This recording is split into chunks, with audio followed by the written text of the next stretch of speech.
aboard. At this time, I'd like to ask everyone to please remain seated throughout our show, and please keep your arms and hands inside the vehicle at all times. For the safety of our cast, we ask that you please refrain from the use of flash photography and external video lighting. Now that we've taken care of business, let's talk about me. My name is Patrick, and I'll be your guide on this magical journey into the movies. It's the perfect job for me because I love movies. Is everybody ready? Yeah! Great, because it's showtime. Ready when you are, CB?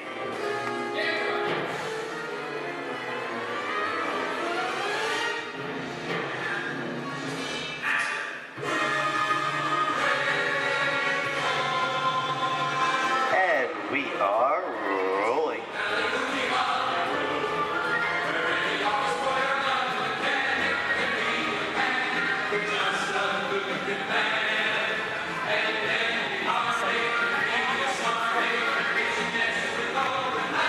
Hello everyone and welcome to the Great Movie Ride. Once again, my name is Patrick and I'll be taking you from this Hollywood soundstage into some of the greatest movies of all time, all on one tour.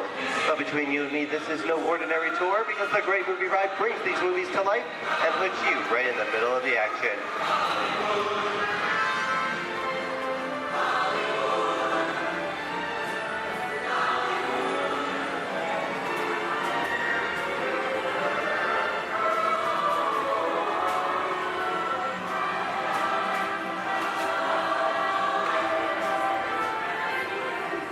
I don't know about you folks, but I just love the great Hollywood musicals of the 1930s. This is a scene from one of my favorites, the Busby Berkeley musical extravaganza, Footlight Parade, starring James Cagney, Ruby Keeler, and Dick Powell.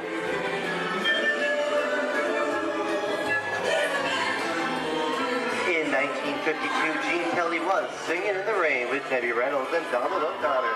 Did you know that Gene Kelly co-directed this movie?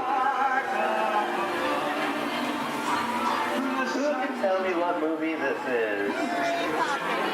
That's right, it's Walt Disney's Academy Award-winning film from 1964, Mary Poppins, starring Julie Andrews and Dick Van Dyke. Julie Andrews won an Oscar for her portrayal of the nanny, who was practically perfect in every way.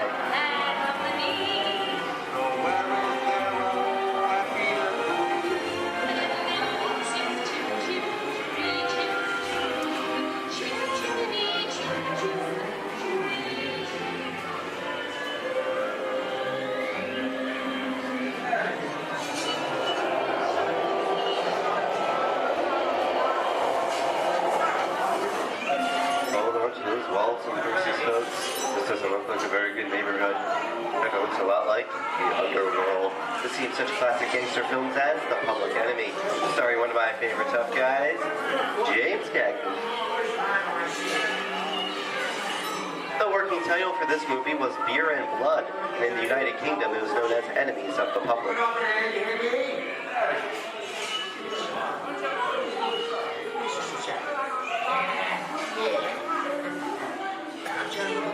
Very nice time. Judge comes around, he's going to leave you some beer. You go for a jacket. And you're going to kick in with the dog. If you don't, somebody's going to drop by here and kick the teeth out one at a time. With me? I get you.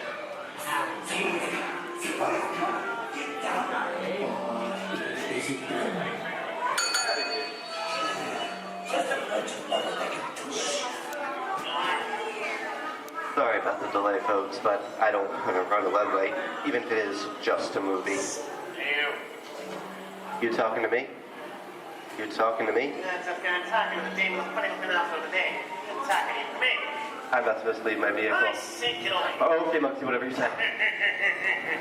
Hey, you should know my name anyway. I've seen this movie before. Oh, scene means kids like thinking it is great. You make a mistake about this. It's going out of here. You gotta get out of here. That's no movie. I'm beating you, son. Here they come, boss. Get out your grinders.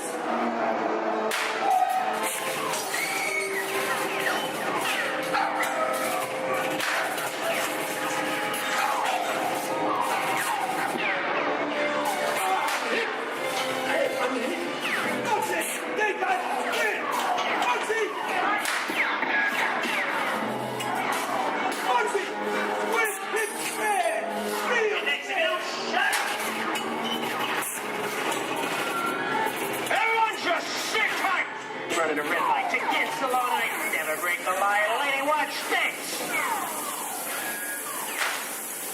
Another red light.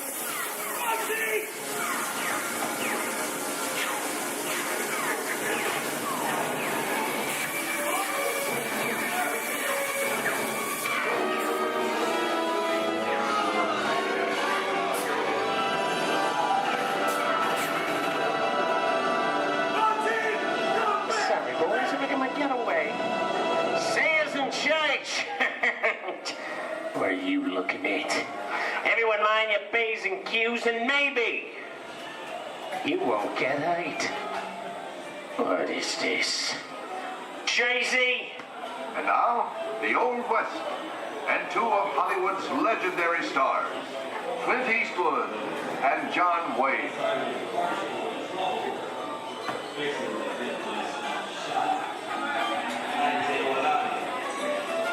Go right ahead, if that's what you're going to do. A long time ago, I made me a rule. Let people do what they want. Sleepy little bird.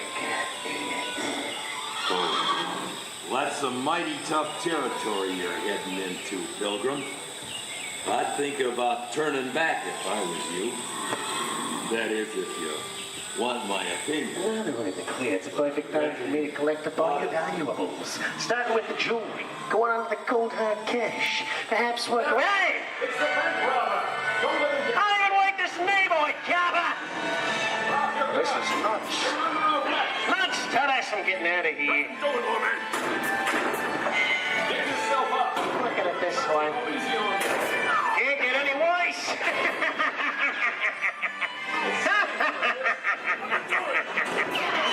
I've been getting loose.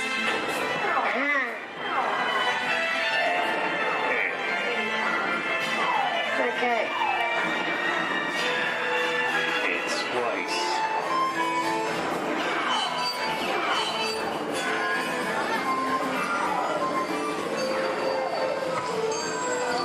I don't know about you guys. This is kind of creepy. What is this? This is Alien.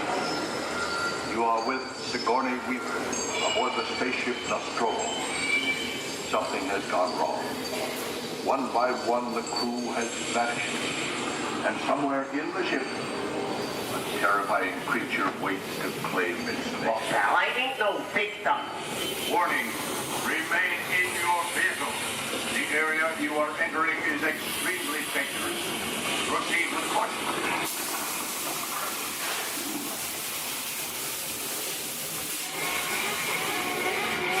The emergency distress system is now activated. The ship will detonate in T-minus 10. The option to overload Fire! automatic detonation expires in T-minus 5 minutes.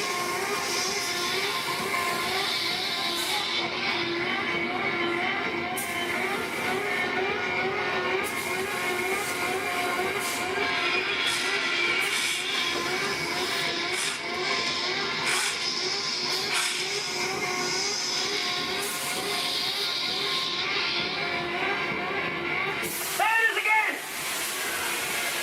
Okay, that's enough creepy crawly things for one day, right?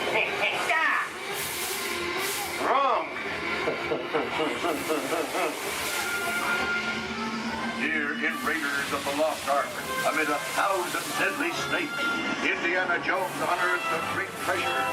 Will Harrison Ford escape with his discovery? And what will be your fate? Beware. Snakes. Why did it have to be snakes?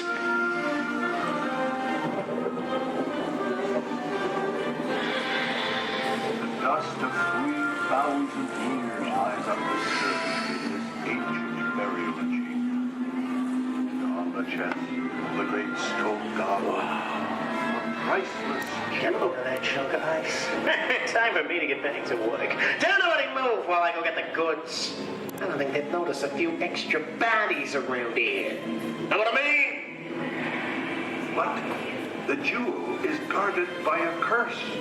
And those who dare defy that curse must pay with their lives.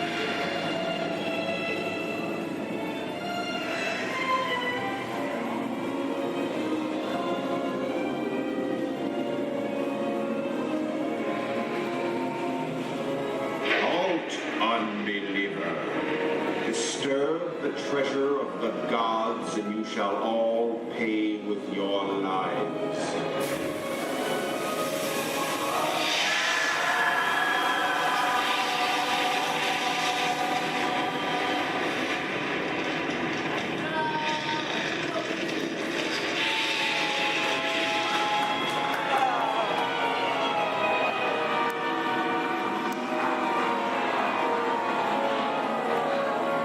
So Justice go for popcorn? Well, this just goes to show anything can happen in the movies. Now, let's get on with the show.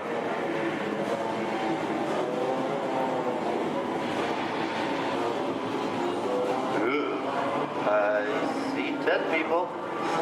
The horror movie is my all-time favorite genre. Some of the best horror films were made back in the 1930s and 40s, but monsters, mutants, and maniacs are still audience favorite and continue to haunt us today. That's what I call a wrap.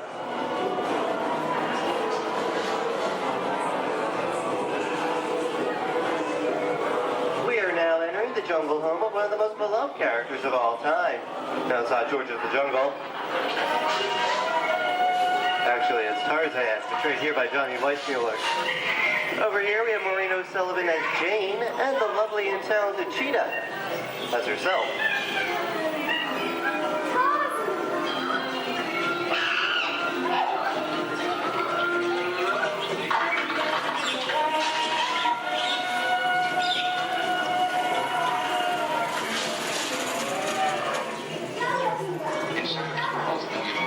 Louis, I think this is the beginning of a beautiful friendship.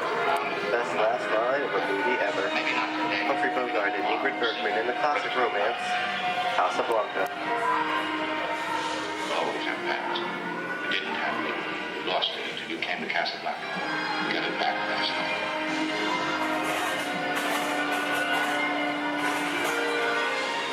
I've got a job to do too. Where I'm going, you can't follow. What I've got to do, you can't be any part of. Hilton, I'm no good at being noble, but it doesn't take much to see that the problems of three little people don't amount to a hill of beans in this crazy world. Someday you'll understand that.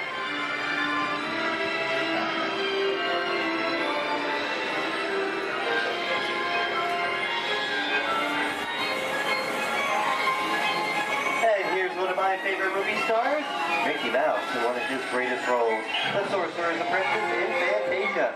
The sorcerer in the sequence is named Yen Sid, which is Disney, spelled backwards.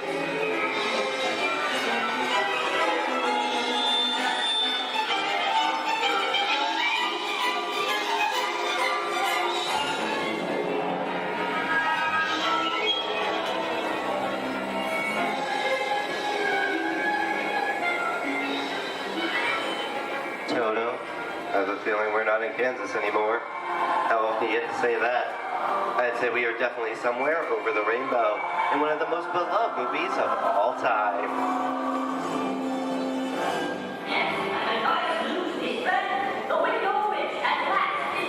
The Wizard of Oz.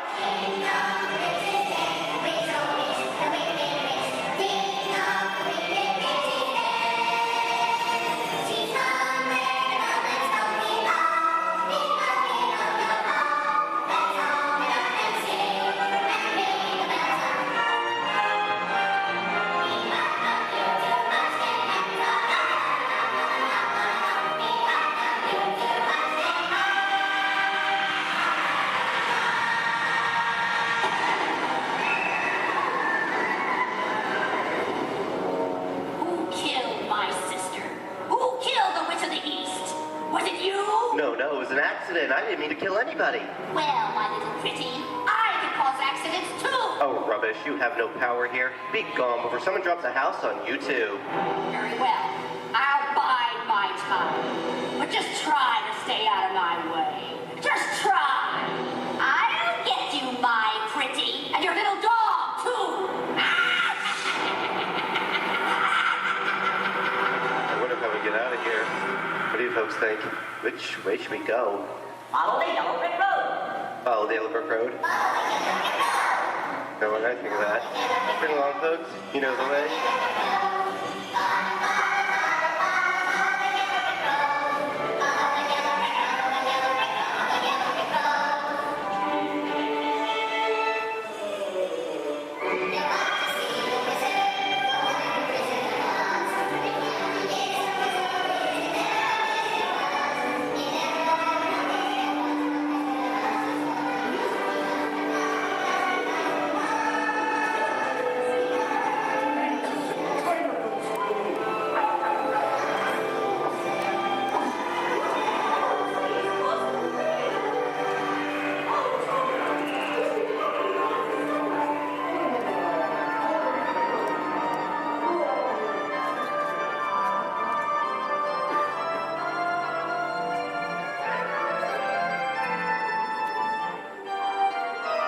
I hope you enjoyed our tour of these great moments at the movies, but we've only scratched the surface of what Hollywood has to offer.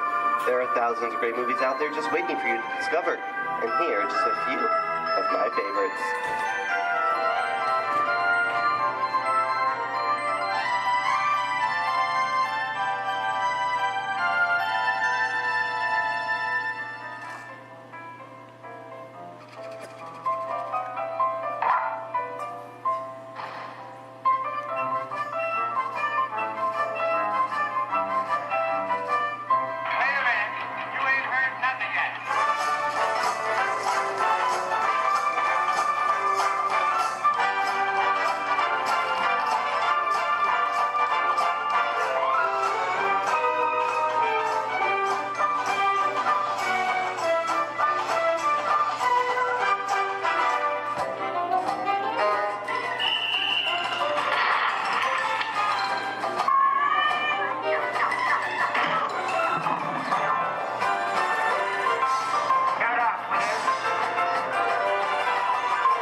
Disney's Hollywood Studios, I'd like to thank you for joining us on the Great Movie Ride. But before we wrap this production, there is still one more scene to do. It's called The Exit. The action begins with the remain seated till we come to a complete stop. Then gather all your personal belongings and take small children by the hand. When these doors open, rush dramatically to your feet and make a grand exit directly to the rear of your vehicle.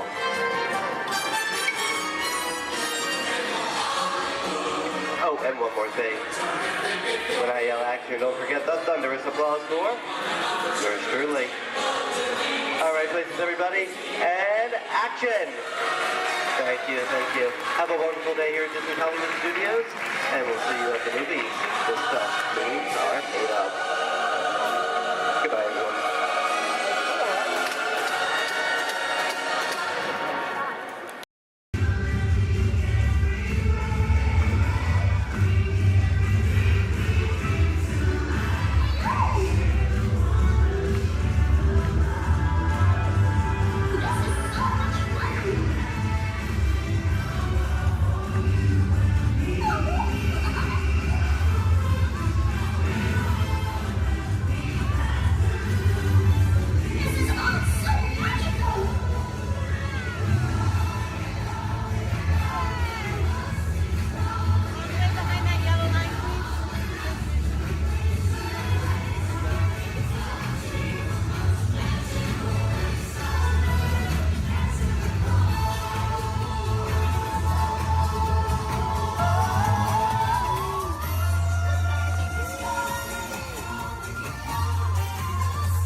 Enjoy your trip aboard the Metroliner.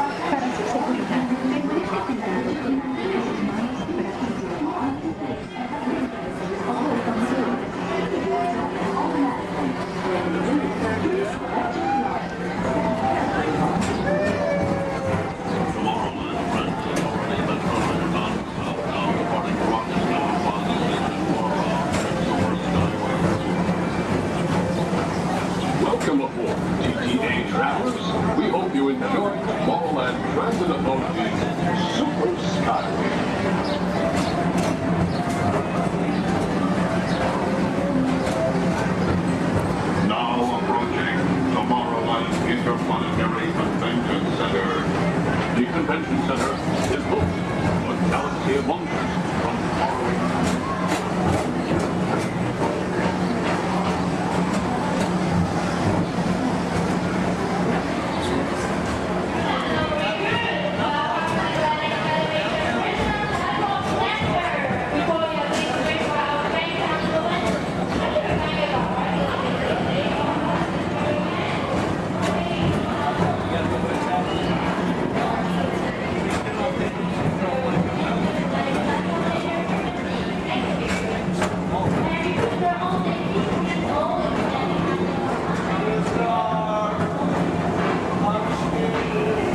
Historical Society presents Walt Disney's 20th century vision for the future.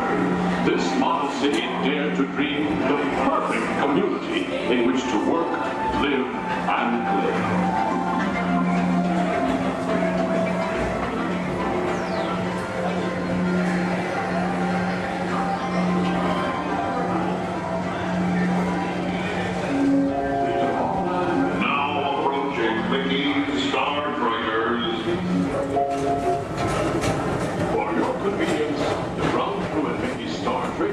Will be glad to rocket ship to many planets in the galaxy. Hi there, Tomorrowland travelers. This is Mr. Johnson and Sky Eagle Hovercraft One, bringing you the latest Tomorrowland traffic report. As usual, everything is perfect on Tomorrowland Superhighway. Back to you at DTA Center.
Another fine transportation service provided by the Tomorrowland Transit Authority. Attention, all visitors from Galaxy M31. Please keep forward-facing tentacles clear of oncoming Metroliner vehicles. Thank you.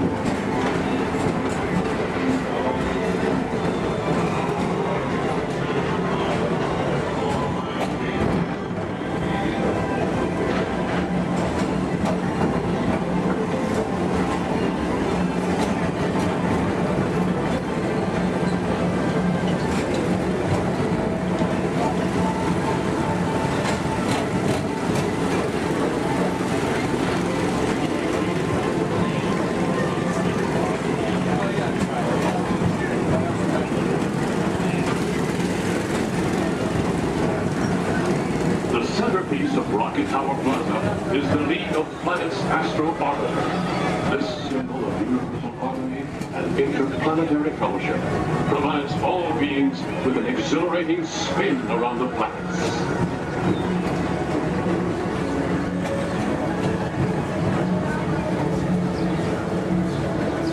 Blue Line passengers, for all your future travel needs, the TTA services all of Tomorrowland's outlying areas, including the personal rocket ship docking lot, and of course, perfect park acres. Paging Mr. Morrow, Mr. Tom Morrow. Your party for the Saturn has arrived. Please give them a ring. Now approaching Walt Disney's Carousel of Progress.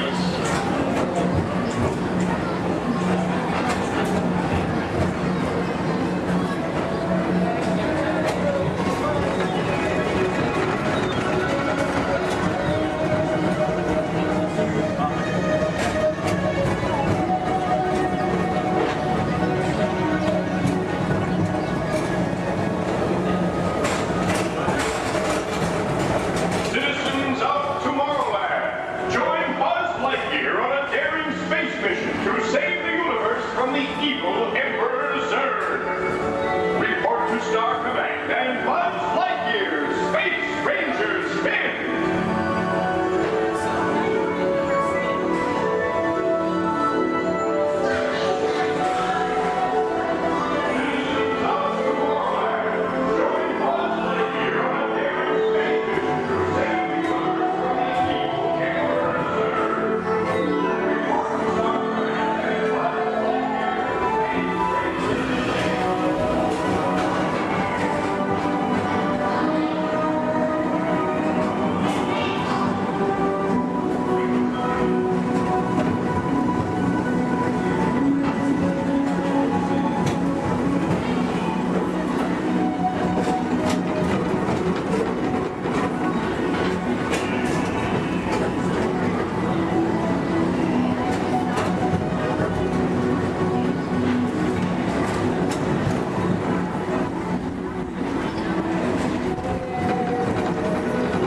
Welcome back to Rocket Tower Plaza at the heart of Tomorrowland. Come now, rejoin us and believe in the promise of tomorrow.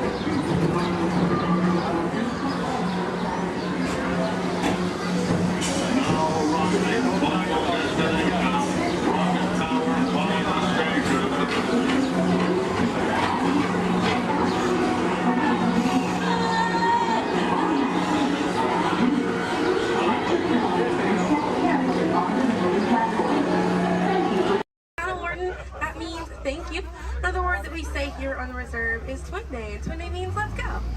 Jumbo everyone, my name is Selena. I'm going to be your safari guide here today.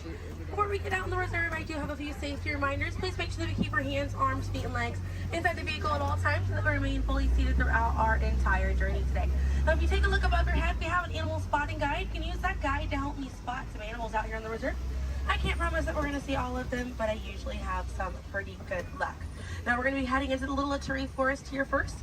And this area is home to animals that tend to be shy. They like to use camouflage to blend in with their environments, but we're going to see what we can find today. And I already see, looks like we're going to see that saddle-billed stork. They're high up on that left-hand side of the road there.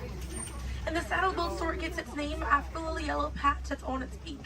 It's shaped like a saddle. Those birds are 5 feet tall and have a wingspan of 9 feet, about the same width of the canopy that's above your head. Now on that right-hand side there, we have the okapi. And the okapi have stripes on their legs that make them look like they're related to the zebra, but they're not. They're actually related to the giraffe. They have long, prehensile tongues that they use to grab vegetation. Their tongues are so long, they touch their eyeballs and clean their ears.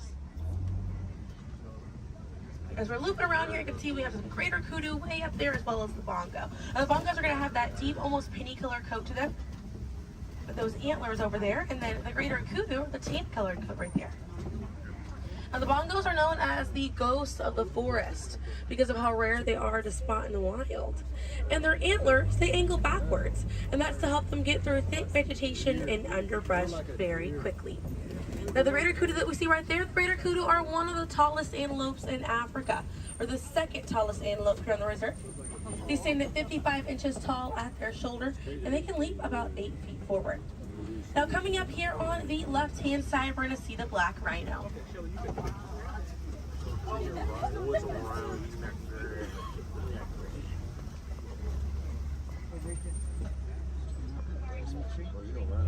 Now, black rhinos are the smallest rhino in Africa. They weigh about 3,000 pounds.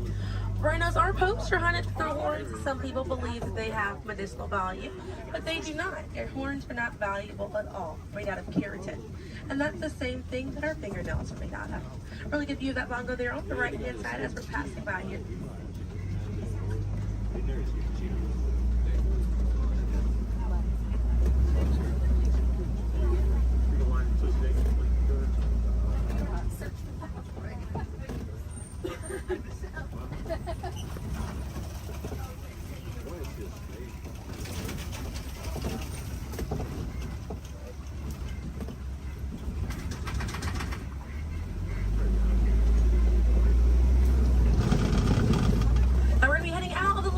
Forest, but we're going to be on our way to the Safi River, and animals in this area like to hang out in and around the water.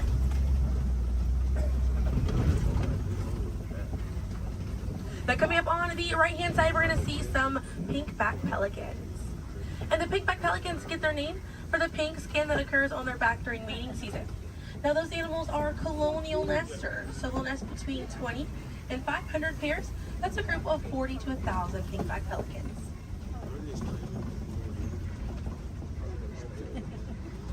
Have a view of the Savi River coming up on the left, and we have some Nile hippopotamuses.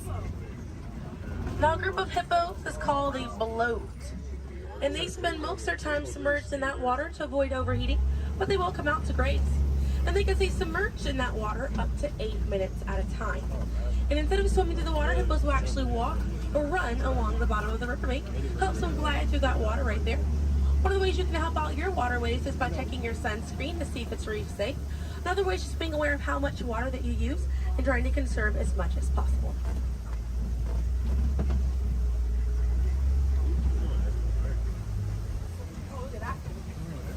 Another one there, taking a nap on that left-hand side.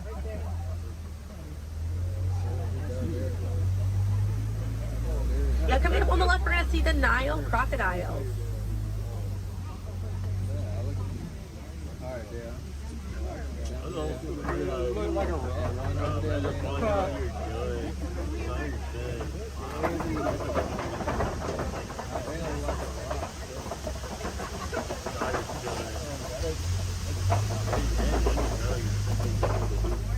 Now, the Nile crocodiles can eat half their body weight in one sitting, and they can go months without eating if food is scarce.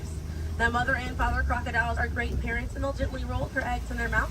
It softens up their shell, and it makes it easier for their babies to hatch. But we're going to be heading into the savannah now, and the savannah hosts millions of migrating animals every year.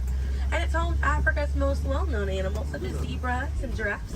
I'm hoping that we'll be able to spot some today, but as we're getting out here, we have a pretty good chance to identify some animals with that animal spotting guide. We have lots of wide open spaces. Already see, looks like you can see the elands are out there.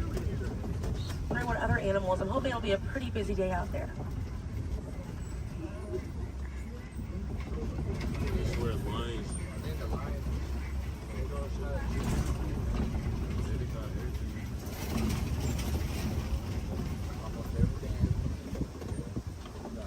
Let's see, also some springbok. It does look pretty busy out there.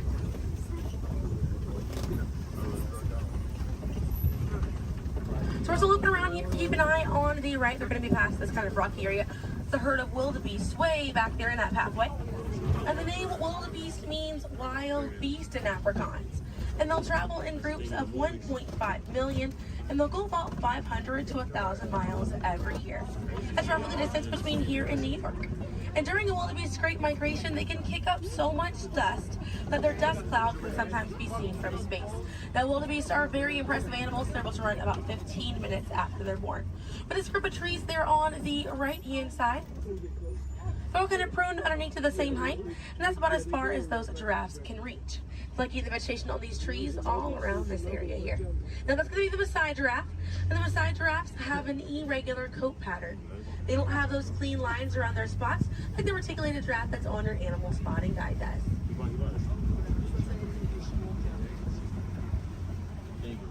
Now on the left-hand side, we do have the African painted dogs. There might be a little bit more people once we're a little bit further up here. Now, African painted dogs get their name after their fur pattern. It kind of looks like they have paint on them. It's unique to each animal, and that's how they identify each other. African painted dogs are Africa's most successful hunters. They have a catch rate of 90%. Now, right here on the left-hand side, we're going to have a really good view of the Ankole cattle. We're going to sneak on by here. The Ankole cattle are the only domestic cattle breed that we have here on the reserve. They're in the bovine family, same family as buffalo and bison.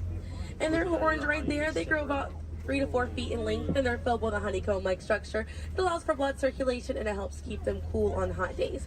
Now, further back, that's a sable antelope in that back left corner. And the sable antelope are very special because of the symbol of the Harambe Wildlife Reserve, because of how courageous they are. So in a choice between fight or flight, the sable antelope will choose to fight, just so we should fight to protect these animals and the environment that they live in. And their antlers are angled backwards to deter animals like lions from jumping on their backs. And we have a really good view there of that Maasai giraffe. We're gonna have another pretty good view there on the right up ahead too. Maasai giraffes stand about 18 to 20 feet tall when they're adults, and when they're born around 6 feet tall. They have about a 6-foot drop the moment that they're born. And just like the okapi, they do have those long prehensile tongues that they use to grab vegetation. They kind of use like how we use our fingers to grab food.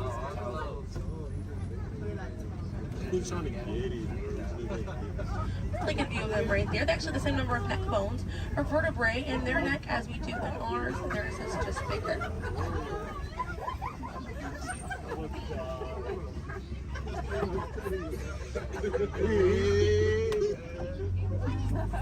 Group of giraffes is called a tower.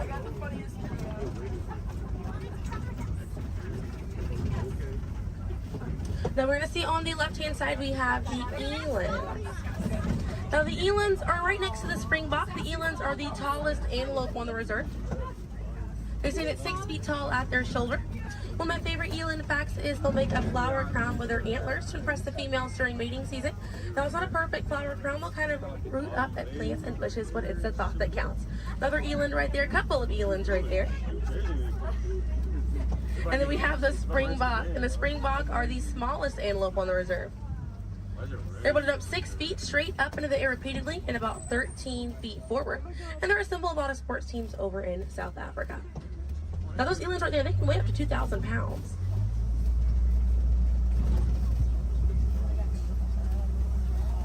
Another view of that Maasai giraffe right there.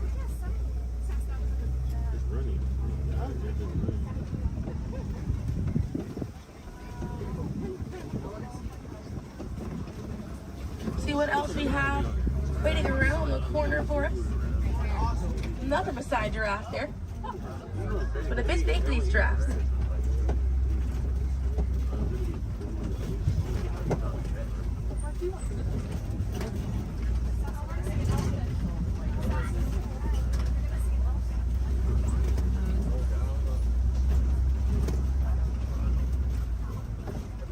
We're going to see the African elephant up here. It's going to be on the right-hand side of the truck.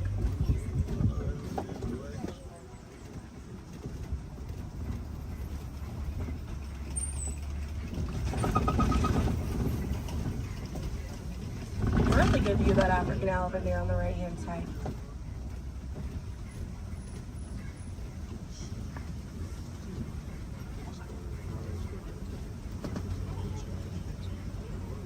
And on the left we have the mandrill. That's the male mandrill on the left. Lots to look at right here. Male mandrills weigh about 100 pounds. Females grow up to 30 pounds. And they can bare their teeth at each other as a sign of aggression, but they usually don't. They usually do it as a friendly gesture. So it's kind of like the mandrills are smiling at each other. Now we got to see that elephant back there. And elephants are social creatures. That's going to be the African elephant. The females and their young will hang out in large groups together, and the males will form a loose bachelor group, or sometimes they will kind of hang out on their own, depending on their mood. And the way that African elephants stay cool is by flapping their ears. It runs air over the blood vessels that are dispersed all throughout their ears, and it helps bring their body temperature down.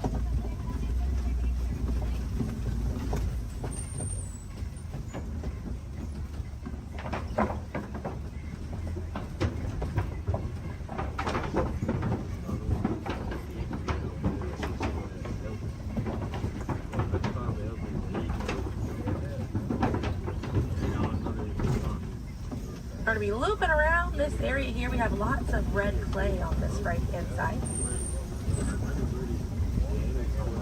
And if you keep an eye out, we'll be able to see some tusk marks right around the corner here.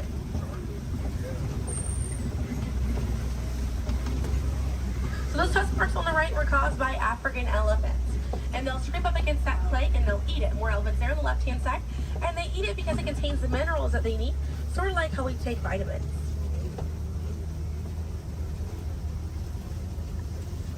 The way out there on that left-hand side, they kind of look kind of tiny from here. We'll see if we can get another view of them a little bit further out.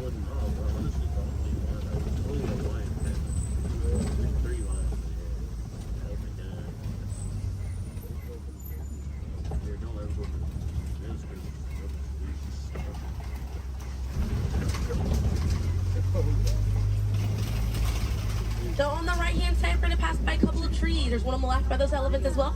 And these trees are baobab trees. And baobab trees survive by storing water in their trunk, and they stay leafless about 9 months out of the year. Now, baobab trees have a few different nicknames. One is the upside down tree, and the other one you might be familiar with is the tree of life.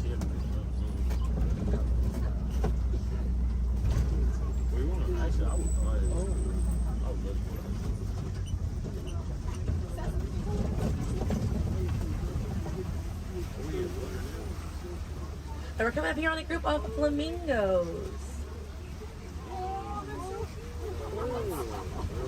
Group of flamingos is called a flamboyant. So here we have that flamboyance of flamingos.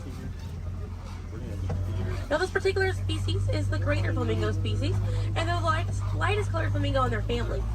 They get their color from the brine shrimp that they eat, and over time it turns their feathers pink. It takes about 1 to 2 years to get that full pink coloring right there.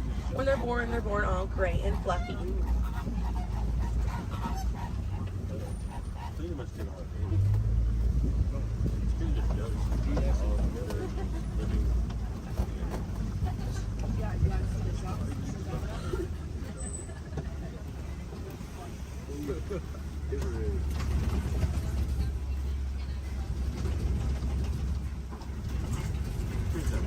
We have some white rhinos right around the corner here. So they're going to be hanging out by a mud wallow on this left-hand side, and they'll use this mud wallow to cool off it. And they'll coat their skin in the mud to act as a natural sun protectant, sort of like how we use sunscreen. Now elephants do something very similar, and they'll fling dirt and mud on their backs as well.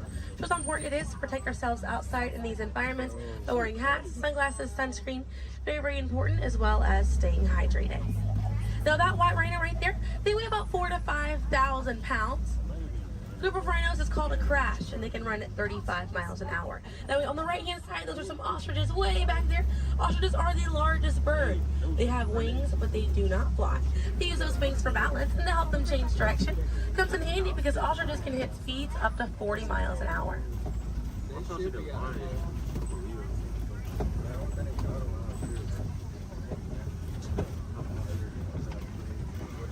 You see some cheetahs right around the bend here.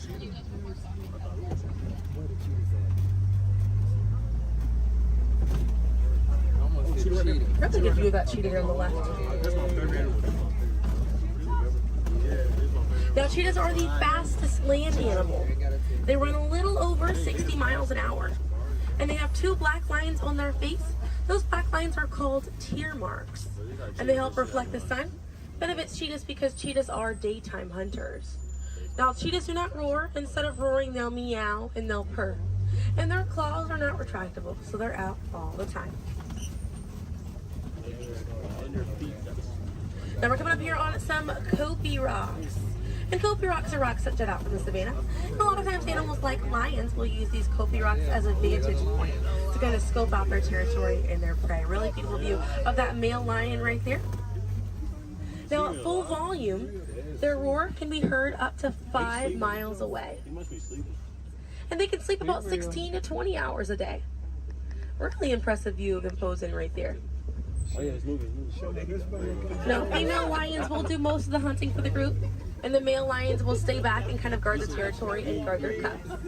And the Swahili word for lion you're probably already familiar with. The way that you say lion in Swahili is Simba. And we're going to see some more ostriches You have some white rhinos over here too, and the lioness is there on the left. Looks like she's posing for us as well. Really cute view of that white rhino as well on the left here. Excuse me, yeah, right hand side. That's how they have it right there. I think that's where they have like wild hogs, so they can't get. Yes, they can. But they really try. Not really. I can see some warthogs right around the corner because it wouldn't be a safari without them. Few of them over here. Warthogs are in the same family as domestic pigs. They're really intelligent animals and are the largest burrowing animal as well. And oftentimes they'll reuse burrows made by other animals and they'll back themselves into it with their tusks facing out for protection. They're pretty fast. They can also run at 35 miles an hour. They're kind of rooting up over there. And they also have a mud wall that they use to cool off and to coat their skin in it to get some relief from bugs and insects. We also have a really good view of these white rhinos again on that right hand side. Now the white tail difference between a white rhino and a black rhino because they're both the same color. So the shape of their mouth. White rhinos have a wide mouth and black rhinos have a V-shaped or pointed mouth. Original word for white rhino was vite. Vite means wide in Afrikaans, but over time it was misheard and mispronounced and it turns into the white rhino. Another view of those warthogs as we're passing by on the left-hand side. But on the right, we're going to see some ostrich eggs in that tall, grassy area. And each one of those eggs right there weigh 3 pounds, and it's the equivalent of 2 dozen chicken eggs. Now, those shells are so strong that the average man can stand on them, and they will not break.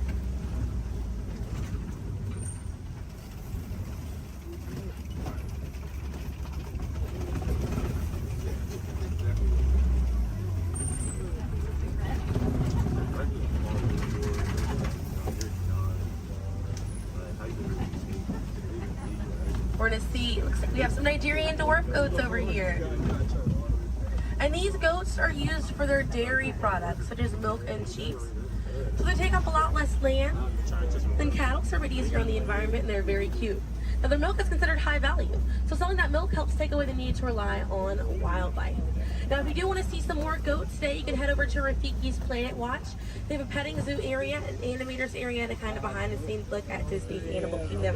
Very, very cool. Definitely check it out if you have the time. They have a conservation station over there, and inside that they do have an animal hospital as well. Pretty cool. It's going to be a train right away through the Wildlife Express. Those trains are going to start running at 9:30. The last train leaves at 4:30 today. The petting zoo is going to close at 5 o'clock once you're over there, and the animators experience is going to close at 4:45. But we got to see a lot of really cool animals today. If you'd like to learn some more information, you can check out DisneyAnimals.com, or National Geographic is a really good resource. Some ways to help out these animals at home include volunteering at your local nature center, or a conservation organization, or even joining a local beach or river cleanup. Some more simple ways to help out at home include turning off the water while you brush your teeth, or using reusable water bottles instead of disposable ones. Now, those small changes really add up to make a big difference. And on behalf of Kilimanjaro Safaris, my name is Selena. I'm from Pensacola, Florida, and it was an honor to be your safari guide here today. I hope that you were able to see the importance of these animals and the environment that they live in. Now here in the reserve, we don't like to say goodbye because goodbyes are far too sad and far too final. So I will leave you with the Swahili word, kwaherini.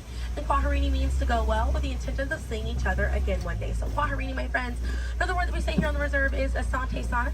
And again, that means thank you. So thank you for joining me here at Kilimanjaro Safaris. I'll be dropping you off right around the bend here, right where I picked you up, so we still have a bit more of a journey together.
smart as that.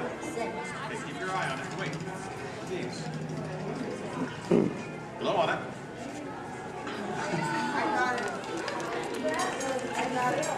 Hello and welcome to Disneyland's 50th anniversary celebration. For this truly historic event, no ordinary host would do. No, the Disney folks wanted someone who's been here from the beginning. They wanted a household name. A name that means family entertainment. Donald, calm down. You're just too animated. I'm referring, of course, to me, Steve Martin. I was Walt's friend, what? Oh, really? Well, I don't remember him calling that show the Donald Duck Club. Now just waddle along. As I was saying, the Disney folks came to me because I began my career right here at the Magic Shop at Disneyland. That's me, Disneyland class of 1960.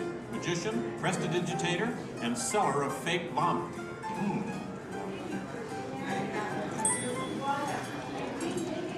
So young Steve Martin starts performing magic here, and lo and behold, they start calling the place the Magic Key. Coincidence? I don't think so.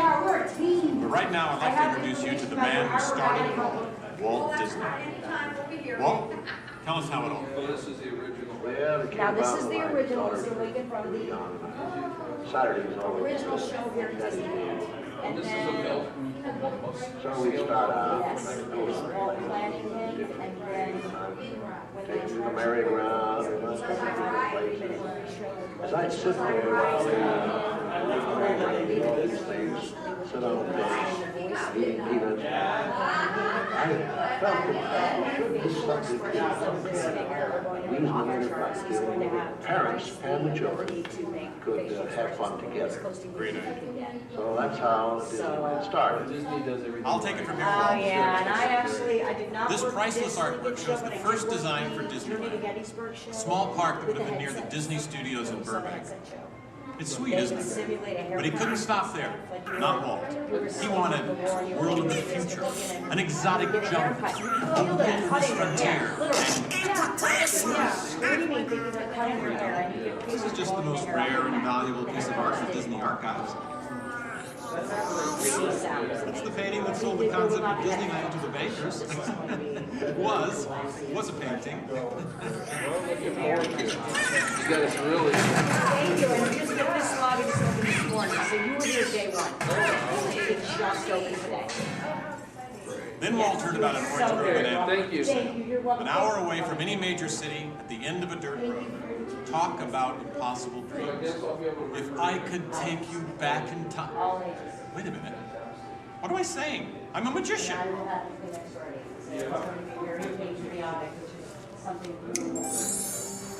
Here is the actual orange grove 1 year from opening. And that's actually Walt Disney in the actual orange grove. Let's listen in on his top secret plans. 1, 2, 3. Aha! Some sort of code. I get it. Walt also had a code for all the trees on the property. Red ribbons for the big trees he wanted to save for Disneyland, and green ribbons for the ones he wanted removed. But, as fate would have it, the bulldozer driver was colorblind! Oops. So, Disneyland, less than a year from opening. No one in their wildest imagination could ever build an entire theme park here in just 1 year. Yeah, I'll show ya. Watch this, Magic Boy. That kind of sound. Keep going, boys. Faster, faster. That's it, good. That's it, good. Opening day. Take it away, Walt. To all who come to this happy place, welcome. Walt's dream had finally come true. And to celebrate, ABC organized the biggest live telecast in history. Some of the most famous stars in Hollywood showed up, including host Art Linkletter. Frank Sinatra. Hello, Franco. Who's driving? Sammy Davis Jr. Hello, Sammy. Bob Cummings, Ronnie Reagan. Come on in. Davy Crockett. Buddy Epps was there too. But right now, it's my pleasure to introduce the famous star whom Mr. Disney has asked to christen the Mark Twain. Ladies and gentlemen, Mr. Disney.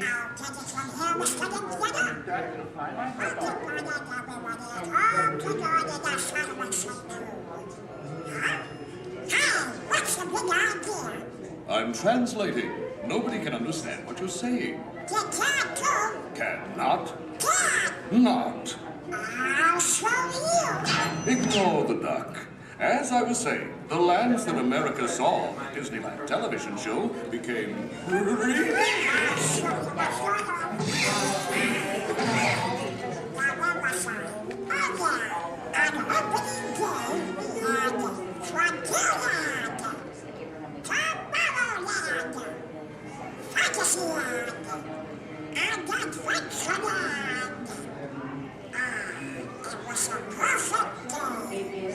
Oh, really?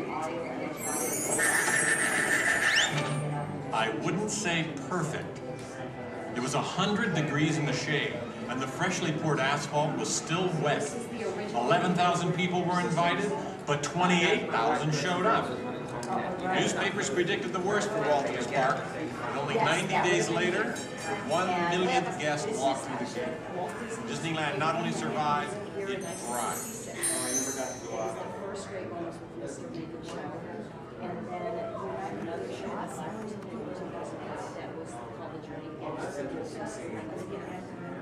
We've been down since 2005, where we've been in the Skate Line show. This is honoring Disneyland's 50th year. So this film is what's left. It's going to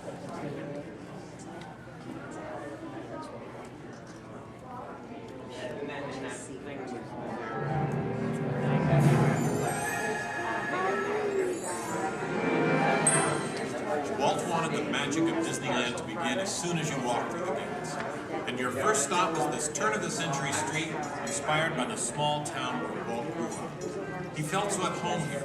He even had an apartment built for himself above the fire department, and it's still there today. Walt paid tribute to his father in one of the shop windows. In others, you'll find some of Disneyland's most important contributors. Nice try, Donald. Many shops have come and gone here over the last 50 years. Gone is the working pharmacy, and gone but not forgotten, my favorite, Hollywood Maxwell's corset shop, better known as the Wizard of Bras. Yes, Disneyland is filled with nostalgia and memories, but that's only part of the magic. Let's not forget fantasy. Ah, hear that? When you wish upon a star, your dreams come true. For Walt, that was the very essence of Fantasyland. Of all the lands, this was closest to Walt's heart. He even placed the Disney family crest right above the castle gate. Fantasyland was created by the same artist who created Disney's animated films at the studio. And soon those storybook tales came to life in an orange grove in Anaheim. For the first time, we could step into those worlds and become a part of the adventure. In Adventureland in New Orleans Square, surprises happen all the time. In fact, Disneyland is the only place I can think of where you can be attacked by pirates, frightened by ghosts, and nearly crushed by a giant boulder, while keeping your arms, legs, and feet inside the vehicle at all times. And here's the adventure that started them all. Remote rivers through a treacherous jungle. Could something go horribly wrong? Only a punchline. Over the years, the Jungle Cruise has become a showcase for handsome and witty river guides. Oh no! That big elephant is coming up to us and it looks like he's going to squirt us! Everyone in the back, get down! Don't worry, it never happens.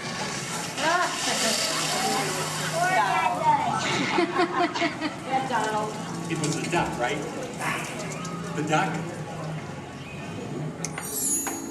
You know, every time I get all dressed up in my cowboy hat and pearl-handled pistols, I think about the heroes of frontier.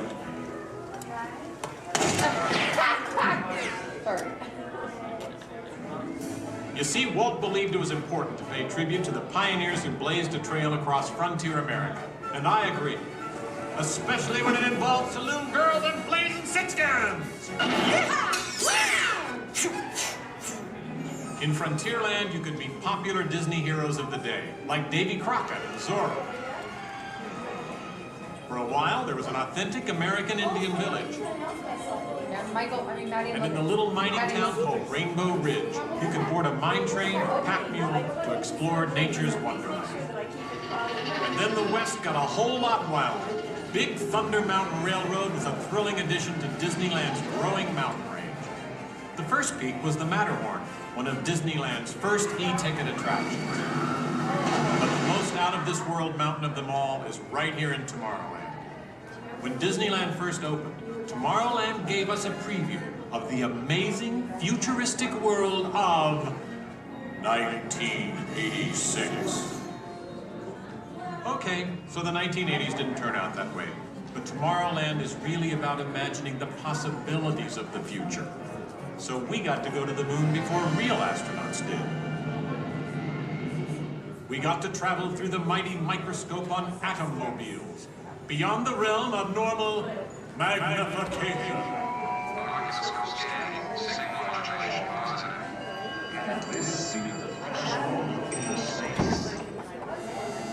Tomorrowland has always been a showcase for new ideas and new inventions, including one of Walt's most famous. Audio animatronics? Right, audio animatronics. And this technology wasn't just for the birds. Walt's idea got better and, as always, bigger. With my new wash day marvel, it takes only 5 hours. Not only could these robotic performers talk and act, they could jam. Hit it, boys!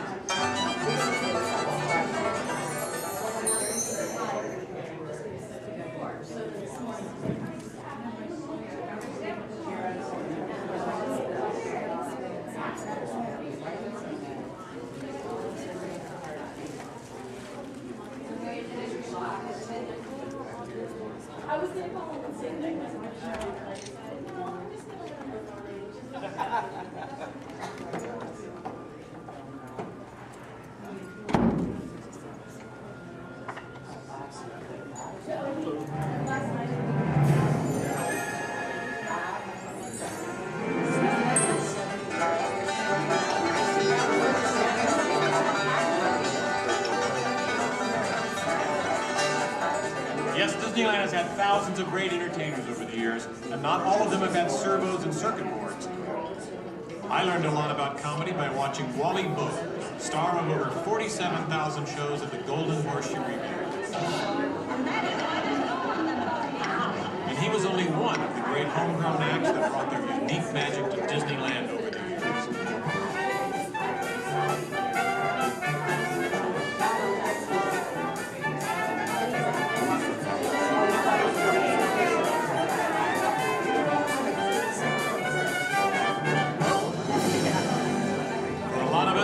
Disneyland's best magic trick happens every day at dusk, when all the lights come on and Magic Kingdom is transformed before our very eyes. You know, that's one of the great things about Disneyland. Everyone has their own special memories. For some, it's the first time they walk through these gates. For others, it's their first parade. And I'm sure for all of you, it's watching me, Steve Martin, host Disneyland's big 50th anniversary. But while shows and attractions are all great, I think for most people, real magic of Disneyland is right here.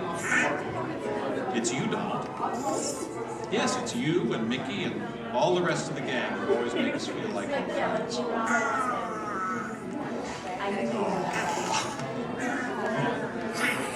Shall we? Let's do it! Goodbye, everybody. You know, I have to admit, you would have made a perfect host. Sit up next to me.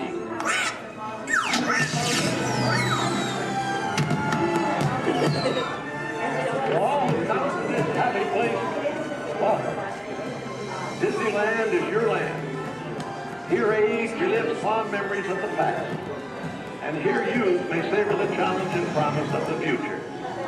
Disneyland is dedicated to the ideals, the dreams, and the hard facts that have created America, with the hope that it will be a source of joy and inspiration to all the world.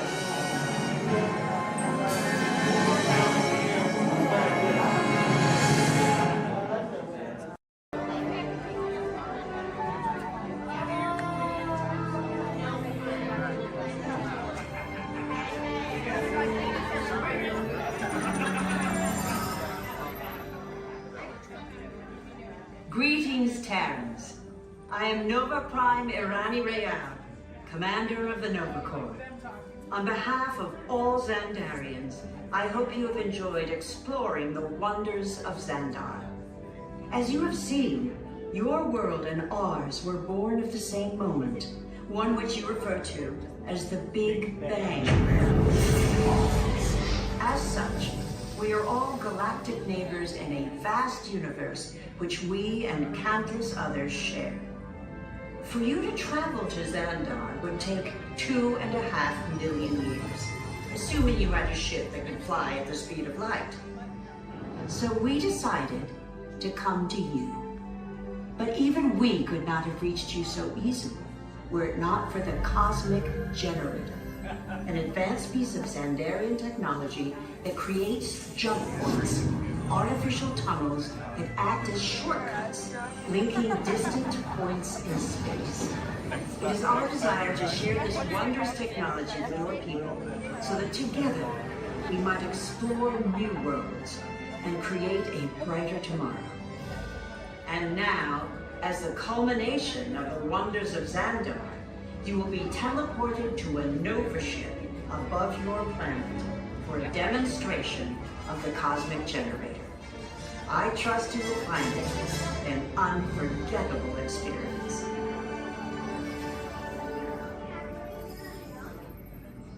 Welcome, people of Epcot, Epcoters, Epcotians, citizens of Epcot. Does anyone know what they call themselves? What? Someone needs to tell me when I'm on. Welcome, Epcot Terrans. I am Centurion Tal Merrick, and we're just about ready to teleport you up to the ship for the demonstration. As you're about to enter a secure Nova area, I must ask you to put away your Terran communication devices at this time. Recording of any type is strictly prohibited. I am very serious about this. Now, please step forward into the chamber. You're gonna love this. You're on! That was the best. That was like probably highlight. You're on! Someone get that cut down. I should warn you that we have never teleported Terrans before.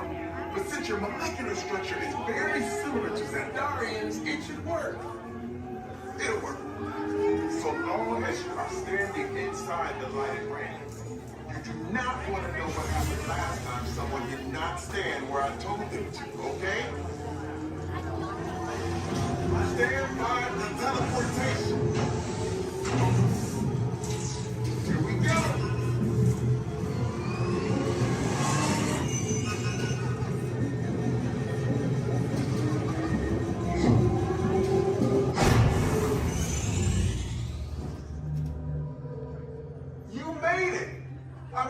Of course you did. Nova Prime, they're ready. Excellent.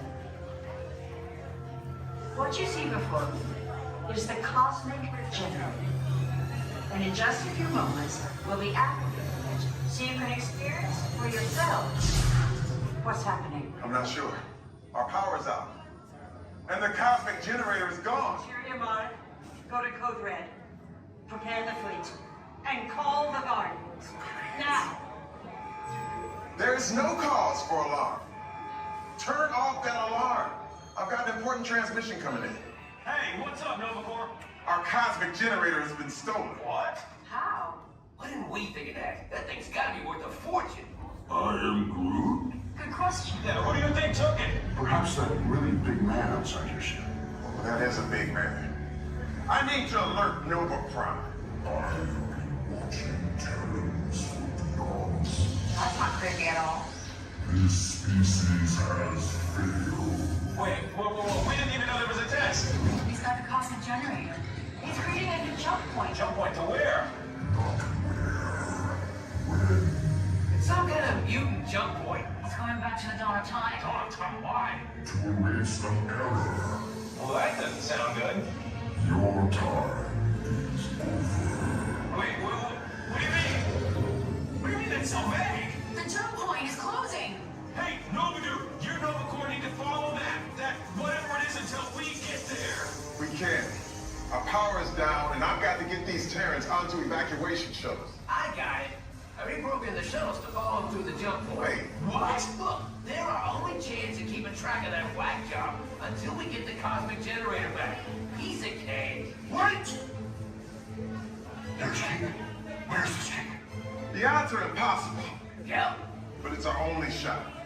Good luck. Are you sure you can control it? Come on, it's me. We got this. We're all toast. First there was King, now there is toast. This plan is making me so hungry. Terrans, listen up. We need to make our way to the evacuation shuttles now. We'll follow with the fleet and get our power.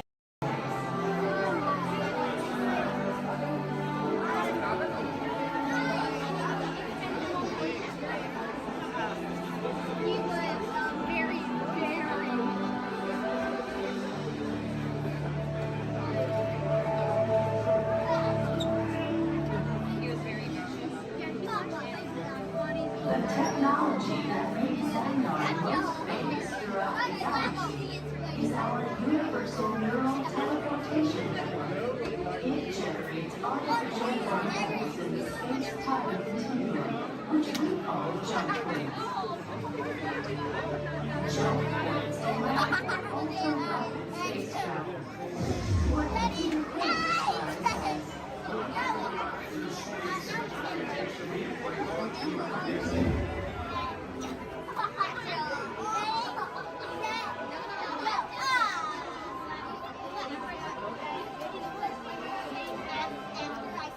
You Terrans have also found it fantastic that our planet Xandar can orbit three suns. But did you know that your scientists discovered a planet with three suns in your own galaxy? Your scientists named this planet HD 1319918, which Peter Quill said is a terrible name for a planet. He said that you Terrans should have called it I am still trying to decipher exactly how a name makes a planet's temperature cooler. You may wonder what it is like to live on a planet with three suns. Observe. For much of the year, our suns appear close together in the sky, giving it a familiar Terran night and day cycle, yet with a unique triple sunset and sunrise each day.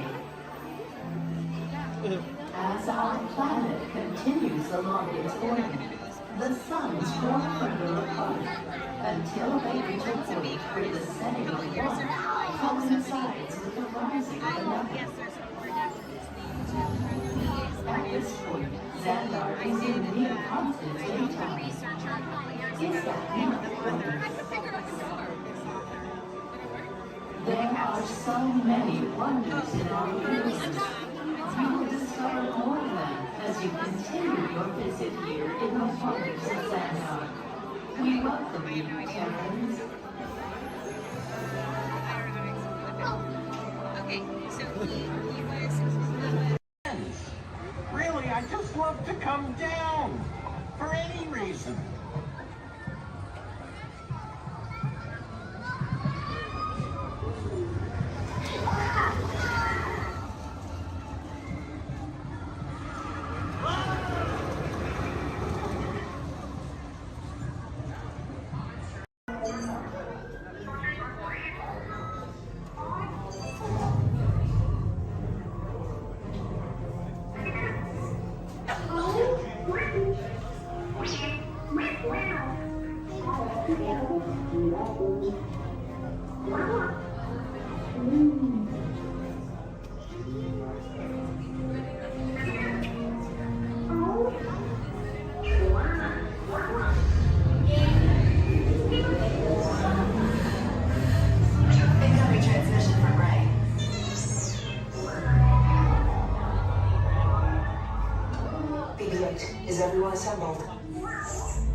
Recruits, thank you for joining the cause.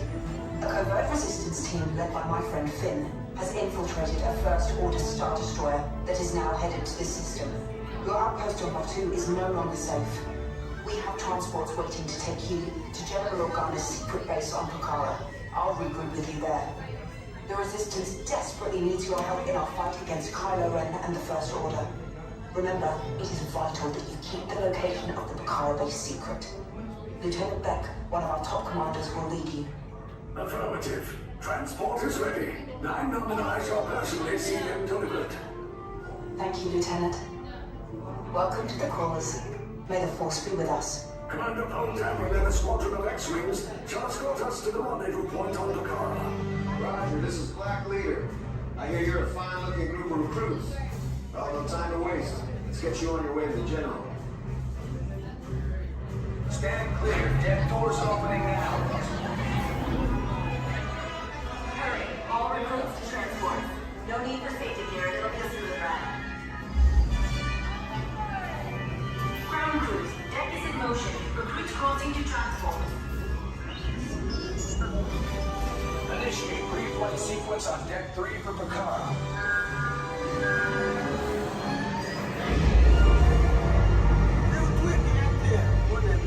Affirmative. Deck 3, you are clear for launch.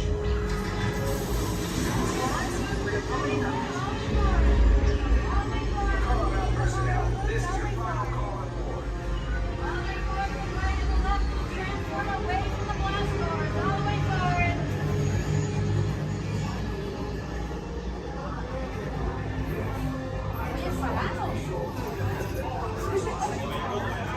Scores away in 30 seconds.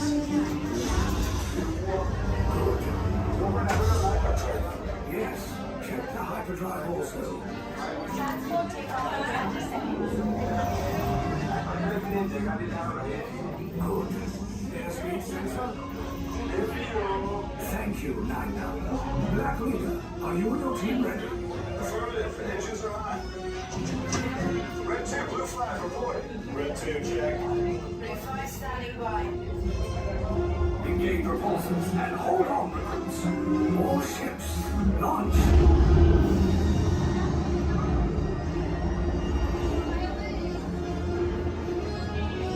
I am Lieutenant Beck.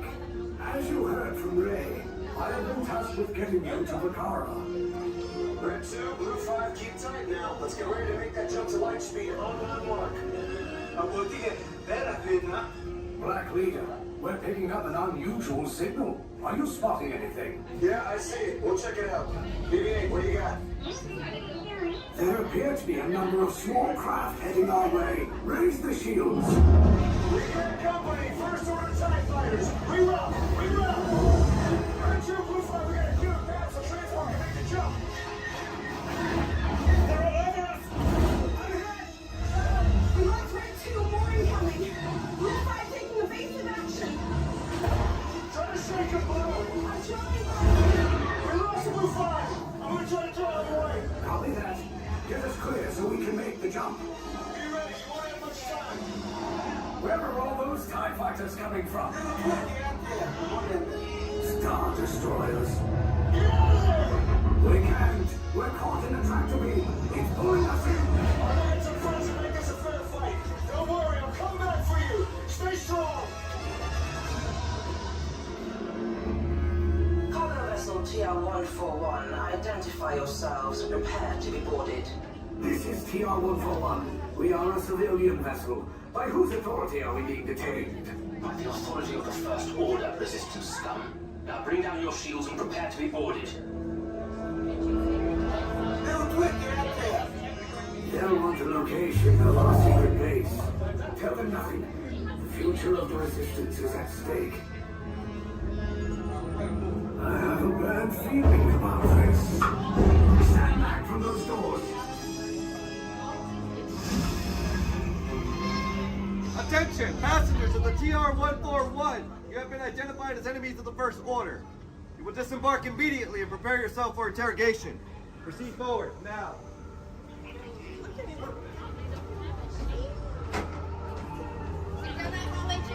Interrogation. Keep your...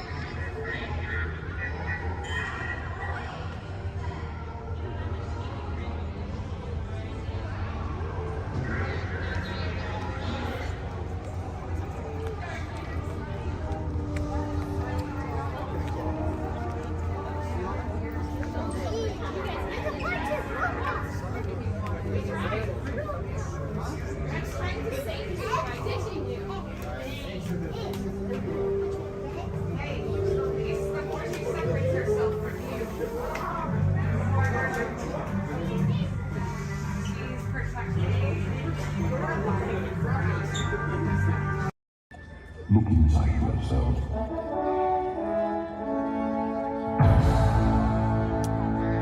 You are more than what you have become.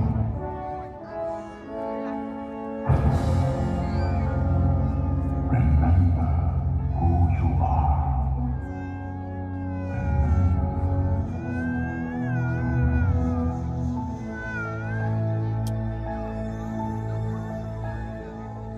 I have often dreamed of a fireplace where a hero's weapon would be waiting for me. Where the crowds would cheer when they see my face, and the voice keeps saying, "This is where I'm meant to be."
And so our journey comes to an end, but yours continues on.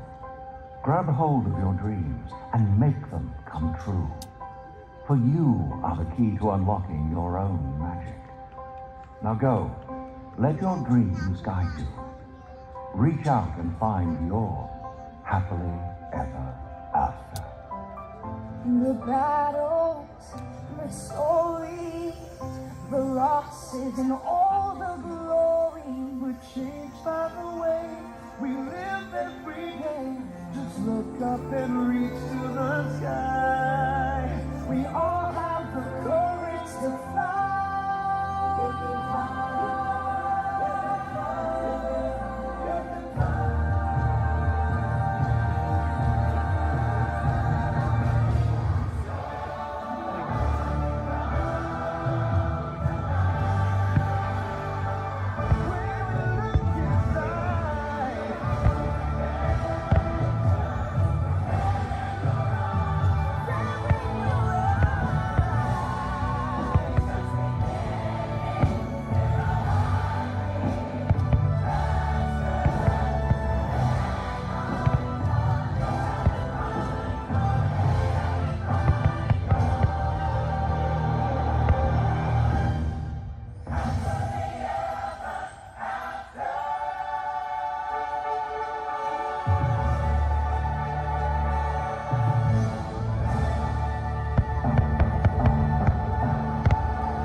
Hello.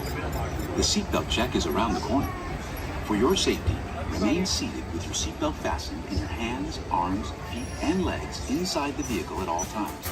And please supervise children. Thank you. La estación de control de cinturones de seguridad está a la vuelta de la esquina. Por su seguridad, mantenga sus manos, brazos, pies y piernas dentro del vehículo y cuide a los niños.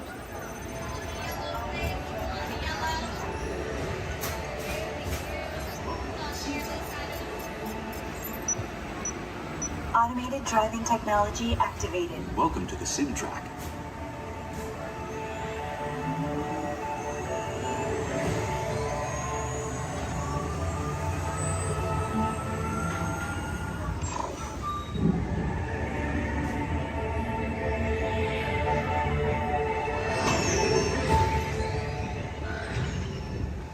begin with the capability test to see how your vehicle designs perform under challenging weather and surface conditions.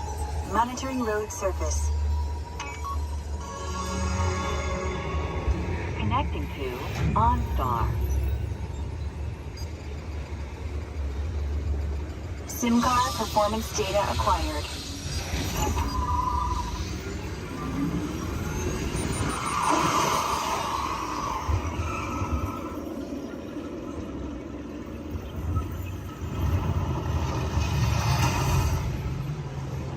Let's see how your designs hold up now.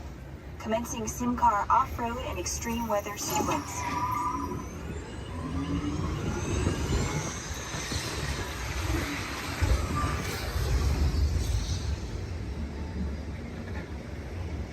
Capability test results displayed and verified. Now let's see how your vehicles compare when it comes to their efficiency. Scanning SIM car for optimal eco efficiency.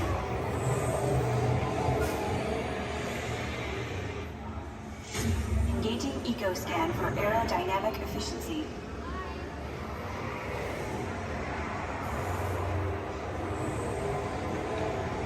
Drive systems analysis. Hyperspectral imaging in progress.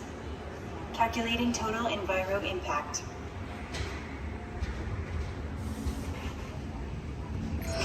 Commencing responsiveness test. Okay, the responsiveness data is now being synchronized. Automated driving technology verified and active.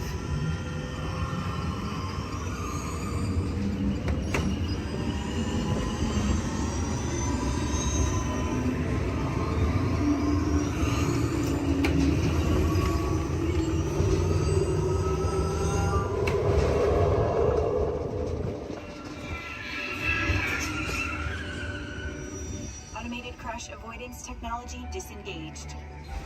Displaying responsiveness data. Here comes the final test. Energizing for power test.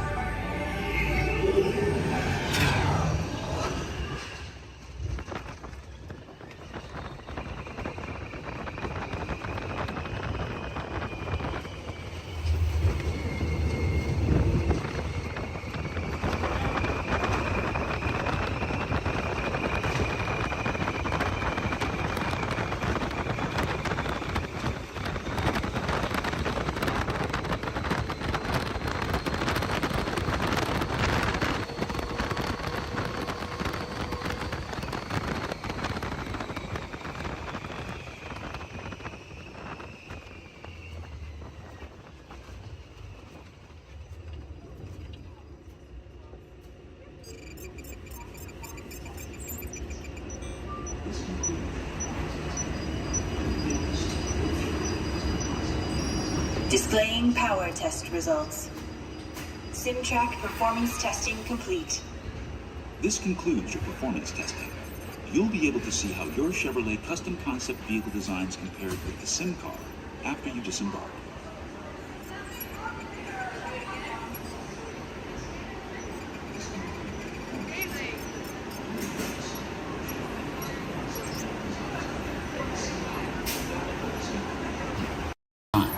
And please supervise children. Thank you. La estación de control de cinturones de seguridad está a la vuelta de la esquina. Por su seguridad, mantenga sus manos, brazos, pies Automated driving technology activated. Welcome to the sim track.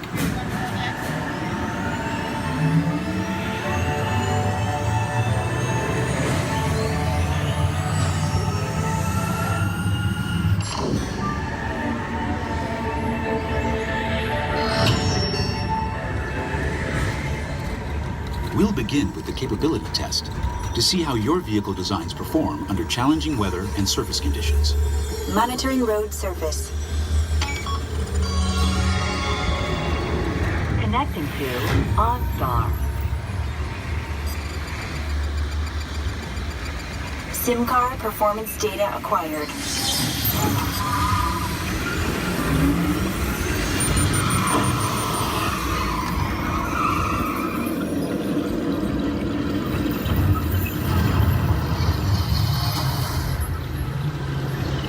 Let's see how your designs hold up now. Commencing sim car off-road and extreme weather sequence.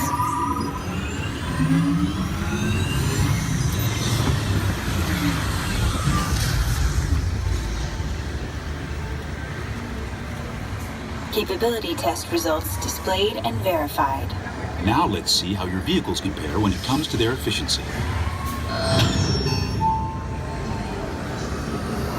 Scanning sim car for optimal eco-efficiency.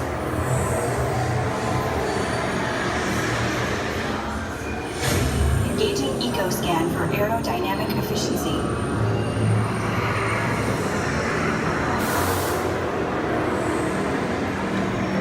Drive systems analysis. Hyperspectral imaging in progress. Calculating total enviro impact.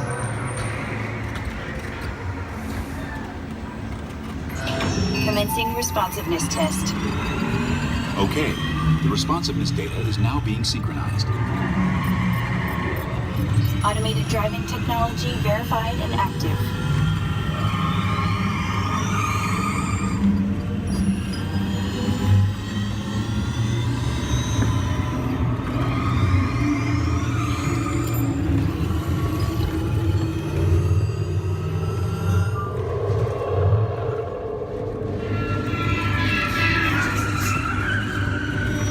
Automated crash avoidance technology disengaged. Displaying responsiveness data. Here comes the final test. Energizing for power test.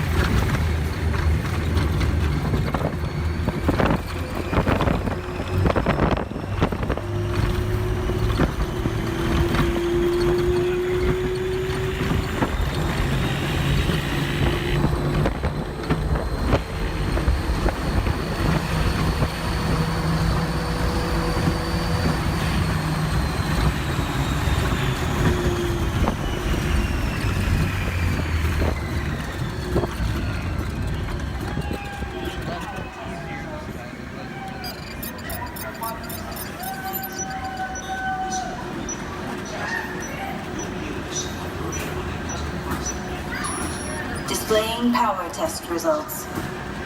SimTrack performance testing complete. This concludes your performance testing. You'll be able to see how your Chevrolet custom concept vehicle designs compared with the sim car after you disembark. Please watch your step as you exit, and remember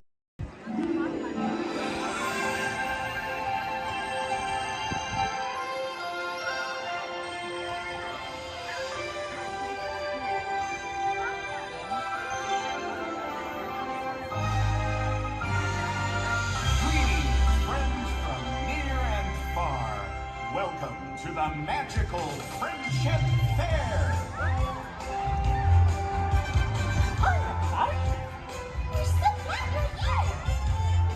What a great day! This is wonderful!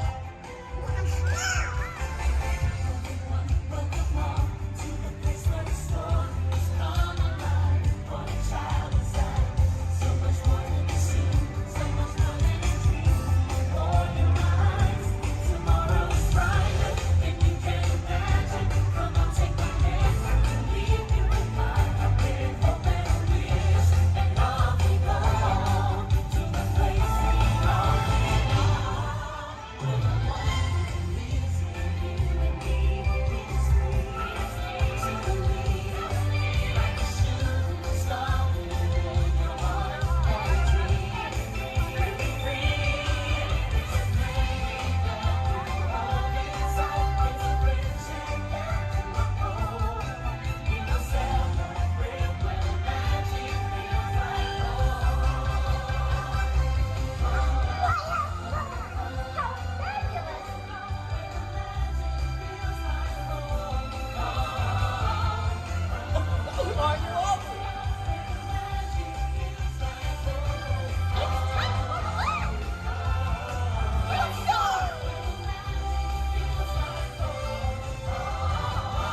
everybody.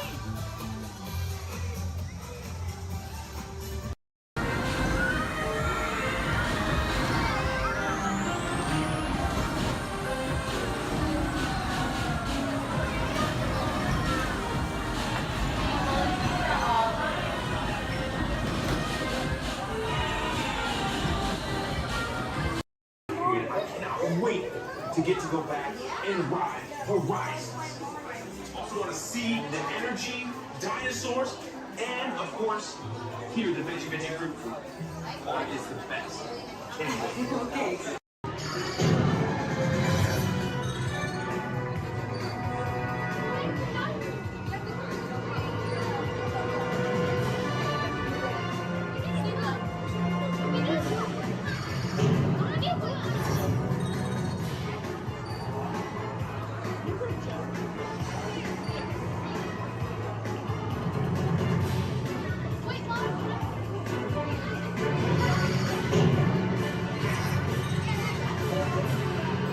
Prison transport launch in 12 Archelian weeks. Hold on, people. Zed here. Glad you made it through the 5-mile corridor tourism to get with us today. You MIB recruits. Warning. Warning. Warning. 10 seconds to planetary implosion. 8, 7, 6, 5. Planetary implosion averted. Have a nice day. Have a dull moment around here, folks. Many of you may be wondering, are resident aliens really that common here on Earth? After all, how many planets tonight does one see in a day? And that's precisely the point. Because when they get here, they look like this. Then What is it now? Let's get technical with the off pressure. The fuel pressure. But why didn't you say so in the first place? Let me check. I am getting a problem. Yeah.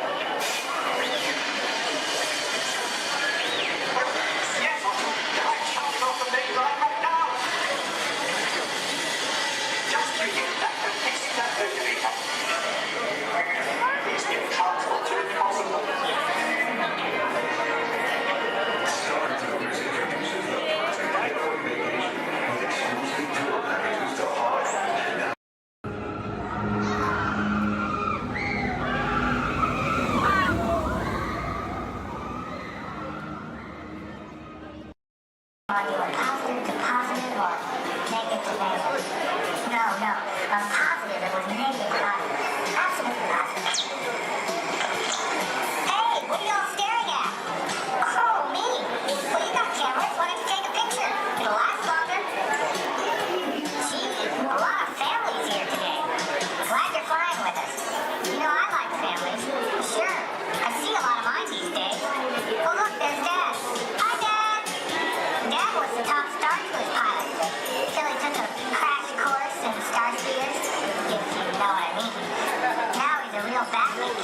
safety, remain seated at all times, keeping hands, arms, feet, legs, and other appendages inside your car.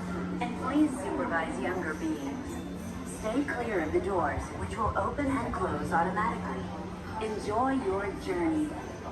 Para su seguridad, permanezca sentado y mantenga sus manos, brazos, pies y piernas dentro del vehículo. Y cuide a sus niños. Gracias. Please step carefully onto the moving platform, then step into the car. For your safety, remain seated at all times. This is the TTA Blue Line, non-stop service around Tomorrowland.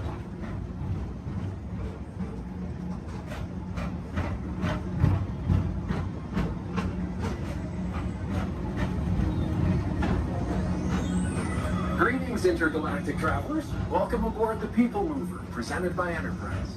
I'm Horak 5, your guide aboard this highway in the sky, the absolute best way to see Tomorrowland.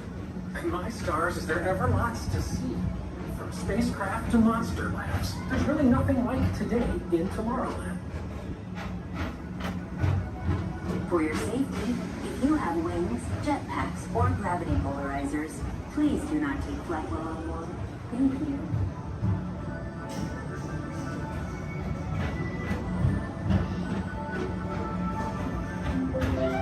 The next station is Tomorrowland Urban Planning and Star Traders. Transfer to the green and red lines. Don't worry, your express train keeps on rolling through the future, right by two of my favorite spots.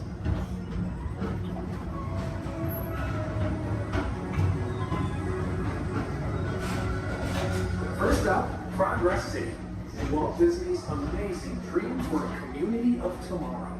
Did you know Progress City inspired Epcot and a lot of the visionary ideas throughout Walt Disney World? Look, there's even a tiny people mover. I wonder if that means there's a tiny Gorak.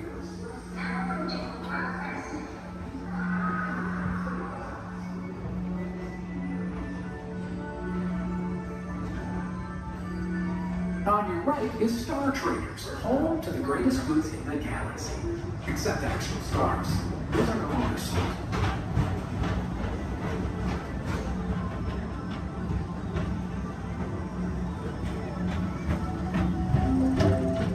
Now approaching Tomorrowland Speedway and Tron Light Cycle Run. I love a good circuit, and these are two of the best tracks of the cosmos for a bit of light, speedy competition.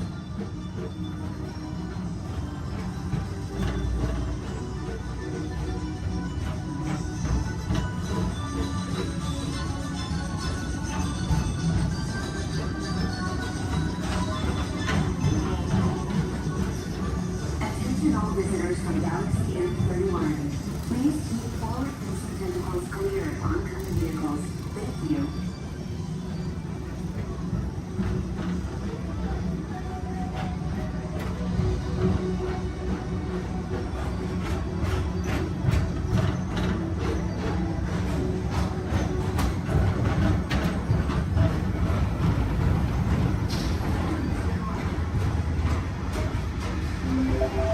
This is Starboard 75. Or as we always call it, Spaceman. Our high-speed rocket port to distant deep space destinations.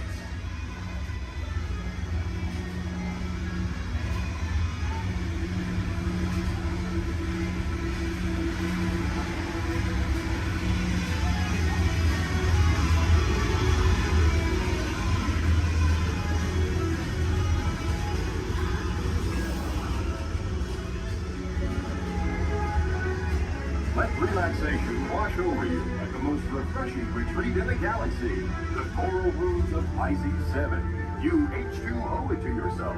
Book today.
tomorrow. Mr. Tom Morrow, please contact Mr. Johnson in the control tower to confirm your flight to the moon. Thank you.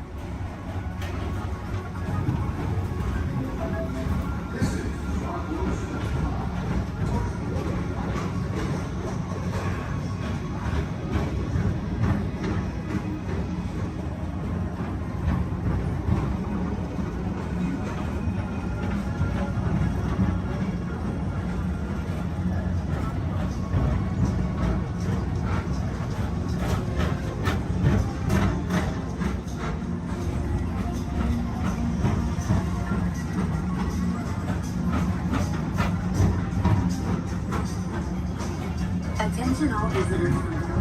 To your right is the Astrobarometer, our celestial symbol of interplanetary harmony and fellowship. Hop aboard and launch high above Tomorrowland for a spin amongst the planets.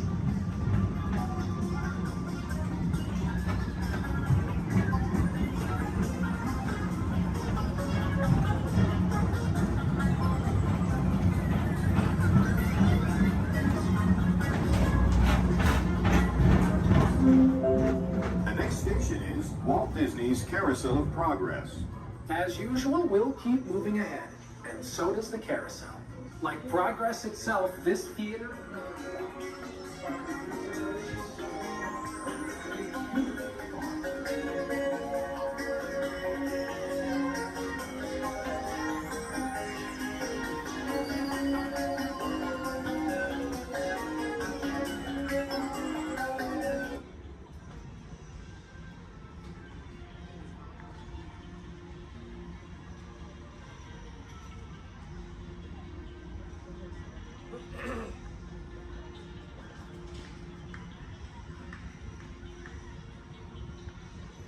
Attention on the people mover, please stay seated.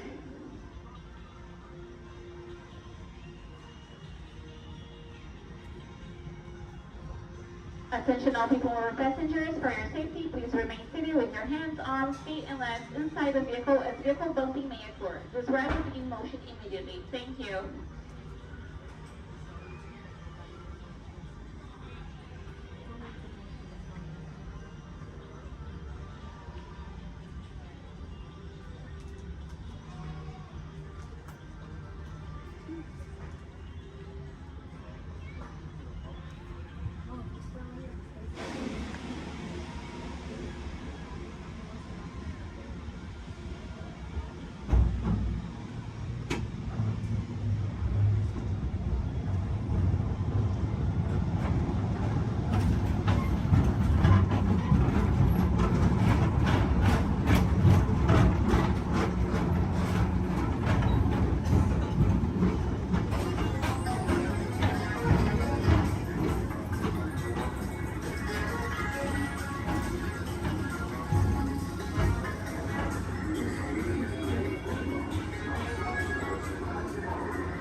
ahead, and so does the carousel.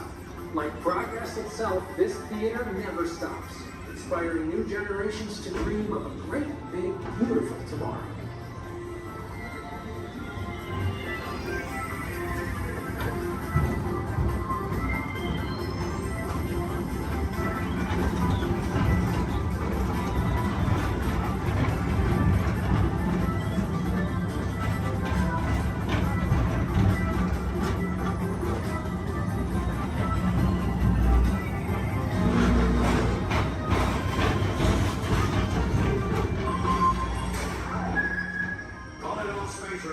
Report to your star cruiser and join me on this daring space mission against the evil unreserved.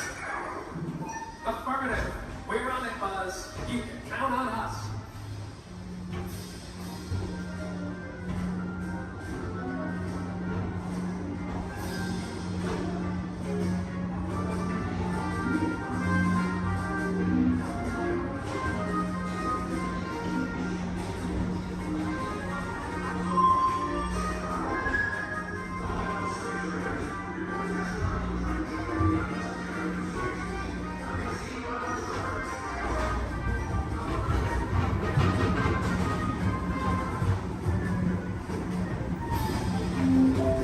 Now approaching Monsters Incorporated Laugh Floor.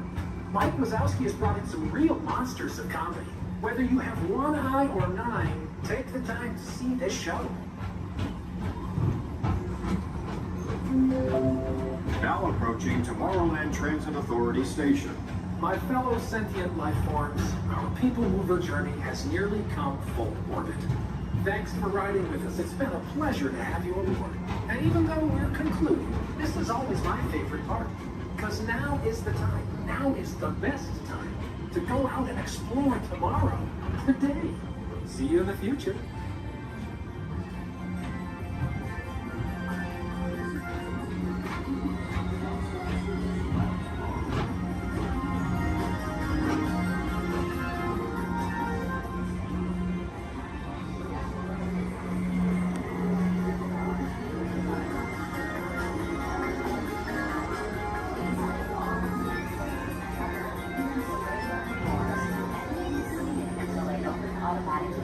Step onto the moving platform with caution and exit by stepping away from the car. Thank you.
Gotcha.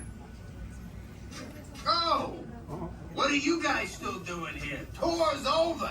The cages are open and the creatures are loose. You gotta get out of here. Wait.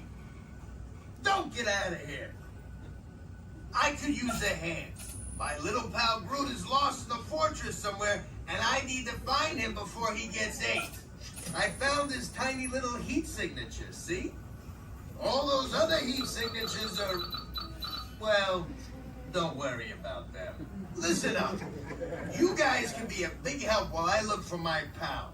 A gantry lift full of warm Karens makes a really great distraction. I just need you to wave your arms, scream, whatever it takes, and then all these things will, never mind. You in? It doesn't matter. That was rhetorical. Now let's move. Meet me at the gantry lift. Yep, I'm gonna go back that way.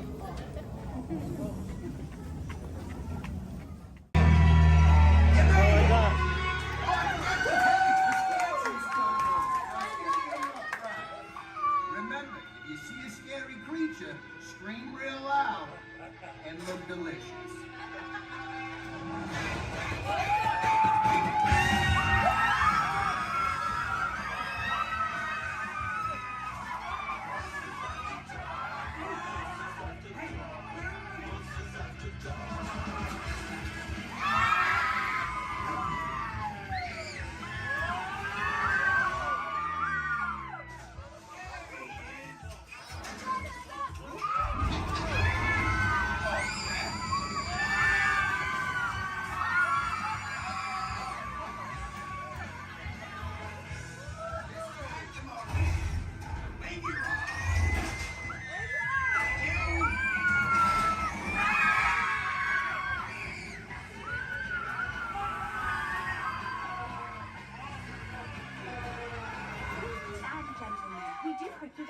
settled, please gather your purse souvenirs.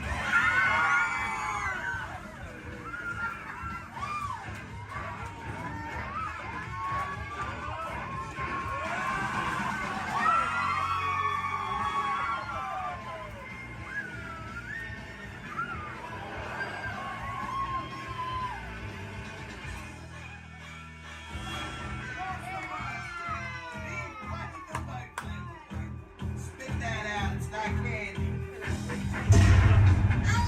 What's your language?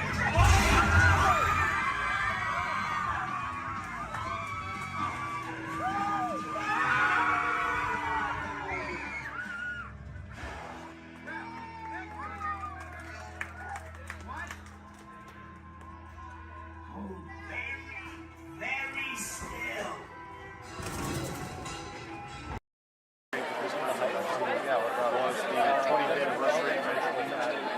Oh my God, that was the most amazing celebration I've ever seen them do.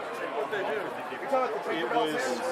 I think they're sold out in the park, but they still got It was like 200 dancers, and then 3 different marching bands.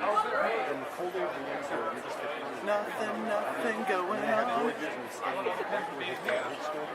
Reading the dedication synced with his dad. I was the only one that got that joke. Then, Nothing to see here. Ladies and gentlemen, boys and girls, 55 years ago today, Walt Disney dedicated the happiest place on earth. Since then, Walt's dream has brought joy to millions around the world. Join us now as we go back to that memorable day, July 17th, 1955. To all who come to this happy place, welcome. Disneyland is your land. Here age relives fond memories of the past. And here you may savor the challenge and promise of the future. Disneyland is dedicated to the ideals, the dreams, and the hard facts that have created America, with the hope that it will be a source of joy and inspiration to all the world. And now, let's all join together in singing Happy Birthday to Disneyland. Are you ready?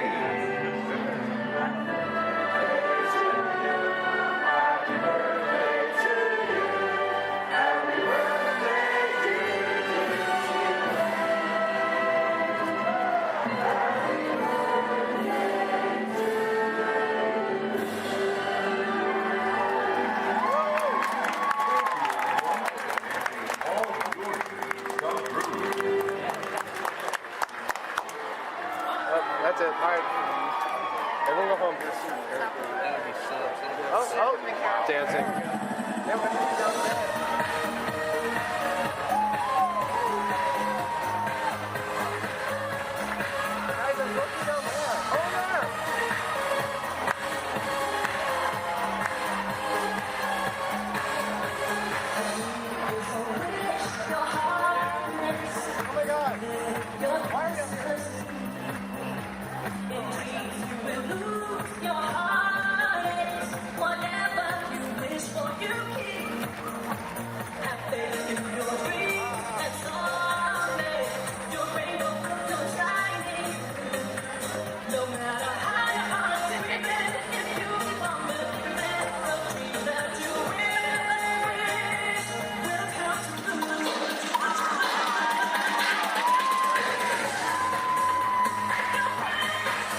Minor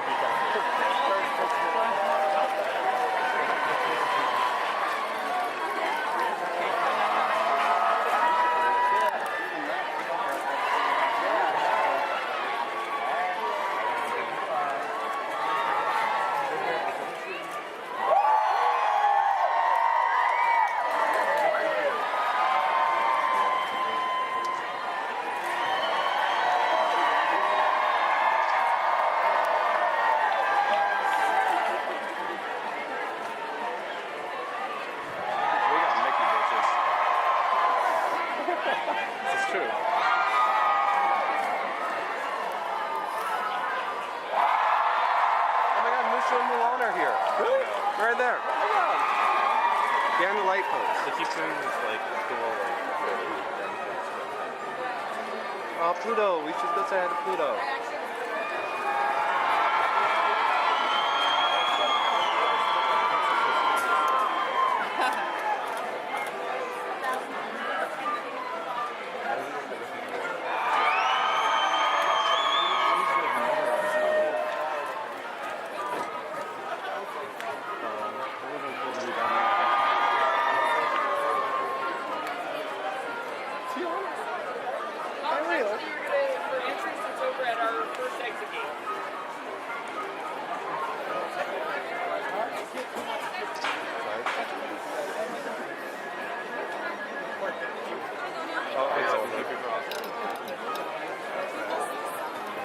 Some of them are leaving now. It's over. Everyone go home.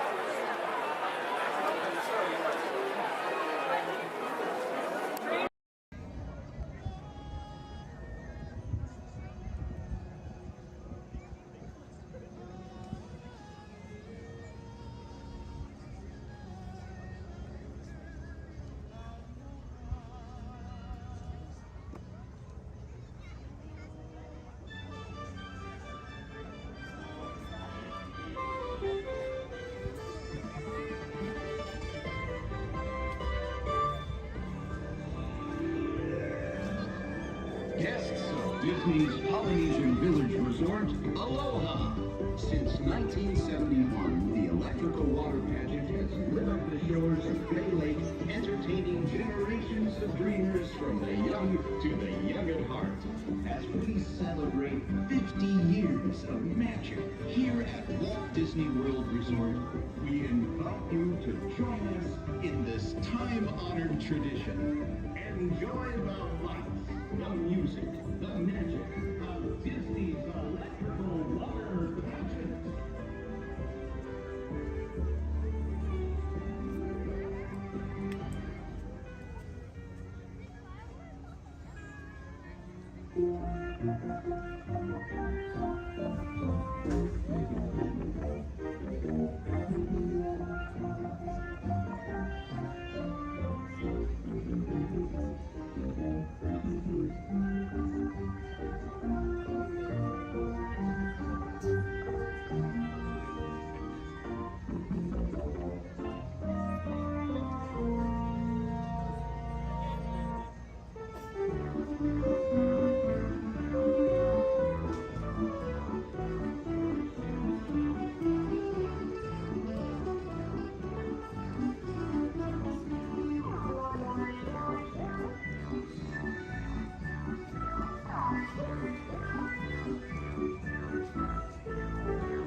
ever answered the call of this magical place, Mahalo.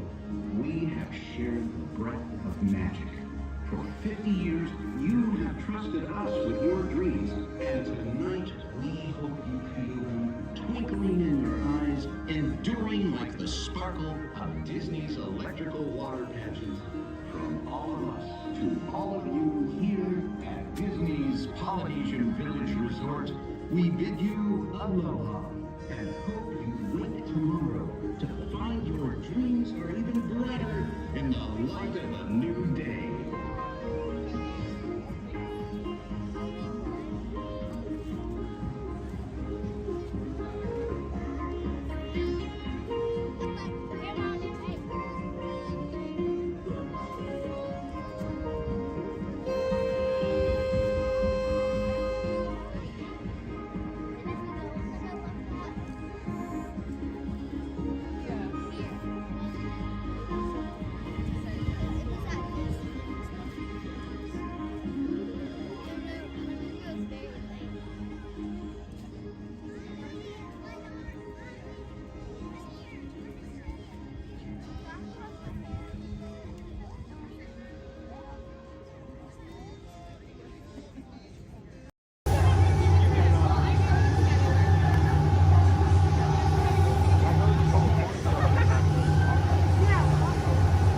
Time travel commencing in T-minus 10 seconds and counting. This is Seeker. Listen up. We've got to get in, grab the Iguanodon, and get out before that asteroid hits. Let's roll!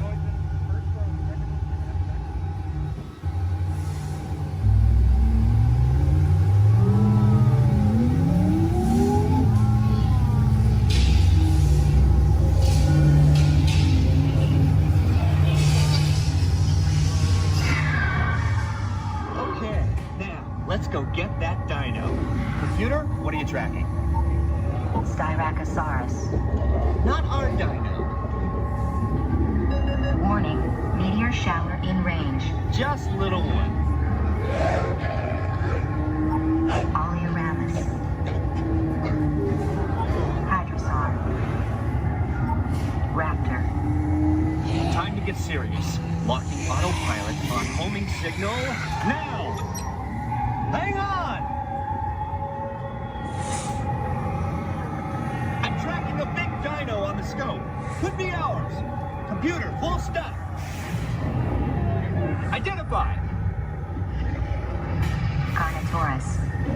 Definitely not our dino. Go, go, go!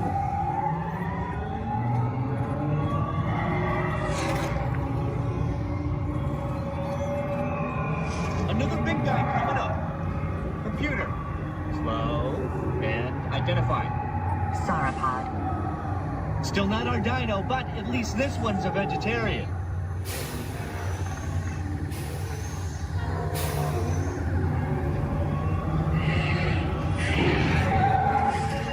Asteroid impact in 90 seconds. We better move it.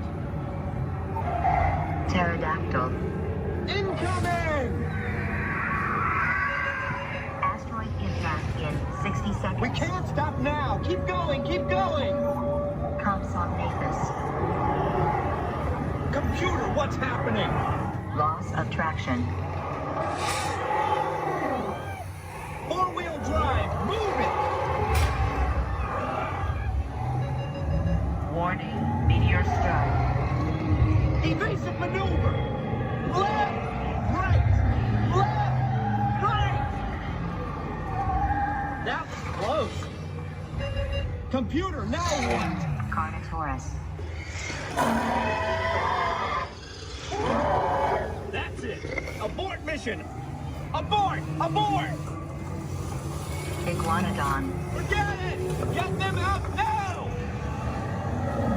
Asteroid impact.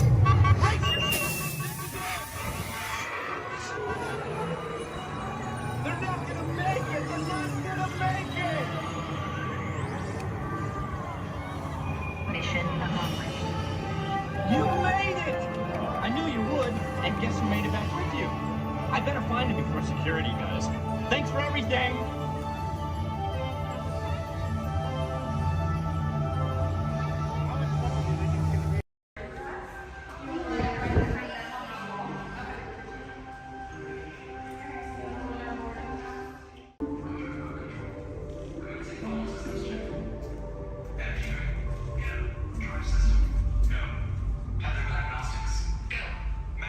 field. Go. Gravity generator. Go.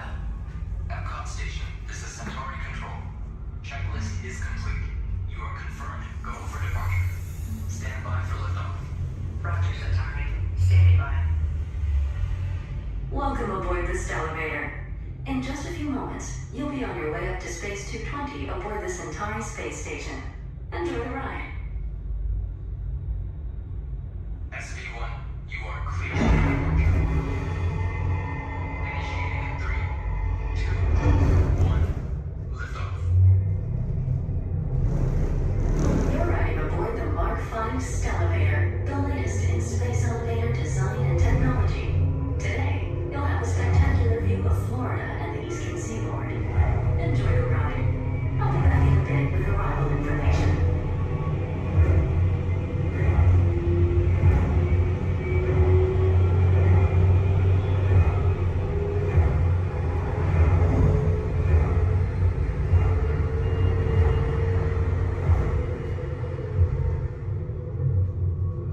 SV1, we are on our final approach.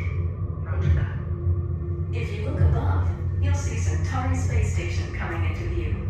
Once we dock, gather your belongings and exit through the open airlock. A Space 220 agent will be waiting for you. SV1, prepare for arrival. Gravity generator active. Airlock activated. Docking complete.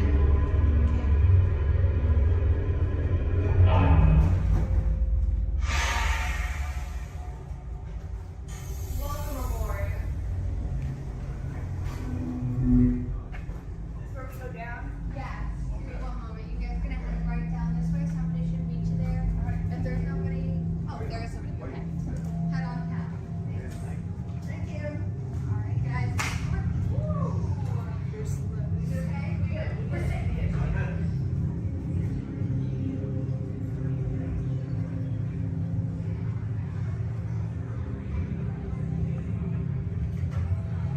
Hi there, guys. I'll Hello. take that boarding pass. And what's the last name? Nice. Alright, for Joffrey? Yes. Alright, you guys can call me. How was the trip up today? Was it good? Very good. Awesome.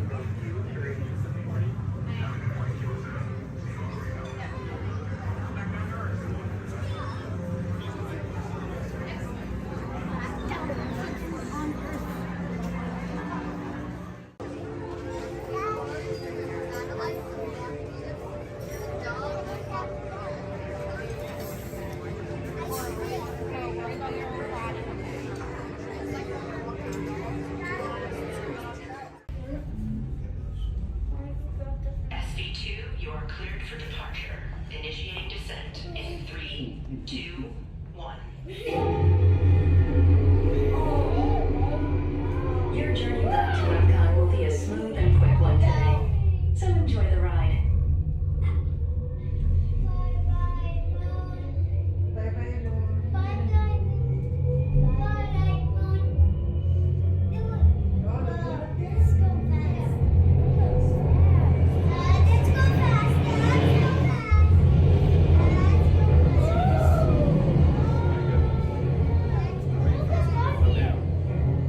Epcot is now coming into winter. Gather your belongings, exit through the open airlock, and watch your younger travelers. Yeah, it's way fast. SV2 cleared.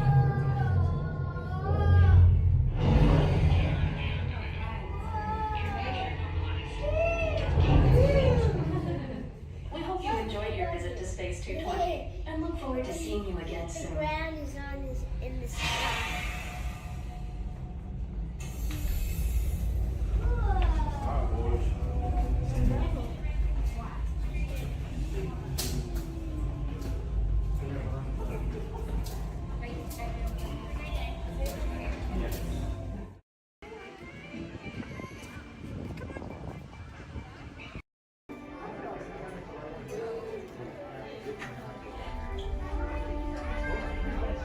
I never used that.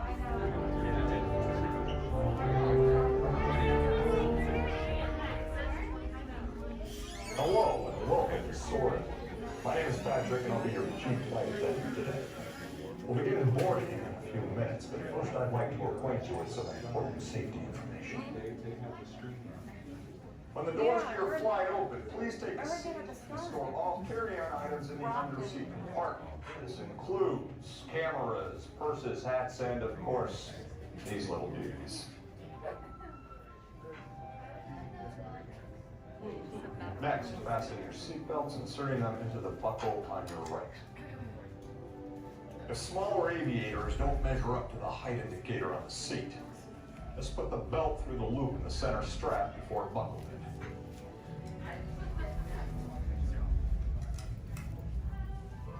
Nice work, pal. Soon you will be airborne. So if you or your little aviators have a fear of flying or of heights, you might want to wait for your party if you arrive in. Okay, let's review. That is seatbelt, carry-on item, safety strap, fear of heights, keep your hands and arms inside at all times. Anything else? Yeah. Have a nice flight. Alright, my friends, we're going to load row 3, followed by 2, then 1. Row 3, please follow me. 2, you're going to follow 3. 1, you're going to follow 2.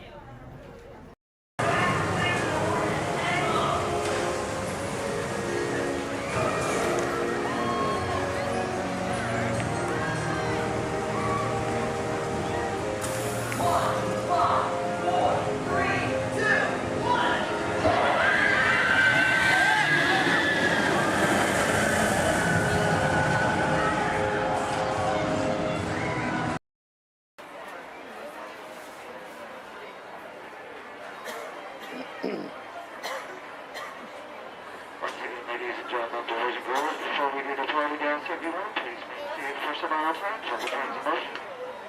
As well as if you're a small children, if you ask me go and please let me know the sign of the bench. And I will from the crowd to the day, there's again. Our board.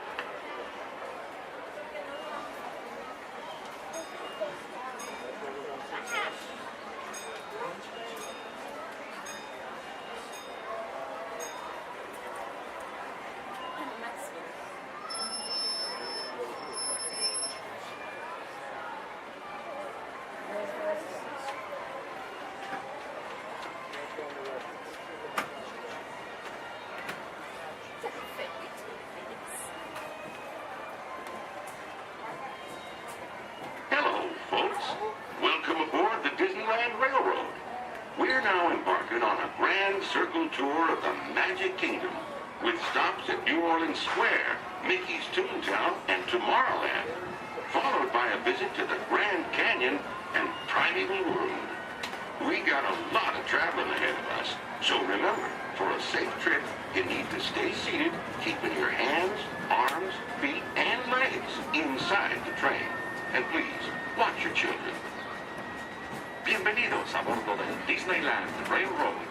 Para su seguridad, permanezca sentado y mantenga las manos, brazos, pies y piernas dentro del tren y cuide a los pequeños. Gracias.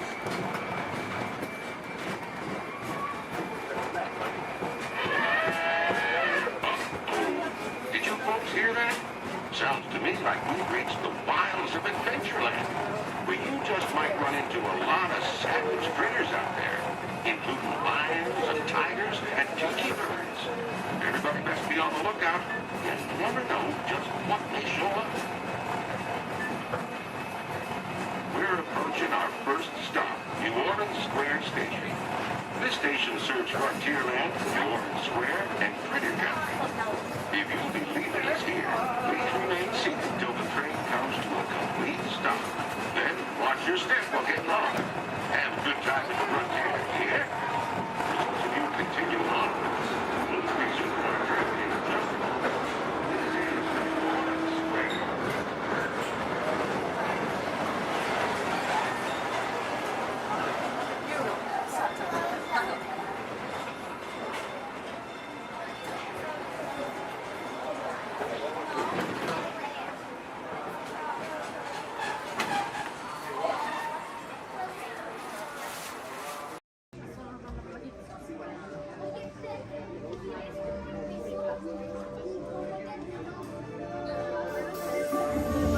I see we have new visitors.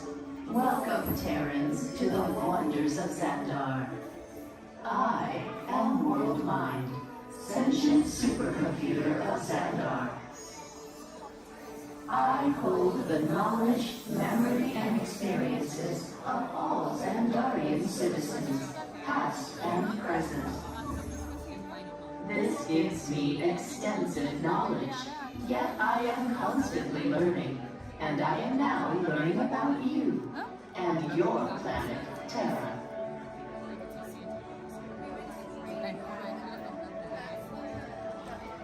Much of my knowledge of your world came from your great scholar, Peter Quill. However, many of his facts have yet to be confirmed, such as the incredible importance of a legend called Footloose. Through my fellow Xandarians working here at the wonders of Xandar, I am discovering more about you Terrans. Such as your fascination with eating the turkey leg. Why only the leg? What about the rest of this creature? We are eager to learn the answers to these questions and so much more about your world. In return, we Xandarians hope to share with you more about ours. Although Xandar is 2.537 million light years away from your planet Terra, our worlds are actually quite similar and began at precisely the same moment. We refer to this as time zero, before the existence of anything. Our worlds were born of a single point of matter and energy that lasted outward in what you Terrans refer to as the Big Bang. And from nothing came the beginning of everything. Incredibly hot and extraordinarily powerful, this explosion filled the cosmos with a cloud of rapidly moving particles. Over the next 100 million years, space continued to expand, and the particles cooled and slowed. As they coalesced into huge swirling clouds, gravity pulled them into larger, denser clusters. At the heart of these clusters, the temperature rose, and the particles were compressed so tightly they fused, releasing enormous amounts of heat and light. This is how the very first stars in our shared universe were born.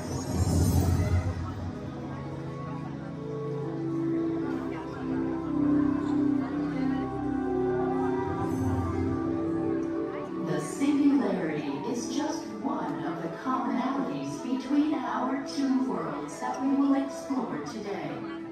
Welcome, Terrans, to the wonders of Xandar.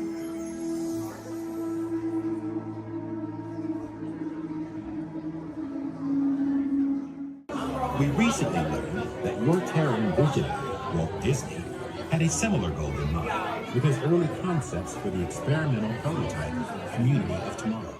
Years now, Peter Quill, what do you have to say about this? You know, I mean, it was really a group effort to execute my plan. Thank you, Mark. The Great Lady, I would love to hear more about how Terra was chosen for this Wonders of Xandar tour. Well, that was totally my idea. And that conquered too, because I love that place. It's awesome. I went there as a kid, and I cannot wait to get to go back and ride. I forgot his name. Also want to see the energy, dinosaurs, and of course, hear the veggie fruit. It's the best. Can't wait. Okay, well, I'm sure it will be wonderful for you to relive all of those memories again. That's us. And it's thanks to the Wonders that Xandar is reaching out to other cultures across the galaxy.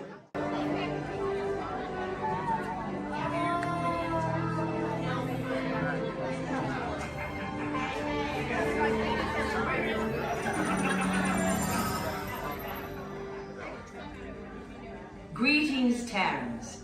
I am Nova Prime Irani Rayal, commander of the Nova Corps. On behalf of all Xandarians, I hope you have enjoyed exploring the wonders of Xandar. As you have seen, your world and ours were born of the same moment, one which you refer to as the Big Bang. As such, we are all galactic neighbors in a vast universe which we and countless others share.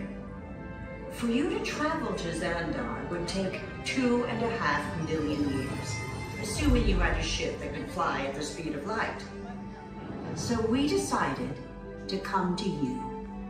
But even we could not have reached you so easily were it not for the Cosmic Generator, an advanced piece of Xandarian technology that creates jump points, artificial tunnels that act as shortcuts, linking distant points in space. It is our desire to share this wondrous technology with your people, so that together we might explore new worlds and create a brighter tomorrow. And now, as the culmination of the wonders of Xandar, you will be teleported to a Nova ship above your planet for a demonstration of the Cosmic Generator. I trust you will find it an unforgettable experience.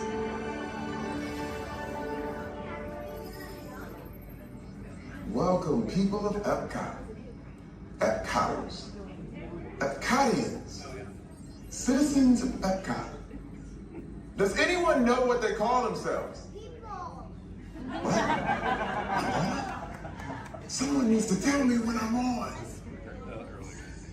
Welcome, Epcot-tarians. I am Centurion Tal Merrick, and we're just about ready to teleport you up to the ship for the demonstration. As you're about to enter a secure Nova area, I must ask you to put away your Terran communication devices at this time. Recording of any type is strictly prohibited. I am very serious about this. Now, please step forward into the chamber. You're gonna love this. You're on! That was the best. That was like probably highlight. You're on! Someone get that guy back. I should warn you that we have never teleported Terrans before. But since your molecular structure is very similar to Xandarians, it should work. It'll work. So long as you are standing inside the lighted ring. You do not want to know what happened last time someone did not stand where I told them to, okay? Stand by the teleportation. Here we go.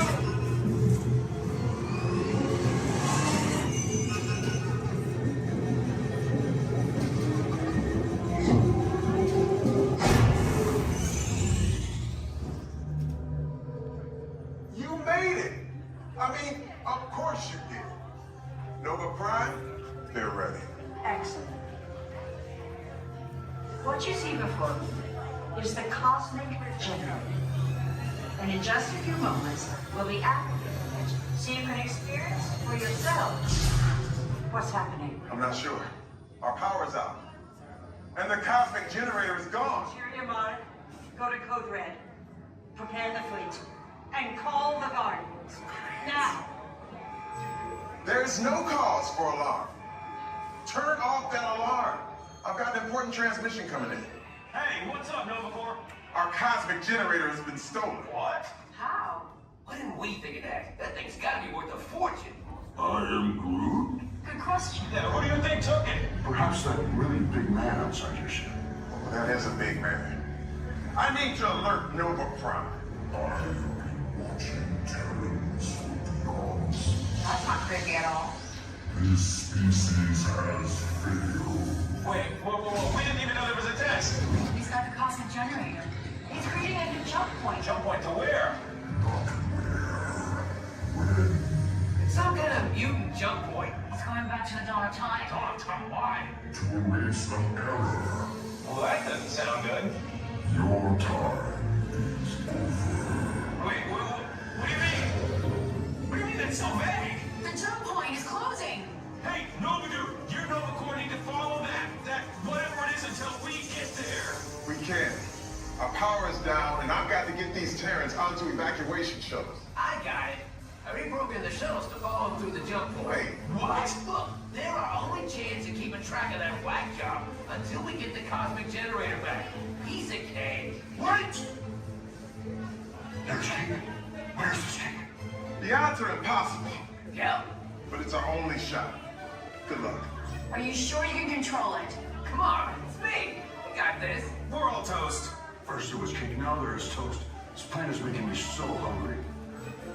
Terrence, listen up. We need to make our way to the evacuation shuttles now. We'll follow the plane and get our power. Okay, they're headed for the jump point. This plan is never gonna work. Well, Okay, I'm locked onto your vehicles. We'll be right behind you. nothing to worry about. Unless we cannot stop this unusually large man. Then you're likely doomed. Good luck. You're gonna need it.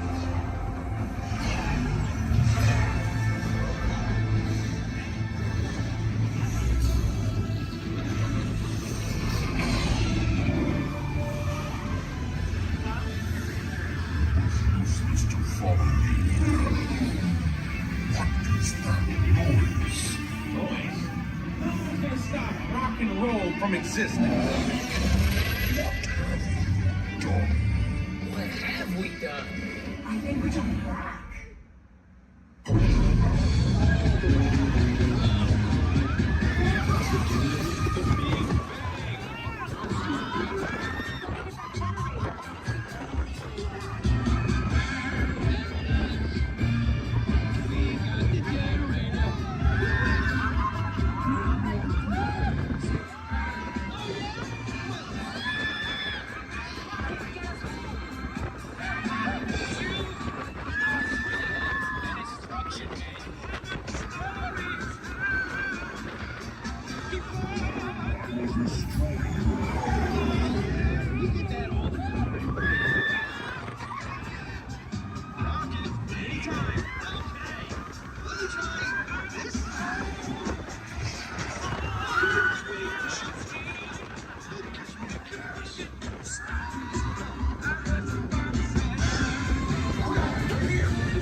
Heroes. So, do you really think they deserve to be called heroes?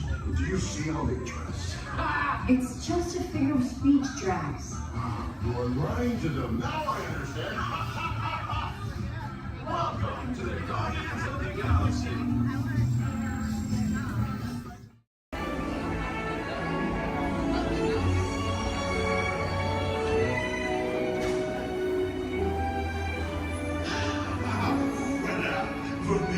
Venez, suivez-moi.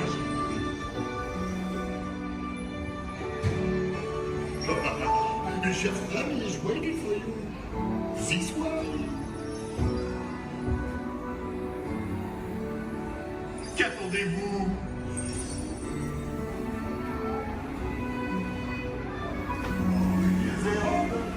Des invités pour le dîner. Yes, put here. On n'aurait pas idée à Concova? Non. A simple omelet? Too simple. What? Mais oui, that's it.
are you doing? Que manigancez-vous? Out of my way!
Attention marine life explorers. Do you ever wonder why pufferfish puff? It's a special adaptation that keeps them safe from predators. Thanks to elastic-like skin that stretches easily, puffers inflate their stomach when they're scared or threatened, and some are even covered in spines that ward off danger.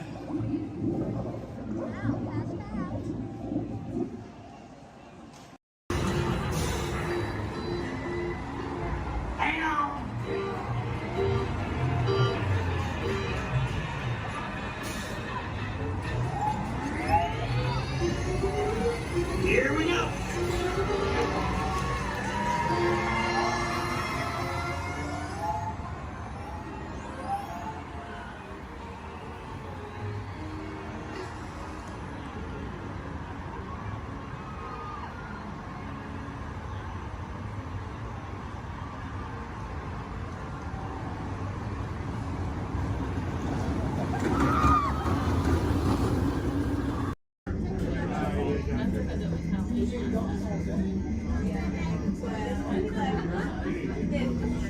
This is Disney's Port Orleans French Quarter Resort. Please collect your belongings, watch your head and step as you disembark, and take some home shore fun. Thanks for riding with us, and welcome home.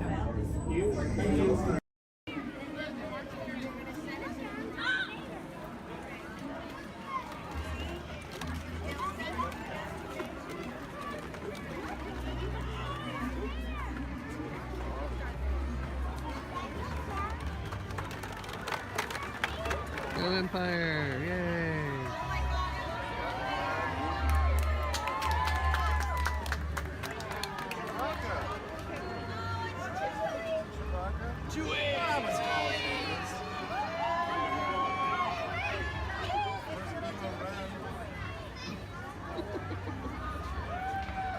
来来，握握手。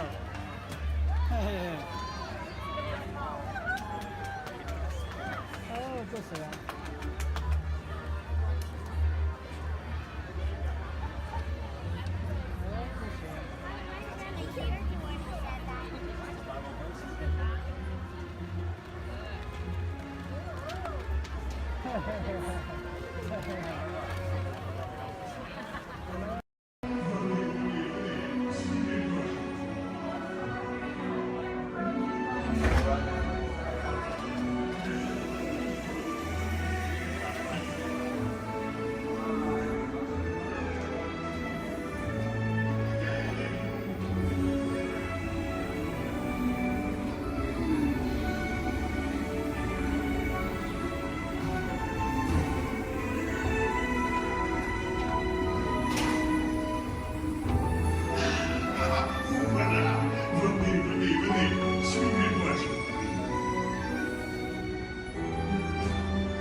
？Chef Daddy is waiting for you.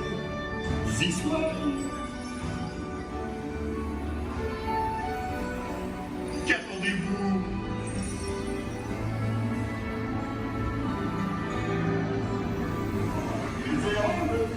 Des invités pour le dîner. Hein?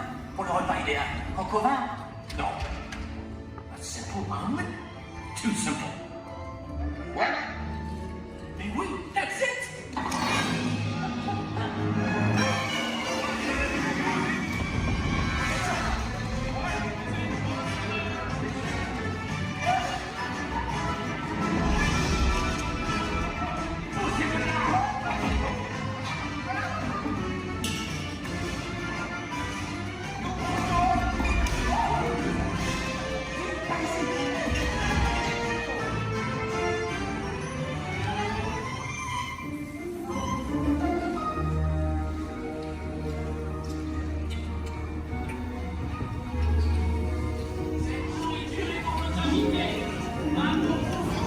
Hey guys, the food is for them, not you.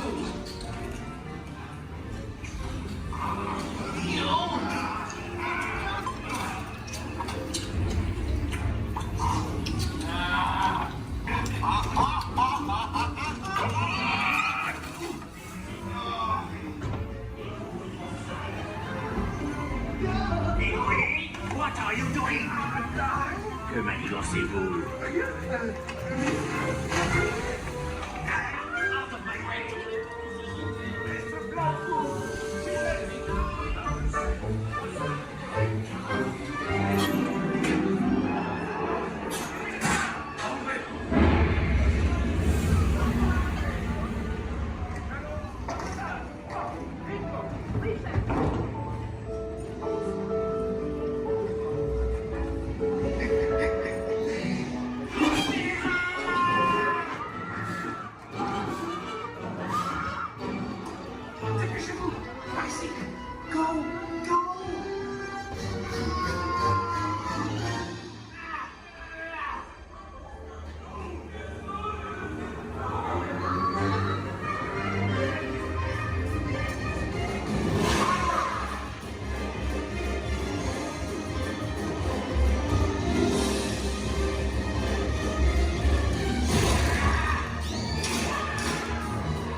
here on the reserve is Twin Day, and Twin Day means let's go.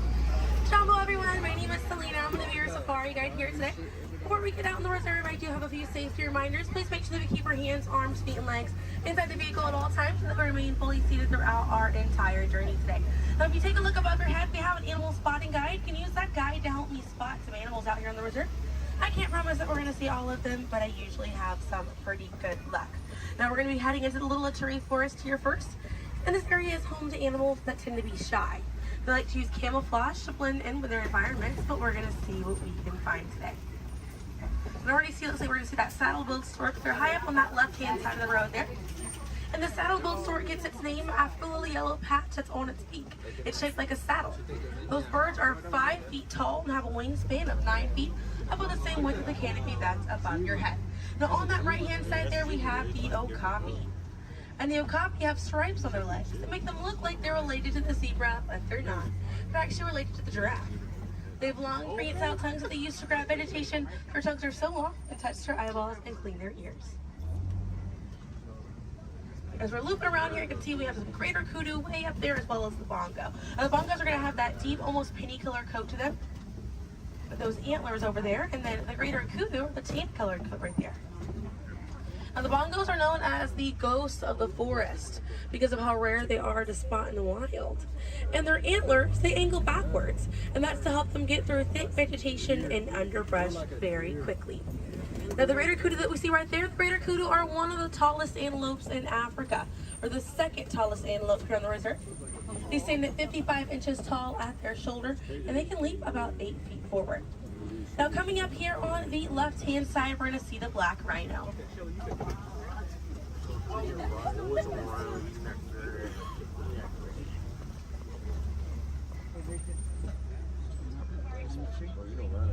Now, black rhinos are the smallest rhino in Africa.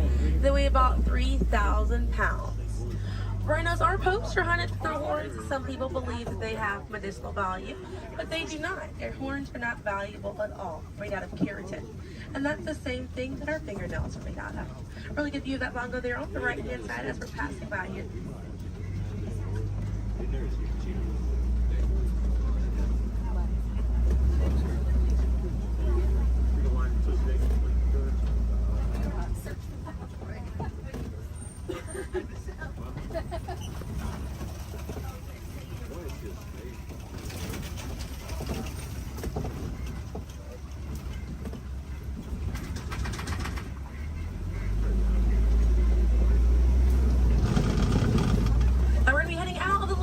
Forest, but we're going to be on our way to the Safi River, and animals in this area like to hang out in and around the water.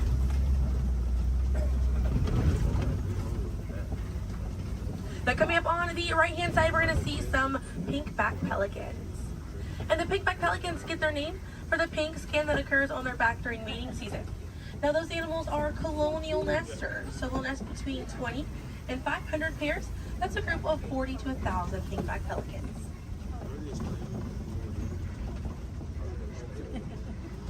A view of the Safi River coming up on the left, and we have some Nile hippopotamuses.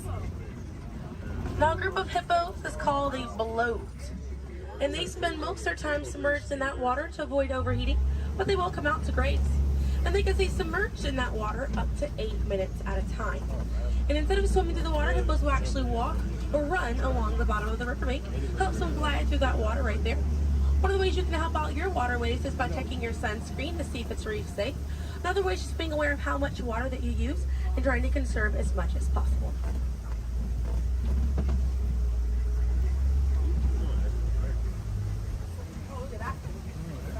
Another one there, taking a nap on that left-hand side.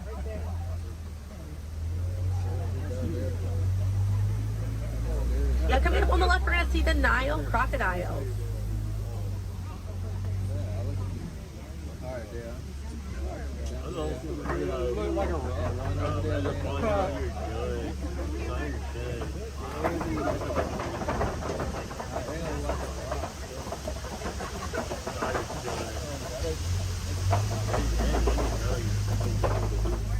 Now, the Nile crocodiles can eat half their body weight in one sitting, and they can go months without eating if food is scarce. Now, mother and father crocodiles are great parents, and they'll gently roll their eggs in their mouth It softens up their shell and it makes it easier for their babies to hatch. But we're going to be heading into the savannah now, and the savannah hosts millions of migrating animals every year. And it's home to Africa's most well-known animals, such as zebras and giraffes. I'm hoping that we'll be able to spot some today, but as we're getting out here, we have a pretty good chance to identify some animals with that animal spotting guide. We have lots of wide open spaces. Already see, looks like I can see the elands are out there. Wondering what other animals. I'm hoping it'll be a pretty busy day out there.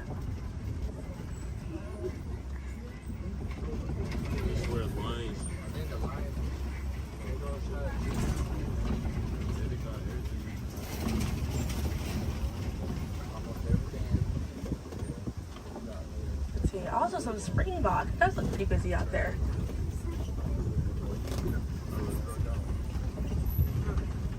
So we're still looking around here. Keep an eye on the right. They're going to be past this kind of rocky area. It's a herd of wildebeest way back there in that pathway. And the name wildebeest means wild beast in Afrikaans.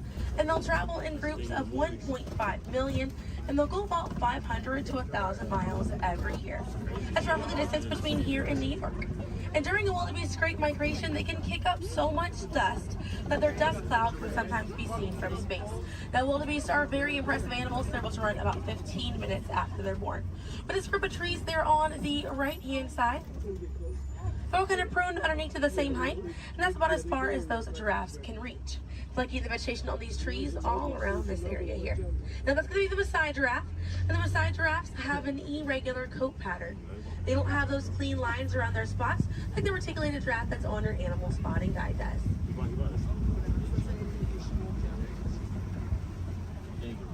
Now on the left-hand side, we do have the African painted dogs. There might be a little bit more viewable once we're a little bit further up here. Now, African painted dogs get their name after their fur pattern. It kind of looks like they have paint on them. It's unique to each animal, and that's how they identify each other. African painted dogs are Africa's most successful hunters. They have a catch rate of 90%. Now, right here on the left-hand side, we're going to have a really good view of the Ankole cattle. We're going to sneak on by here. The Ankole cattle are the only domestic cattle breed that we have here on the reserve. They're in the bovine family, same family as buffalo and bison. And their horns right there, they grow about 3 to 4 feet in length, and they're filled with a honeycomb-like structure. It allows for blood circulation, and it helps keep them cool on hot days. Now, further back, that's a sable antelope in that back left corner. And the sable antelope are very special because of the symbol of the Harambe Wildlife Reserve, because of how courageous they are. So in a choice between fight or flight, the sable antelope will choose to fight, just how we should fight to protect these animals and the environment that they live in. And their antlers are angled backwards to deter animals like lions from jumping on their backs. And we have a really good view there of that Maasai giraffe. We're going to have another pretty good view there on the right up ahead too. Maasai giraffes stand about 18 to 20 feet tall when they're adults. And when they're born around 6 feet tall. They have about a 6-foot drop the moment that they're born. And just like the okapi, they do have those long prehensile tongues that they use to grab vegetation. They kind of use like how we use our fingers to grab food.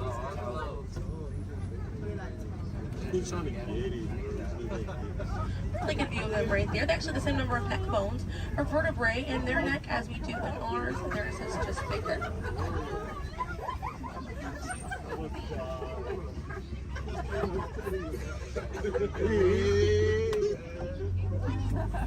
Group of giraffes is called a tower.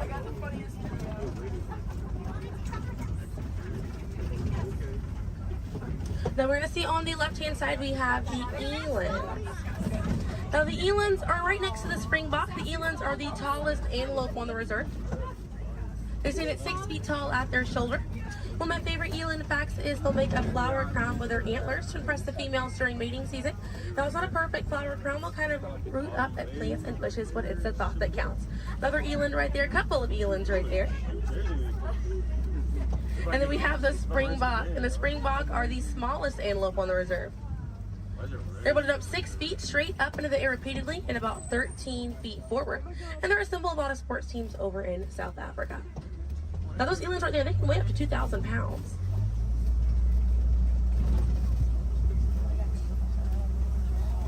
Another view of that Maasai giraffe right there.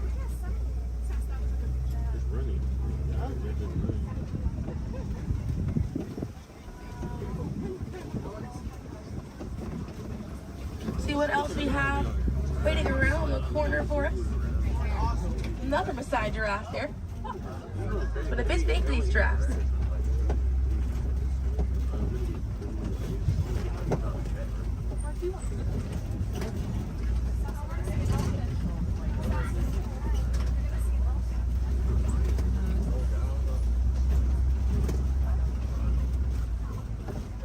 We're going to see the African elephant up here. It's going to be on the right-hand side of the truck.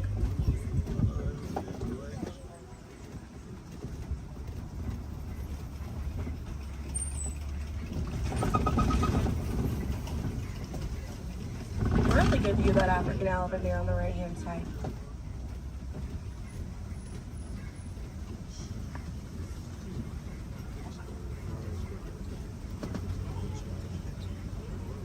And on the left we have the mandrill. That's the male mandrill on the left.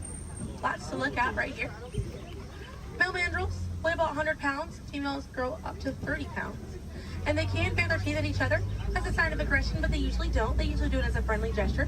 So it's kind of like the mandrills are smiling at each other. Now we got to see that elephant back there. And elephants are social creatures. That's going to be the African elephant. The females and their young will hang out in large groups together, and the males will form a loose bachelor group, or sometimes they will kind of hang out on their own, depending on their mood. And the way that African elephants stay cool is by flapping their ears. It runs air over the blood vessels that are dispersed all throughout their ears, and it helps bring their body temperature down.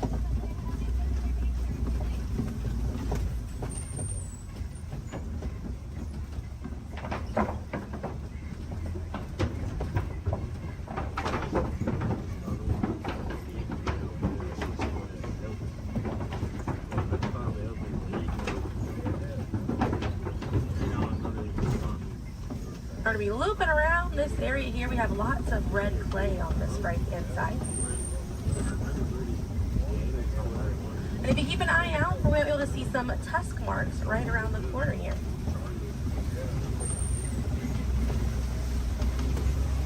So those tusk marks on the right were caused by African elephants. And they'll scrape up against that clay and they'll eat it. More elephants there on the left-hand side. And they eat it because it contains the minerals that they need, sort of like how we take vitamins.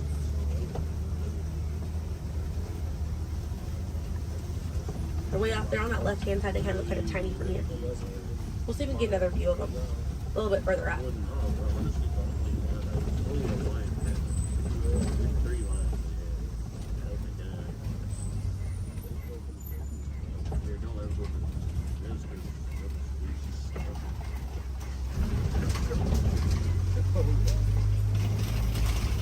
So on the right-hand side, we're going to pass by a couple of trees. There's one on the left by those elephants as well. And these trees are baobab trees. And baobab trees survive by storing water in their trunk, and they stay leafless about 9 months out of the year. Now, baobab trees have a few different nicknames. One is the upside down tree, and the other one you might be familiar with is the tree of life.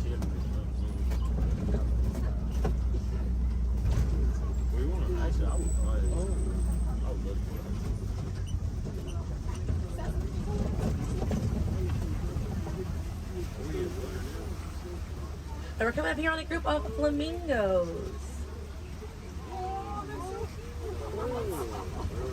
Group of flamingos is called a flamboyant. So here we have that flamboyant of flamingo. Now this particular species is the greater flamingo species, and they're the lightest colored flamingo in their family. They get their color from the brine shrimp that they eat, and over time it turns their feathers pink. It takes about 1 to 2 years to get that full pink coloring right there. When they're born all gray and fluffy.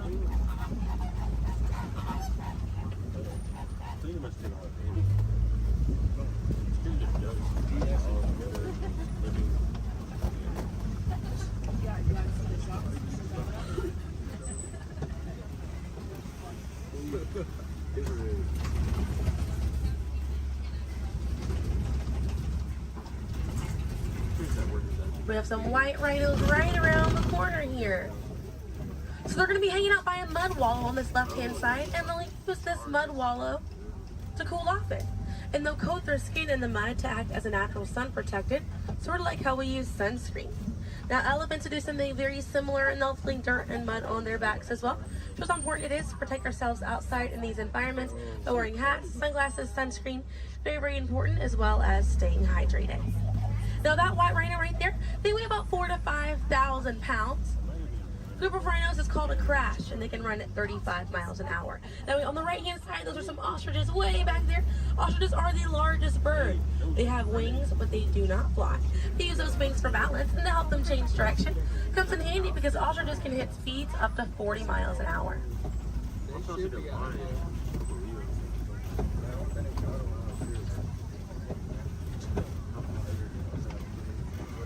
You see some cheetahs right around the bend here.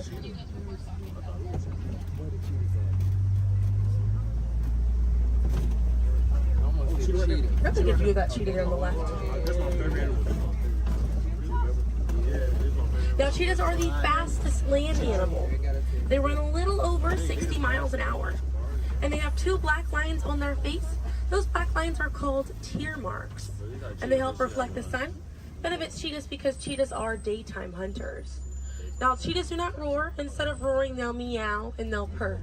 And their claws are not retractable, so they're out all the time. Now we're coming up here on some Kopi rocks. And Kopi rocks are rocks that jut out from the savannah. And a lot of times animals like lions will use these Kopi rocks as a vantage point to kind of scope out their territory and their prey. Really beautiful view of that male lion right there. Now at full volume, their roar can be heard up to 5 miles away. And they can sleep about 16 to 20 hours a day. Really impressive view of them posing right there. Oh yeah, it's moving. Now, female lions will do most of the hunting for the group, and the male lions will stay back and kind of guard the territory and guard their cubs. And the Swahili word for lion you're probably already familiar with. The way that you say lion in Swahili is simba. And we're going to see some more ostriches. We have some white rhinos over here too, and the lioness is there on the left. Looks like she's posing for us as well. Really cute view of that white rhino as well on the left here. Or excuse me, yeah, right hand side. That's all they have. I think that's what they have like wild rocks, and they can't even get them. They really try. Not really. I can see some warthogs right around the corner because it wouldn't be a safari without them. Few of them over here. Warthogs are in the same family as domestic pigs.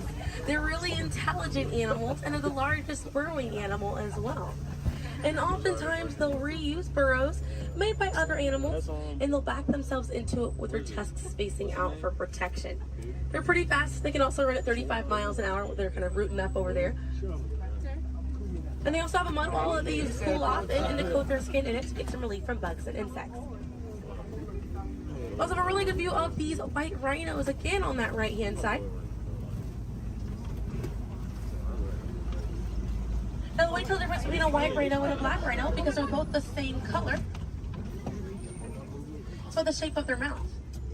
White rhinos have a wide mouth and black rhinos have a V-shaped or pointed mouth. Original word for white rhino was vite. Vite means wide in Afrikaans, but over time it was misheard and mispronounced and it turned into the white rhino. I have a few of those warthogs as we're passing by on the left hand side, but on the right we're going to see some ostrich eggs in that tall grassy area. And each one of those eggs right there weigh 3 pounds, and it's the equivalent of 2 dozen chicken eggs. Now those shells are so strong that the average man can stand on them and they will not break.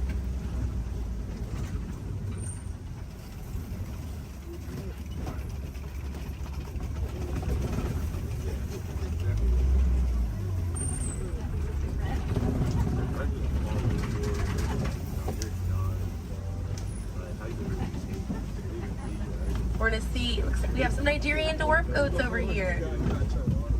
And these goats are used for their dairy products, such as milk and cheese.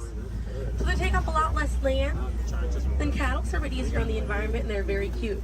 Now their milk is considered high value, so selling that milk helps take away the need to rely on wildlife. Now if you do want to see some more goats today, you can head over to Rafiki's Planet Watch. They have a petting zoo area, an animators area, and a kind of behind the scenes look at Disney's Animal Kingdom.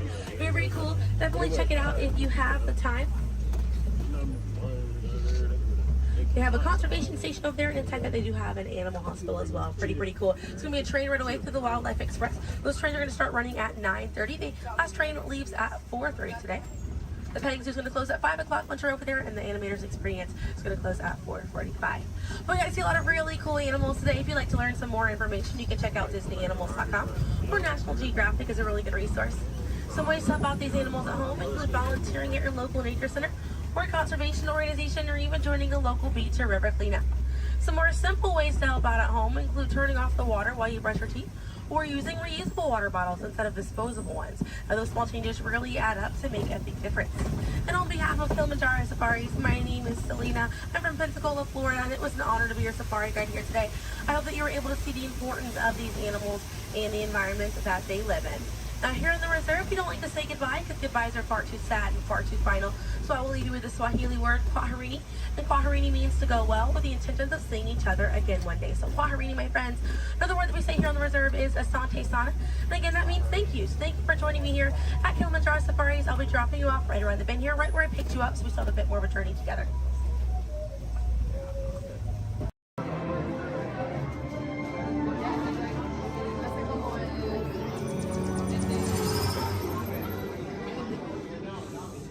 Greetings, Terrans. I am Nova Prime Irani Rayan, commander of the Nova Corps. On behalf of all Xandarians, I hope you have enjoyed exploring the wonders of Xandar. As you have seen, your world and ours were born of the same moment, one which you refer to as the Big Bang. As such, we are all galactic neighbors in a vast universe which we and countless others share. For you to travel to Xandar would take 2.5 million years, assuming you had a ship that could fly at the speed of light. So we decided to come to you. But even we could not have reached you so easily were it not for the Cosmic Generator, an advanced piece of Xandarian technology that creates jump points, artificial tunnels that act as shortcuts, linking distant points in space. It is our desire to share this wondrous technology with your people so that together we might explore new worlds and create a brighter tomorrow. And now, as the culmination of the wonders of Xandar, you will be teleported to a Nova ship above your planet for a demonstration of the Cosmic Generator. I trust you will find it an unforgettable experience.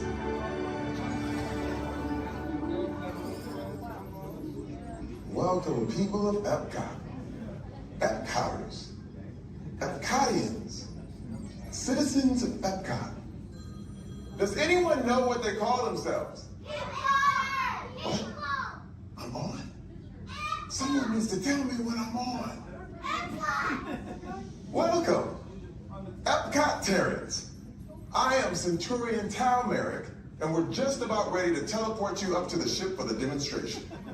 As you're about to enter a secure Nova area, I must ask you to put away your Terran communication devices at this time.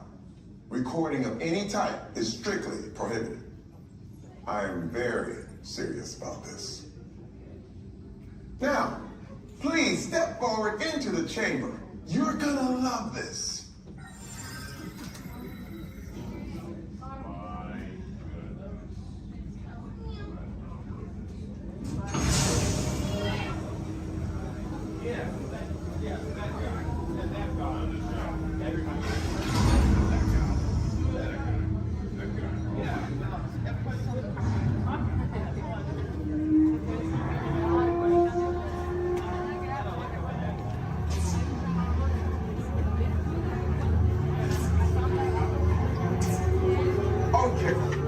Before we begin, I should warn you that we have never teleported Terrans before. But since your molecular structure is very similar to Xandarians, it should work. It'll work. So long as you are standing inside the lighted ring. You do not want to know what happened last time someone did not stand where I told them to, okay? Please make sure you're all the way inside that lighted ring on the floor. We must teleport you till you're all the way inside that lighted ring.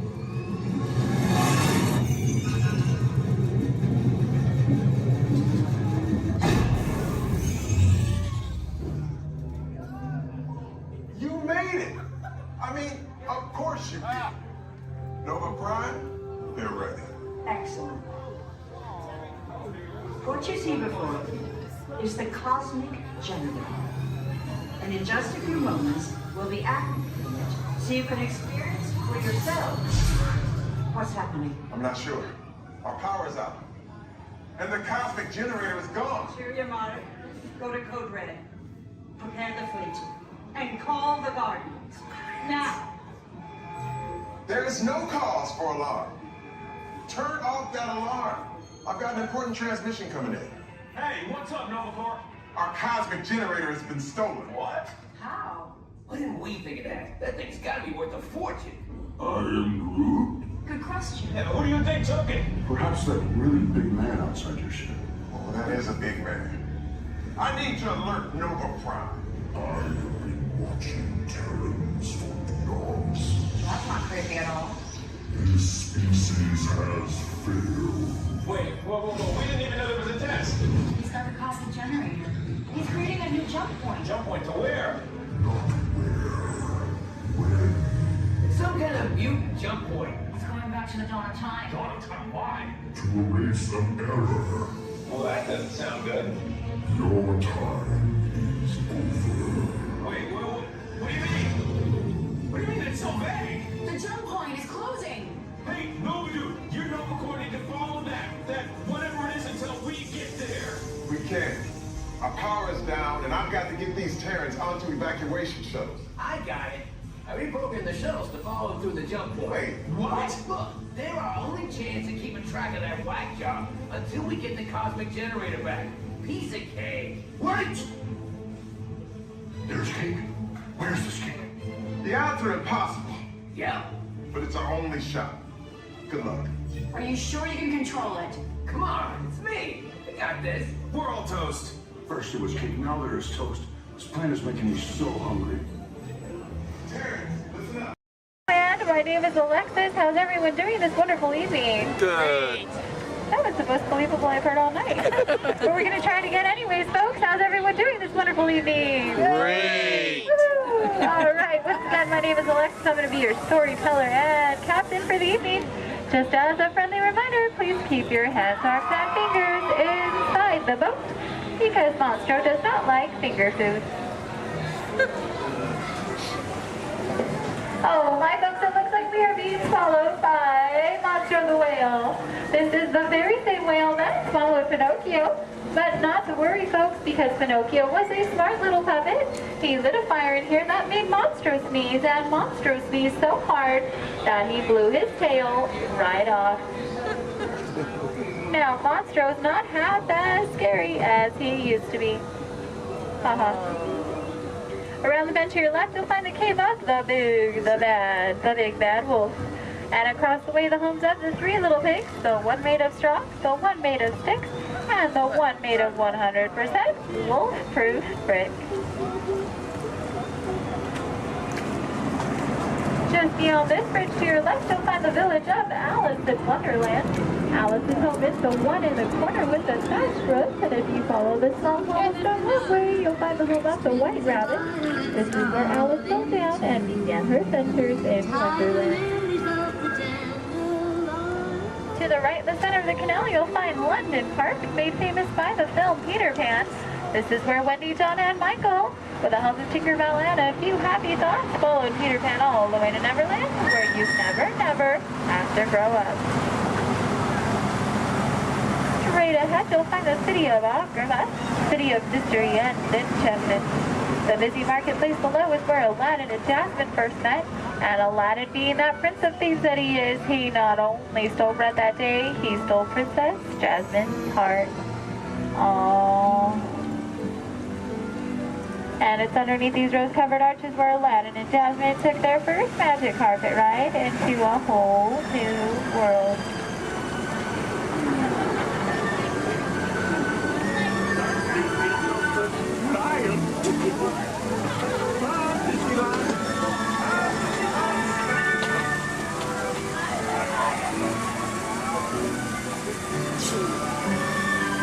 Now, folks, please be careful and please do not touch anything because we are entering the Cave of Wonders.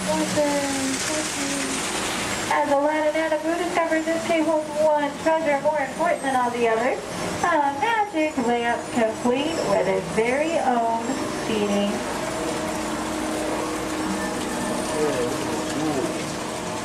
To the right, you'll find the home of Snow White and the Seven Dwarfs.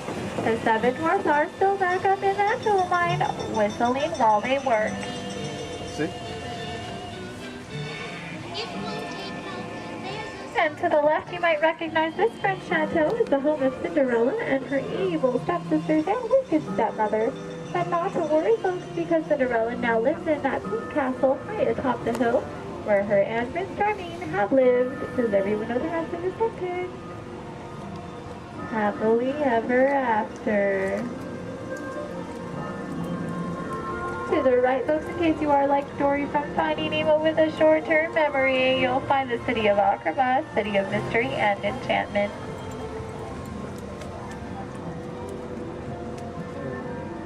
To the left, you'll find the world-famous patchwork quilt. This patchwork quilt is comprised completely out of desert flowers, and it, along with every other plant and tree here in Storybook Land, are 100% real. They have just been miniaturized by a process known only by Tinkerbell and a few of our Disneyland gardeners.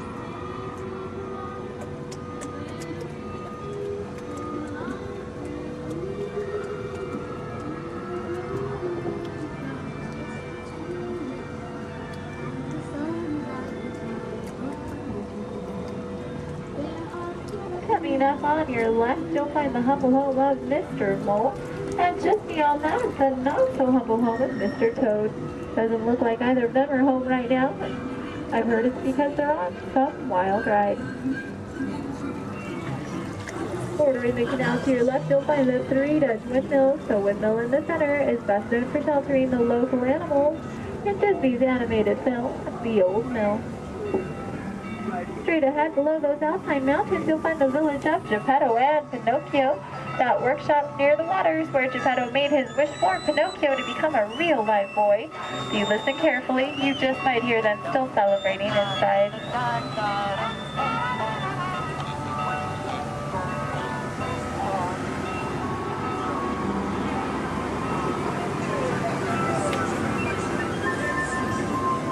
Coming up on your right, you'll see the ship of Prince Eric.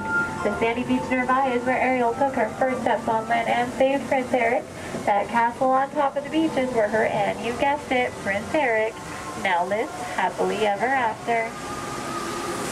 And it is behind this waterfall that you'll find the Kingdom of Princess. This is the area for us, and it's still the highlight of bunch of Oxford and Stafford. Folks, it looks like our journey is coming to an end. For those of you closest to the dock, please remain seated with your hands, arms, and fingers inside the boat. Thank you for joining us here in Storybook Land. We hope you have enjoyed your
rocket ships have initiated landing procedures. Please remain seated until your rocket ship comes to a complete stop. Then, follow the arrows to the flight deck. Happy landings! You wanna go alone?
Spirits of the tropics, heed our call. Descend with your rhythms for one and for all.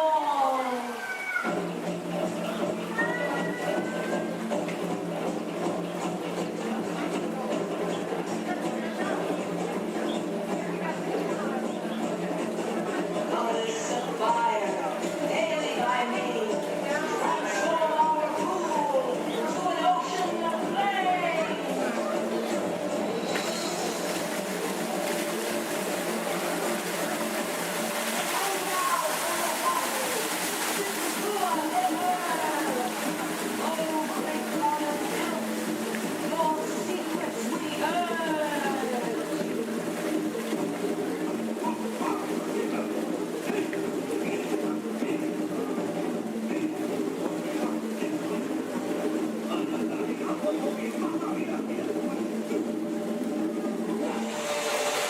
Wowee!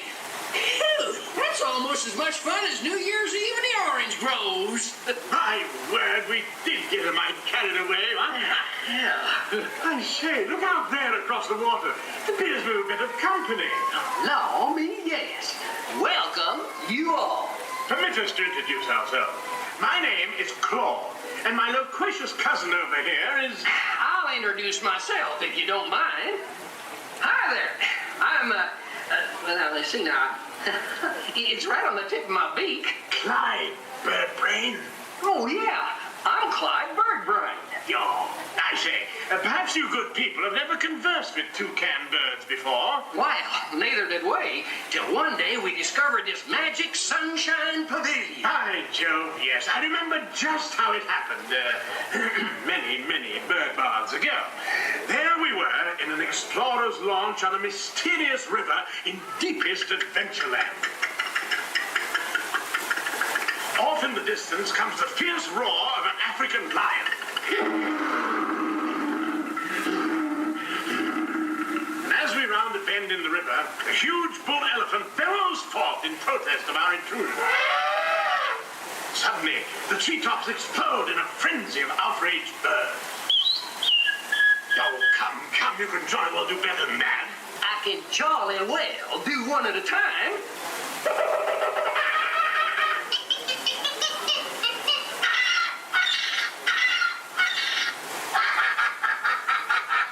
Meanwhile, shifty-eyed crocodiles lurk by the water's edge.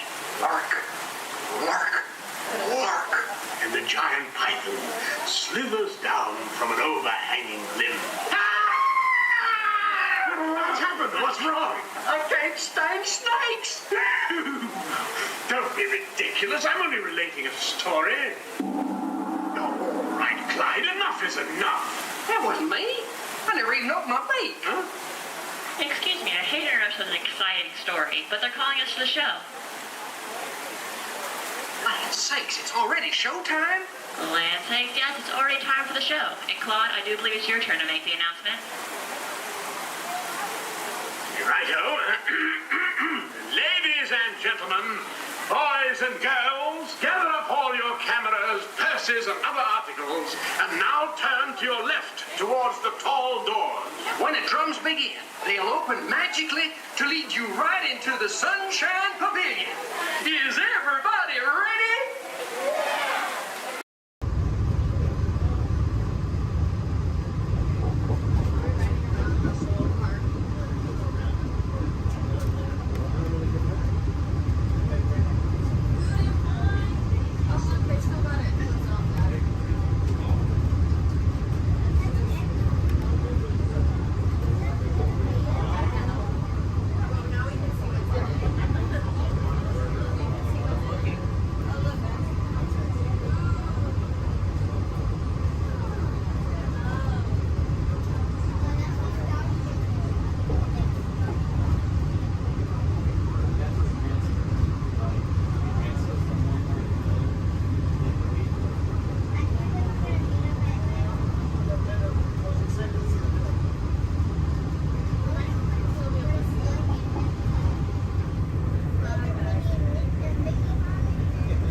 I'm supervising you. Now everyone pick up your favorite hand and wave goodbye to those people on that dock. Bye. Goodbye. Yeah, you're never going to see them again. It's pretty short. But you don't know them, so why would you see them again, right? Unless that was your family up there, then you know what? You're welcome. I just got you a 10-minute break from them. You probably need it. You've been at Disney World all day with them. But now let's see. Is this anyone's first time on the Jungle Cruise? Can I see a raise of hands? Perfect. Me too. Is this anyone returning to the Jungle Cruise? Can I see a raise of hands? Perfect. I can't wait to be a sore disappointment for all of you and exchange a lot of awkward eye contact has already started. How beautiful. But hello everybody, welcome in. My name is Skipper Kevin. First name Skipper, last name Kevin. I'm going to be your best friend, guidance counselor, dance instructor, tour guide, dragon slayer. And if you don't laugh at my jokes, I'm going to be your swimming instructor. I said that just for you. I said that just for you because I knew you were going to interrupt me. Yeah, thank you so much. I really do appreciate it. Wow. But now here we are in the Amazon rainforest. If you look over to your left-hand side, you're going to see what I like to call an inspiration ball. I call it that because the longer you stare into it, the more it's going to inspire you to go. Oh, deeper into the jungle, of course. Yeah, I don't know about you guys, but that certainly does look like inspiration to me. So much that I now feel inspired to take you guys into the Congo River. So why don't we see how far this boat can go? Okay, I'm glad of you if you did not like that. Don't worry, my jokes, they don't get any better. Yeah, so buckle up, we're going to have an amazing time together. And if any of you have not seen the Jungle Book or you'd like to see it again, don't worry, it's right over there in 3D and the box set edition. Yeah, it really was the bare necessities here in the jungle. Oh wow, this is awkward. I'm sorry guys, I was trying to throw you a surprise party, but it looks like no one's here. I can't see anyone. Canoe? Yeah, I cannot. It really is an either-or situation if you get what I'm trying to say. I even brought out that giant python snake. I just would not recommend getting too close to him. He will develop quite a crush on you. It's what I like to call a constricting relationship. It never ends well. What in the jungle? Oh, sorry. I hope that did not alarm anyone. Those are just my roommates. Yeah, looks like they got into the explosives, but I'm sure they were just trying to find the bananas. They do find them very appealing. Yeah, they kind of go ape over them actually, but you know, I think we should make like a banana and split. So we're now going to head down the Nile River, which is the largest river in all of the jungle. It goes on for Niles. And Niles. And Niles, thank you. And if you don't believe me, you are in denial. Disbelief. I bet you believed you had that one. No. Yeah, you did. I heard you say it. But if you look right there, everybody pay attention. This is super cool, super rare. It's honestly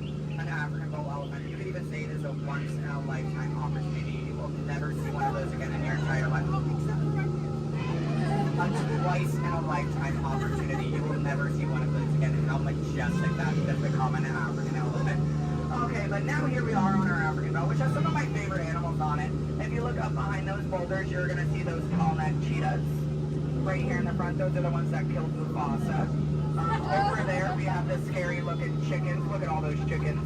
And then we have that beautiful pride of lions protecting that sleeping zebra. Yeah, who am I kidding? I can't lie to you guys. That zebra's dead. Those lions are chowing down on some lunch right now. But kids, don't worry. I like to call it zebra plastics. There's lots of trust issues here in the jungle, I know. Wow. Okay, this is not something you see every day. Wow, alright. So, are you all looking like that's what you normally see on a Saturday afternoon? That's concerning, you guys. I'm a little nervous now. I don't know about you guys. I don't think I have ever seen that many rocks on the beach before.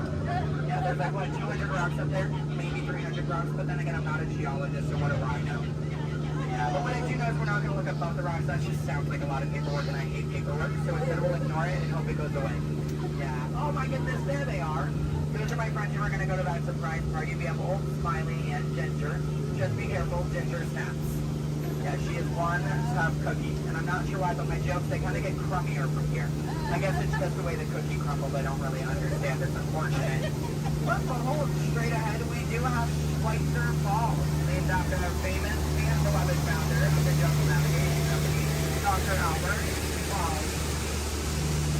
Yeah, don't worry if you didn't get that. We're going over it later. So I really hope you know how to swim, and if you don't know how to swim, stop being dramatic. Stand up. The water's only 3 feet deep. That's really not that difficult. But if you guys are trying to wonder, Skipper Kevin, how on earth did you land your job here? I'd like to say it's plain to see. Yeah, I took a crash course, which was half off, and you know, I've been winging it ever since, but that's kind of the tail end of that story. There's not much to it. And now it does look like we are entering a hippo pool, and I need everyone to be very careful. These do look like some dangerous animals. In fact, you could even say they are some hungry hippos. So if you guys could do me a favor and hold on to your marbles. I lost mine a long time ago. That's why that boat's halfway underwater. Oh no, I'm just kidding. The legal team said I can't keep saying that. That's going to get me fired. Yeah, the last time I took a boat out, I went to a volcano and everybody came back without eyebrows. But lucky for you guys, I took a wrong turn this time. But this is probably the point in the cruise where people start thinking my job is so easy, I let a monkey do it. But I promise you, that's not true. Those are chimpanzees. Yeah, there's a very clear difference between the two. Just don't ask me what it is. I have no idea, and I didn't think we'd actually see any, so that's kind of crazy. But lucky for you, I do have a very fun fact about monkeys. So apparently, humans eat more bananas than monkeys. But I don't know if I believe that, because I don't know the last time I ate a monkey, do you? Oh. Yeah, that's bananas. And don't worry, if you don't get that joke, I'll give you about 10 seconds. I get it. You're a late bloomer, you just need a moment to digest that one. You're welcome. Yeah, so please take your time. And it is now the moment that we have all been waiting for. It is the amazing, the colossal, it is the eighth wonder of the world. The backside of water! O2H! O2H! Alright, I got a few chemistry nerds on board. That was the reaction I was hoping for. Everyone else, don't worry, I only tell those jokes periodically. It just gets me by element sometimes, you know. I did have a joke about oxygen and potassium. You could say it's okay. Yeah. I also had one about sodium, but no, you guys don't look interested. So instead, we're going to head down the Mekong River into the ancient Cambodian shrine. If you've never been in there before, be careful. There is a 10-foot drop. So make sure your seatbelts are buckled left to right and tug on that yellow strap. Yeah, if you're looking for your seatbelt, you can't find one, hold on tight. Let me know how that goes for you.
Yeah, but on the bright side, here we are in an Indian elephant bathing pool, and I bet you guys even think that's water coming out of their trunks. But don't worry, it's not.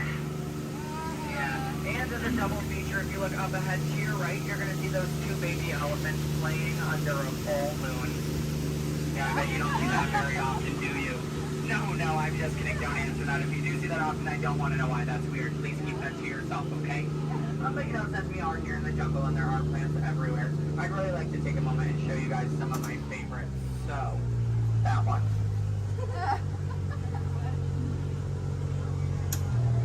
That one. Okay, pay attention everyone. The one right there with the green leaves, the one next to it, that one.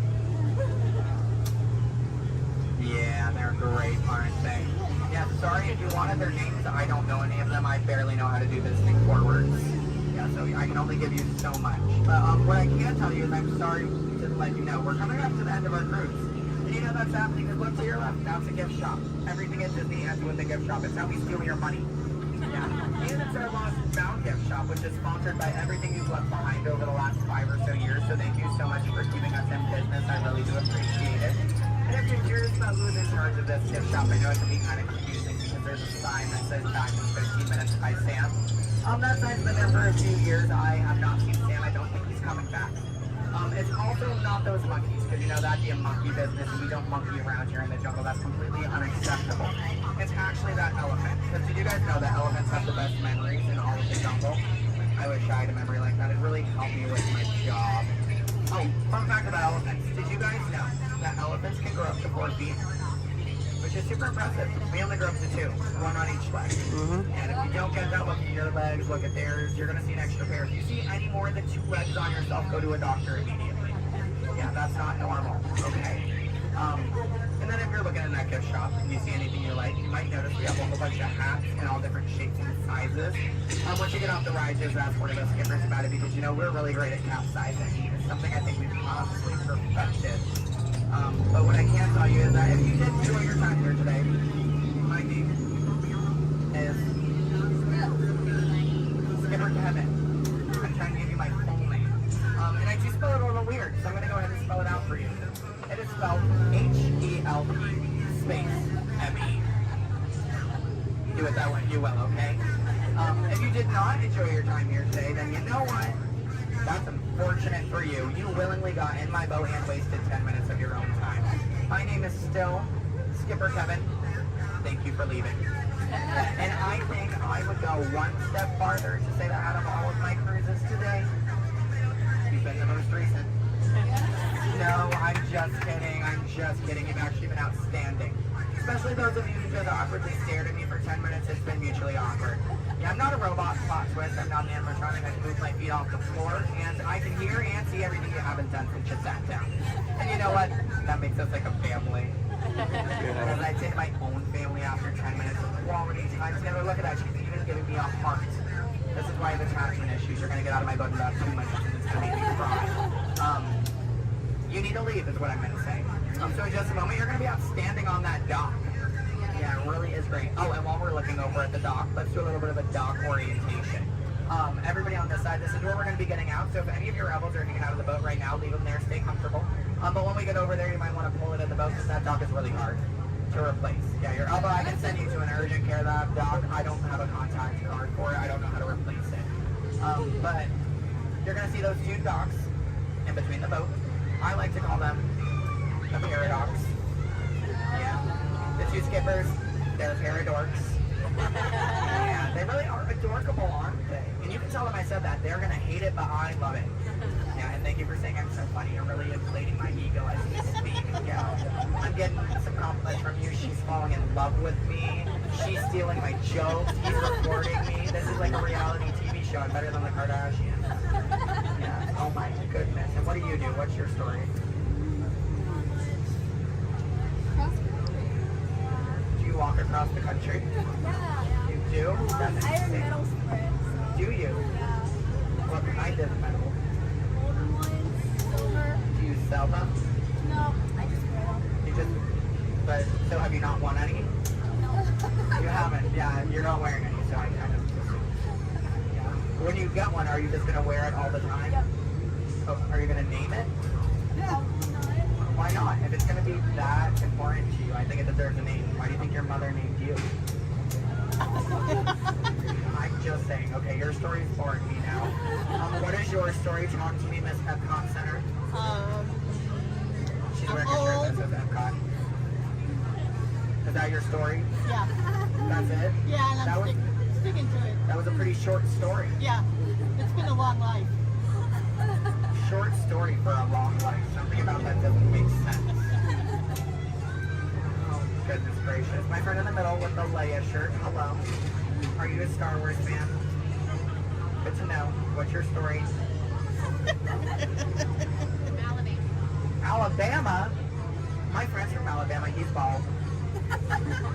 He normally works here, but he's not. His name's similar to mine. It's Brevin. I'm Kevin. We also have a Devin and a Heaven. If you can, yeah. How do you think we feel? You hear us on the microphone, you just hear a name, all you hear is Evan. We all come flocking too. Yeah, it's great. Okay, my friends in the back, why are you so quiet? You're so quiet. Are you having fun back there? Just making sure you're not asleep. I mean, your bucket has a little no. You're wearing sunglasses. You're wearing sunglasses. He's behind my engine. Can't see any of you. And then, what about you two over there with the extra set of ears? How are you doing? Thank you. Are the nicest one here. No one asked me how I'm doing. Thank you. You are all horrible people. Just know that. Just know that, please. Except, well, no, you can love me all you want, but that doesn't mean you ask me how I'm doing.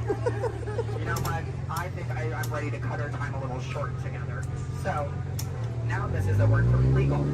Make sure your hands, arms, legs, and feet are inside the boat. Parents, supervise your children. I don't have any, I don't want yours.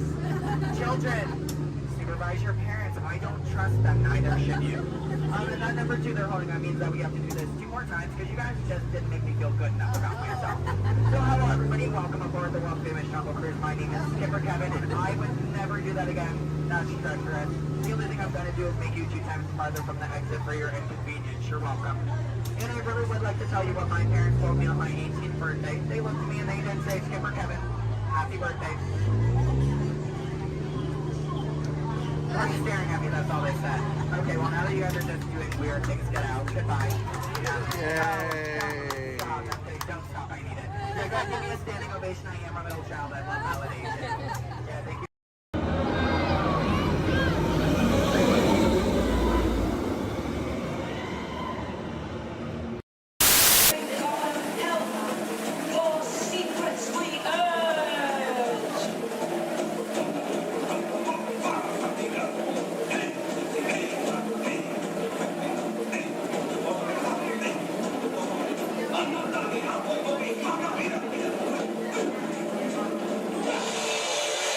Wowee!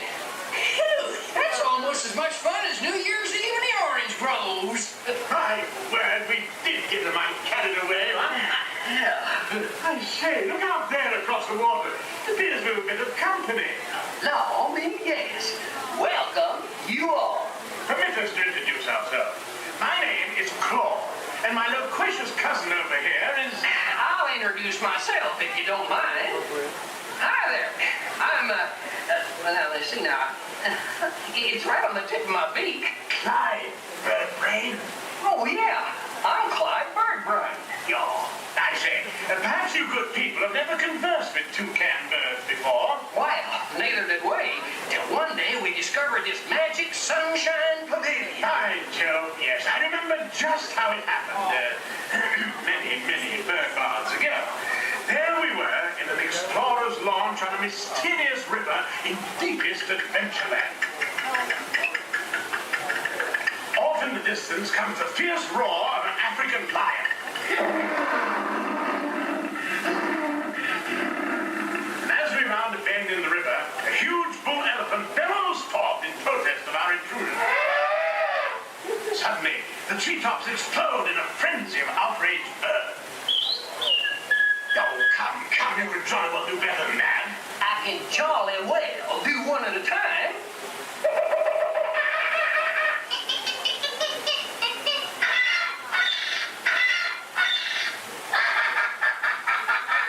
Meanwhile, shifty-eyed crocodiles lurk by the water's edge. Lurk, lurk, lurk. And the giant python slithers down from an overhanging limb. What's happened? What's wrong? I can't stand snakes. Don't be ridiculous. I'm only relating a story. Oh, all right, Clyde. Enough is enough. That wasn't me. I never even opened my beak. Huh? Excuse me, I hate to interrupt such an exciting story, but they're calling us for the show. Land's sakes, it's already showtime. Land's sakes, yes, it's already showtime. But I believe it's your turn to make the announcement. Righto. Ladies and gentlemen, boys and girls, gather up all your cameras, purses, and other articles, and now turn to your left towards the tall door. When the drums begin, they'll open magically to lead you right into the Sunshine Pavilion. Is everybody ready? I say, have a good show. A real tropical serenade. Welcome to the Avatar program. Soon, you're going to have a chance to undertake an amazing Navi rite of passage, flying on the back of this powerful animal called an Ikron, or as we call it, a Banshee. The way you're going to do this is by being matched to something called an avatar. And I'm here to help you guys get ready. But first, we have to scan you for Pandoran microparasites. Alright everyone, stay on your number and move your arms a bit. Okay, start scan. Oh, I'm ready. You've all got them. But don't worry, they're very common around these parts. Let's start the decon. Initiating GMR decon. Stay still over your number, you're not going to feel a thing. You're doing great. You're almost done here. They're all clear. Great. Now let's go over how all this works. Like I said before, you're going to be matched to these things called avatars, which look a lot like the Navi. They're created by blending human DNA and Navi DNA. Once we match you to an avatar, thanks to a special link chair, your mind will be able to control that avatar. Using avatars to fly this way was all figured out by my boss, Dr. Jackie Ogden. She leads our science team, which is part of the Pandora Conservation Initiative, and we're here in the Valley of Moara studying banshees and their environment. Over a generation ago, this enormous company called the RDA created a lot of damage to the area through their bad mining practices and conflicts with the Navi. Just like on Earth, it can take decades for ecosystems to recover. One way to understand what's going on with an ecosystem is to study what are called keystone species. These are animals like tigers, jaguars, seals. The banshee is one of these important animals. Okay, to get you flying on a banshee, we need to find each of you an avatar. Let's prep the genetic sampling. I'm on it. Okay, first we need to find the compatible match of your genetic material with the genetic material of one of the avatar bodies that we already have. Once we do that, you'll be able to link to that avatar and fly. Help us out and move around a bit. Almost. Yes, got him. Now, let's find you your avatar matches.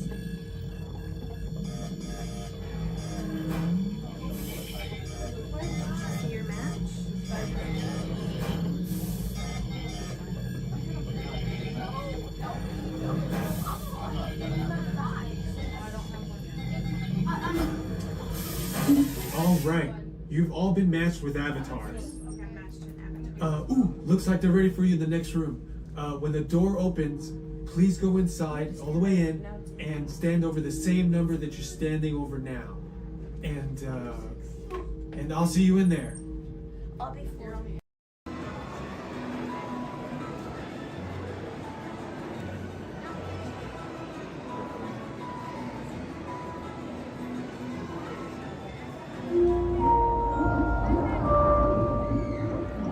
Hello, Aqua Adventurers.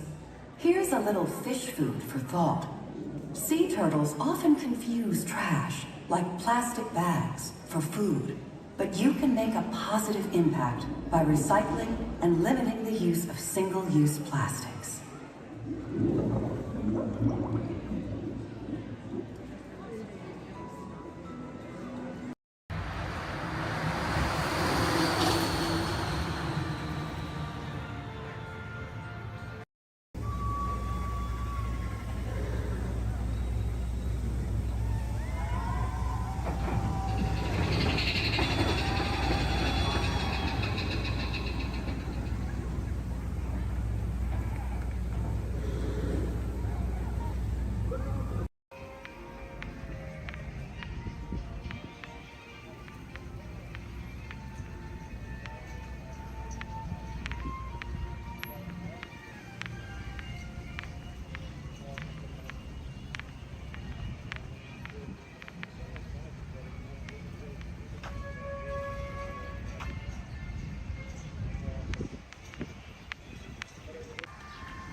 Hi. Tom, watch your step. Welcome aboard. All right, thank you. You're welcome. I'll see you on the other side. All right.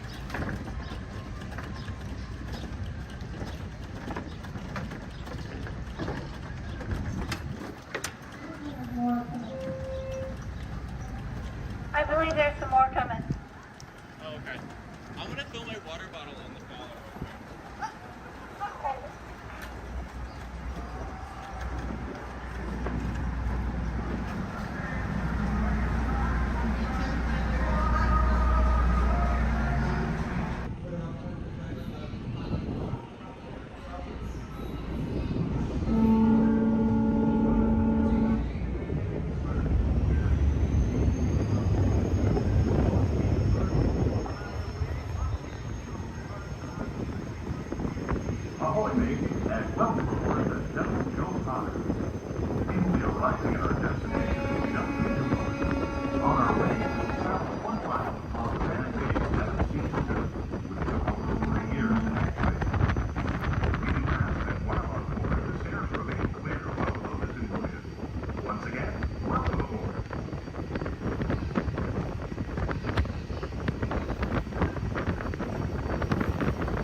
so we are safely docked, and the captain has given the all clear. Because this is a free floating vessel, we do have a tendency to bounce around a bit during docking. If you are standing or sitting on the stairs, we ask that you please clear the stairway. Everyone else, please remain where you are until we've completed our docking. Once again, please clear the stairway. You'll be given an all clear when it's safe to travel the stairs and doors. Por favor, manténganse alejados de las escaleras.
Skipper Bond for the next 7 days and 2 nights out here in the jungle.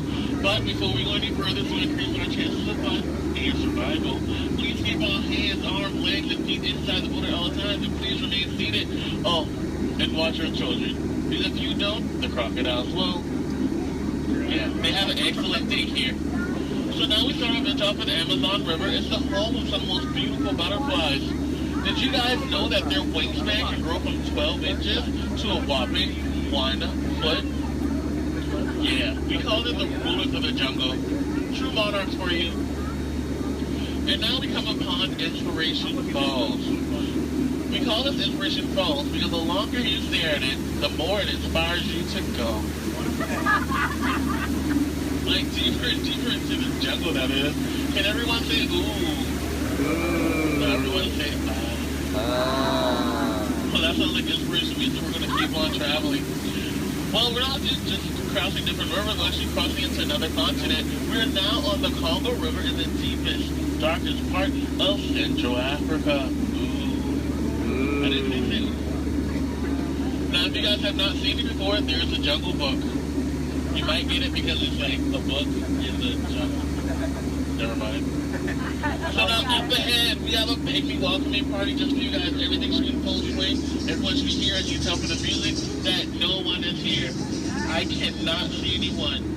Canoe? No? Okay. Don't worry. My pet python is here, but don't look him in the eye. He can develop quite a crush on you. The relationship can be a little restricting, but we're not going to get wrapped up in that, okay? We're going to stop at my base camp just to grab a couple of things we need for this journey that would happen. Oh, great. They do this all the time. They throw all my stuff everywhere. They break my dishes, and now they even flip my Jeep. I really wish they would have flipped my house. I would get a better return on it. Well, anyway, we're in the Nile River. The Nile River goes on for nows and nows. You make a left, it goes on for a couple more nows. But if you don't believe me, then you must be in No. Just believe for disagreement. Come on, guys. Anyway, this is the African elephant. One way you can tell it's an African elephant. floppy ears. Can you guys guess a second we can tell they're African elephants?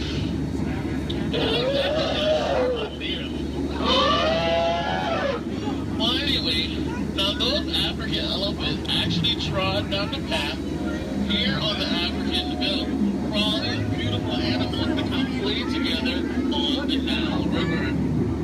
Yeah, some zebras, some wildebeest, some tall cheetahs. Oh look, and now me and family of mine are playing so nicely with that zebra that he is dead. Tired. We're just gonna let him rest in peace, sis. Now see, this is a sight to see. I told these guys that a rider can outrun a horse. Did they listen? No. Well, I guess they'll get the point in the end.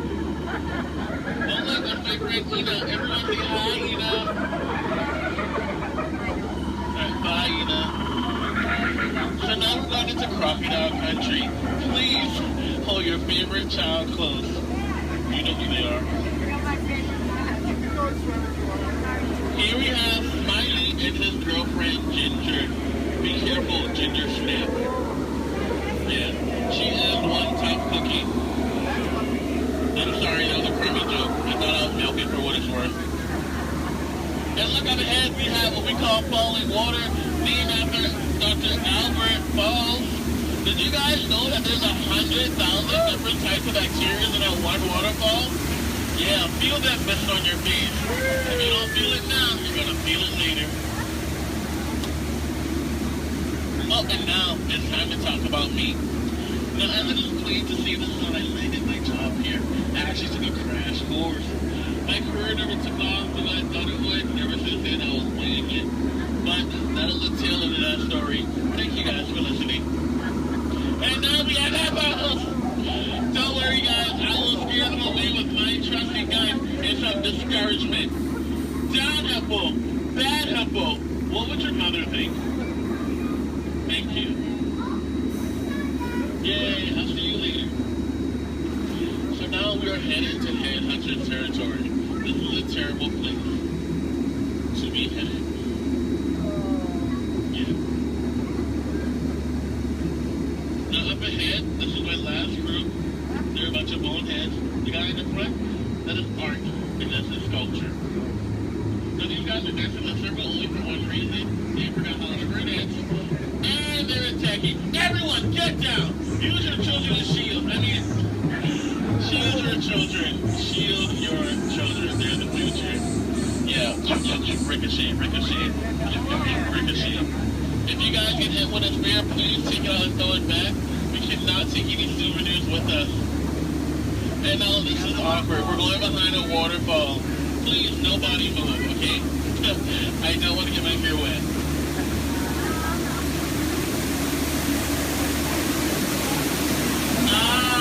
Now that bacteria. That is actually the backshot of water, also known as O2H. So now we're on the heart of Cambodia, on the Mekong River. Apparently, there was an earthquake, because now this temple looks a little... They do have their trunks on. And a lot of you guys may think that's water coming out of their nose.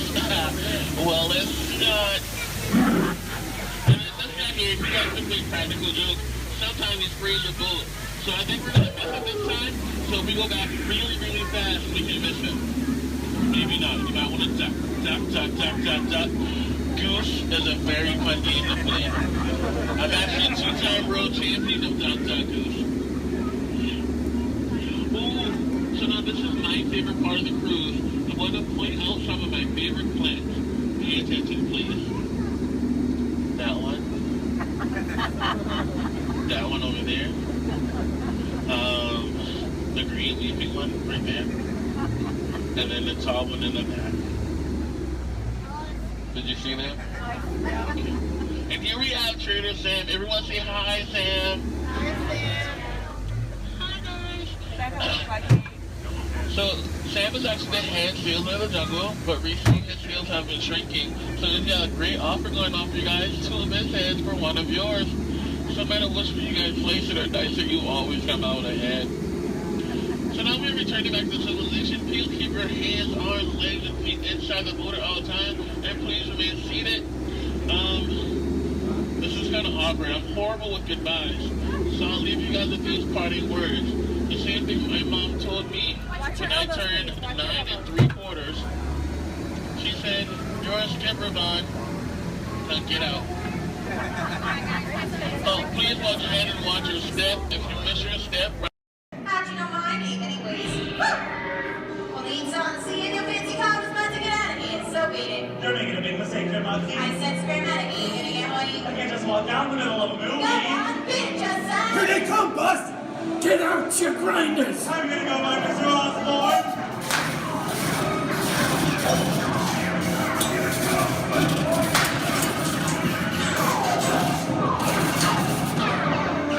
I'm hit! Hey, I'm hit! Moxie! They got it! Moxie! Moxie! Please hit the bed! Real bed!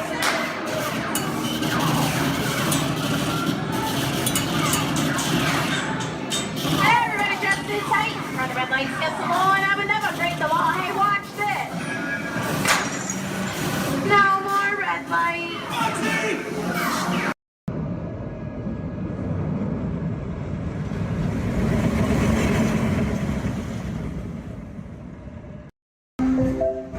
This is Starport 75, or as we locals call it, Space Mountain. Our high-speed rocket port to distant deep space destinations.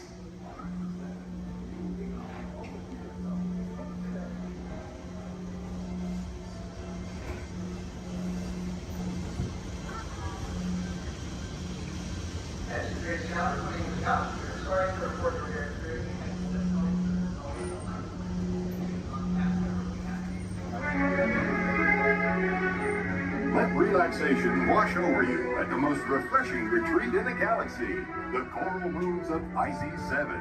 You H2O it to yourself. Book today.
letters.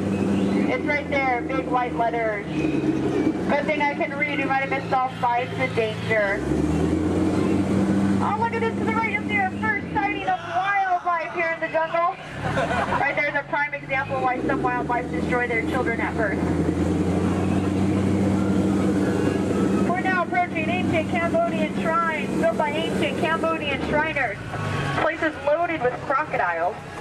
Speaking of crocodiles, to the left you'll see a Bengal tiger, known to jump over 25 feet, but don't worry, they're like 15 feet away, he should jump right over us. Watch out for Ginger, Ginger Snap. She's the one stop cookie.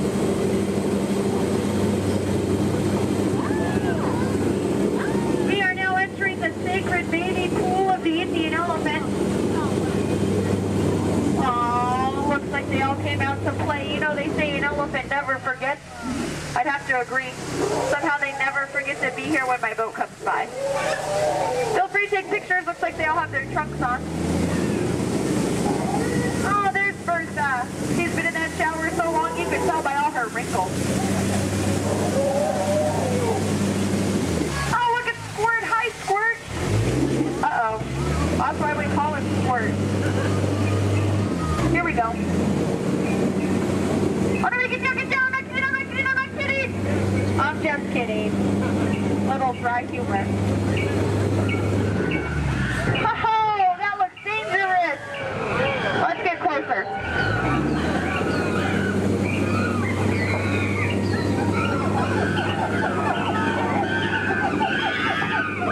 Looks like the gorillas took over this camp. Look what they did to that truck. Unbelievable.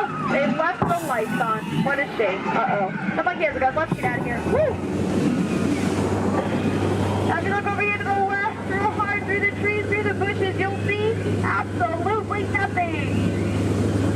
Just ahead is beautiful Schweitzer Falls, named after the African explorer, Dr. Albert Falls. We'll be going over that later. Uh-oh. Everybody lean, lean, lean, lean, lean, lean, lean, lean, lean, lean, lean, lean. Woohoo! We are now on the Nile River, the longest river in the world. If you don't believe me, well then you're probably in denial. So here, look, there's an African bull elephant. You can tell by his huge ears and enormous ivory tusks. Now, for those of you with a short memory, to your right, that's an African bull elephant. You can tell by his huge ears and enormous ivory tusks.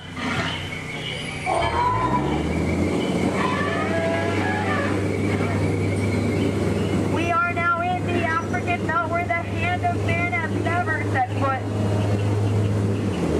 Aww, look at the pride of lions protecting the sleeping zebra. That's how zebras sleep, on their sides, eyes open, surrounded by lions. He looks dead tired. We'll let him rest in peace. Oh no, there's that lost safari they were looking for. I told them not to mess with the rhinos. They always get their point across. In the end. Seems to be the low man on that totem pole. And now we're off to the infamous pool of the hippopotami. These creatures could easily upset our boat. Just last week they knocked over 6 boats, but I don't think you have anything to worry about. Only 5 of those boats were mine. Uh-oh, this doesn't look good. Oh no, these two are charging, come here, I'm gonna scare them away! Look at that. Scared stiff. We are now entering headhunter territory. It's a terrible place to be headed. To your right, you'll see some native arts and crafts. Art's the one on top. Oh, looks like they're celebrating something here. I'll see if I can translate for you. Nope. Oh no, we're being attacked by one party. Everyone get down, all goes out of here. Watch out for spears. Spears, spears, spears, spears, spears, spears. Spears, spears, spears, spears, spears, spears, spears. Ooh, that was fun to hear those spears flying by. And now the moment you've all been waiting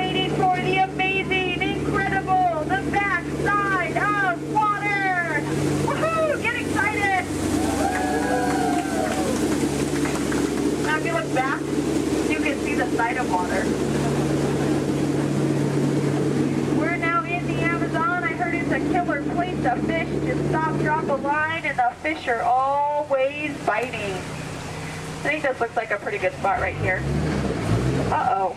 Wait a minute, what are these bubbles? This isn't good, not the Amazon. What is going on? Whoa! Piranhas! Man-eating piranhas! Ladies, children, you're safe. These are man-eating piranhas. Now these fish are on a strict diet.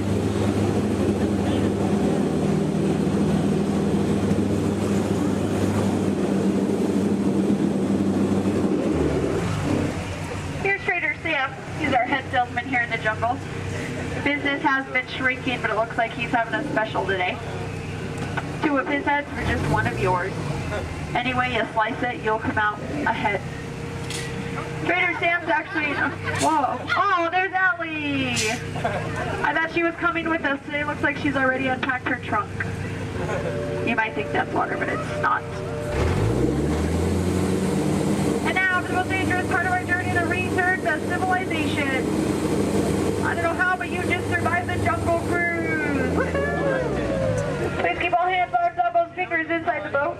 Don't want you to get caught between the boat and the dock. That could really, really hurt my boat. Well, here we have Matt and Matt. They're going to have professional elbow grabbers to help you out today. All right.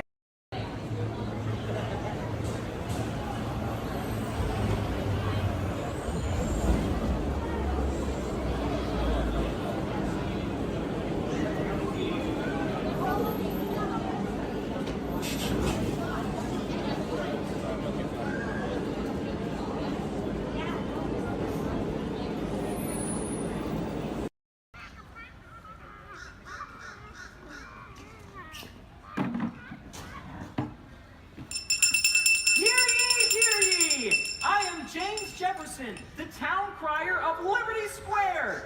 But my friends, call me JJ. Come on, everyone, gather round. You're just in time. Come closer, all ye people, gather round and listen well. I've got a satchel full of history's greatest tales to tell. Your hair will stand on end with all the history and such. Unless, of course, you're bald like me, in which case, not so much. Hey, Sam! It's Sam Eagle, everybody! Tell us, Sam, what great American story are we sharing today? Today we shall salute the Declaration of Independence! Ah, a great story indeed! The people of the colonies, they said, let freedom ring! Declared their independence. And they overthrew the king! There were battles, there was violence, there were spies and traitors too! We won't speak about all that. This is wholesome through and through! Right, let's bring out some friends to help us. Hey there, that's your cue! Welcome! Hiya! Woo! Great moments in history. Tra-la-la-la-la. Great moments in history. And this one features more! And here's what you will take away in all your minds and hearts. Great moments in history. Great moments in history, but just the American parts. Hi-ho, and welcome to Great Moments in History. But just the American parts. That's right, Sam. And as the official Liberty Square historian, I have drafted tributes to every important event in American history. JJ, please remind everyone which great moment we are sharing today. The Declaration of Independence! Excellent! I read it every night before bed, and so should you. And now I will recite from memory the entire Declaration of Independence. When in the course of human... Excuse me, Sam? Kermit, you are interrupting America. Sam, the gang and I were talking, and we had some ideas to make your show more entertaining. Entertaining? Mm-hmm. In a theme park? Yeah. Highly unusual. Aw, please, Sam? JJ, I could use a little help here. Sure, Kermit. Let's put this to a vote. All those in favor of making Sam's story a little more entertaining, say aye! Aye! The ayes have it. Oh, it appears democracy has spoken. All right, Kermit. You and your band of weirdos can come. Okay. But please, do it with dignity. Oh, sure, Sam. We always do things with dignity. Hey, Kermit, the All Chicken Chorus is ready for their big number. The cluck heard round the world. Get it, girls! Too soon.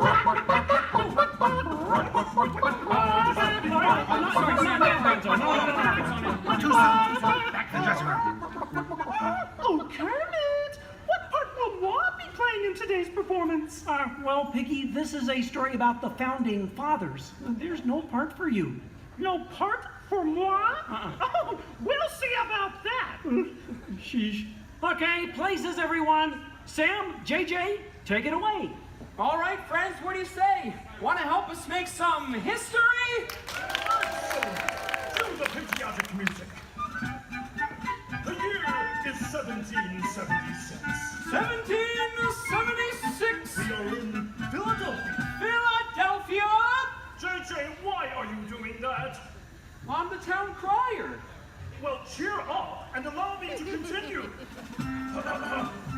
The year is 1776, and the Second Continental Congress has convened. Roll call, Thomas Jefferson. Hi-ho, Jefferson here. John Adams. Hey, that's me. Woohoo! And the highly quotable Benjamin Franklin. Ah, Ben Franklin here. A penny saved is a penny earned. And if at first you don't succeed, then skydiving is definitely not the sport for you. Let's hear it for your founding fathers. Sam. The delegates are discussing the question of America's independence from England, and there is much debate. Psst. Hey, that's you guys. Oh, right. Debate. Debate. Point of view. Opinion. Says you. Argument. Point. Counterpoint. Order. Needle point. I'll take 2 hot dogs with extra mayo. A banana sounds appealing. Waka waka. You get on with it. Okay, Sam. Guys, look, let's get down to business. Does anyone have any arguments in favor of independence? I do. Our continued association with England has grown intolerable. King George has altered our government, enforced cruel repression, and abolished our rights. Wow, nice job, Gonzo. How did you remember all that? I stapled it to my arm. Oh, yeesh. That's gonna leave a mark. Okay, now, does anyone have any arguments in favor of England and King George? Boo! Boo! Come on, No everyone. King George! No King George! No King George! No King George! No King George! No King George! Did someone call moi? Piggy, what are you doing here? I told you there's no part for you in this show. Of course there is. After all, who better to play royalty than moi? All hail King George! Piggy, women aren't kings, they're queens. Fine. All hail Queen Georgette! Good grief. I protest. This is not historically accurate. The king was not at the Congress. You got a bear playing Ben Franklin. And doing a great job at it. Let's hear it for the bear, huh? Go Fozzie! Go Fozzie! Go Fozzie! Go Fozzie! Go Fozzie! Guys, Go can we Fozzie! continue, please? Oh, Sorry. Sorry, Kermit. King George, Queen Georgette, you are not a good ruler. Who? Moi? Yes, you. You mistreat the colonists. You raise taxes. You are drunk with power. You might even say she's intoxicated. That was pretty good. Queen Georgette, can't you see? The colonists are angry. We are angry. The colonists are irate. We are irate. The colonists are revolted. We are revolting. And say that again. We are revolting. Sorry. Okay, it's time to vote. JJ, if you please. All right. All those in favor of declaring their independence from England and Queen Georgette say aye. Aye. The ayes have it. Let's declare our independence. Yeah. Queen Georgette, it appears you lose. Wait, what? I lose? Well, sure, Piggy. You see, in the American Revolution, England loses, which means the king, or the queen, loses. Excuse me? It is I, Georgette Washington, and I cannot tell a lie. I look Piggy. This is a Oh boy, nice outfit. Enough of this nonsense. Can we please move on? Sure, Sam. Now, we need someone to write the declaration. We need someone with the brains, someone with the wit, someone with a pen. Sheesh. Okay, I, Thomas Jefferson, will write the declaration. But I'm going to need everyone's help. Let's start with a list of demands, shall we? I demand a new cell phone, a bigger dressing room. I want a case of rubber chicken. Somebody say chicken. And Okay, girls, hit it. A case of banana. A case of beer. You're doing it. Guys, Guys, when Jefferson wrote the Declaration, it was more than a list of demands. What? Oh. What are you talking about? Yeah, it was about things we all believe in. Things worth fighting for. Things that inspired the birth of a new nation. Gee, Kermit, what do you mean? Well, like the Declaration says, we hold these truths to be self-evident, that all men are created equal, that they are endowed by their Creator with certain unalienable rights, that among these are all together life, liberty, and the pursuit of happiness.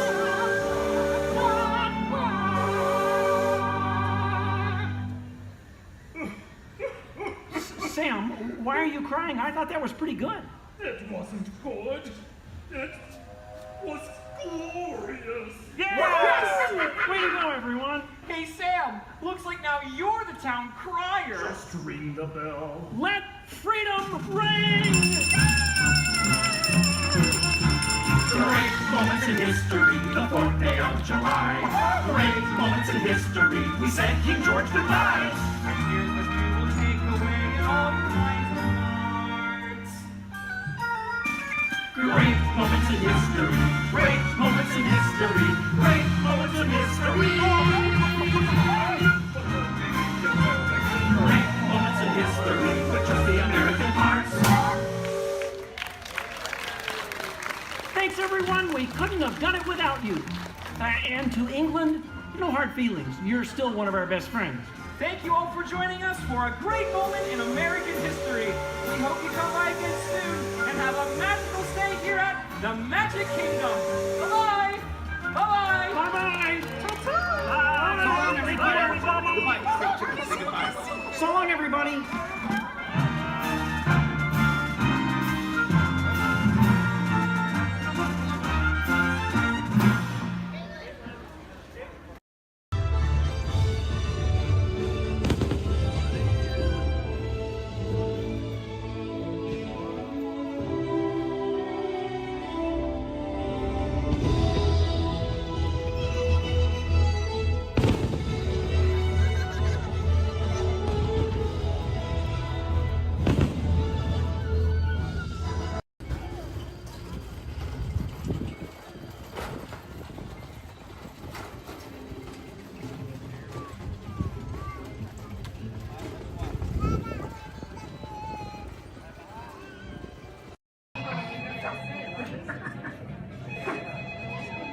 Information Institute, Dr. Channing's office. I'm sorry, Dr. Channing is hosting a tour of our sensory therapy community. This hotel. Hello, Dr. Channing's office. Hello, Dr. Channing's office. Hello, Dr. Channing's office. What's that? You can't control your imagination and it's running wild. Oh dear. Yes, I'll have him call you as soon as he's available. Hello, Dr. Channing's.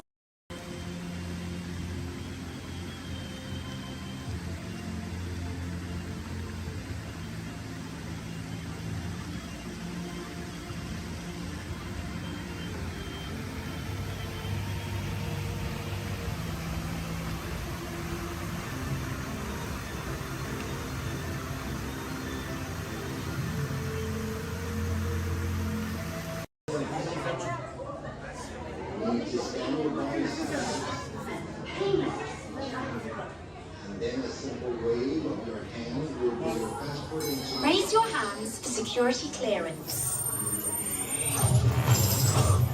And presto, the doors open for you. I now present to you Tannelier Tavon's private office.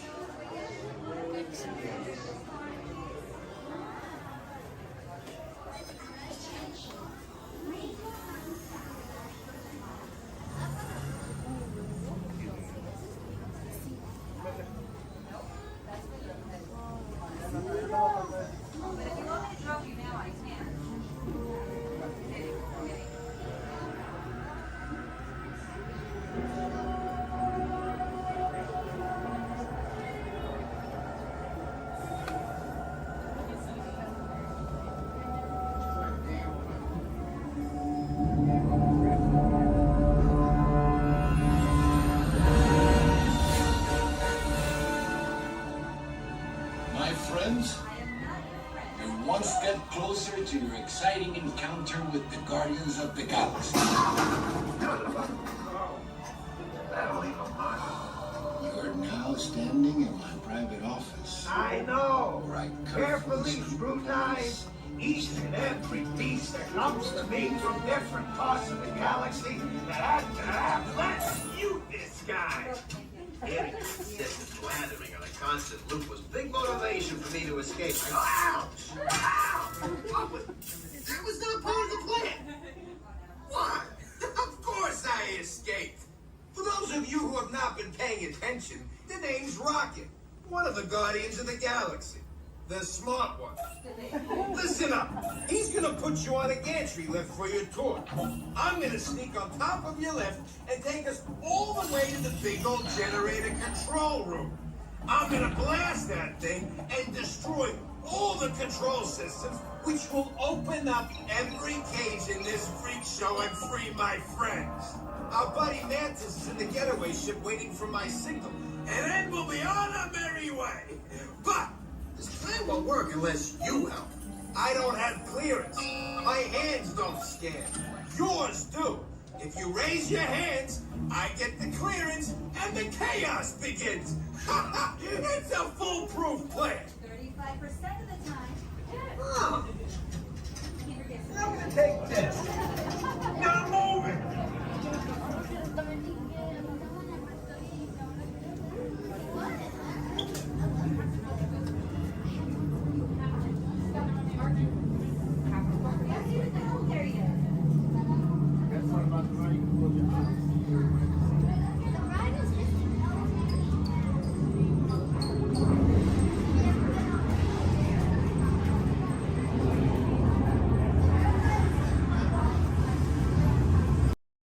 We recently learned that your Terran visionary, Walt Disney, had a similar goal in mind with his early concepts for the experimental prototype Community of Tomorrow. Time travel commencing in T-minus 10 seconds and counting. This is Seeker. Listen up. We've got to get in, grab the Iguanodon, and get out before that asteroid hits. Let's roll.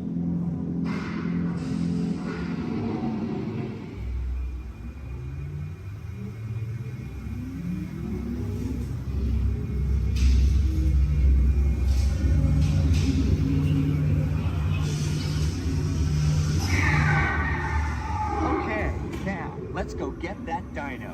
Computer, what are you tracking? Styracosaurus. Not our dino. Warning, meteor shower in range. Just little one. Oleoramus. Hadrosaur. Raptor. Time to get serious. Locking autopilot on homing signal now!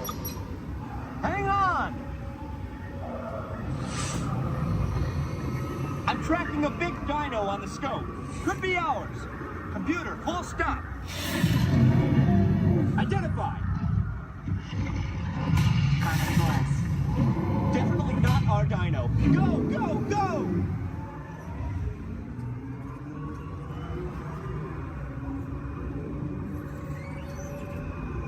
Another big guy coming up.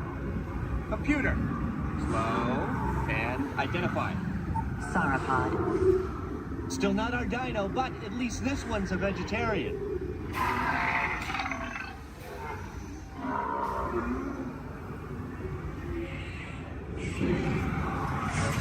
Asteroid impact in 90 seconds. We better move it. Pterodactyl. Incoming! Asteroid impact in 60 seconds. We can't stop now. Keep going, keep going. Compsognathus. Computer, what's happening? Loss of traction. Four-wheel drive, move it! Warning, meteor strike. Evasive maneuver! Left! Right! Left! Right! That was close. Computer, now what? Carnotaurus.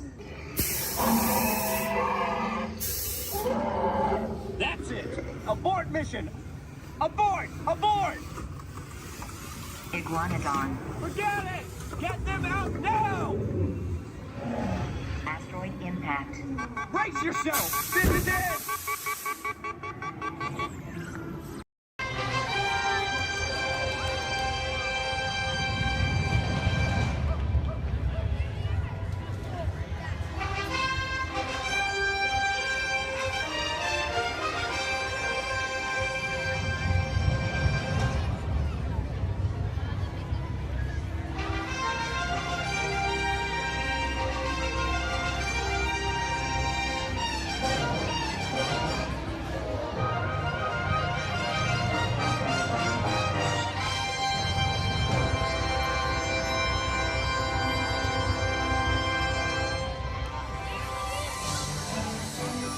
Hear ye, hear ye! Ladies and gentlemen, boys and girls, welcome to the Magic Kingdom. You are warmly invited to join Mickey Mouse and his Fantasyland friends for a magical celebration in the streets. Dreams will come true, hearts will soar, and you will become a part of the magic.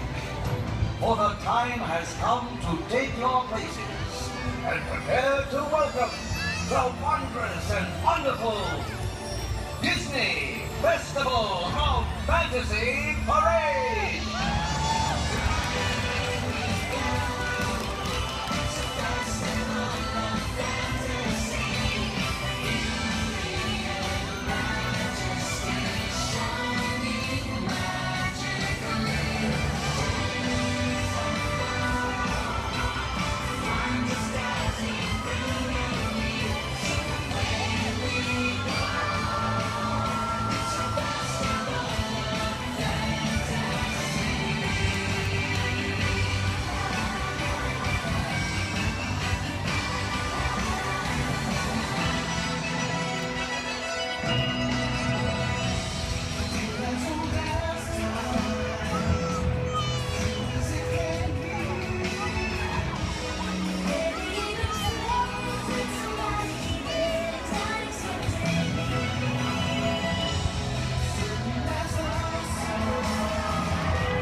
sea! Life under the sea is better than anything they got up there! Under the sea, with the sun.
Frog here, and welcome to Muppet Vision 3D.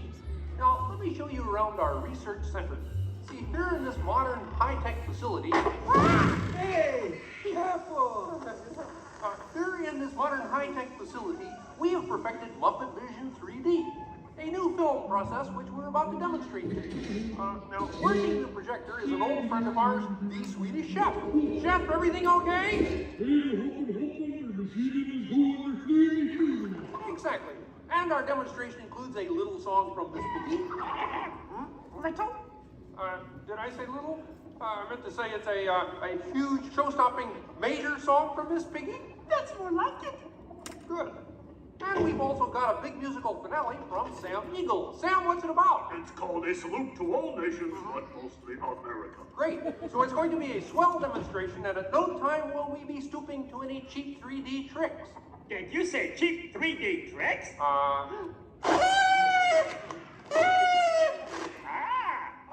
And here's something I wanted to spring on you.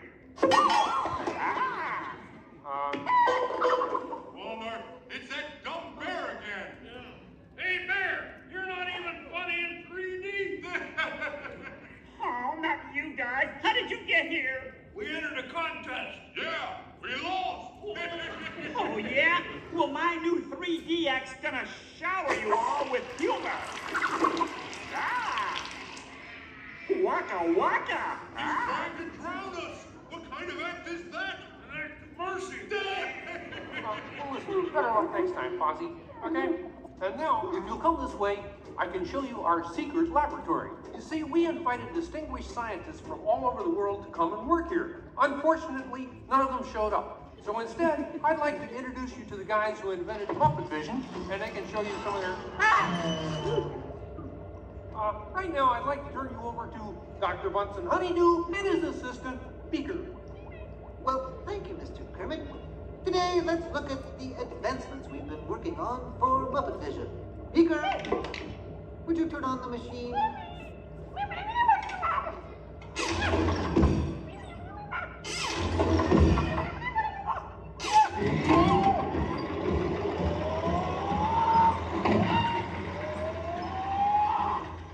We at Muppet Labs have been able to grab hold of the future.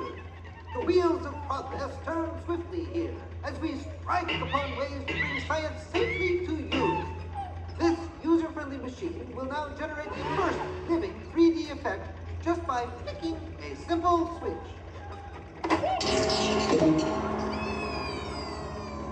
I'm Waldo, the spirit of 3D. Thank you. There. Ooh, cute outfit. What's this? Don't you just hate it when your nose runs? You know, all these other people think I'm talking to them, but I'm really just talking to you. Well, I think that would be just about enough of Waldo, Beaker. You may deactivate. What? What are you... Watch it. Oh dear, he won't deactivate. Ladies and gentlemen, there's nothing to worry about, but please keep your heads down. I'm bouncing on people's heads. Beaker, activate the inflatomatic. The what? You... Oh. Beaker, hurry. Great. Now I can start my own football team. Beaker, we'll have to try the vacuum Muppet.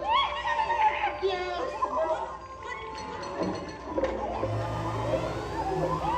Ladies and gentlemen, for your own safety, please rest your armrest firmly.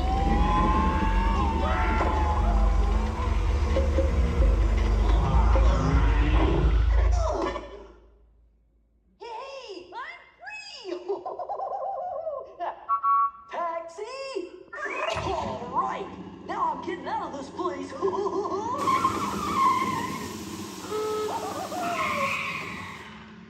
This way, folks.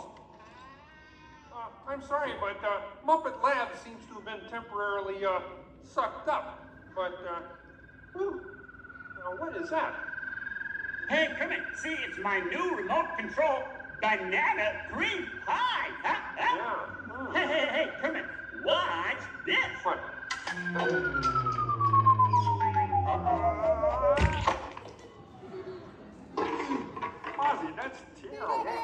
right? Needs more sugar.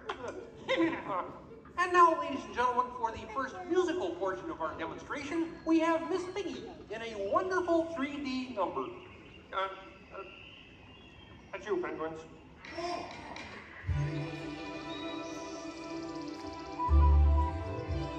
Oh, doesn't that look beautiful? Yeah, too bad you're gonna spoil it with a pig. La la la la la la. Oh, sun shining bright above you. Soft breezes seem to whisper, I love you. Birds singing in the sycamore tree.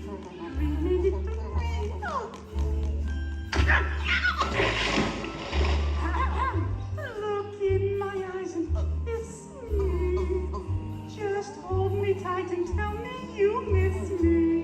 While I'm alone and blue as can be. Dream a little dream of me. No troubles as life bubbles on, dear. Still craving a kiss. All right, that's it. Knock it off, penguin. Oh, but it was going so well. I will not work with the rabbit. But I was just doing 3D. Guess I won't be needing this. What's that? It was for the big water skiing finale.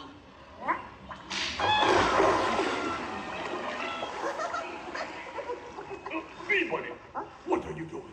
What do you mean? You are ruining this film. Well, I was Get just out. trying to Get help. out. I didn't mean anything. Go away. Go away. Does anybody know the way out of this film? Hey, you got a map down there? Well, you come with me if you like. I just got fired and I'm running away. Terrific! Let's go. Okay. Hey, Bean, what's up? I'm going away. Forever. Oh, great. Could you get me a sandwich? Would any of you people like anything? I mean, since he's going out, he could forever?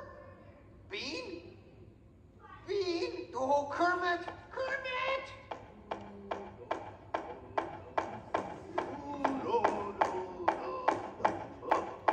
Hey, sweeter, that's a great effect.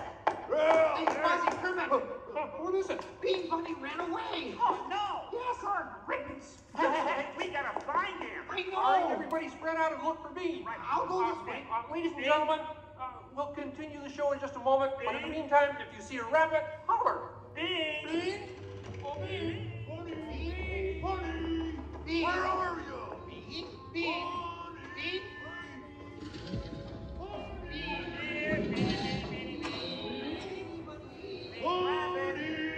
Hey, what's all the commotion about? Bunny ran away. Well, you know what that makes him? Smarter than us. Anybody seen a bunny? I don't see a bunny. Where? Where? Oh, nothing up there but a bunny. A bunny? Me! Hi, sweetie. Hey, Kermit, look! What? Bean, what are you doing out there? I'm running away. Nobody would let me help in the movie. Oh. This is a very moving moment. Yeah, I wish they'd move it to Pittsburgh. Hey, Bean! What are we doing sticking around here? Let's rubber! Who's that? He's Walt, his 3D friend, and we're both leaving the movie.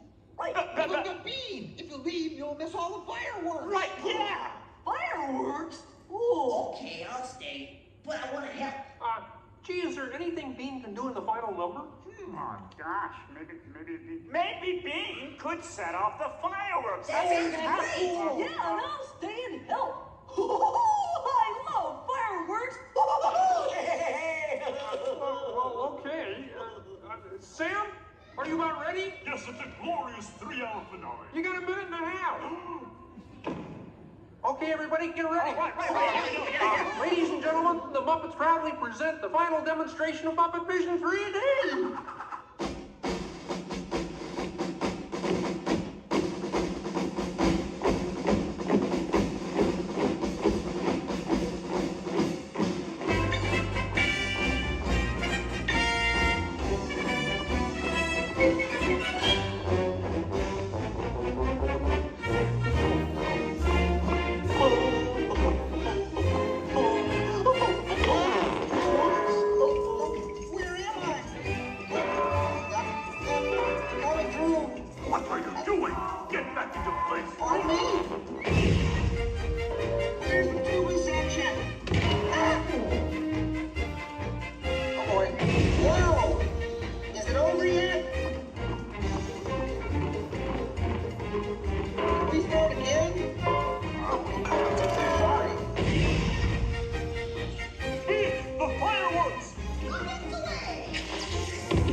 ticklish. Hey, watch it, will ya?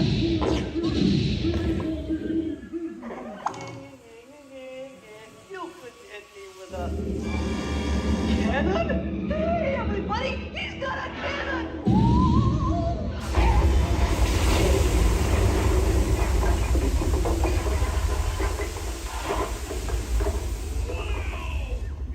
Everyone okay in here? We surrender! We surrender! What an explosion!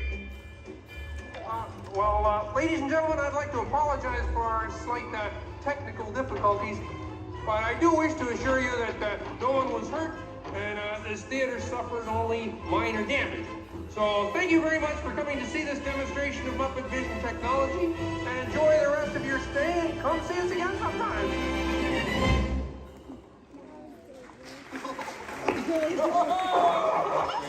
They'll never recognize me now. Forward!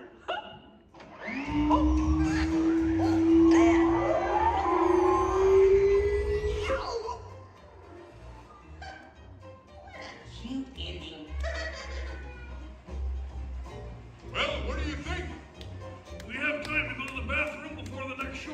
We can't, you old fool. We're bolted to the seats. On behalf of Kermit the Game, thank you for joining us. Now please gather your personal belongings and waka waka. Uncle says the doors to your right. All the way down and not sitting on feet or anything else. All right.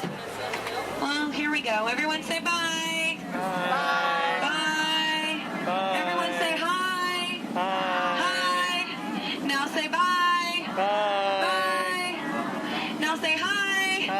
Hi. Don't say bye. We're stuck together. 3 months. Yes, 3 months together. Yes, my name is Erin. I'm going to be your skipper, your guide, your social director, and your dance instructor for all 3 of these months. Now, make sure you stay seated, keep your hands and arms inside, and be sure you watch your kids, because the crocodiles, be sure they will. Now, we begin our adventure here in the Amazon rainforest. On the left and on the right, you see those beautiful butterflies. Now, they can grow to have a wingspan anywhere from 12 inches all the way up to a whopping 1 foot. Yes, we call them the rulers of the jungle. Over here, we have Inspiration Falls. If you're wondering why it's called Inspiration Falls, it's because if you stare into it long enough, it'll inspire you. Yeah, watch this. Everybody say, ooh. Everybody say, ah. Congratulations, you have now been inspired. Now, if you look right over here on the left, then you'll see nothing on the right. Yep, made you look. We are now in the Congo River in the deepest, darkest part of Africa. Guys, I have a very special treat for you. A pygmy welcoming party to welcome us here to the jungle. Take a look right over here on this beach, and they're gone. Okay, something must have scared them off. So keep your eyes open, guys. Whatever it is could still be around. Yeah, something scary. Something probably like a, it's right behind me, isn't it? Uh-oh, okay. Just a 30-foot python. Nothing to be afraid of, guys. They are actually very, very friendly creatures. Yeah, but they can develop a crush on you. So we're going to stop here by my camp and pick, oh no. Uninvited house guests. That is the worst. But you know what? On the flip side, couldn't get that Jeep started this morning. Looks like they got it to turn over. Oh. Yeah. Well, we are now on the longest river in the world, the Nile River. It is over 4,000 miles long. Yes, if you don't believe me, well, then you are obviously in denial. Up ahead on the left, we have a beautiful African elephant. You can tell that he's an African elephant because his ears are shaped like Africa.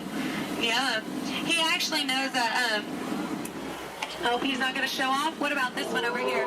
Do you feel like showing off? This one over here knows a great trick. We'll see if he decides to take attention. Speak. There we go. Louder. Stay. Good elephant. I want to point out this sandstone here. You know, many people just take it for granted. Yeah. But I definitely think it's one of our bolder attractions. This is the belt, yes, the African belt where all the animals come down for water. They won't all return to their herd, yeah, thanks to that pride of lions. Now, up here, this demonstrates a basic law of the jungle. Never, ever be a zebra. Now, another basic jungle law states that a safari on foot cannot outrun a charging rhinoceros. Yeah, I tried to warn them, but they didn't listen.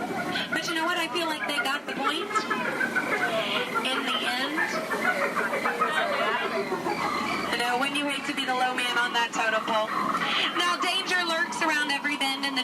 as we come around this next corner, we are entering crocodile country. The big croc on the left, that's Old Smiley. Old Smiley is 75 years old. He just lays there all day looking for a handout. Yeah, I had an English teacher on my boat, try to give him one time. Now she's teaching shorthand. Up ahead is Schweitzer Falls. Now Schweitzer Falls is named for Dr. Albert Falls. Those of you in the back, you might want to lean in. Lean in, guys. Lean in, lean in. It's going to be close. Lean in, or don't move a single muscle. That works too.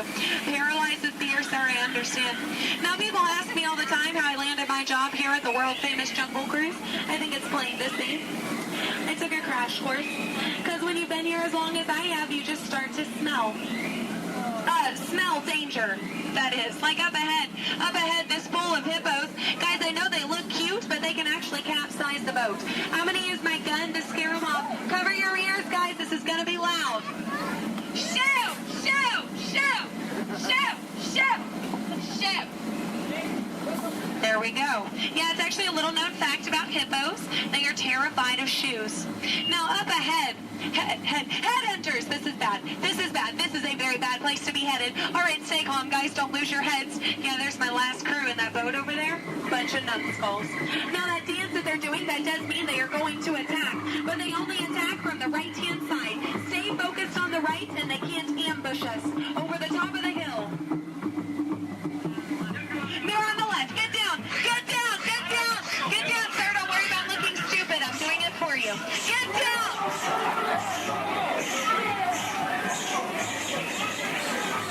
All right, we're safe. We made it. Now, this is it, folks. The 8th wonder of the world. The reason you rode the Jungle Cruise today. The backside of water.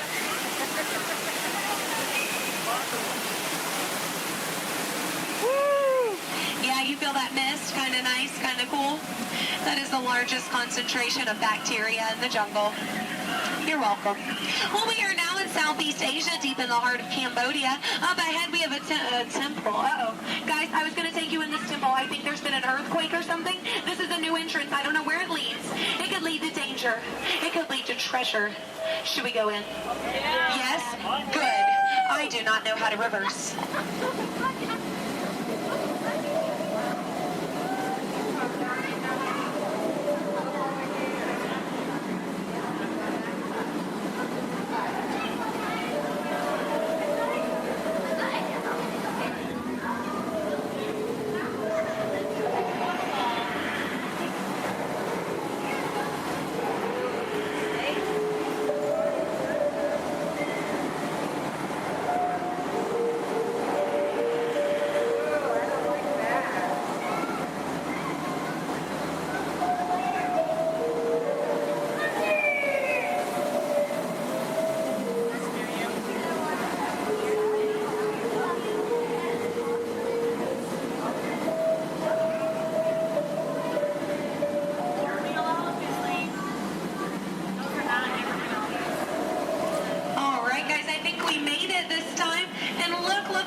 Bathing pool.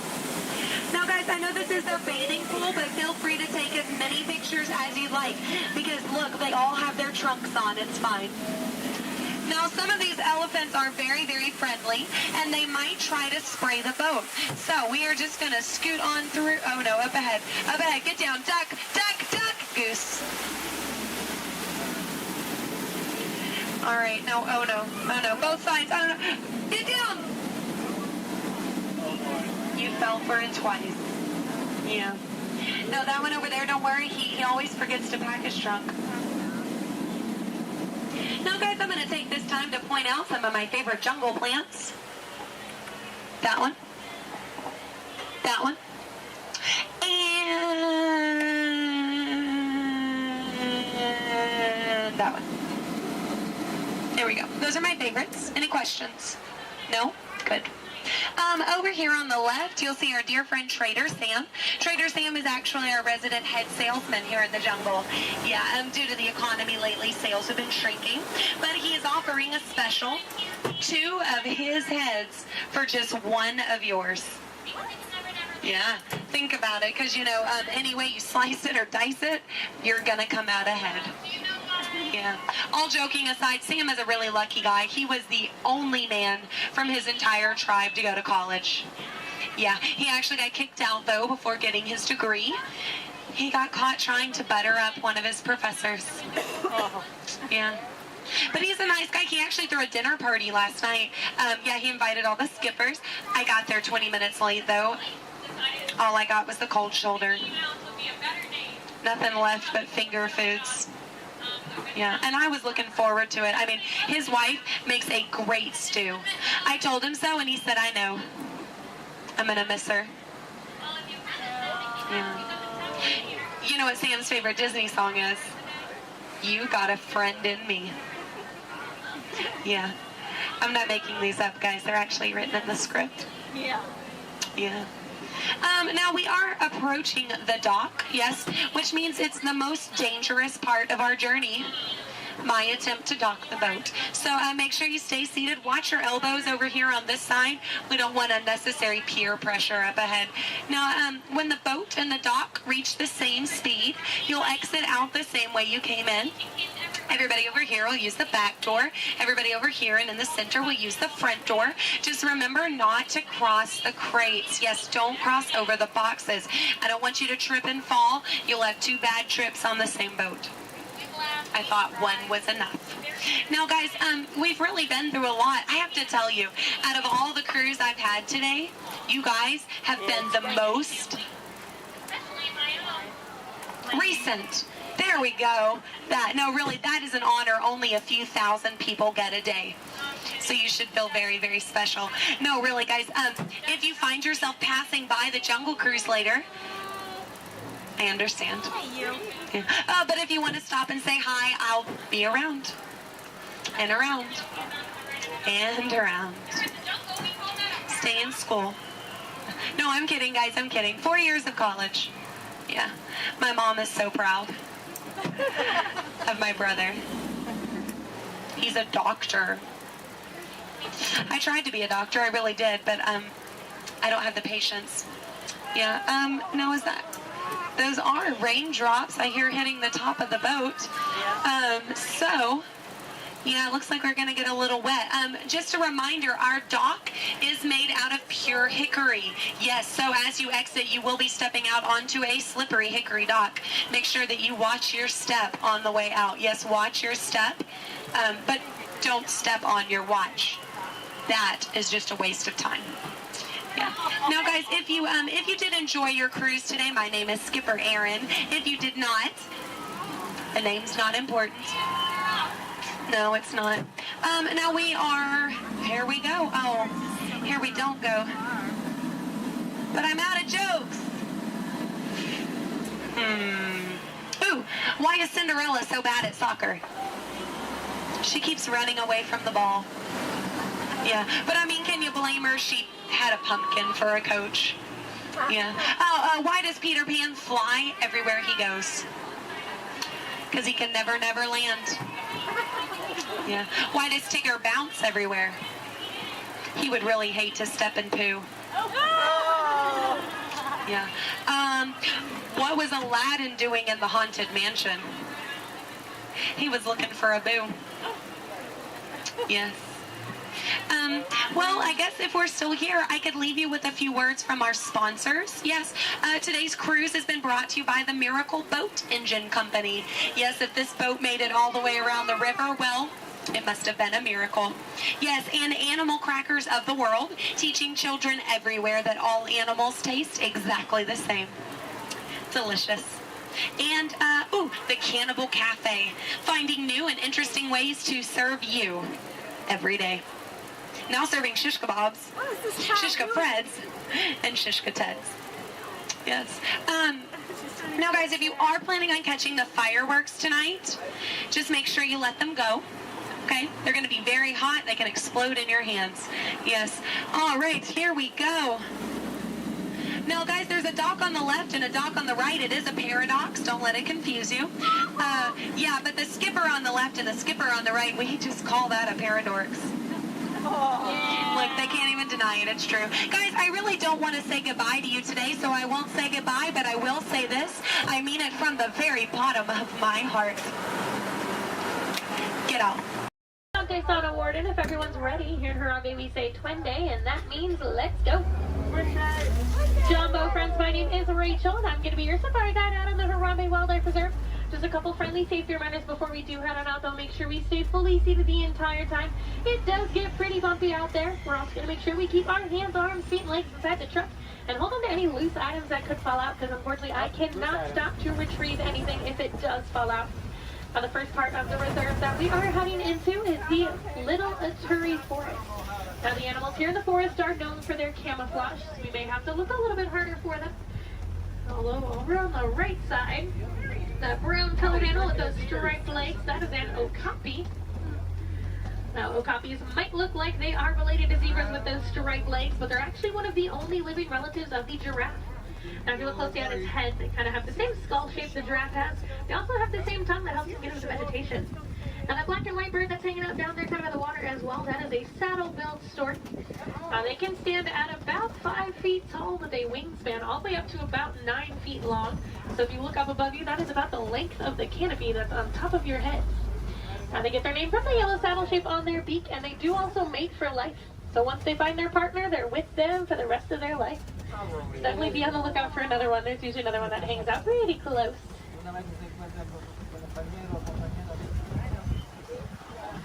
Looking a little bit quiet on this part of the forest. Well, let's see if we can head up, see what else we can find. Well, looks like there is some movement up ahead, so I'm going to head over that way.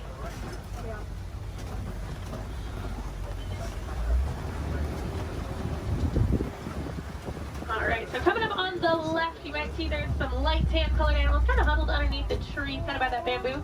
Those are greater kudus, and then actually up kind of under the trees, and then also at the top of the hill up there, those darker brown colored animals with those horns on top of their head, those are bongos. Now, bongos are very shy and reclusive animals. That is how they get their nickname, the ghost of the forest.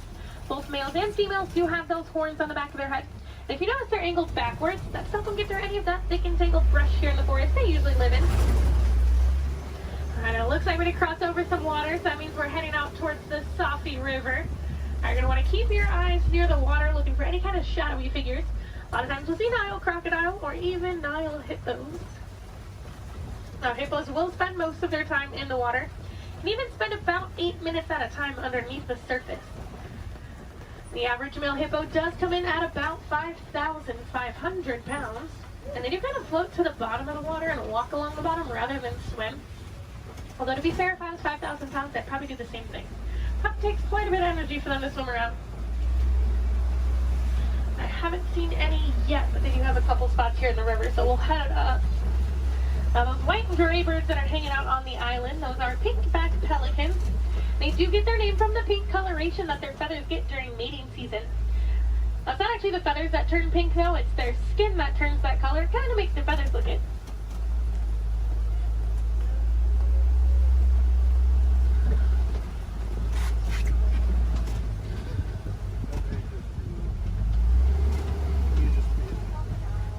The hippos are being a little bit shy right now, but I do know we are heading towards crocodile territory.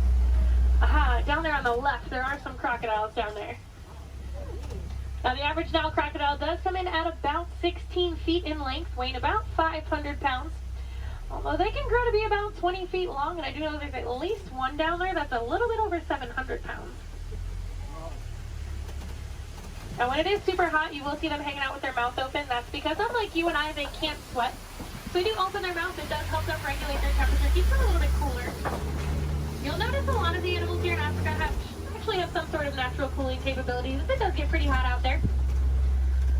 Now, we are going to start making our way out towards the savannah. That does happen to be one of the largest parts on the reserve. It's also home to some of the more famous animals like lions, elephants, and giraffes. So hopefully we'll see some of those out there today.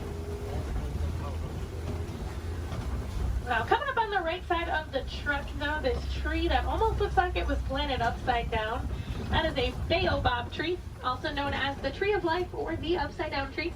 And they will remain leafless or dormant up to 9 months out of the year, and that's to help conserve any kind of water or energy the tree does have. I'm already seeing quite a bit of movement down there, so we're going to head down, get a little bit closer to everything. Now, unlike the animals in the forest, the animals out here on the savannah do rely on speed and agility to protect themselves. Even giraffes can run at about 30 miles per hour. That is a pretty funny run if you've ever seen it.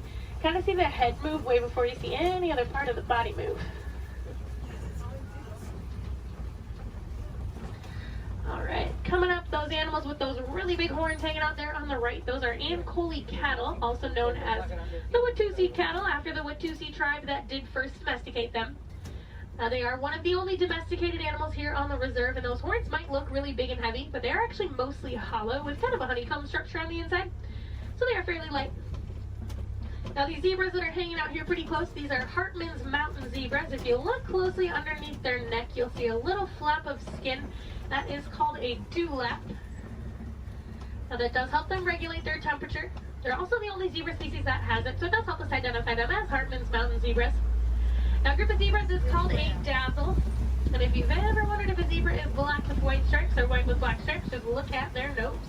If they have a black nose, they're black with white stripes, and if they have a white nose, they are white with black stripes. Alright, we are going to slowly start making our way towards those giraffes.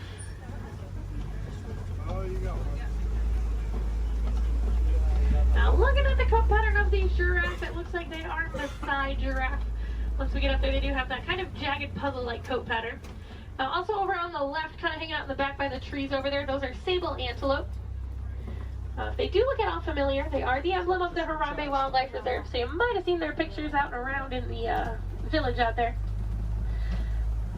There we go, coming up on these giraffes. That one, that's actually scratching its head right there, that's a baby giraffe. Got a little itch.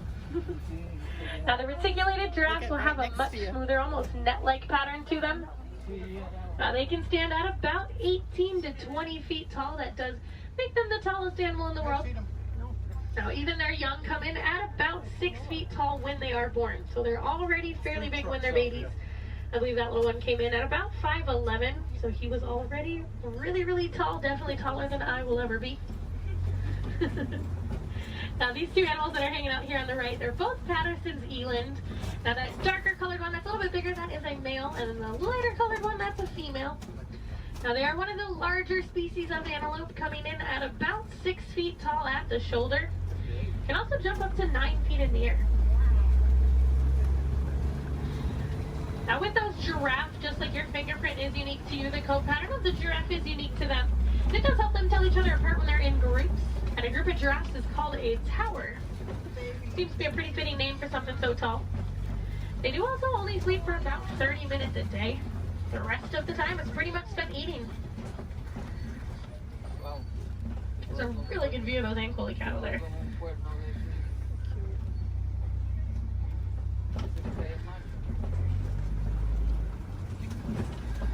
Alright, let's see if we can head up a little bit farther into the savannah, see what else we can find.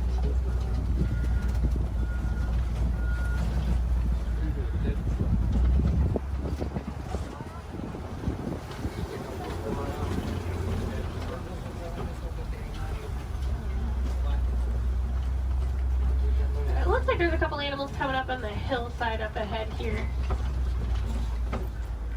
Once I make the turn, they're going to be on the right side. Those are white-bearded wildebeest. We might get a little bit closer to them in a moment, though. Now, they are a large herding animal. They take part in the Great Migration, which is so large it can actually be seen from space. There's easily over 1 million, usually more like 1.5 million that will migrate every year together.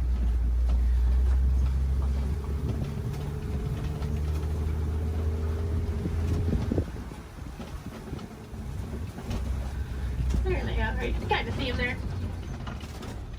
Now, we are also coming up on some knockdown trees just up ahead, so we're going to head over that way. Usually that is a pretty good indicator that there's an elephant or two nearby. Elephants are known as nature's bulldozers, so you can always kind of assume. Actually, it looks like there is one up ahead of us. I'm going to see if we can get a little bit closer to it.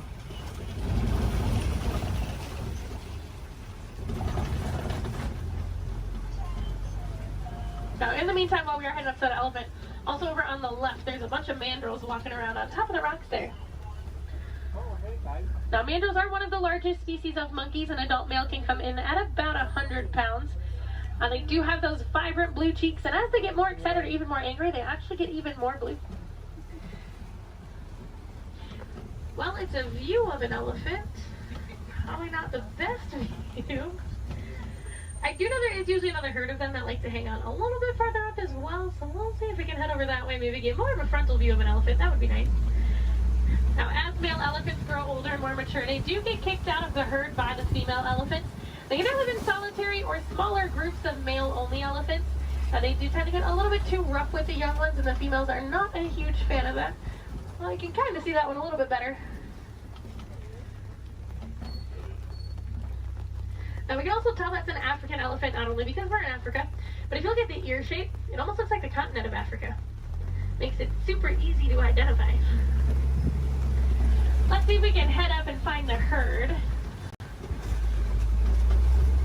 Thanks to our team's conservation efforts, they found that elephants are afraid of bees.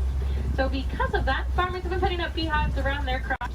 It's a much safer alternative for the elephants. It keeps them farther away from the crops, but it also keeps our locals and our farmers happy. Now, I thought it was so funny that such a large animal was afraid of such a tiny little insect. And it's actually the noise that the bees make. So elephants do have really sensitive ears, and that buzzing noise bothers their ears more than anything.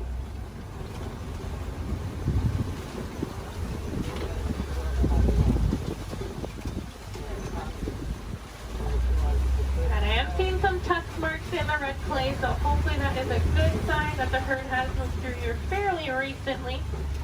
Now, just like you and I might take a multivitamin every day, the elephants do eat that red clay. It gives them a little more nutrients they may not always get from their daily diet. Female elephants do also have one of the longest gestation periods, coming in at about 22 months.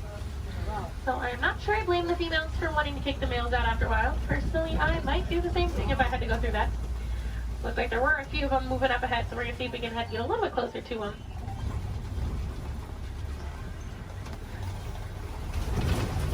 Male elephants also won't get to their full size until they are about 35 to 40 years old. That is about half of their lifespan. So in the wild, their lifespan is about 60 to 70 years, and that full size can come in at a whopping 15,000 pounds. So that does make them one of the largest land animals.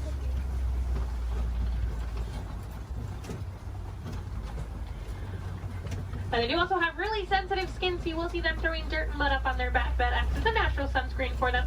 You're also going to see them flapping those really big ears that they have, as those ears are home to a bunch of blood vessels on the inside. So just doing that, it does actually activate those blood vessels and can even cool their body temperatures down about 10 degrees. We might be able to see when we start going around this curve here.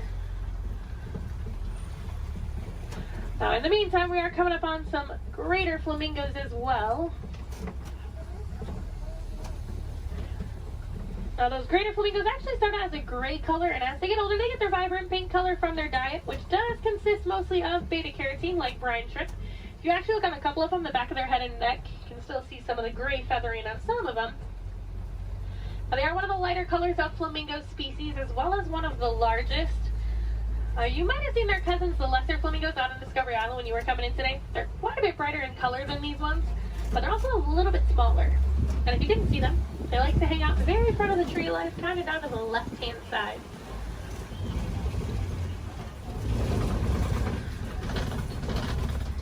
It looks like those elephants are wanting to be shy, but we are coming up on some white rhinos.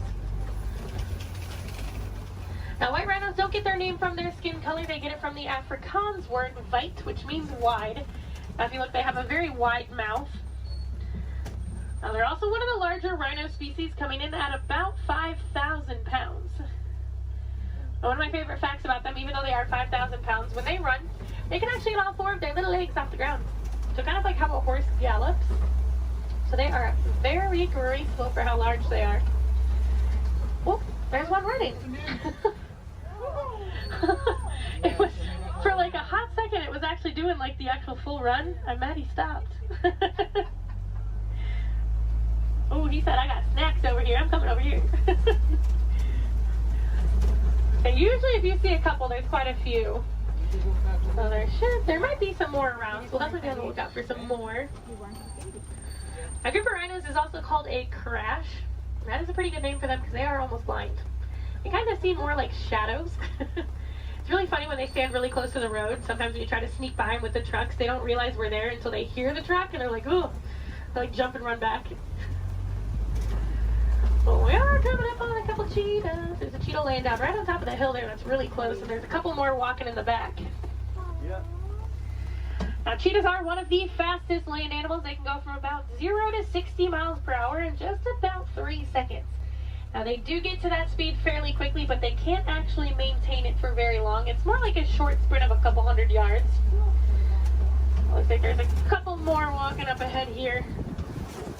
Now, they will use that long tail of theirs, kind of works as a rudder to help them turn. Their nails also don't retract, so they do stay out. It does help them gain traction when they are running those speeds. And unlike most big cats, they will do most of their hunting during the day and do tend to be way more active during the day. They're also one of the only big cats that can purr. So kind of like your household cats, just a little bit bigger.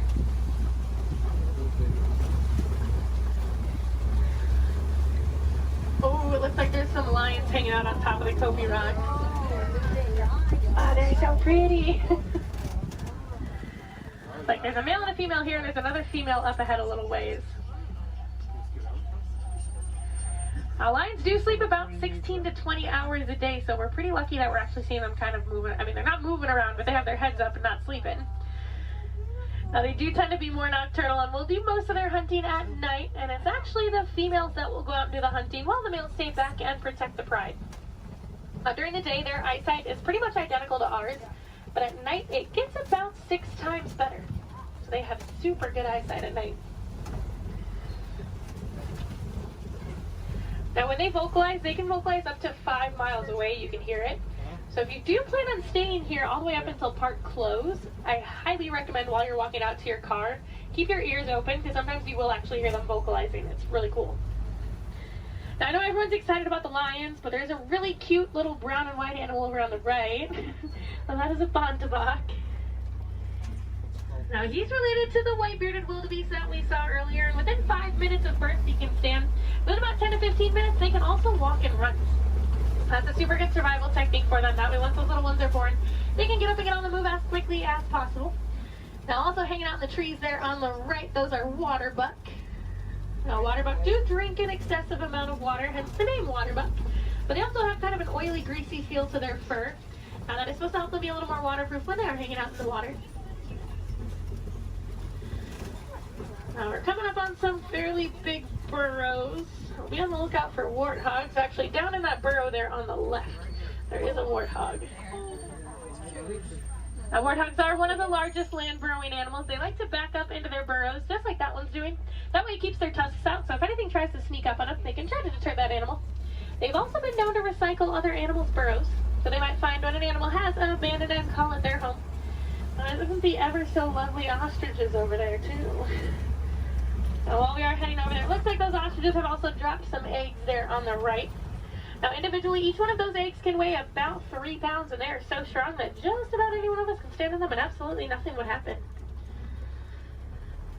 Are you guys going to stay off of the road, or no? Okay.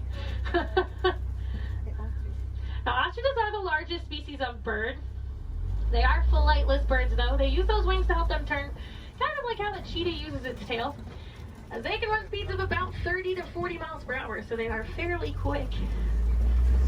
They always look so confused, too. This makes me laugh.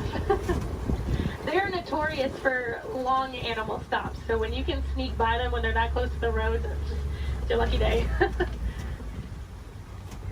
Alright, it looks like the warden's post is coming just up ahead of us. That does unfortunately mean our safari is coming close to an end. But the warden has adopted some Nigerian dwarf goats that like to hang out here.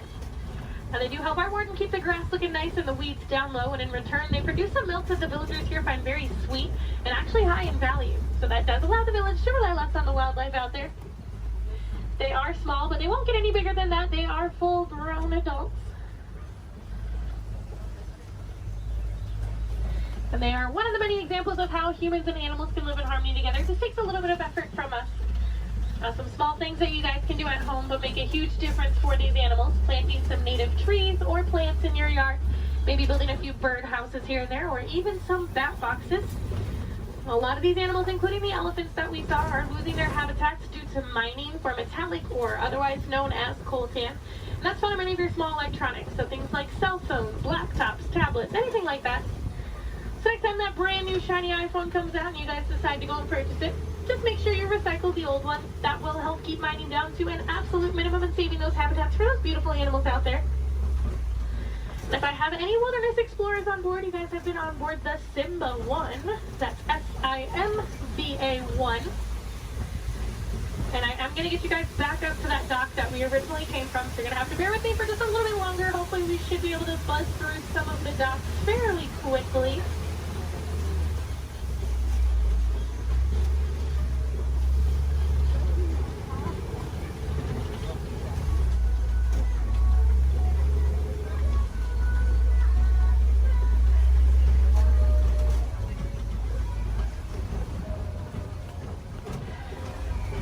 If you guys did enjoy seeing the animals here on the safari, there are plenty more for you to see today.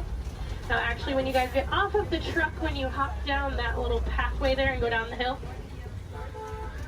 if you guys take an immediate left, you'll actually be on the Gorilla Falls Exploration Trail. Now over there they have naked mole rats, meerkats. They have an underwater hippo viewing pool where you can usually get a little bit closer view of some hippos, as well as silverback gorillas. If you're heading over to Asia, right behind Tully River Rapids, you'll find the Maharaja Jungle Trek. Now over there they have Sumatran tigers, Komodo dragons, bats, and a whole bunch of different exotic bird species. Now both of those trails are about a 15 to 20 minute walking trail though, so you do want to give yourself a little bit of extra time. Now ECVs, strollers, wheelchairs, any of that can go through those. You don't have to park them, so you can bring them with you. And if anyone has Disney Plus at home, if you have not seen it already, there's actually a whole series on there called The Magic of Disney's Animal Kingdom. And they do go into way more detail about the animals here on the safari, as well as the ones over at Epcot and Animal Kingdom Lodge. I know they have episodes on the giraffes, the lions, the rhinos, the elephants. You get to hear from the keepers that do actually take care of them on a day-to-day basis. So you get to know them a little more on a personal level. You might even get to know some of those names. So next time you come and ride the safari, you can impress your friends and family by knowing those. On that note, no two safaris are ever the same as well, and the animals will always make sure of that. So if you guys are here on another day or even later on in the evening, definitely come back and check us out. You might see some different animals out there. Sometimes you'll actually see the hippos. We didn't really get good luck with the hippos today.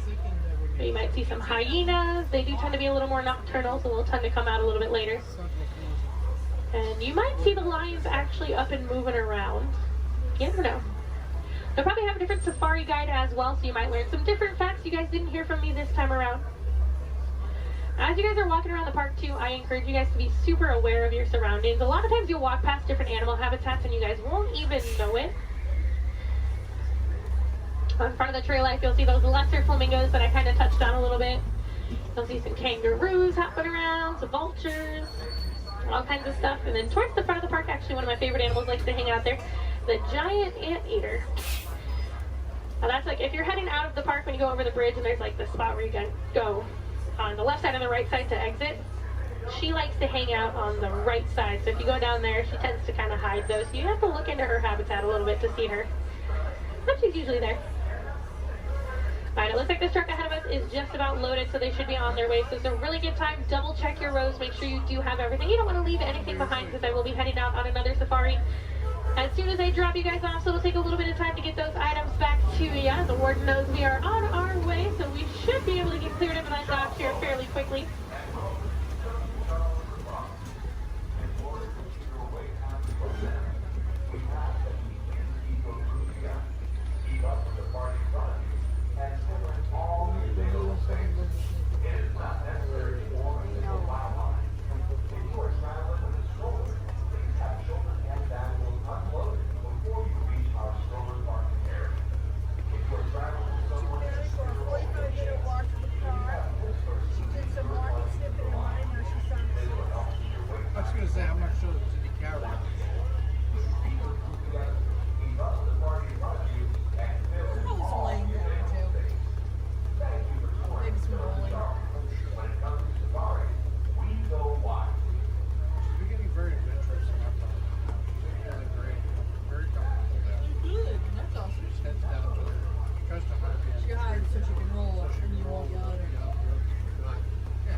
Here in Harambe, we don't like to say goodbye as we feel that is far too sad and far too final.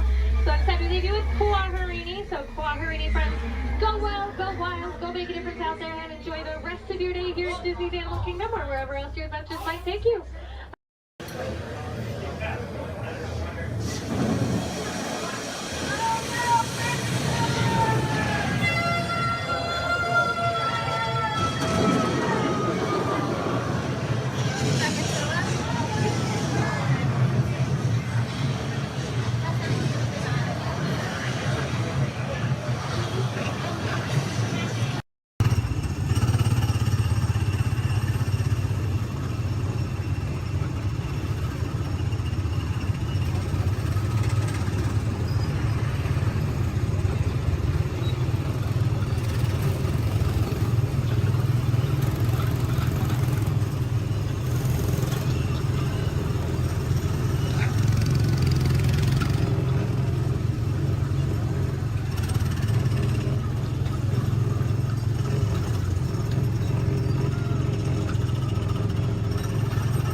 To the escape pod base. Those droids are programmed to return you to Batu.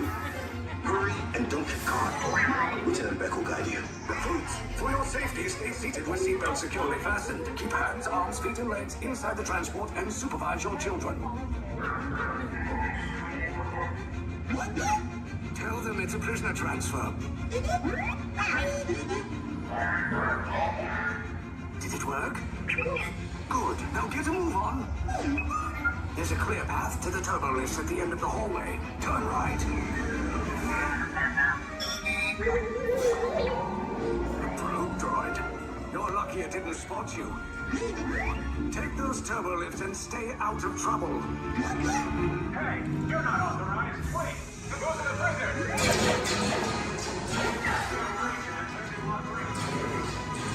Your cover is blown. Find an alternate route. Who picked these two droids anyway? Detention approach. Prisoner is not seen on the team. Fire!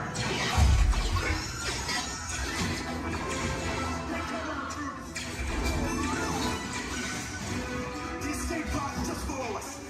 Take those down. Hurry! No, not up! I said down!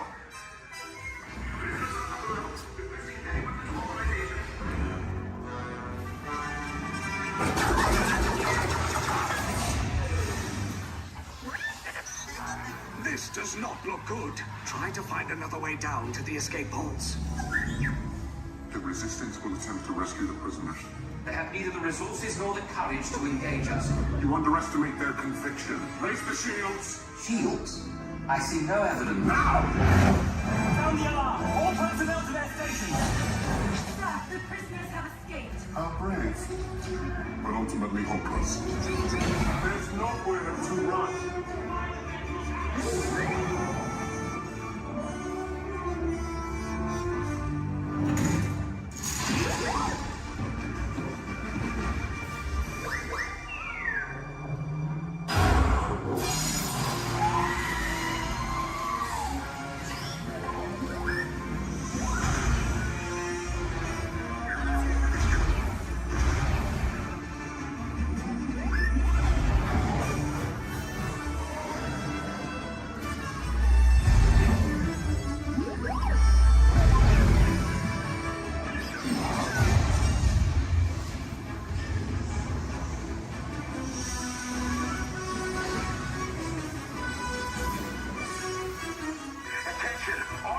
Lost personnel. Abandoned ship. I repeat, abandoned ship. This destroyer's about. There's no escape. You will tell me the location of the secret base, and then I will destroy you and the Resistance.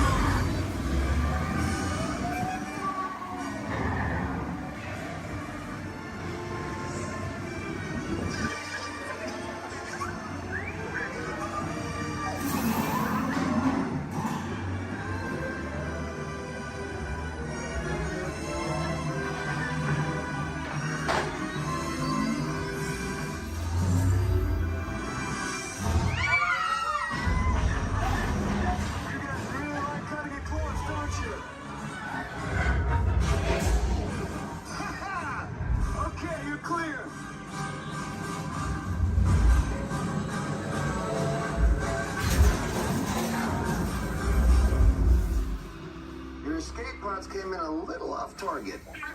Ground crews will meet you outside the wreck. All right, nice job, recruits. Not what you signed on for, but hey, you're Resistance now. I think I have that authority. Right, Beck? Where's the lieutenant? I need eyes on Beck. I know, scout for his pod beacon. More escape pods down in Sector 4. Verification pending from key command personnel. Where's the lieutenant? I need eyes on Beck. Lieutenant Beck here. Beck! You're right. I should hope so. Great job, recruits. Thanks to your heroism, the location of the Resistance base is secure. Bravo! Yes, R5, you too.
Oh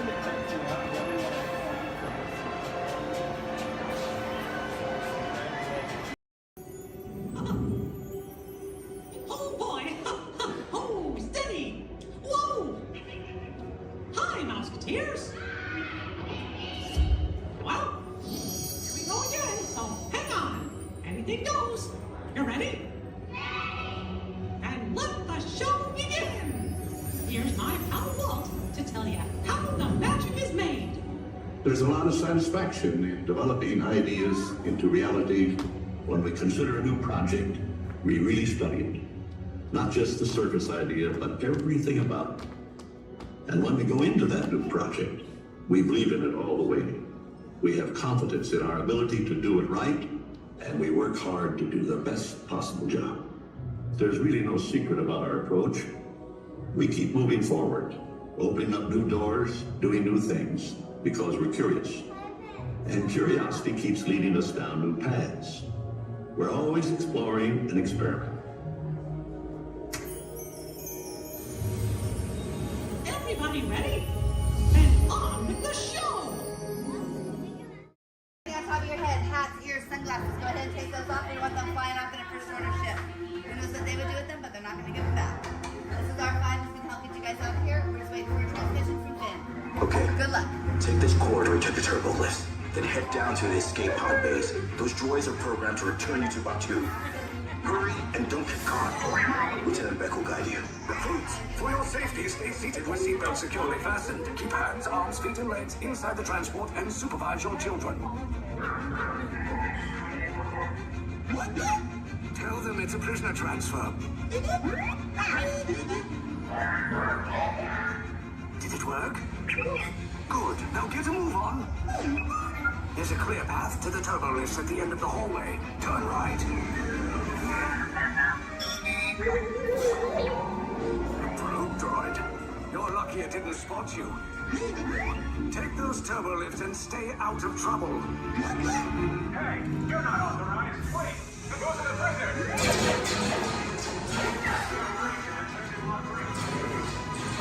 Your cover is blown. Find an alternate route. Who picked these two droids anyway? Detection approach. Users not seen on the Fire!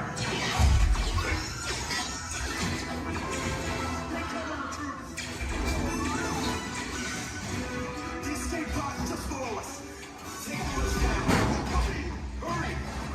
No, not up. I said down.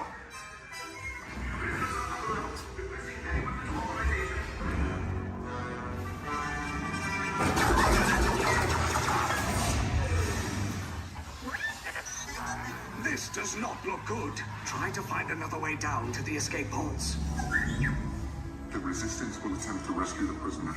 They have neither the resources nor the courage to engage us. You underestimate their conviction. Raise the shields. Shields? I see no evidence. Sound the alarm! All personnel to their stations! Sir, the prisoners have escaped. How brave, but ultimately hopeless. There's nowhere to run.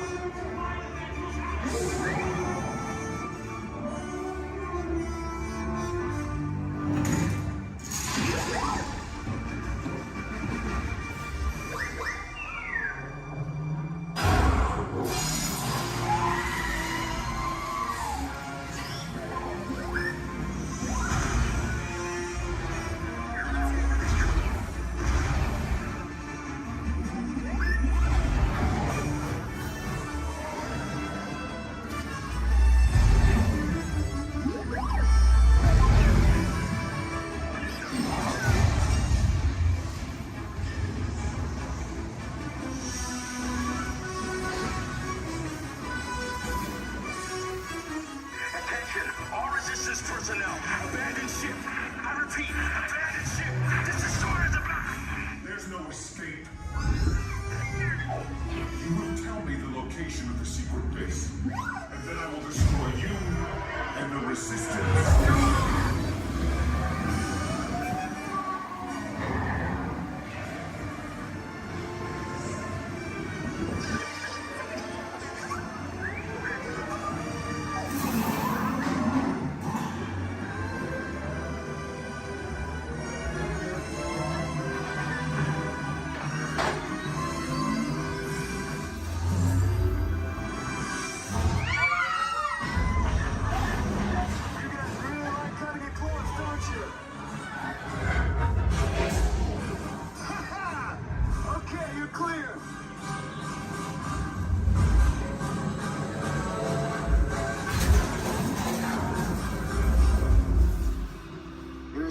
shots came in a little off target.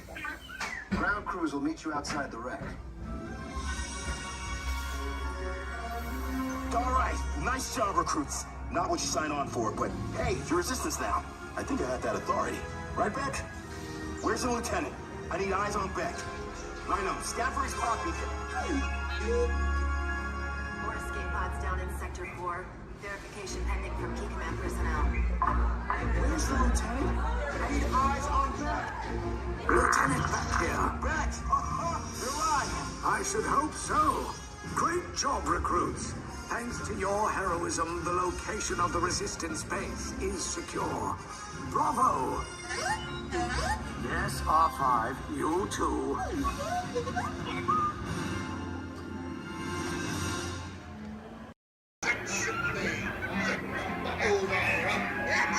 I'm not sponging for rum. It be gold I'm after. Strike your colors, you brazen wench. No need to expose your superstructure. Playback, background, action!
pickup shot. Let's get up there and do that high fall again. All right, Johnny, lock it down. You got it, boss. All right, let's bring the truck back to one as quickly as possible. Everybody else, listen up. This truck is filthy slow, so going hot, and I'm going to marry my driver of thanks at least 30 feet back. Hey, Carol. Yeah, thank you. We're all set, boss. All right, thanks, Johnny. Hey, Kevin, let's get you on your mark. That sequence? Brilliant, loved it. We're gonna pick up right after you shot that swordsman. On action, turn to your market roll. Take out that sniper up there on the roof. Got it? You got it. Devin, beautiful work. We're gonna pick up right after you've been thrown into the back of the truck. Hang on, that truck is gonna go fast around the building.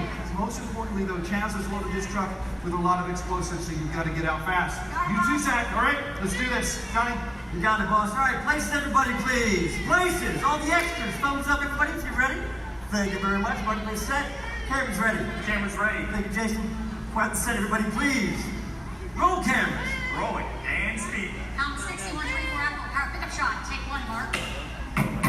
Truck's hot. All right, Devin, this is it. You ready? Let's do it. Background. Action.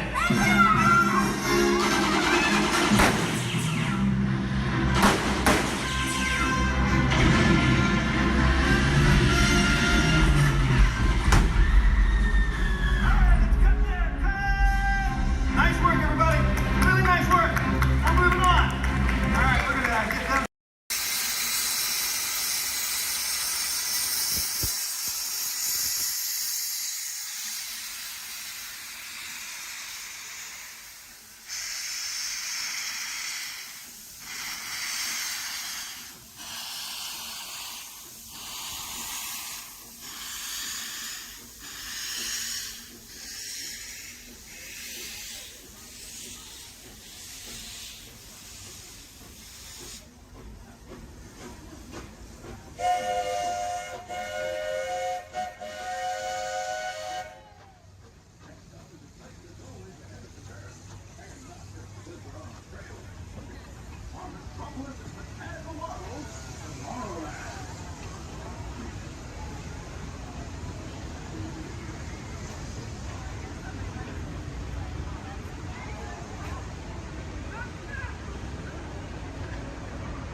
Acre Wood, the East Wind traded place.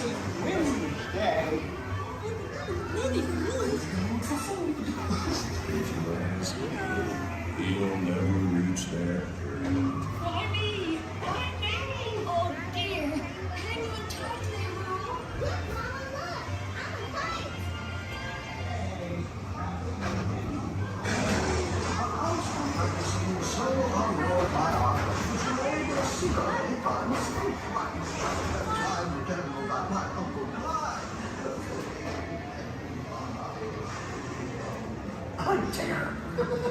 come bounce with me.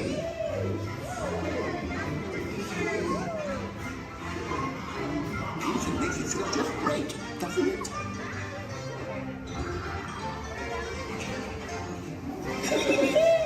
Follow me. with my little shade. I almost bounced right out of the ride. Watch out, that other month in the water. They steal honey. Steal honey.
Gathered together to say, Hooray for Pooh, too! That's not the party without me.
don't want to step on it.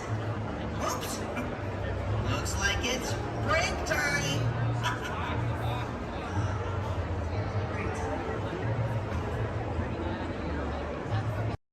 So far, and would not be possible without the combined efforts of all of these talented stunt performers and the very best crew in Hollywood, all working together as a team to create what we like to call here on the Indiana Jones set, a little movie magic. Right, guys? Let's do it. You got it, boss. All right. Ready to hill. Thank you very much, Chaz. You set? We're good, John. Cameras ready, Jason? Standing by. Quiet and set, everybody, please. Roll cameras. Rolling and speed. 16-3 Charlie, as your flight, take 1 mark. Playback.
My name's Don, and welcome aboard. We're heading into the back lot of Disney's Hollywood Studios. This production area was built in 1988 as a Florida counterpart to the Walt Disney Studios in Burbank, California. We included sound stages, recording studios, high-tech editing rooms, all the tools needed to create movies, TV shows, and radio broadcasts. We've even got our very own water tower, too. It's up ahead on the left side of our shuttle. We call it the Earful Tower.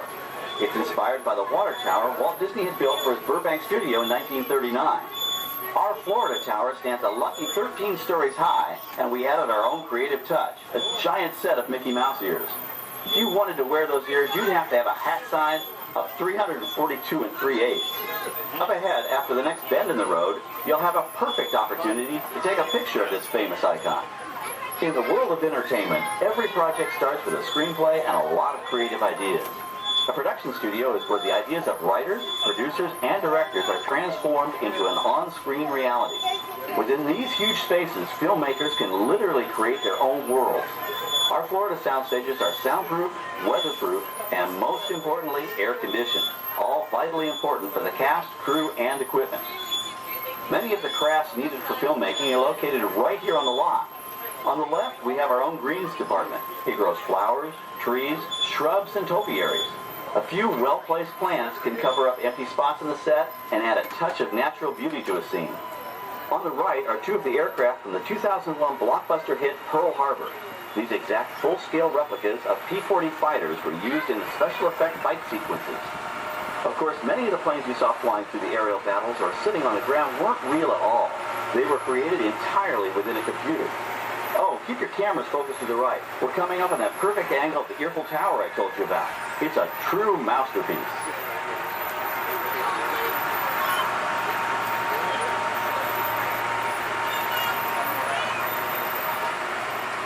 We're entering one of our most glamorous and colorful departments, creative costuming. Every star has to have just the right wardrobe, and it all begins here with a designer's sketch. Our team of designers, seamstresses, and tailors can turn 1.5 million yards of fabric into over 25,000 costumes every year. Many of these costumes will become part of the shows and attractions of the Walt Disney World Resort. In fact, here in Florida, we have the largest working wardrobe department in the world.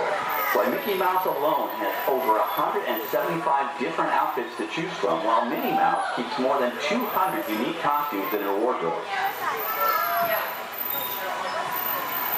On the left are costumes worn by the stars in recent studio productions. You'll probably recognize some of those costumes from the big screen. Every story needs a setting, and our design staff can create just about any place a script calls for, from an urban city street to a remote desert canyon. On the left is our scenic shop where large-scale sets and props are built. Our team of set designers, carpenters, artists, and engineers has created caves and caverns, game show sets, even replicas of the U.S. Supreme Court and NASA's Mission Control, all on our sound stages. The shop also provides sets and props for our shows and parades here at Walt Disney World. The same skill and craftsmanship that goes into a movie set can also be used to create magic for our parks. Either way, it's all about making dreams come true.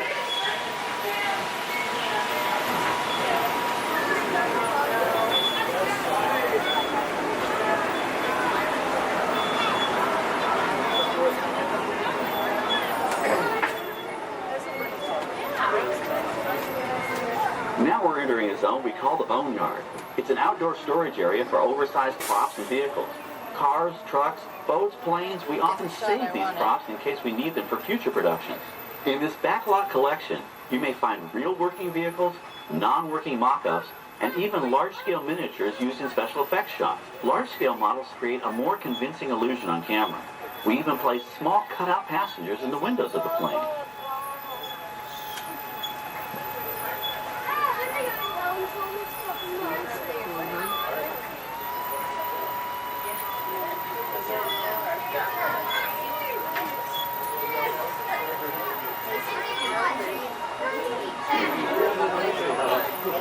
We're now passing by the sets for our Lights, Motors, Action Extreme Stunt Show. On the left, you may catch a glimpse of the Mediterranean fishing village that sets the stage for this thrilling attraction. We'll get a closer look at it soon, but for now, we're approaching one of the largest standing sets on our back lot. It's over on the right. It may not look like much from this angle, but it's pretty spectacular on the other side.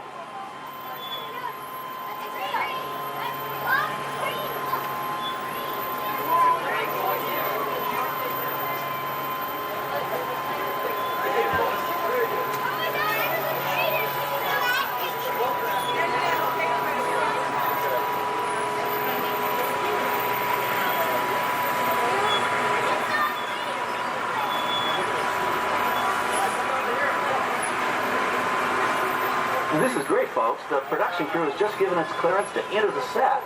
Hello, Fast Fun Tour. I'm Amy, a production coordinator here at the studios. I can see your shuttle heading toward our canyon set. I've given your driver permission to come in and take a look around. I'm up here with our effects crew, and we're getting ready to shoot a test sequence. Oh, on the way in, you're going to be crossing a wooden bridge, and things may get a little bumpy, so please, hold on to your belongings, especially hats, cameras, and glasses, and keep an eye on any small children in your party. And of course, please remain seated at all times. Welcome to the set. As you can see, we brought the bare, dry deserts of Southern California to green, typically humid Central Florida. This set is based on real locations that our production designer took pictures of. Our set crew spent about 6 months building the canyon, but we've used it for a number of TV shows and specials over the years. For our upcoming production, the script called for a tanker truck. We found this one in our boatyard, but it was too big to drive into place.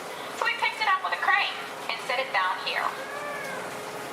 We're up on the overhead platforms, and I see our director has arrived. As soon as the rain effect is ready, we'll begin the sequence. This set and shower is really just a special effect. We've rigged up a series of water nozzles just above your trim. The water sprays in a crisscross pattern to create a sense of depth. But this storm only covers the first few feet.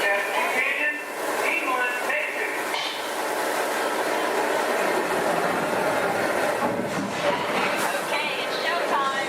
Everybody stay seated. Hang on to your belongings and watch your children.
Now, let's go behind the scenes to find out how this spectacular sequence was created.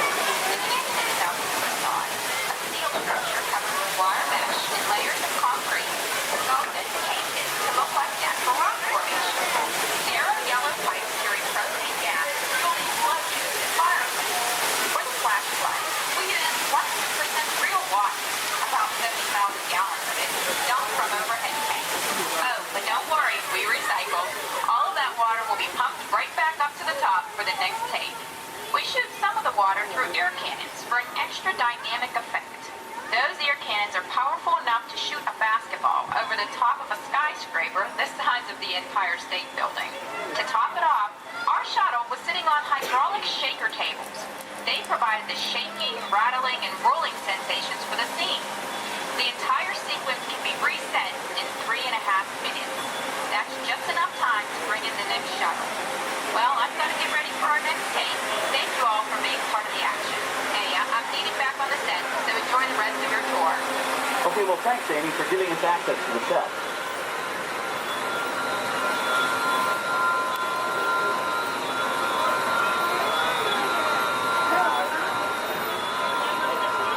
On the right, we have an authentic piece of Disney history. That Gulfstream 1 was known at airports across the country as November 234 Mickey Mouse, but we just call it the Mouse.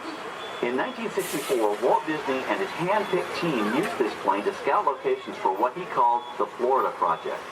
Soon, they secretly began purchasing thousands of acres of land, which became the Walt Disney World Resort in 1971. During the creation of the resort and later Epcot, the Mouse shuttled studio executives and Imagineers between Burbank and Orlando, making it the most used executive aircraft in the country. Appropriately, the Mouse retired here in 1992. As Walt used to say, it was all started by a mouse. In this case, the 234 Mickey Mouse. On our right, we once again sweep past the magnificent Mediterranean village of our lights, motors, action extreme stunt show. This high-octane attraction is based on the hit show from the Walt Disney Studios Park in France. In this action-packed production, you'll feel like you're right there on the set during the filming of a spy thriller, complete with custom-built cars, motorcycles, even jet skis. You'll experience the split-second timing, coordinated driving, and fiery special effects that make action movies a real blast.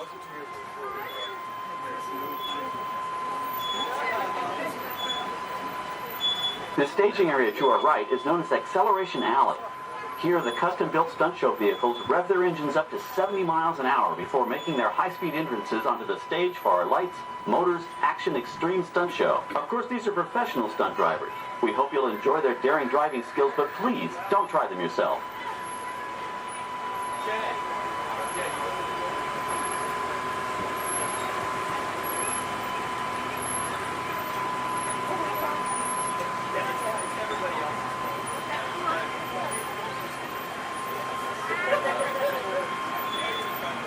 On the left, we've reached our second boneyard with more historic props and vehicles, fitted with custom parts and given a whole new color scheme.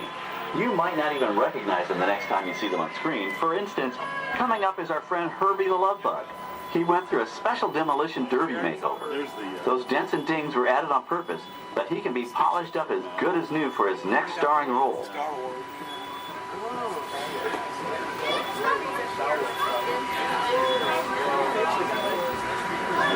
On our right, we now have a very different view of the fishing village set. From this point of view, you can see that there is no inside to the buildings. They are just false fronts or facades. In the movie business, set builders only create what the camera has to see. It's an old movie trick dating all the way back to the silent era. To add to the sense of realism and avoid the cost of set building, many of today's television shows and movies film on location in cities and towns across the U.S. But out in the real world, you've got to contend with noise, traffic, crowds, and various visual elements that may or may not belong in your film. Here on the backlot, we can avoid these problems because we created our very own flexible urban environment. Our Streets of America facades can stand in for a small town or a giant metropolis. As we come around the last corner on our route, you'll see the skyline of New York City in the distance. It's really a series of painted flats, expertly designed to fool the eye and the camera. We can dress and decorate these streets to look like any city we want, from Chicago to San Francisco. Depending on the choice of vehicles, props, and costumes, we can even turn back the clock and set our story in a different time. And what's more, these sets are built with Florida weather in mind. They're made to withstand 100-mile-an-hour winds. You're welcome to visit our Streets of America anytime during your visit today and get an up-close look at the skills of our set designers and builders. We've just about reached the end of our tour. Our final stop is the American Film Institute Showcase, where you can see the actual costumes and movie props used in some of Hollywood's most famous films. There are some pretty amazing items in there, so feel free to take all the time you like. Please stay seated until our tram comes to a complete stop and check around you for any personal items that may have fallen during our trip. Well, as they say in Hollywood, that's a wrap. Thanks for joining our backlot tour, and we hope you'll come back to visit us again soon.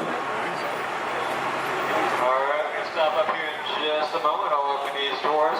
I'm going to exit out through those blue automatic doors into the AFI showcase tour.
feature includes shopping, then you'll want to visit Mickey Star Traders, where you'll find the greatest goods from around the galaxy.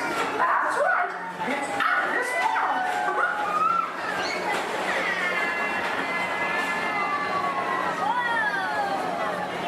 At the Disneyland Speedway, put the pedal to the metal and speed towards the checkered flag in your very own race car.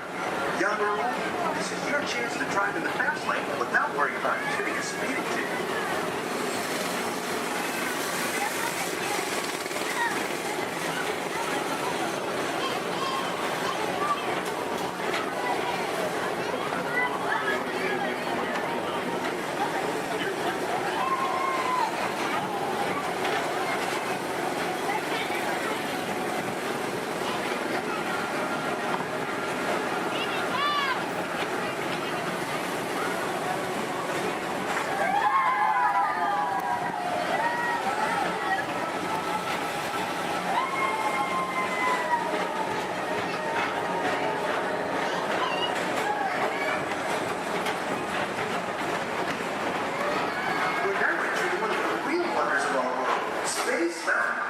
Blast off on a high-speed outer space adventure and compete in the cosmos.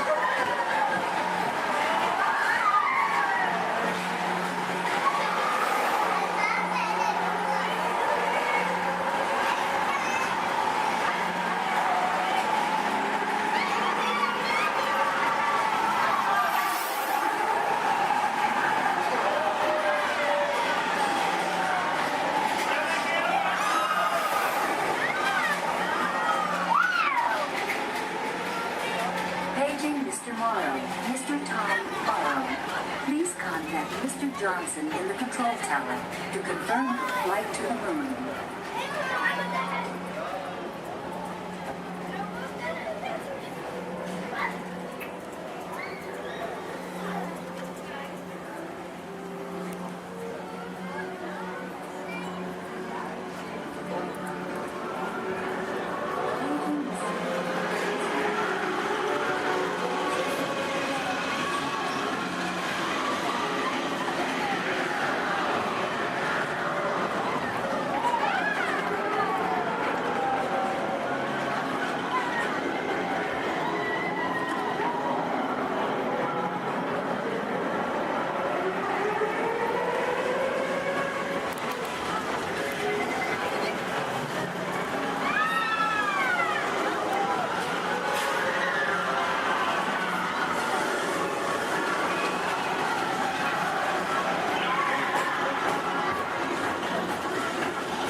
Be sure to visit Space Mountain while you're here for an adventure that's out of this world.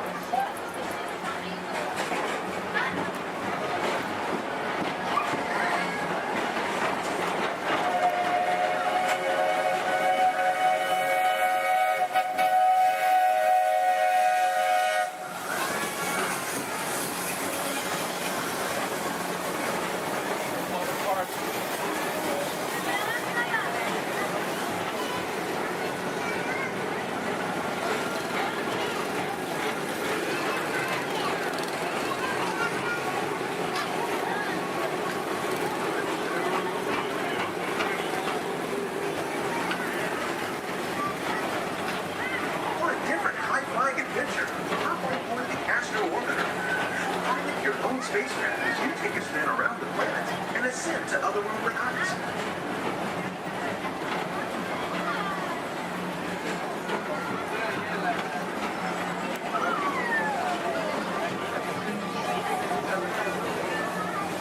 We're now approaching Walt Disney's Carousel of Progress. Inside this rotating theater, whole families welcome you into their homes of yesterday and today, starting way back at the turn of the 20th century. First presented at the New York World's Fair, this legendary circular theater celebrates the progress that has made our lives better. It's a perfect reminder that there's always a great, big, beautiful tomorrow shining at the end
until tomorrow.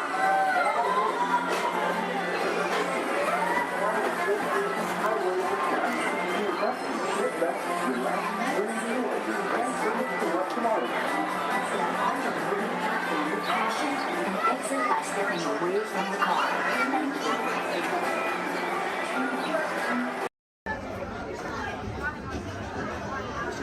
Thank Push up on that lap bar. Push up.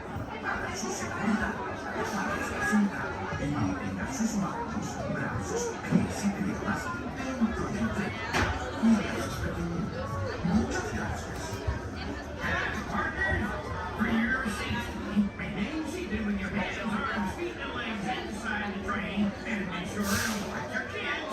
If you're using some very fancy bikes, move them, because this here's a wildest ride in the wilderness.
And the center, Goofy in the left, Minnie in the right, and your happy driver in the bus, Carlos. We want to give you a very warm welcome to Walt Disney World. Welcome, everyone. If you are ready, give me a big yes. Yes! All right, you ready?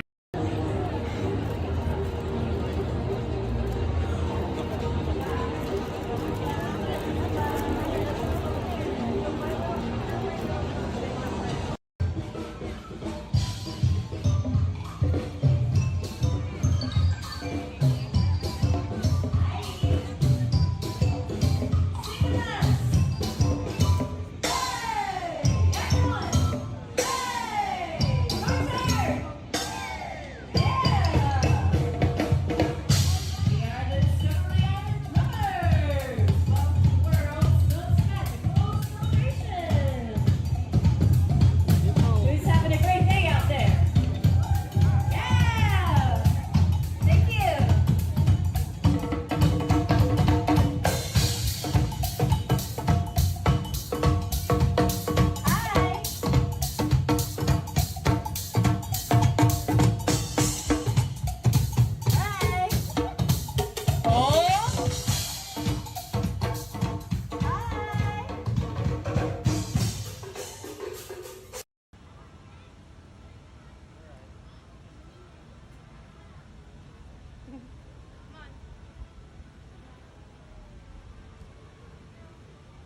Thanks. What'd you say?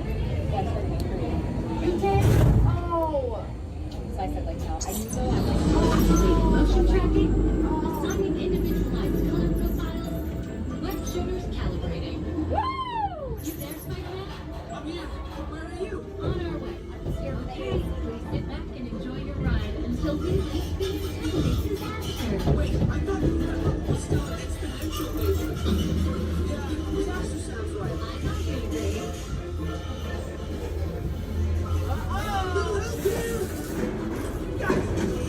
I'm glad to see you guys.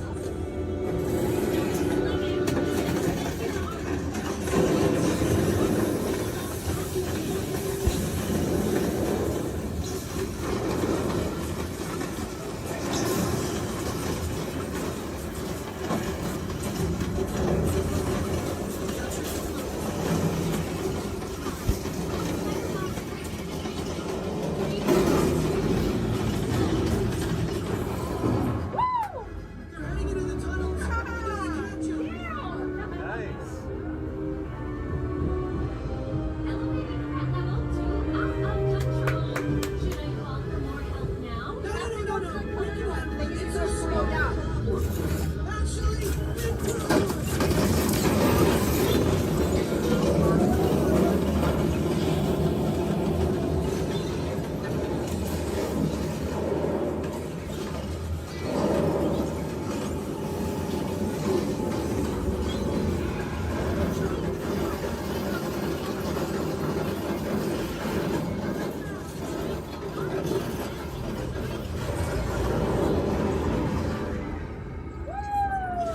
we got him. Right? We did. I detected obstacles box ahead. Right? Sorry. Elevating threat level to legit crazy. Yeah, that sounds right.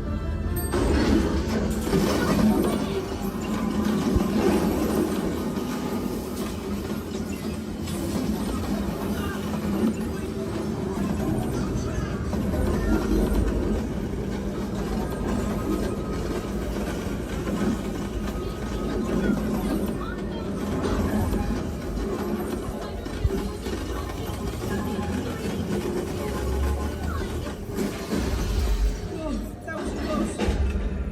Spider-Man, the threat level's at the worst Guys, I need your help. ever. Is that you? Yeah. But those chain reactions did. Wait, the green box exploded. If we intentionally hit those green box, maybe we'll trigger a chain reaction. I think you're right. That should stop it.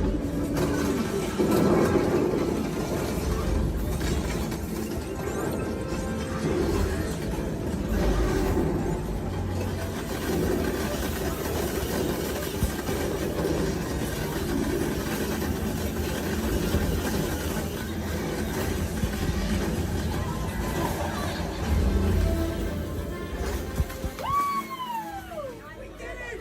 I can't believe the chain reaction thing worked. You guys were amazing. I'm very impressed, Spider-Man. You really solved the problem. Well, we couldn't have done it without them. That was also your idea.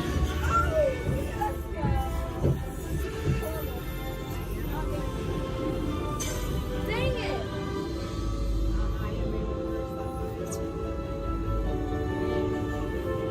For your safety, please remain seated. We failed. I did better this morning. Jackson's been so good. My arms are tired. Reinforcements, remain seated inside the transport.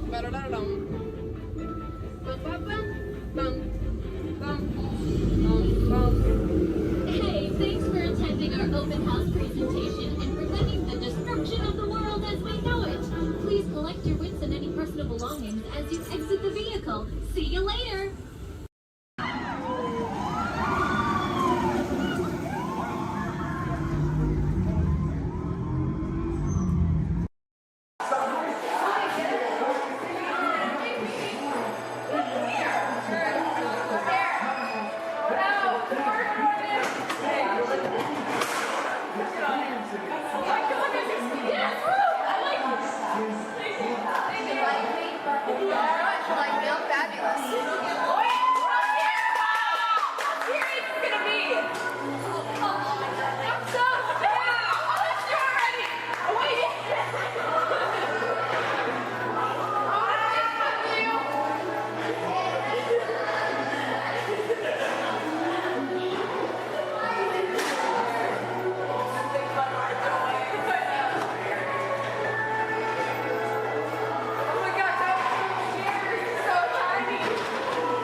is the fattest one of all? Never! Baby! Baby! Oh, you're so beautiful! Just your tacos! I would date you! One bite, spoils forever handle. My love. Yes! Quick, princess! Run away and never come back!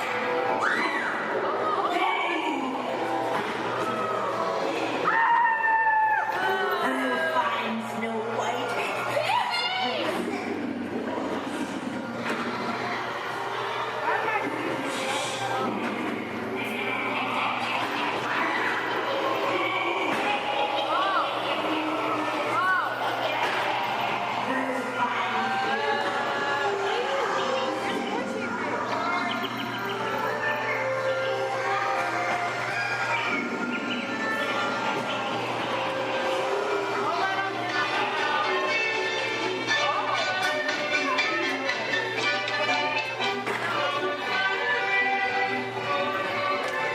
That's right, dearie. Now take a bite, and all your dreams will come true.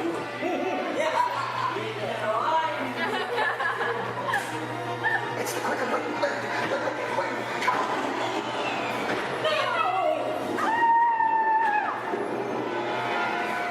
She went red.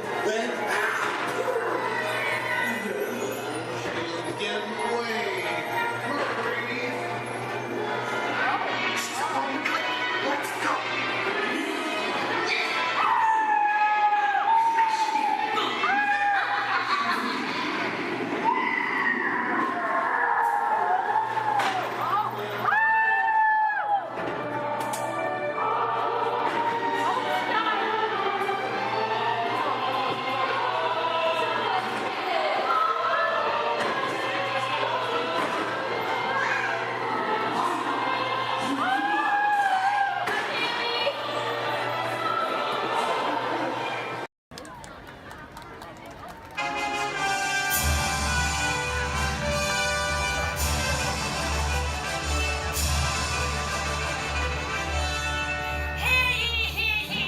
Come, gather round! Everyone gather round!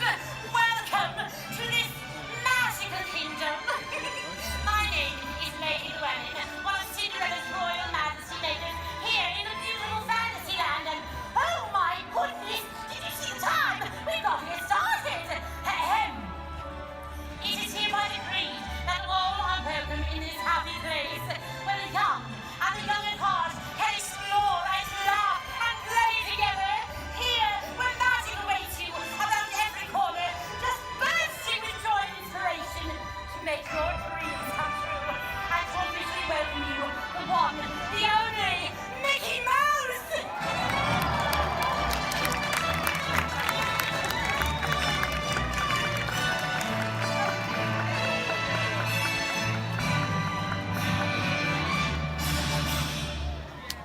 Well, hi everybody!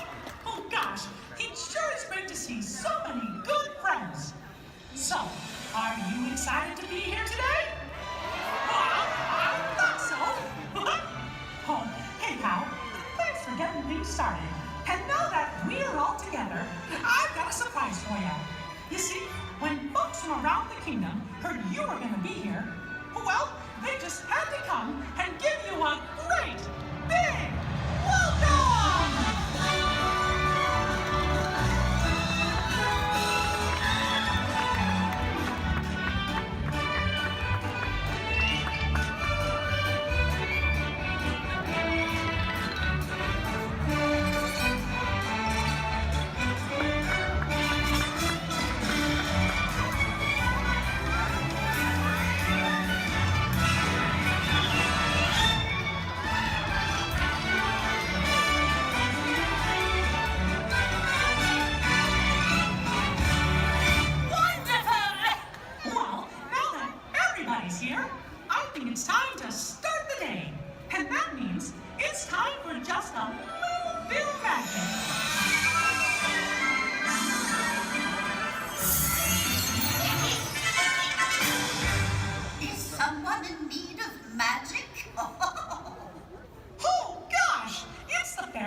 dear. Oh, and I know just the trick. But I'll need everyone's help with the magic words. On the count of 3, we're all going to say, bibbidi, bobbidi, boo. Here we go. 1, 2, 3, bibbidi, bobbidi, boo. Let the magic begin!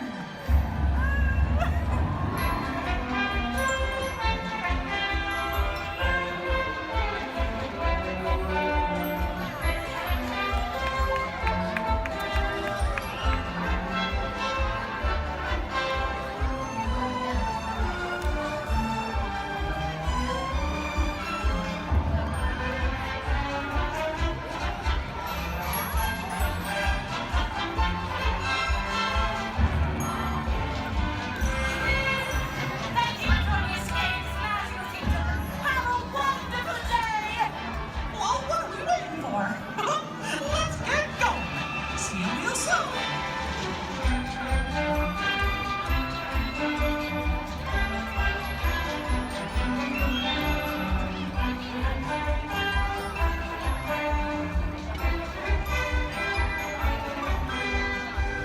For your safety and the safety of those around you, please walk slowly and carefully to your first destination.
With imagination, we can relive the moments of our lives.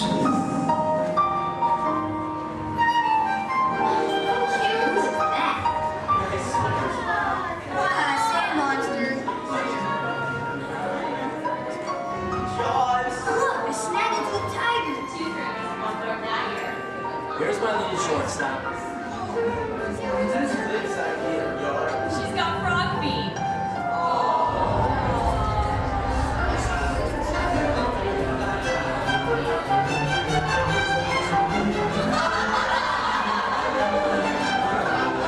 I think we should call this Jerry's picture.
We can relive the moments of our lives. With imagination, anything is possible. I'm gonna be a fireman just like my dad.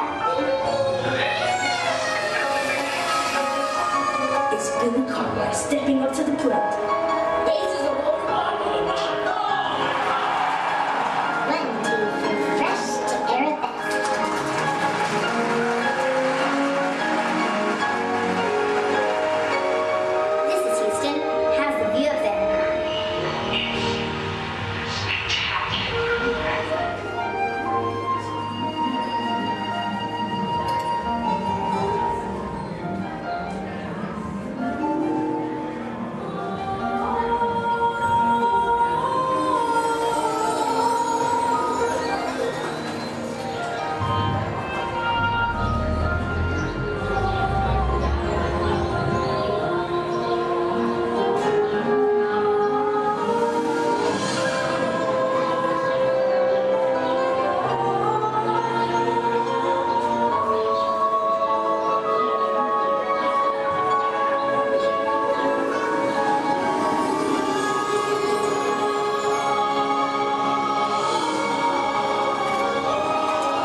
Anything is possible. Well, imagine that.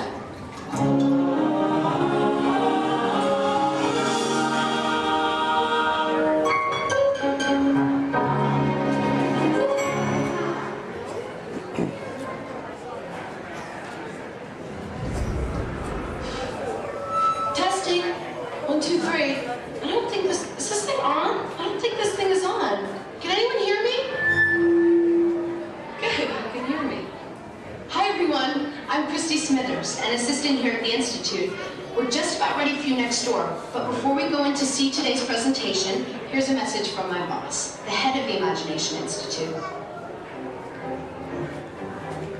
Hello, Dr. Nigel Chen here. Welcome, welcome, welcome to our annual open house. It is my pleasure to have you here, just as it is your pleasure to be here. For over 100 years, the Imagination Institute has honored the world's leading thinkers, dreamers, and innovators with the Inventor of the Year Award. This year's recipient, Professor Wayne Zielinski holds patents on numerous unique, one-of-a-kind inventions, including the hands-free phone helmet, the hands-free personal grooming helmet, and his newest creation, the video camera helmet, which, if I'm not mistaken, is also hands-free. But what brought Professor Zielinski to our attention was not headwear, but his incredible shrinking and enlarging machine. Although he's had some small setbacks, he has demonstrated a truly enormous gift for imaginativeness. Today, before receiving his award, the good professor will demonstrate for us his latest inventions, all developed right here at the Institute. Before we begin, I have one special reminder. Do remember, safety goggles must be worn during the presentation. But please, for your safety, do not put on the safety goggles until you are safely seated safely inside the theatre safely. That's right.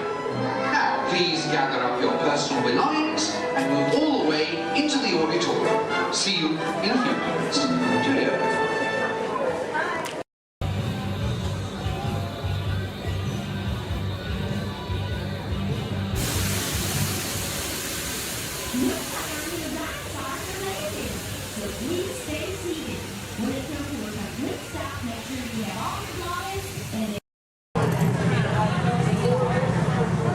Hello. If you are new to the area, the Monstropolis Chamber of Commerce would like to welcome you. While you're in town, be sure... We interrupt this program for a special report. A child is on the loose in Monstropolis. A human child! If witnesses are to be believed, there has been a child security breach for the first time in monster history. We can neither confirm nor deny the presence of a human child here tonight. I tried to run from it, but it picked me up with its mind powers and shook me like a dog. It's true! I saw the whole thing! Happy birthday, Schmoopsy Poo! Oh, goodly bear!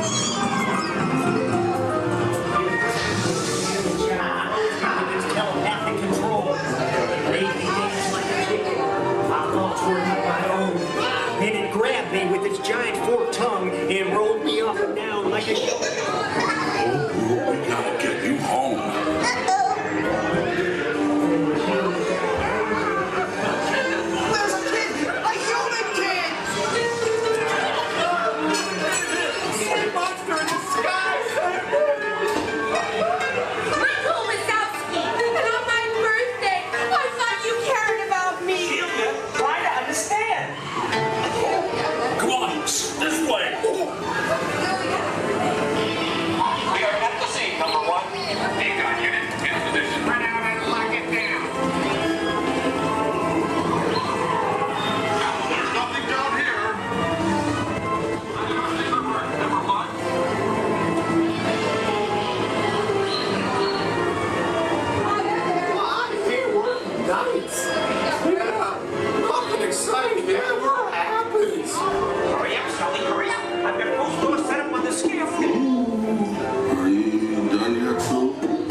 Race you to the scare floor.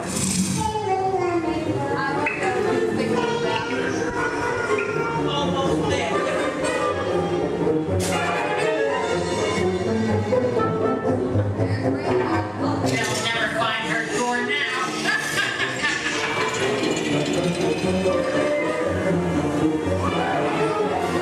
Oh, there's your door. We're almost there, kiddo.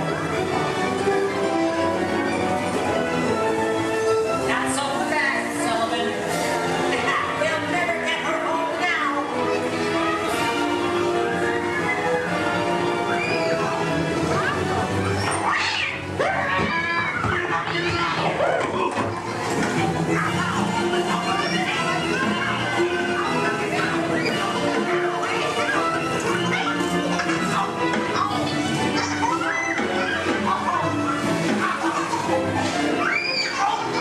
It's been the most terrifying day of my life. But I love you, kiddo. Good night. Kitty's gotta go now. Sleep tight.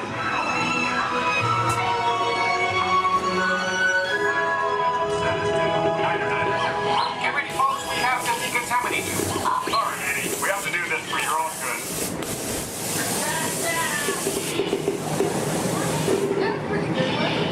Very good.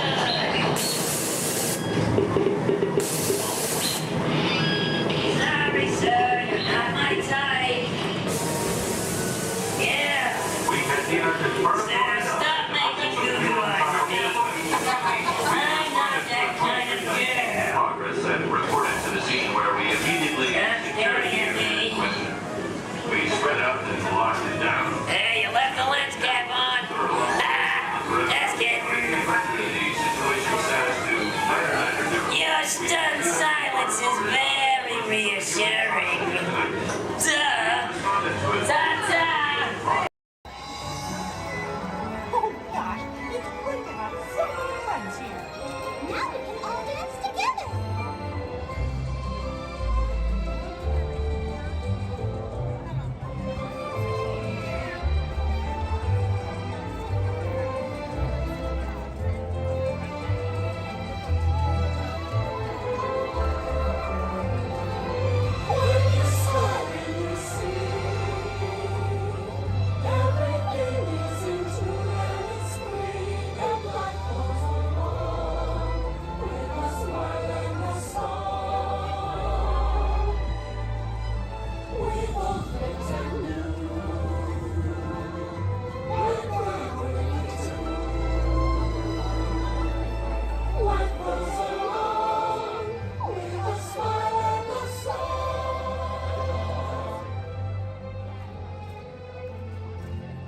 That was so much fun. Thank you for the dance. Oh, Nikki, this really has been the best day ever. Discovering new dreams. That's an adventure for sure. Trying something new. And having a swinging good time. You bet. Finding the confidence to be true to yourself. That's right. Here's to all of us, old friends and new. Warm hugs for everyone. Oh, this is what I love about the friendship day. Wherever you are and wherever you're from, we're so glad you're here. The best is yet to come. To live you make us happy with our friends, family. We've just begun. Once in a lifetime, a chance to explore. The future is waiting, like an open door. Open a wish and off we go to the place we all belong. We're the ones who live here, you and me. We just need to believe, like a shooting star in your heart. Every dream, breaking free. It's a baby that you hold inside. It's a friendship yet to unfold. We will celebrate where the magic feels like home.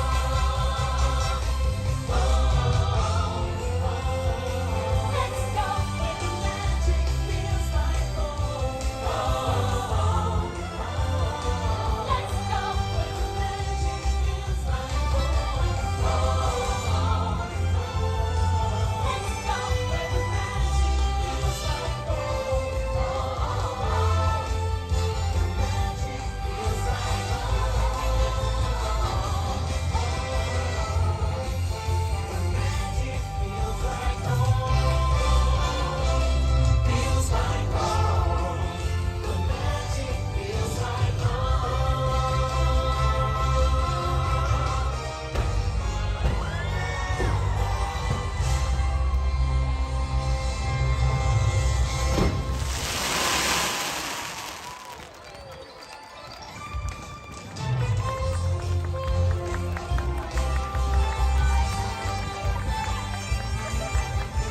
Thanks to all of you, old friends and new, for celebrating with us today. See y'all real soon.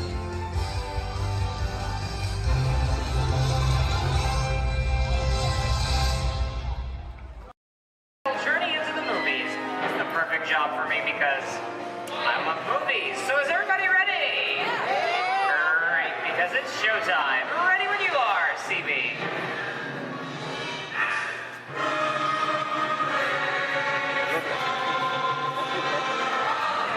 And we are rolling.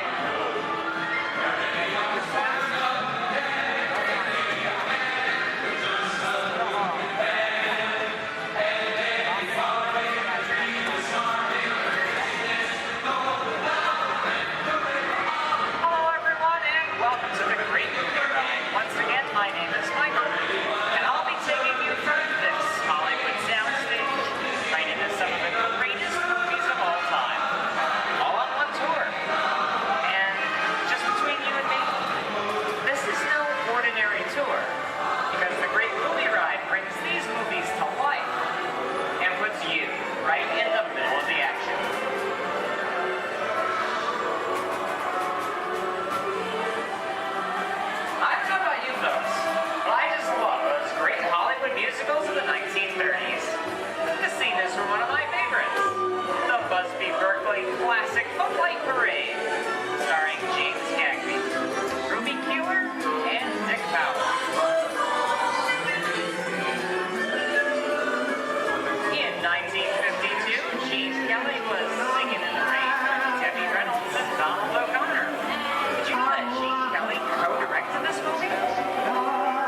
portrayal of the nanny who was practically perfect in every way.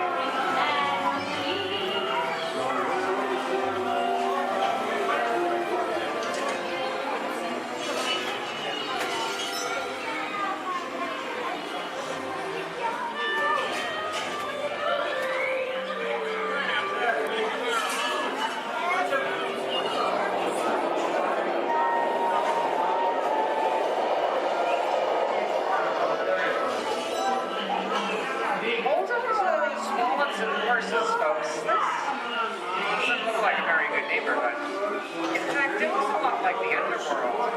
Scene of such classic gangster films as The Public Enemy, starring one of my favorite tough guys, James Cagney. Even though Cagney is best known as one of the movie's greatest gangsters, he won his only Oscar for his role as the song and dance man George M. Cohan in Yankee Doodle Dandy. I'm telling you, very nice time. George comes around, he's gonna leave you some beer. You're gonna take it. And you're gonna kick in with the dog. And if you don't, you're gonna drop by here and kick your teeth out one at a time. You Somebody's coming. Somebody's coming. Get down. Oh, dear, isn't it? Yeah, just a bunch of rubber-necked tourists. Sorry for the delay, folks. I don't want to run a red light, even if it is just a movie. You talking to me? You talking to me? No, sweetheart. Talking to the dame in the funny-looking outfit over there. Yeah, I'm talking to you. I'm not supposed to leave my vehicle. I said get over here. Okay, Muggsy, whatever you say. Hey. How'd you know my name anyway? I've seen this movie before. You're making a big mistake here, Muggsy. I can't just walk out in the middle of a movie. I'll go for some artwork.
What are you looking at?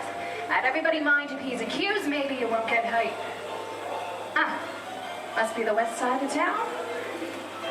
And now, the Old West, and two of Hollywood's legendary stars, Clint Eastwood and John Wayne.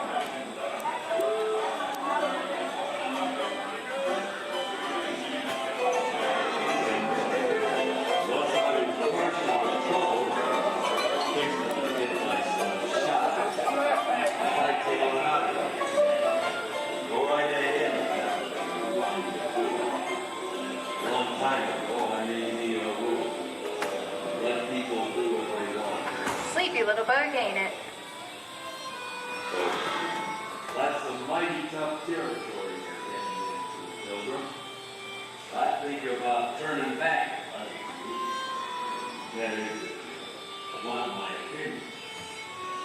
I reckon Now that we're in the clear, this is the perfect time for me to collect up all your valuables. We'll start with the jewelry, then There it is. It's the bank robber.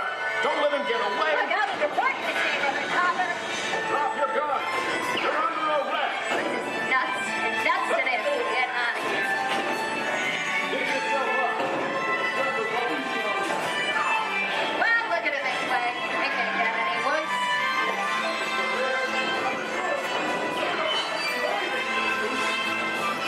Okay, it's worse.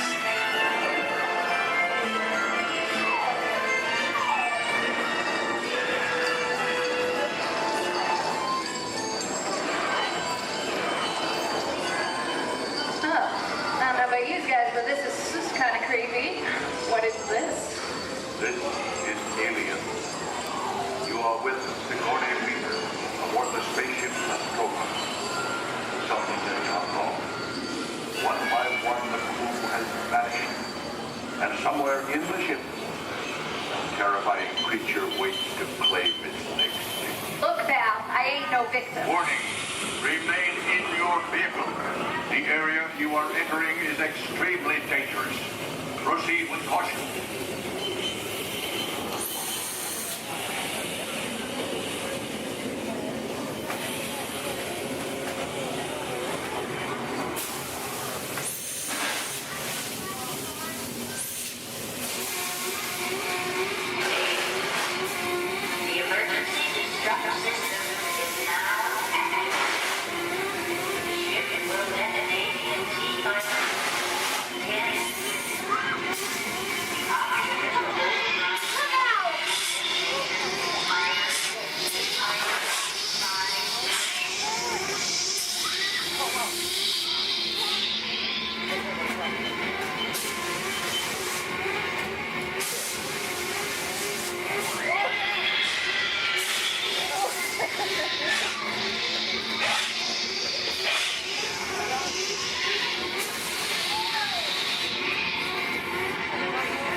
Okay, that's enough creepy crawly things for one day, right? Wrong. Here in Raiders of the Lost Ark, amid 1,000 deadly snakes, Indiana Jones unearths a great treasure. Will Harrison Ford escape with his discovery? And what will he do? Snakes. Why'd it have to be snakes?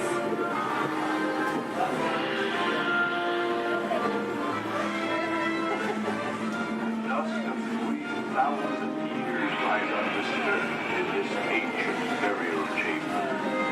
And on the chest, the great stone god, a priceless. Wow. Get a load of that chunk of ice. Time for me to get back to work. But don't nobody move, honey, go get the goods. I don't think they notice a few extra bodies around here. You know what I mean? But the jewel is guarded by a curse.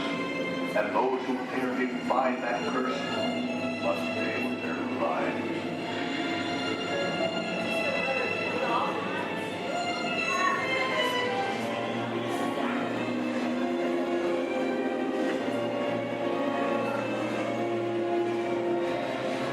Halt, unbeliever. Disturb the treasure of the gods, and you shall all pay with your lives.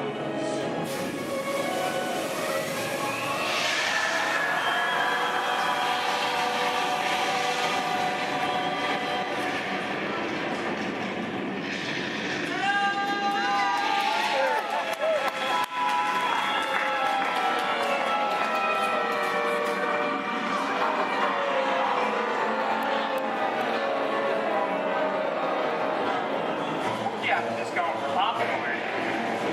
That just goes to show you anything can happen in the movies. Let's get on with the show.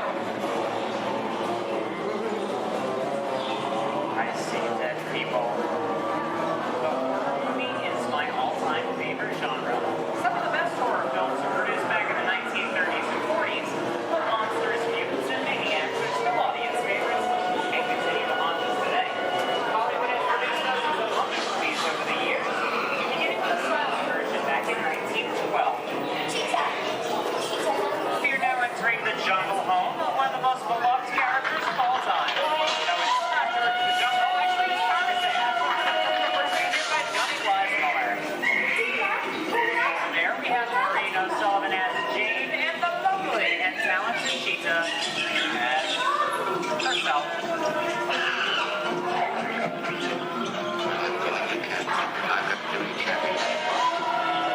Those are not going to be noble. It doesn't take much to see the problems of three little people don't amount to a hill of beans in this crazy world.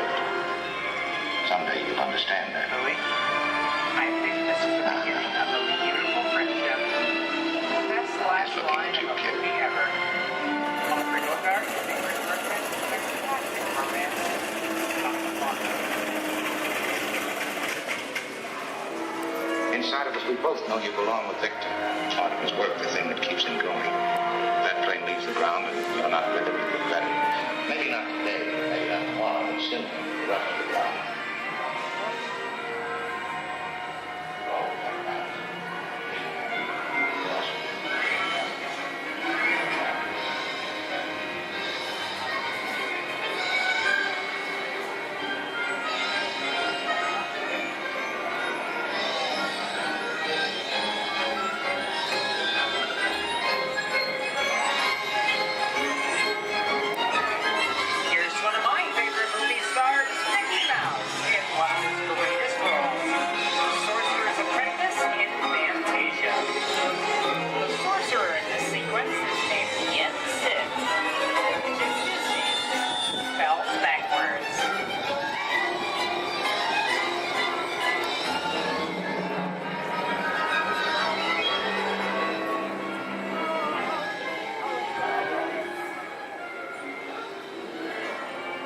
Was it you? No, it was an accident. I didn't mean to kill anybody. Well, my little pretty, I can cause accidents too. Oh, rubbish. You have no power here. Be gone before somebody drops a house on you, too. Very well. I'll bide my time. But just try to stay out of my way. Just try. I'll get you, my pretty, and your little dog, too.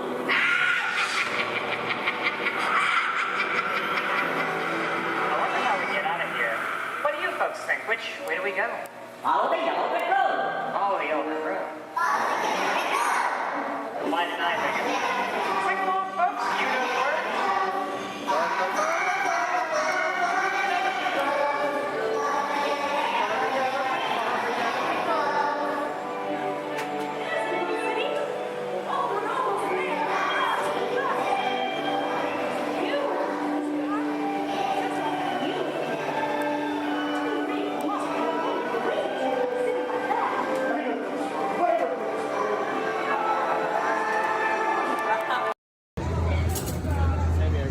Try to get her going, but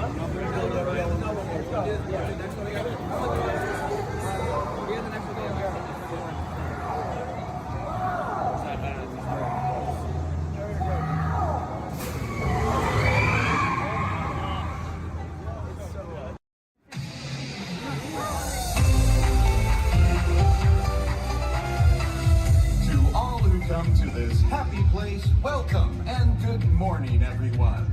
We have some extra special friends here to welcome you all today. Let's hear it for Mickey Mouse and Minnie Mouse.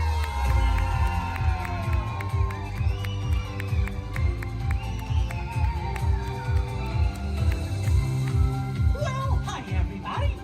Good morning. Gosh, it sure is great to see so many amazing friends. It certainly is. Oh, I have a feeling today is going to be the best day ever.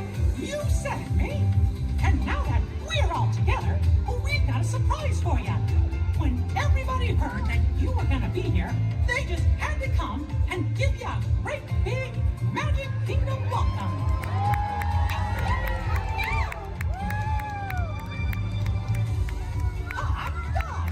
Now that everybody's here, I think it's time to start the day. And that means we're going to need just a little bit of magic. I bet these folks can help with that. Oh, I know they can. On the count of 3, everybody shout, "Let the magic begin." Are you ready? 1, 2, 3. Let the magic begin! Welcome to a place where dreams come true. A timeless journey through lands of fantasy.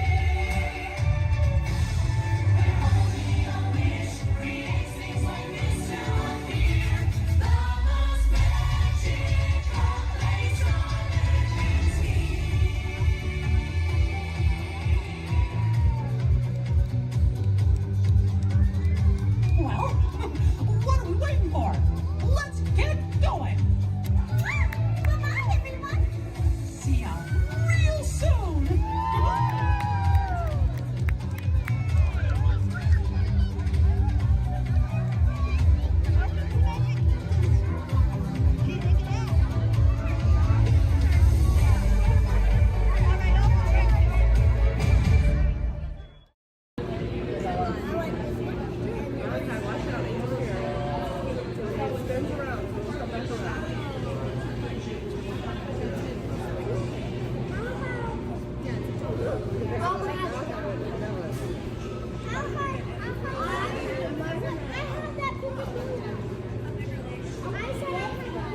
Through this land, a magic of fantasy, swirling with pixie dust, made more brilliant by the light that lives within you.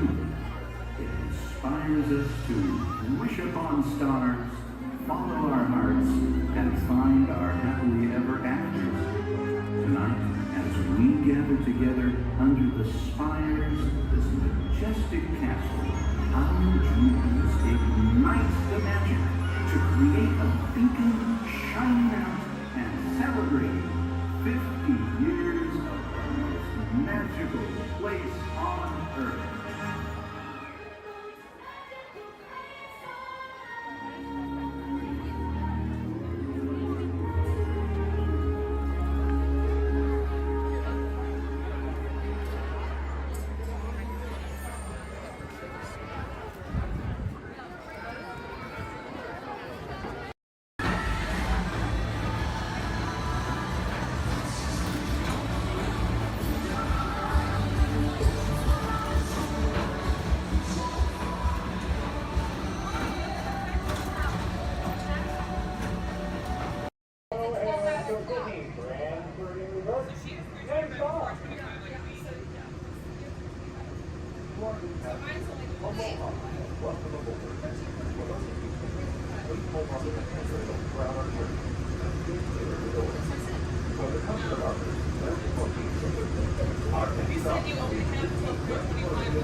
I see we have new visitors. Welcome, Terrans, to the wonders of Xandar. I am World Mind, sentient supercomputer of Xandar. I hold the knowledge, memory, and experiences of all Xandarian citizens, past and present. This gives me extensive knowledge, yet I am constantly learning, and I am now learning about you and your planet, Terra.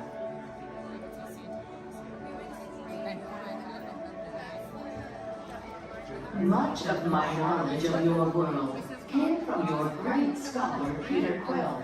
However, many of his facts have yet to be confirmed, such as the incredible importance of a legend called Footloose. Through my fellow Xandarians working here at the wonders of Xandar, I am discovering more about you Terrans. Such as your fascination with eating the turkey leg. Why only the leg? What about the rest of this creature? We are eager to learn the answers to these questions and so much more about your world. In return, we Xandarians hope to share with you more about ours. Although Xandar is 2.537 million light years away from your planet Terra, our worlds are actually quite similar and began at precisely the same moment. We refer to this as Time Zero, before the existence of anything. Our worlds were born of a single point of matter and energy that lasted outward in what you Terrans refer to as the Big Bang. And from nothing came the beginning of everything. Incredibly hot and extraordinarily powerful, this explosion filled the cosmos with a cloud of rapidly moving particles. Over the next 100 million years, space continued to expand, and the particles cooled and slowed. As they coalesced into huge swirling clouds, gravity pulled them into larger, denser clusters. At the heart of these clusters, the temperature rose, and the particles were compressed so tightly they fused, releasing enormous amounts of heat and light. This is how the very first stars in our shared universe were born.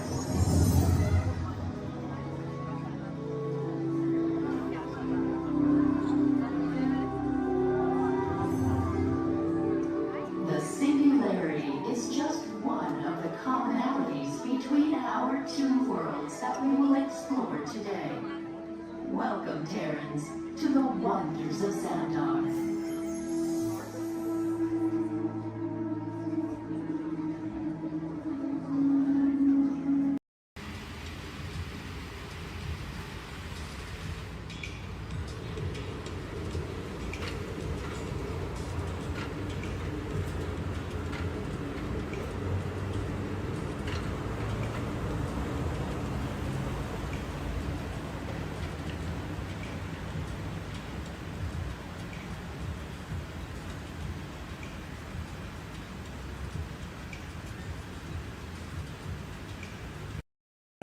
My name is Christina, and here at Seabase I do have a few reminders. There's no eating, no drinking, no smoking, and absolutely no flash photography. Thanks, guys. The equipment you see here hanging in the water is called a hydrophone. Hydrophones help us to hear things beneath the sea. Today this is going to help us hear a very special guest. Does everybody know who that guest may be? Shout it out. That's right. Crush is going to come out and ask us a few questions about the human world, and we may have a few questions for him about the turtle world. So please think about the questions you may want to ask Crush.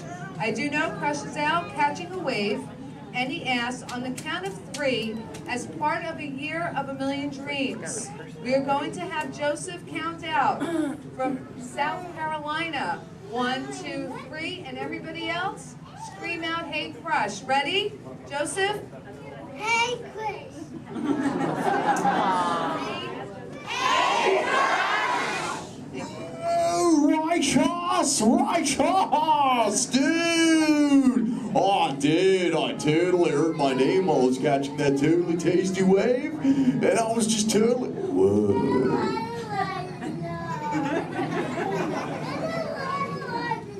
Check out all of you human dudes in the human tank.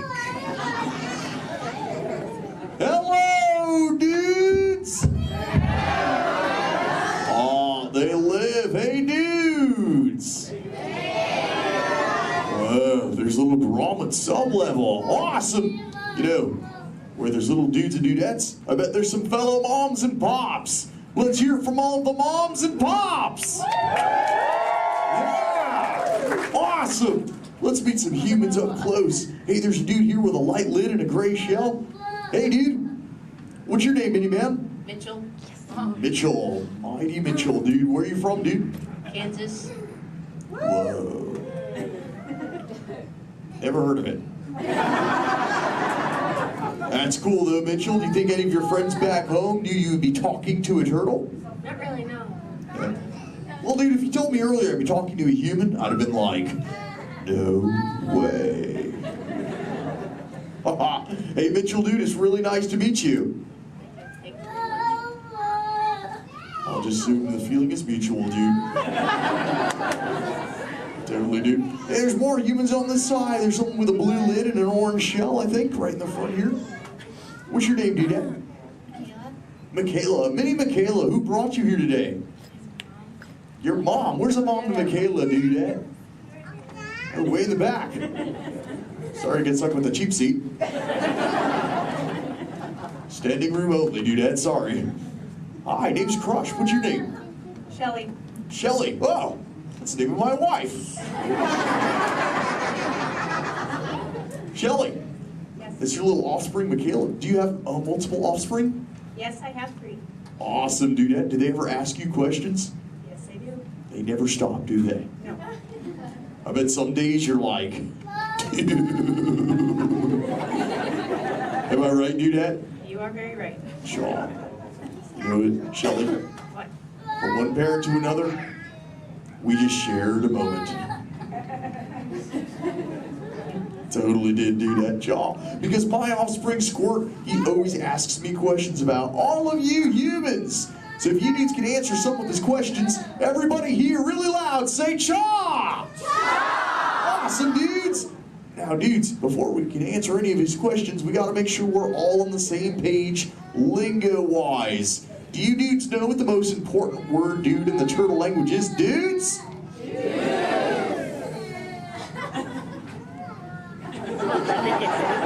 That's right, it's totally dude! Because dude can be used in so many different ways. Example, if something is totally awesome, you say dude like this.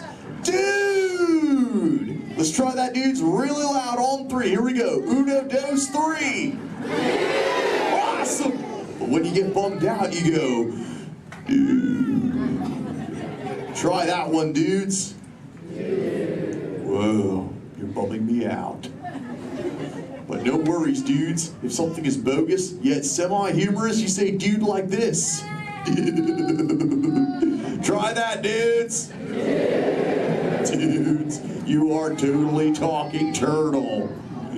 Now here's Squirt's question numero uno. He saw some humans at the beach and he came back to me. He said, Dad, what is up with humans? What do you dudes do when you're at the beach? Shout it out, everybody! Oh, you swim, dudes! How many humans here swim? Raise your fin if you're a human that swims, dudes. Lots of human swimmers here today, dudes. Most excellent. There's even a dude sitting on the front row bench on the corner of this side. He's wearing a white shell. Where are you going? There he is. What's your name, dude? Brian. Brian, dude, you swim? Yes. Awesome. Brian, when you swim, do you prefer to swim real fast or to take it easy and take the turtle's pace?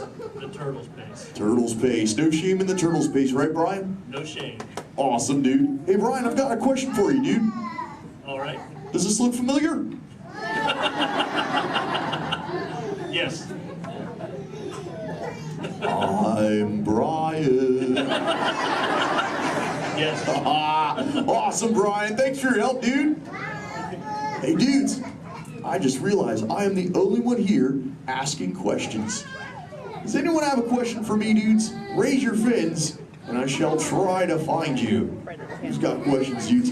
Let's go up front near the center. There's a dudette wearing a white shell. Right up front here. Hey there, dudette. What's your name? Madison. Minnie Madison. What is your question? How do turtles swim? How do we swim? Well, we got these awesome flippers that push us through the water, Madison. It's totally awesome. In fact, a sea turtle like me can swim up to about 20, 25 miles an hour. And that's like, whoa. Totally, dude, Chaw. Hey, if you dudes want to see how fast that is, say Chaw! Awesome, dudes. I'm going to swim so fast, you'll be like, no way. And I'll be like, oh, way. All right, dudes. I'm building up the speed now. Here we go, dudes. Check it out. Right.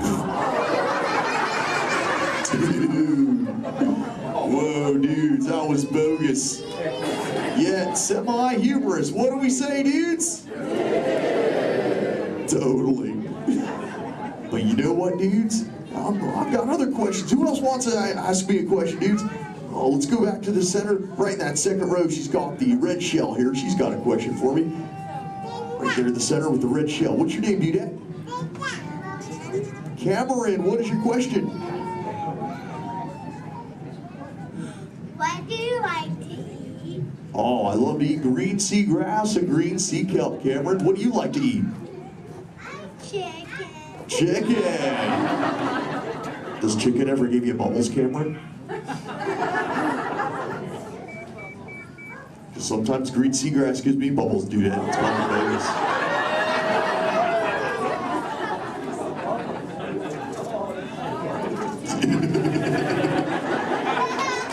Sorry about that, dudes. Who else has a question for me? Whoa. Let's go over towards this side near the center. He's got the dark shell in that second row. Really dark shell in the second row, sub-level. What's your name, dude? Cameron. Another Cameron? Interesting. Guess they're running out of names in the human world. Well, Cameron, dude, what is your question? What is it like in the water? Oh, wet. Cameron, have you ever, what? How do you ever feel in it? How do I, wet. Well, have you ever been in the water, dude? Yeah. How do you feel in it? Good. Good. Oh, awesome. Well, oh, and wet. Well, that makes sense. Cameron, dude, what do you wear in the water? What you're wearing now? No, I wear a swimsuit. Oh, a swimsuit, Cameron, dude. Check it out, dude. Sports said this is called a swimsuit right here. Check it out, dude. This is what Cameron wears. Awesome, dude. That's what you wear, right, Cam? No, it's a boy wear. It's what? It's a boy wear. This isn't for boys?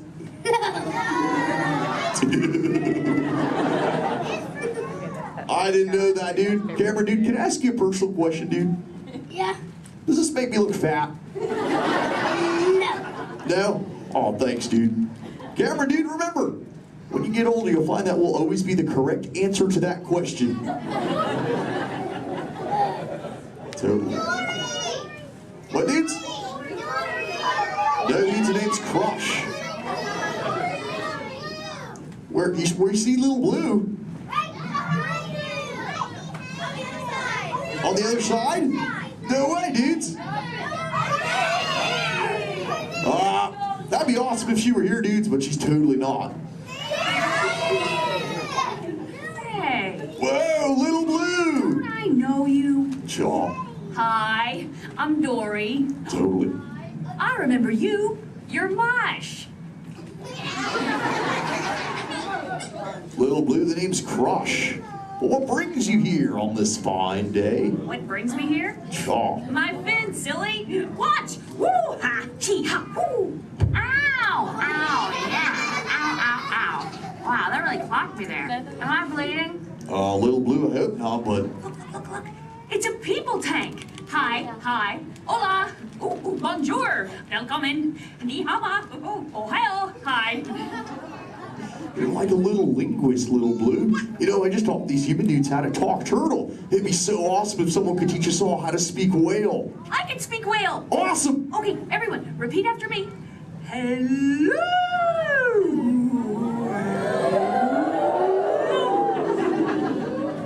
That sounded pretty good, dudes, but let's try it all together real loud. Hello.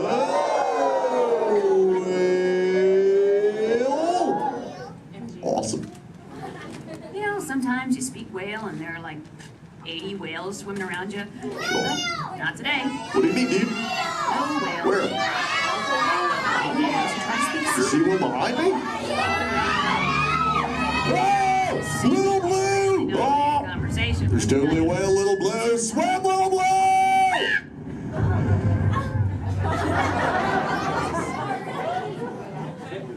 Tell the whale to go away. Help her out, dudes, and say, go away, whale.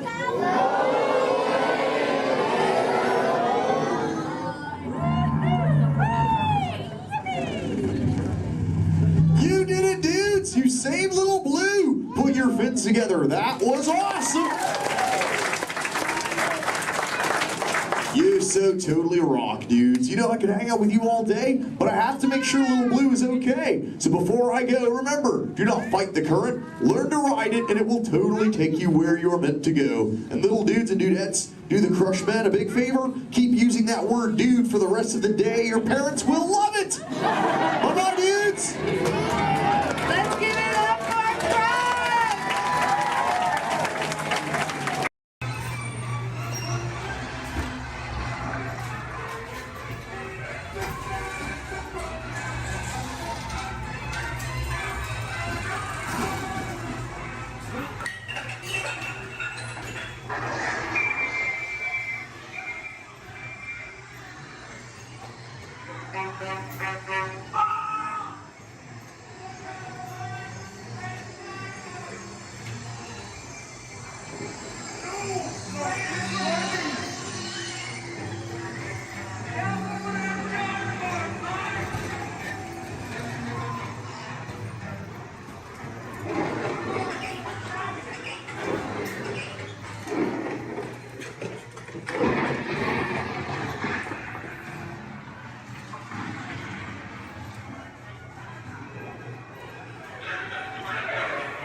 That's what they call it now, the Incredibles.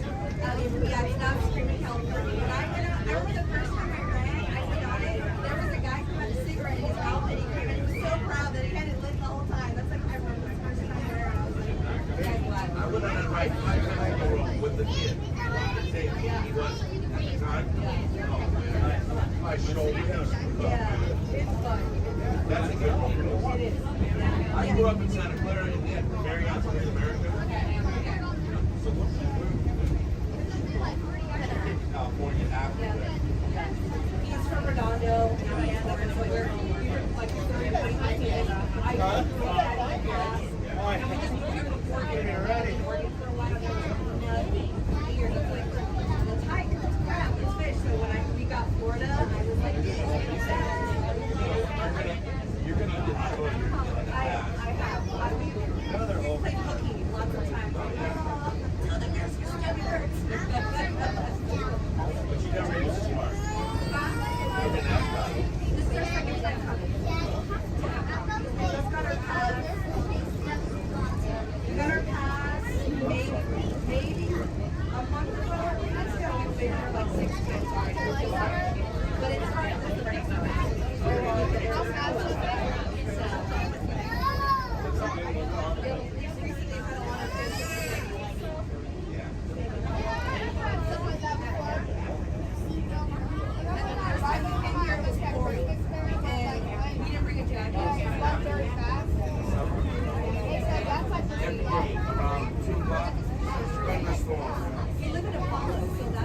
Any country you want, literally can make you. You'll have so you'll be like, it'll be like Italy, France, Moscow. Yeah, but that's the rate in order.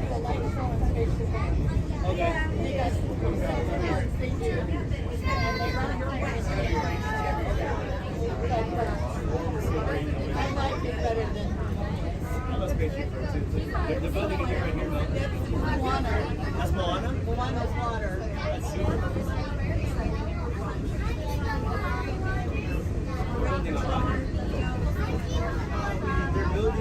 baby. Shanghai Disney kind of.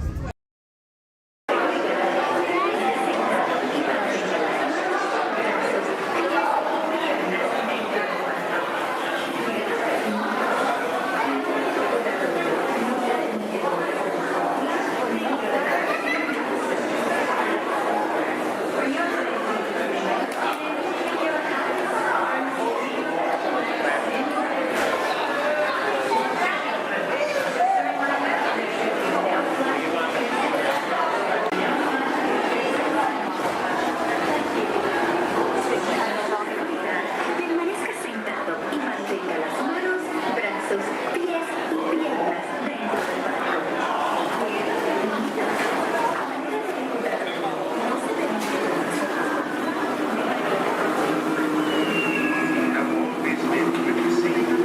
You are not the first to pass this way.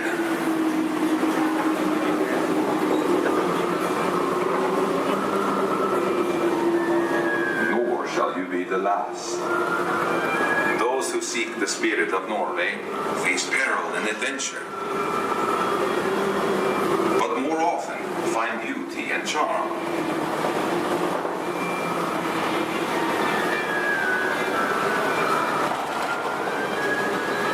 We have always lived with the sea, so look first to the spirit of the seafarer.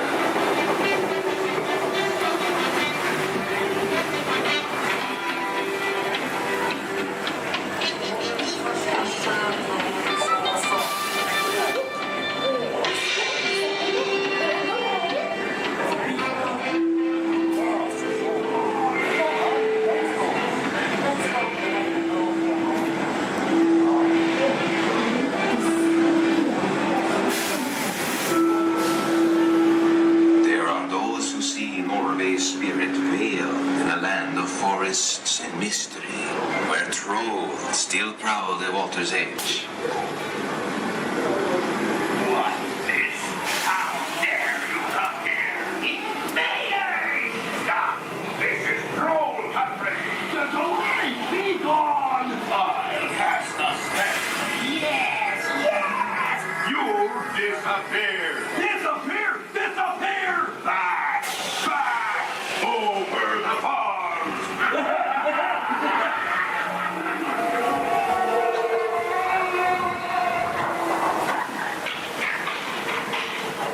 Before recorded time, Norway's spirit roamed the seas of the far north and beyond.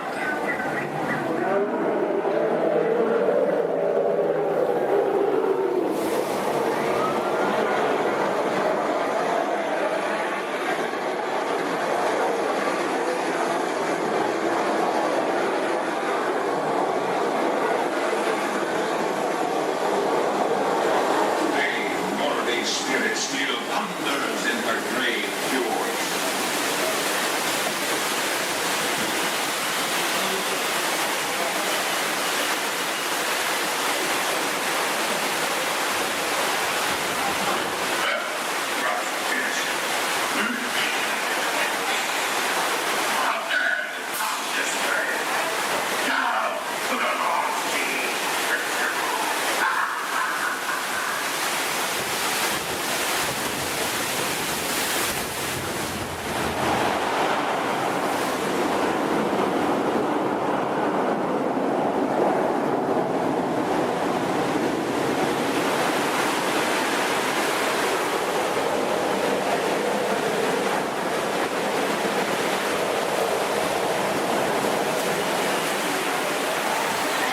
Norway's spirit has always been big, always be adventure.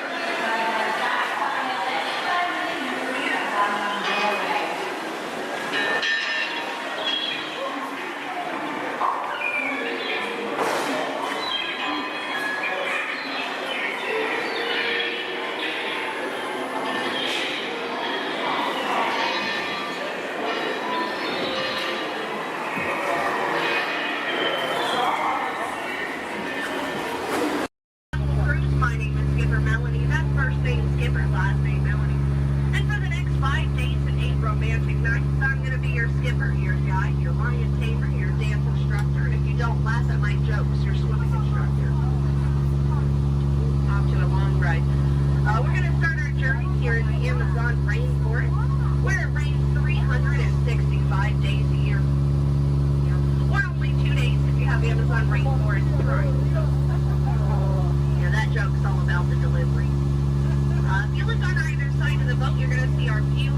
dragonflies. And I know what you're thinking. I can't believe they're not butterflies. Yeah, me too. Me too. Right over here to the left, we have Inspiration Falls. Now, you know, a lot of people wonder why it's called that. And that's because the longer you stare at it, the more it inspires you to go. Yeah, that's our number one joke here. Well, we're now turning down the Congo River, so we'll see how far this boat can go. Probably not very far with my driving. Has anyone ever seen The Jungle Book? Yeah. All 4 people. Wow. And if you haven't, don't worry. It's right there. Yeah, that's the 3D box set. Yeah, it's pretty great, I know. But up ahead, we have a great little boat rental place. Although I can't see anyone over there. Canoe. Cannot. Something must have scared them off. Might have been the giant snake over there. Does anyone know what kind of snake that is? It starts with a T. Plastic. It's a good guess. It's actually plastic. Sorry, kid. Oh no. Looks like I have some uninvited house guests. But you know, it's not all bad. I could not get that Jeep started this morning. Yeah, looks like they got it to turn over. Yeah, probably called AAA. I should have thought of that. Yeah, or use that monkey wrench, I don't know. But we're now turning down the Nile River. It's the longest river in the world. It goes on for miles and miles and miles and miles and miles and miles and miles. And if you don't believe me, you're in disbelief. Right over there, we have an African bull elephant.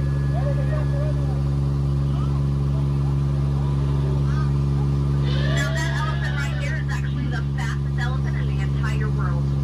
Yeah, he's already over here. Wow, Disney magic, right? And right in front of us, we have the star of the new Jungle Cruise movie. It makes the way. Yeah, we're really excited about it. And we're now in the African belt where all the animals came together.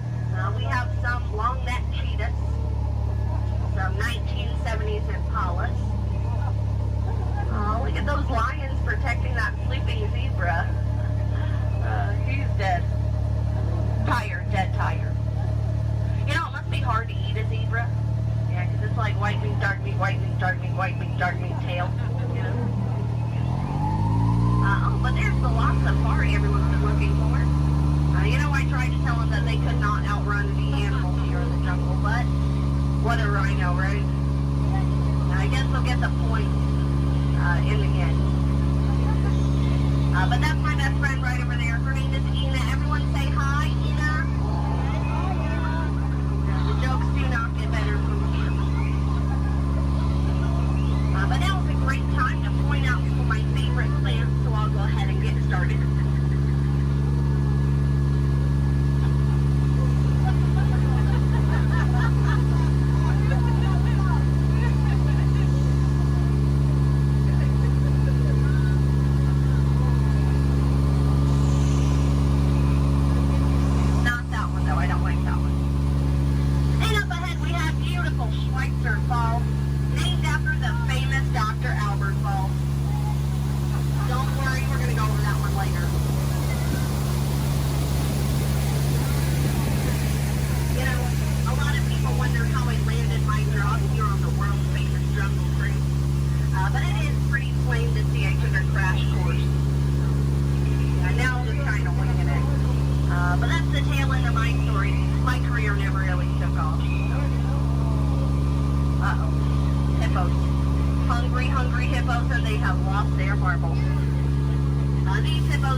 river deep in the heart of Cambodia. Oh, look at that, a pair of Crocs. I always wanted a pair of Crocs. Said no one ever. I don't know, it looks a little scary. What do you guys think? Should we go in? Yeah. Good answer. 3 people. All right. I don't know what lies ahead. Could be treasure. Could be a dead end. Knowing Disney, it's probably a gift shop. Although it might be painful. It's a root canal.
Affirmative. Then all engage repulsors and hold on to roots.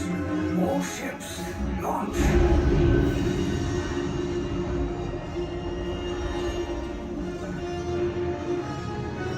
I am Lieutenant Beck. As you heard from Ray, I have been tasked with getting you to Bakara. Red 2, Blue 5, keep tight now. Let's get ready to make that jump to light speed on my mark.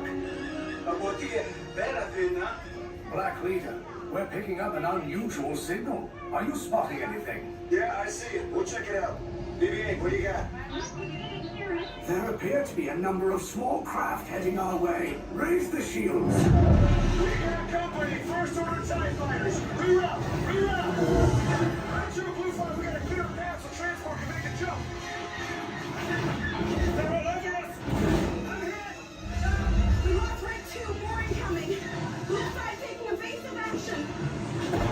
Try to shake him, Blue! I'm trying. We lost Blue 5! I'm gonna try to draw them away! Copy that. Get us clear so we can make the jump. Be ready, you won't have much time. Where are all those TIE fighters coming from? Star Destroyers. Get out of there! We can't. We're caught in the tractor beam. It's pulling us in. I'll get some friends and make this a fair fight. Don't worry, I'll come back for you. Stay strong. Is there anything we can do, Nina? No, the tractor beam will be too strong. Cargo vessel TR-141, identify yourselves and prepare to be boarded. This is TR-141. We are a civilian vessel. By whose authority are we being detained? By the authority of the First Order resistance scum. Now bring down your shields and prepare to be boarded. They're on the location of our secret base. Tell them nothing. The future of the resistance is at stake. I have a bad feeling about this. Stand back from those doors. I'm gonna let everybody else go out. The ship is now under the command of the First Order. You will disembark and proceed to the right for interrogation. You will exit last. Everyone else off. I was going to.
favorite song. Which one is that? The last one. One of our favorites. That's 20.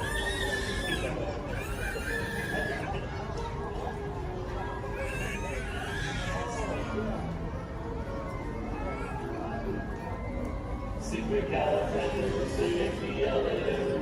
even though it's Saturday, it's something about the progress. If you say it loud enough, the law is on the gorgeous. Secret Calabasas, gets me out of here. Secret Calabasas, gets me out of here.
For those of you just joining us, welcome aboard Excursion 3 on the Disneyland Railroad. For your safety, please remain seated at all times, keeping your hands, feet, and legs inside the train.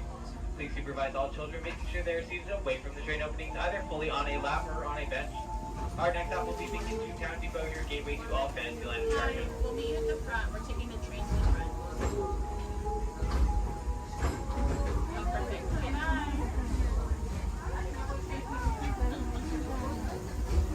For those just joining us, welcome aboard the Disneyland Railroad. To ensure a safe ride, stay seated with your hands, arms, feet, and legs inside the train. And please watch your kids. Para su seguridad, permanezca sentado y mantenga las manos, brazos, pies y piernas dentro del tren y cuide a los pequeños. We're now entering Splash Mountain, rumored to be the location of the one and only Rabbit Place. If you look real hard, you just might find it. It's where the critters are celebrating a zippity-doo-dah day.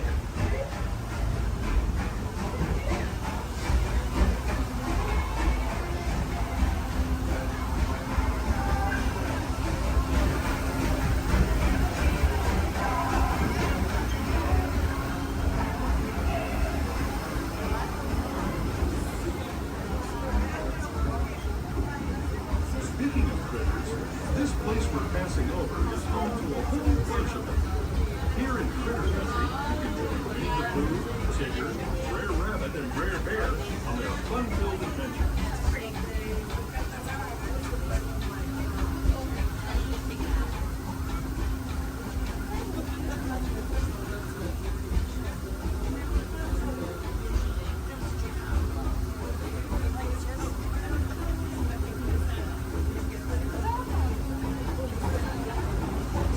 As we steam past Hungry Bear Restaurant, the last outpost in these parts, we're now joining up with the rivers of America and entering the frontier as it looked more than a century and a half ago.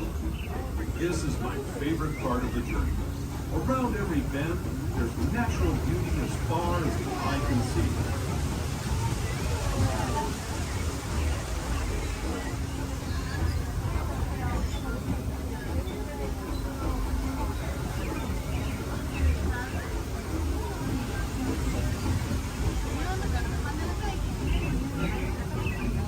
There is the revered Indian shaman, sharing his stories with those in the great river valley below.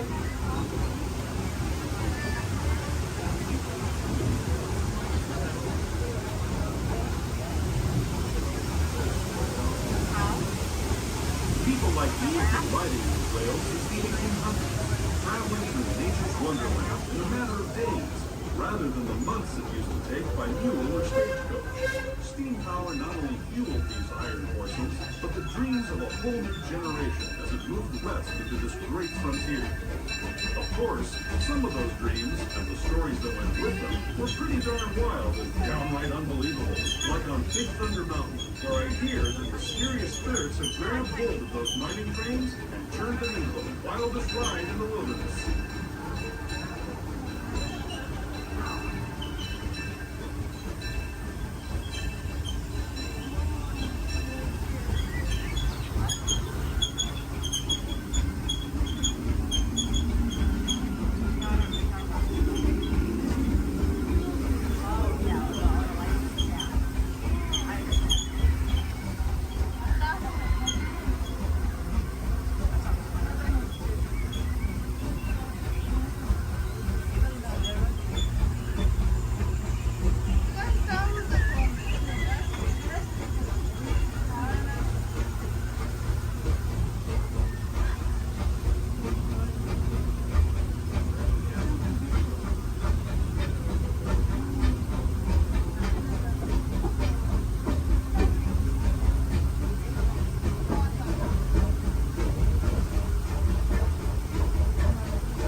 Toontown Depot is also the gateway to Fantasyland, where you'll find many of your favorite Disney animated characters and As we make our way to Mickey's Toontown Depot, we do have things like the main bowling seated and the train has been beautiful and lovely stuff. Some of your stuff for all Fantasyland attractions, including Into Small World, Alice in Wonderland, Peter Pan's Flight, and our other favorite little train, Casey Jr.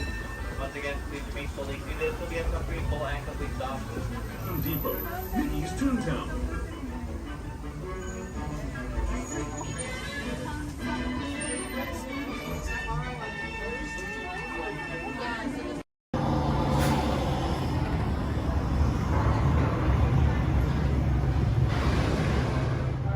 Pilot, push the flashing button to take off.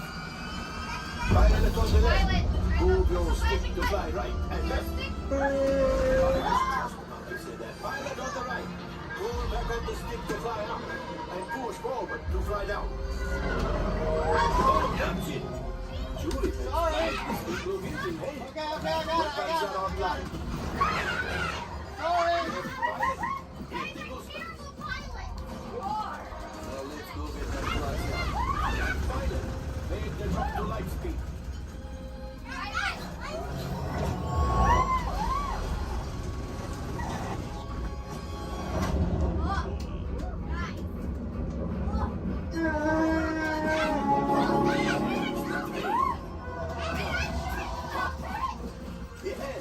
Yes, keep shooting. They've locked onto us. Take evasive action.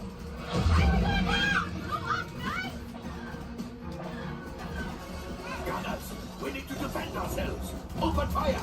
Gunners, blast away. Blast. Ah, there it is. After that train.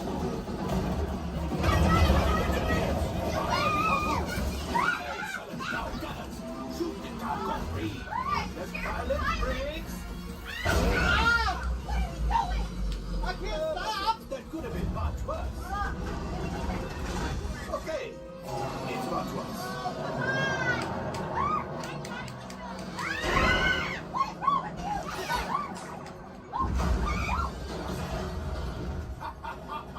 Yes, you got one. Excellent, my friends. Now power up the ship. Well, gravity go You see, just as I promised, my friend. Now that the resistance has what they need, they did something from Bungo. Pilots, line up behind the train so we can harpoon that last. Gunners, shoot the train. Engineers, realize closer.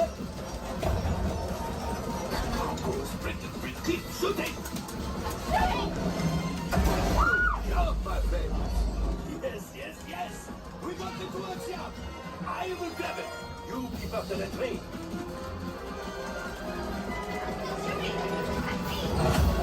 Gunship? Oh, that's ridiculous. We're getting too hot. Distraction. Come on, we need to get the train. Hurry.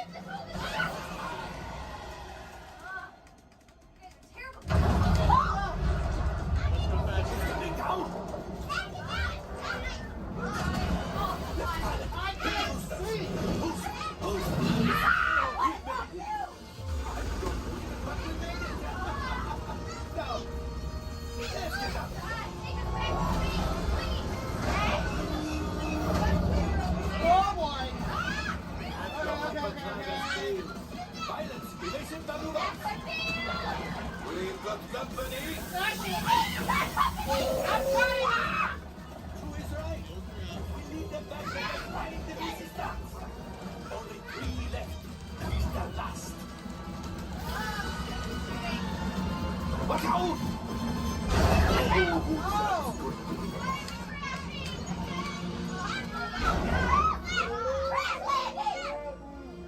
Yes, Chewie will pilot us. This would greatly help the resistance. You will earn the First Order and made Chewie proud. Now, after my modest profit, your cut minus what you owe me for damaging the Falcon. Not bad. I was doing it better than that. You are 35%. This thing doesn't work well. Awful, awful. I'm just saying that. Fired. That's not too bad. All right, damage report. I'm driving next Engine time. failure. All right. Hyperdrive leak. That is not too good. Multiple hull ruptures. Well, it could be worse. Life support failure. Okay, that's something. Yeah, I'm just going to cut you off there. It might be faster if you list the parts that are not damaged. You know, the ones that help us to breathe. All right, my friends. You brought the Falcon back in one piece, and I guess that is something. Not a lot, but something. Welcome back to Batu.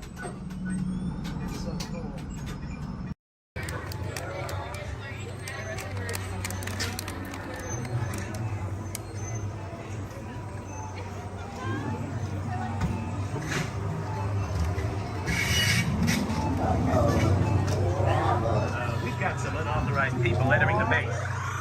Wait, they got ET. They're getting away. Unit 3, cut them off.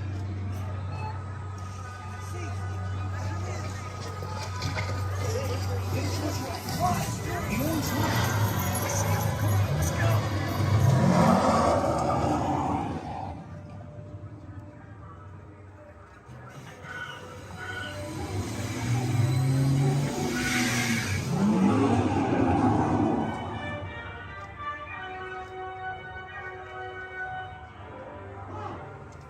Right there. Whoa!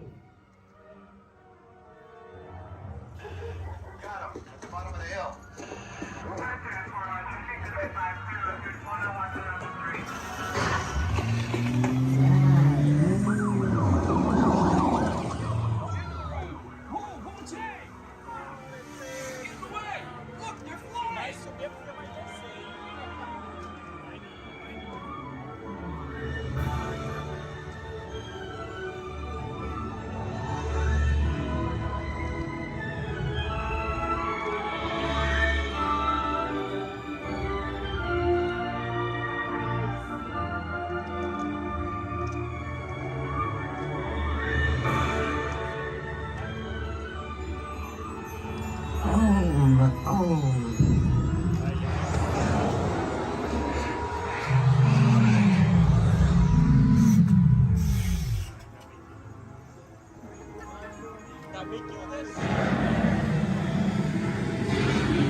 E.T. Go to Tickly. Hurry.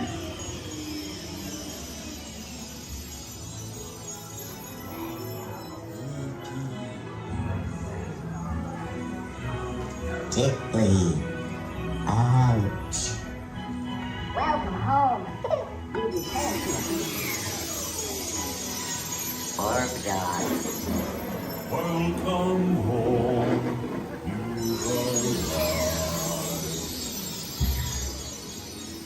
Mad dog. You have saved our planet.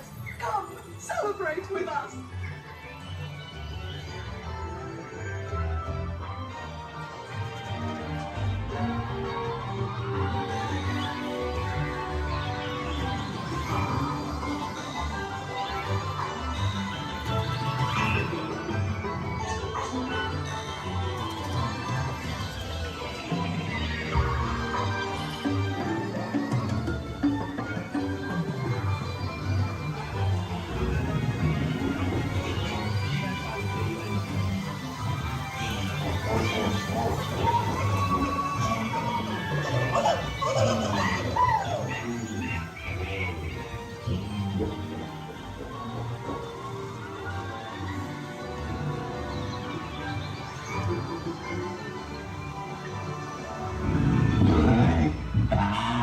Marisol, Riley, Fran, Loopy, Keith, Tara, Brandon, Amanda.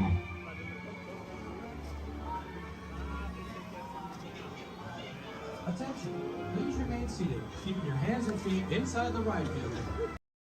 Beginning a 2.5-mile journey to downtown Disney Station and back for a 6 safe travel.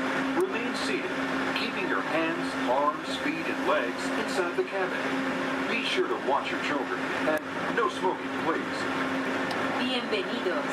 Para su seguridad, permanezca sentado y mantenga las manos, brazos, pies y piernas dentro del tren y cuide a los niños. Por favor, se ruega no fumar. You're riding aboard a Mark 7 monorail, the latest generation of Disneyland monorails. When Walt Disney introduced this attraction in 1939, it was the first daily operating monorail system in the Western Hemisphere.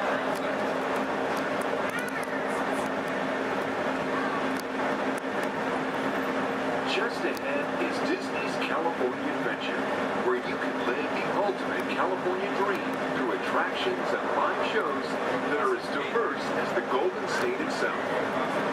The Towering Hotel is home to the Twilight Zone Tower of Terror, where you can literally take a thrilling drop into Hollywood history. The bear-shaped rock formation is part of the Grizzly Peak Recreation Area, a haven for outdoor adventures. Beyond it, you'll find the high-energy fun of Paradise Pier. Coming into view on the left are the villas at Disney's Grand California Hotel and Spa. It's the first Disney Vacation Club resort on the West Coast and shares the same arts and crafts style as the famous hotel which we are now entering.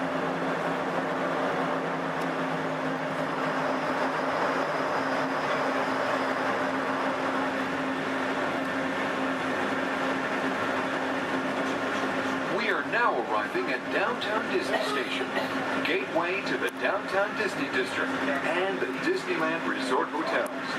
If you will be leaving us here and returning later today, please hold on to your park ticket and have your hand stamped as you leave the station. You may reboard the monorail for a return trip to Tomorrowland up until 1/2 hour prior to Disneyland closing. Please remain seated until the monorail comes to a complete stop and the doors have opened. Then, gather your belongings, lower your head, watch your step, and exit to the left of the monorail. Thanks for traveling with us today, and we hope you enjoy your visit to the Disneyland Resort. For those of you continuing with us, we'll begin our return trip to Tomorrowland in just a few minutes. Thank you.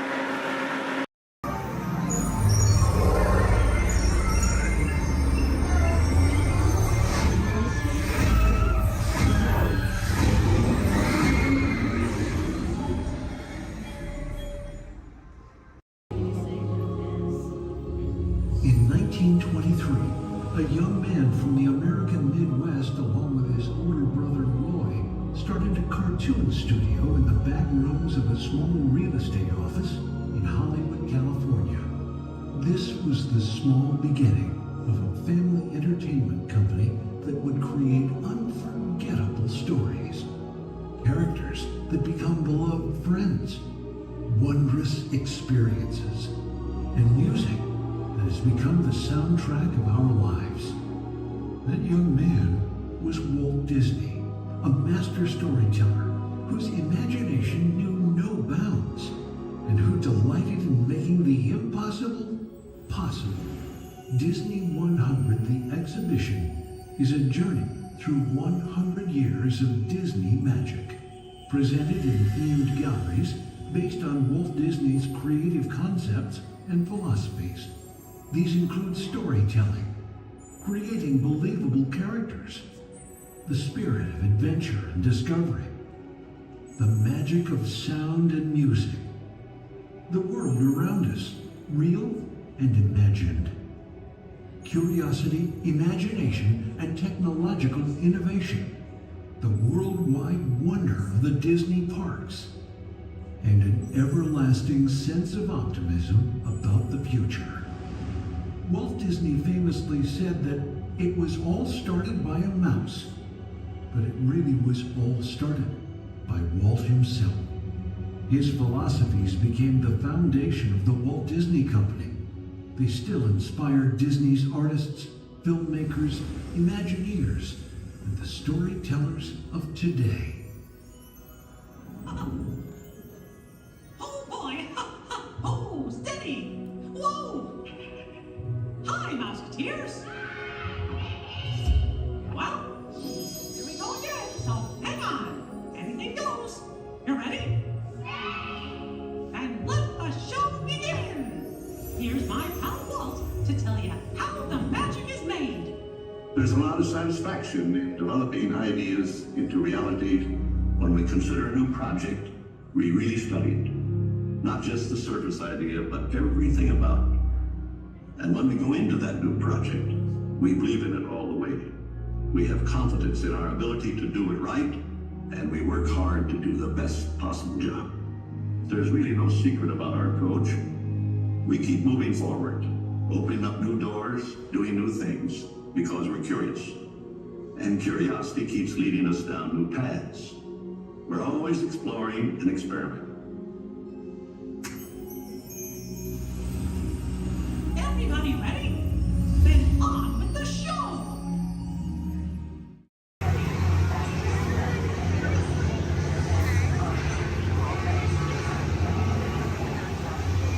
Time travel commencing in T-minus 10 seconds and counting.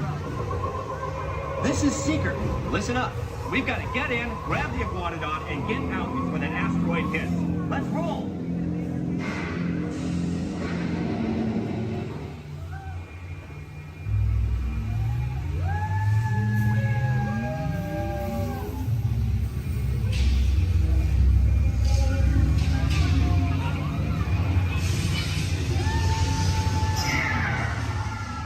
Okay, now, let's go get that dino. Computer, what are you tracking? Styracosaurus. Not our dino. Warning, meteor shower in range. Just little one.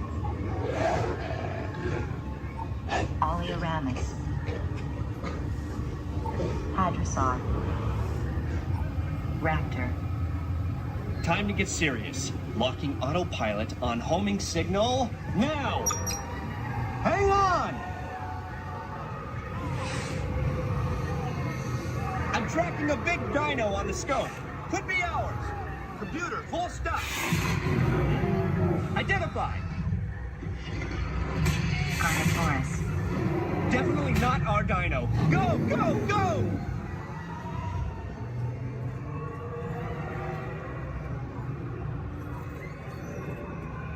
Another big guy coming up. Computer. Slow and identified. Sauropod. Still not our dino, but at least this one's a vegetarian.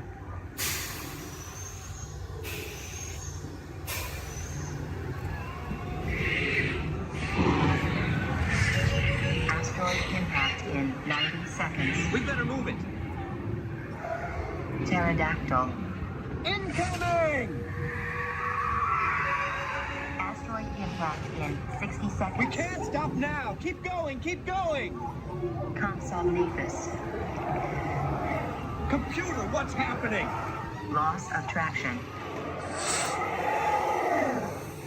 Four-wheel drive, move it! Warning, meteor strike. Evasive maneuver! Left! Right! Left! Right! That was close. Computer, now what? Carnotaurus. That's it! Abort mission! Abort! Abort! Iguanodon. Forget it! Get them out now! Asteroid impact. Brace yourself! This is it!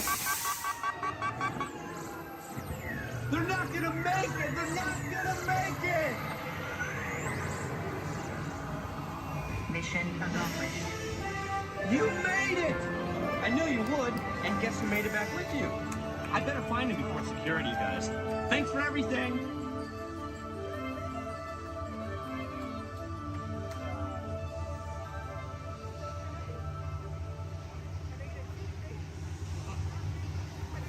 You to walk and get that movie star treatment, there you go, that you know you deserve, and you know what, you might look and see. And see. This could be the start of something wonderful.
seated at all times. Please keep your hands, arms, feet, legs, and elbows inside the vehicle, and please supervise your children.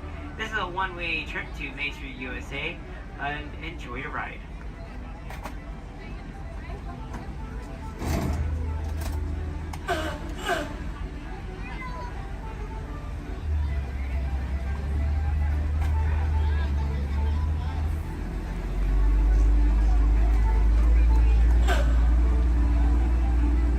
On your right-hand side is Sleeping Beauty Castle, your gateway to Fantasyland.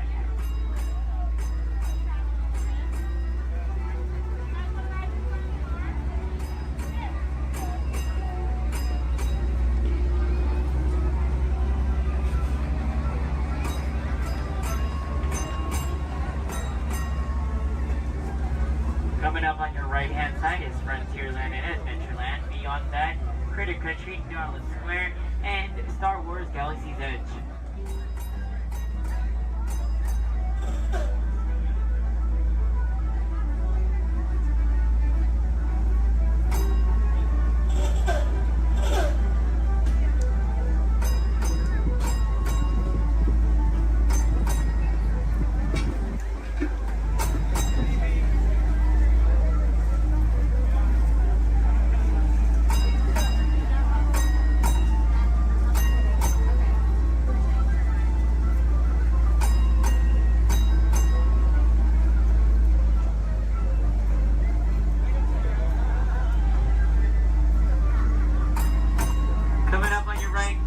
Left-hand side, there's our first aid center, our baby care center, and our lost child center. On your right-hand side, if you enjoy ragtime piano, we got some music going on over at the Coca-Cola Refreshment Center on your right.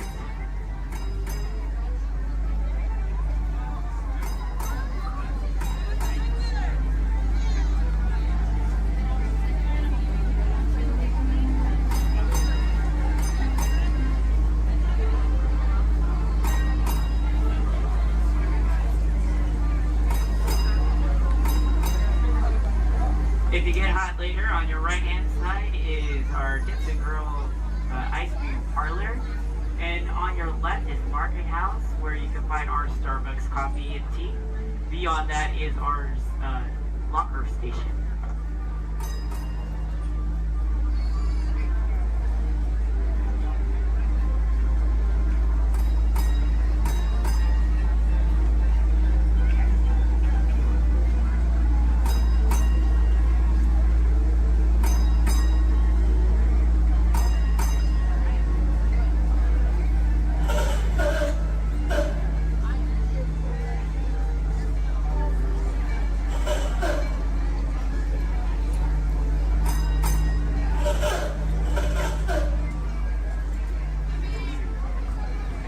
To our final destination in front of Disneyland City Hall.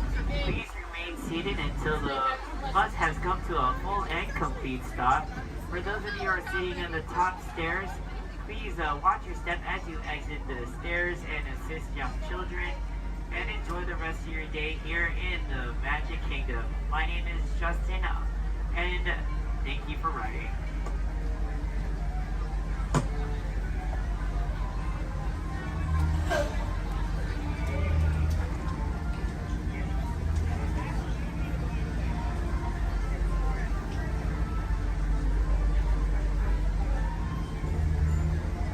Thank you.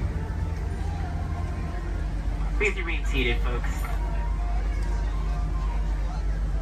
I do need to park like right over there. Yeah. Please remain seated, folks.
enjoy living with the land. Por su seguridad, permanezca sentado con sus manos y brazos, pies y piernas dentro del barco y cuida a los pequeñitos. A manera de recordatorio, no tomar foto con flash y luz de video antes de llegar al inandero.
Systems is the rainforest, home to the most amazing concentration of life on our planet. These dense and beautiful forests cover only a tiny portion of the Earth's surface, but they contain more than half of its plant and animal species. Rainforests are also extremely rich in productive living systems, providing us with oxygen, food, medicines, and other elements essential to our lives.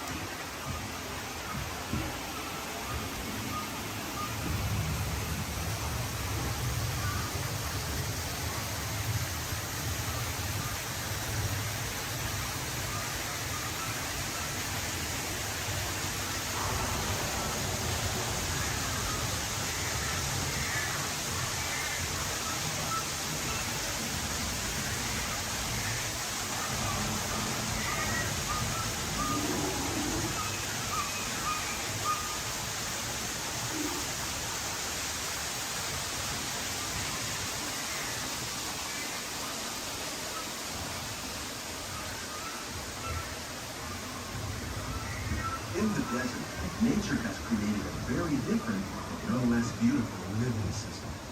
And while this arid landscape may seem lifeless, it is very much alive. The plants and animals that have learned to survive in these harsh conditions make use of what little water they can find and avoid the scorching rays of the relentless sun.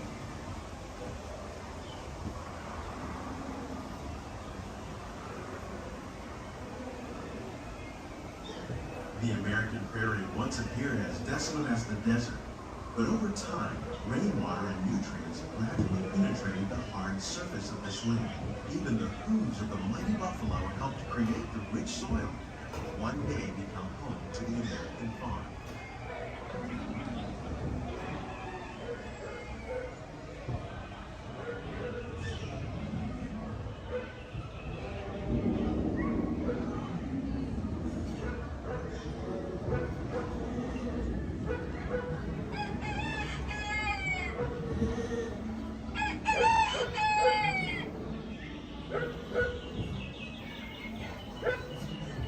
Of all the forces at work on the land, humans have had one of the animals found the house.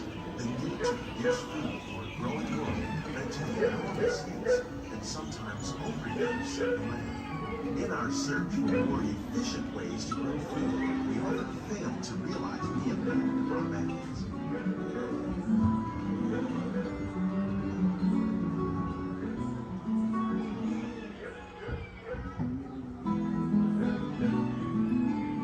Today, we're learning to live with the land, discovering better ways to grow food that will assure both human and environmental well-being.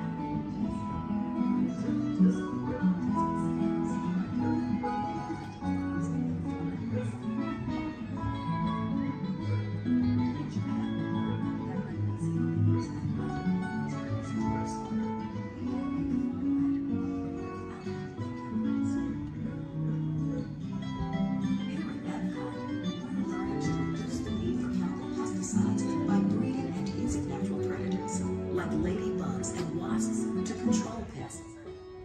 In the farmlands across America, we're learning that by plowing under vegetation containing natural fertilizers, we can enrich the soil without the use of chemicals. In arid regions, we're learning to produce food on desert seacoasts by developing and planting crops that thrive on salt water. In Japan, we're learning that by mixing leaves and other living materials into our soil, we can make farmland more fertile without the need for chemicals. Here at Epcot, we're learning to reduce the need for How will we meet tomorrow's growing needs for food production, yet still respect the needs of the land? Some of the answers are being discovered just ahead. To help us maintain these carefully controlled ecosystems, and for your safety, please remain seated in your boat at all times.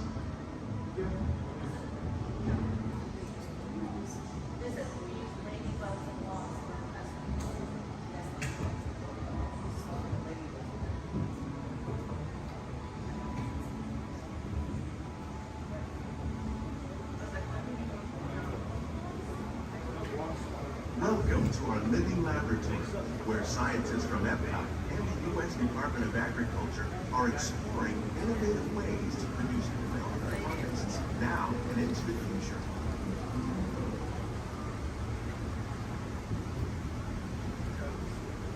The tropics are home to the greatest diversity of plants on the planet. Many of these, like papaya, bananas, cacao, coffee, and rice, are well known around the world. These are just a few of the edible plants that have been an important source of nutrition for people living in the tropics. Many are rich in vitamins and minerals, while others are well adapted to growing in less than ideal conditions. Some, like the water lily, thrive in wet, swampy areas and waterways. All parts of this plant, even the flower petals, are edible. The starchy fruit of the plant has long been used to make flour for baking.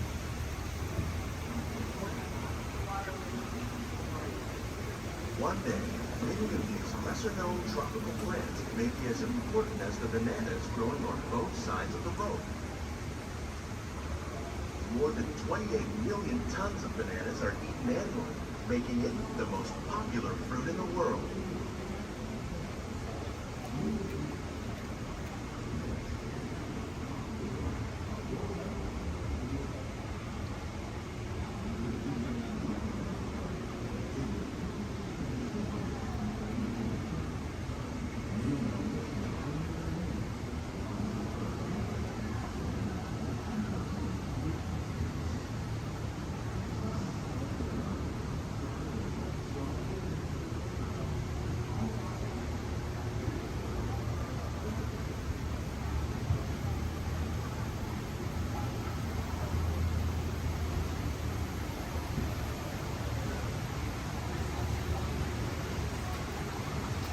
When we mention farming, you probably don't think of fish. But fish farming, or aquaculture, accounts for nearly half of all the seafood consumed globally. Tilapia, bass, and catfish, like the ones you see here, are three of the more popular crops raised by fish farmers. The sustainable system we're using here recycles the water in the tanks. As a result, we're able to save millions of gallons each year.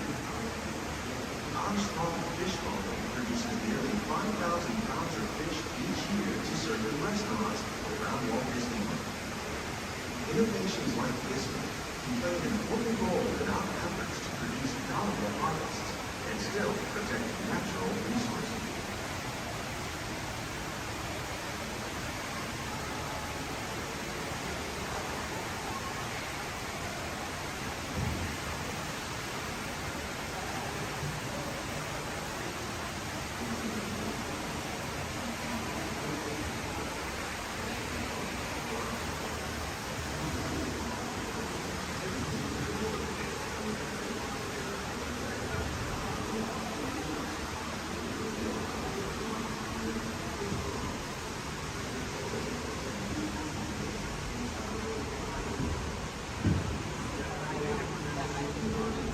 While there are more than 50,000 edible plant species in the world, most of us are only familiar with a handful that make up our everyday diet.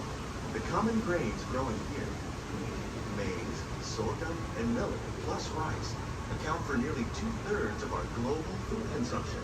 Learning how to increase yields of these staples is an important goal of research around the world.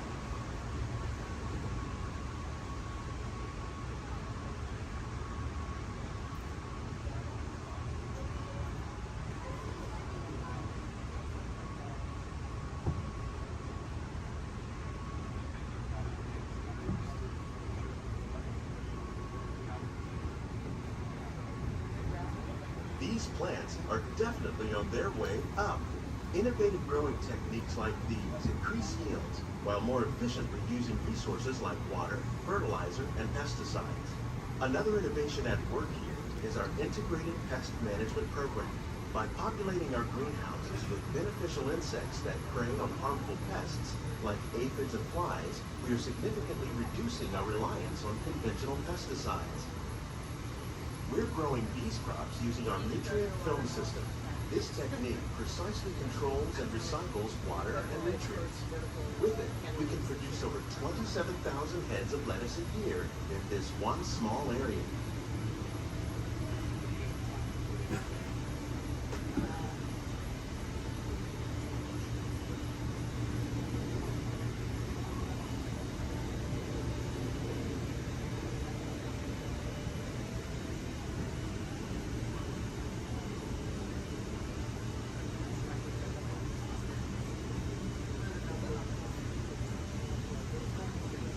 Some of our best ideas have been inspired by nature, like these fruit and vegetable trees.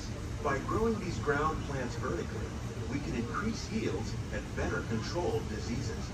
These crops taste as good as they look. In fact, we serve more than 15 tons of produce from our greenhouses in restaurants here at the Land every year.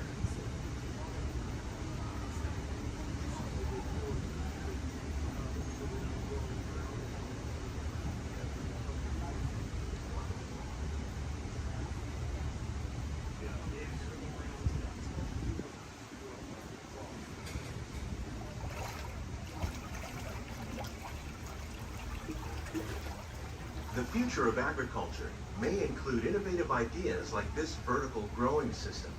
Plants grown in this way use a fraction of the space required by traditional growing methods. That saves water and increases production. The aquaponics system on your left combines hydroponics with aquaculture. The fish provide a natural source of fertilizer for the plants, and the plants help keep the water clean for the fish. It's another great way to produce more while using less. In our lab, Epcot scientists are working with the U.S. Department of Agriculture on a number of innovative projects. The goal of these efforts is to produce higher yielding and better quality plants.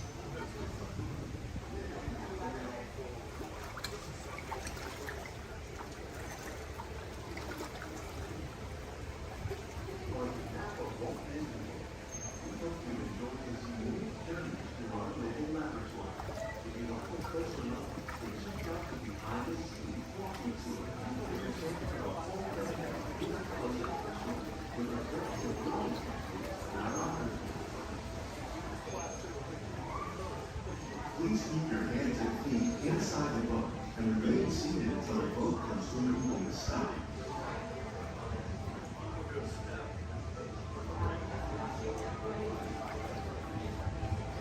These These greenhouses represent just a fraction of the work being done worldwide to produce bountiful harvests for our growing population. Scientists, farmers, and even backyard gardeners are doing their part to improve the quantity and quality of foods that we all rely upon. Together, we can continue to find more ways to increase food production and protect our precious natural environment. Only then will we truly be living with the land.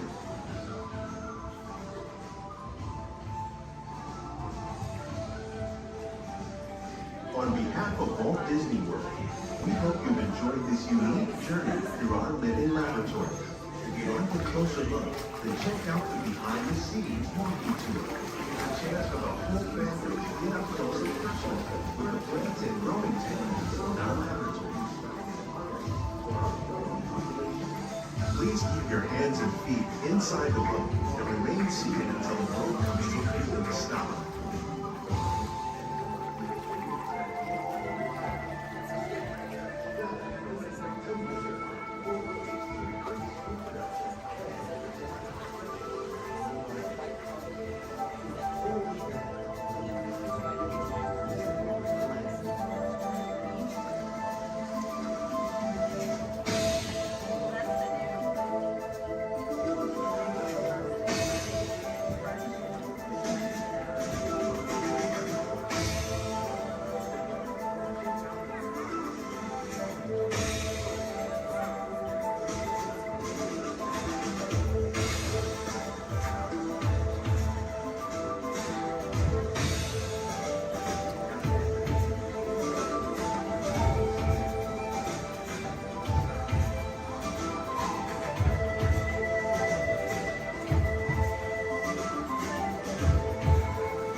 The Grand Canyon in the primeval world.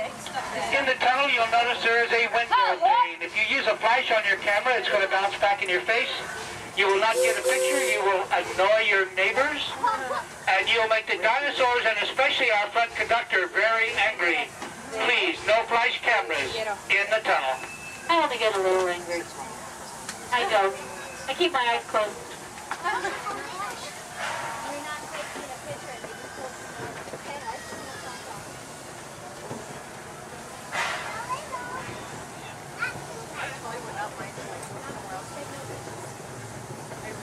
To those joining us, welcome aboard. The next leg of our journey will take us along the rim of the Grand Canyon. It's a mighty long drop to the canyon floor, so for your safety, stay seated with your hands, arms, feet, and legs inside the train. Be sure to watch your kids and no flash pictures, please.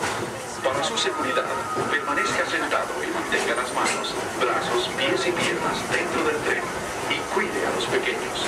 Por favor, no tomen fotografías con flash.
We're now steaming back to our own time and to Main Street Station, gateway to Disneyland.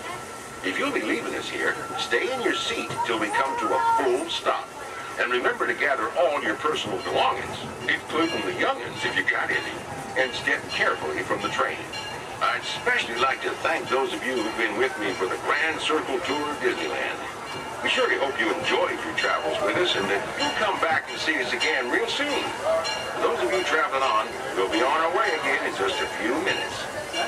This is Main Street Station, Main Street, USA.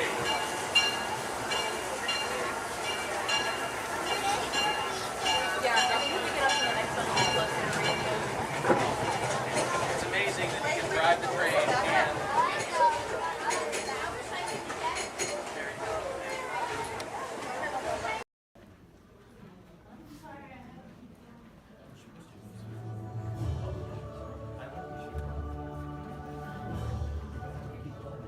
Hello. I'm Dr. Marsh, director of the Dino Institute, and I hope you enjoyed those quaint exhibits in the old wing. That's how dinosaurs have been presented to the public since the study of fossils began over 150 years ago. Today, that bare bones approach is about to become extinct. In a perfect blending of science and technology, the Dino Institute has created the Time Rover, an amazing vehicle that will literally transport you to the age of the dinosaurs. How? That's proprietary. But the result is a breathtaking journey through a prehistoric world where you will witness the most spectacular creatures to ever walk the earth. In a moment, you'll be going live to our control center for a comprehensive safety briefing, and then it's on to the tour that will convince you forever that the future is truly in the past.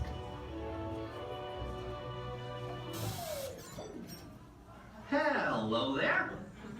Welcome to our little trans-dimensional joyride, folks. I'm Dr. Seeker, your friendly controller, and a heck of a paleontologist, if I do say so myself.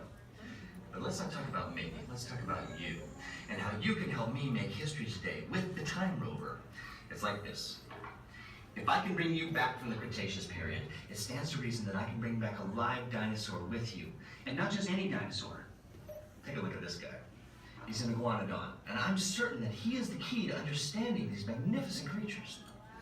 I tagged him with a locator during an unauthorized field trip. Otherwise, I'd be traveling with you.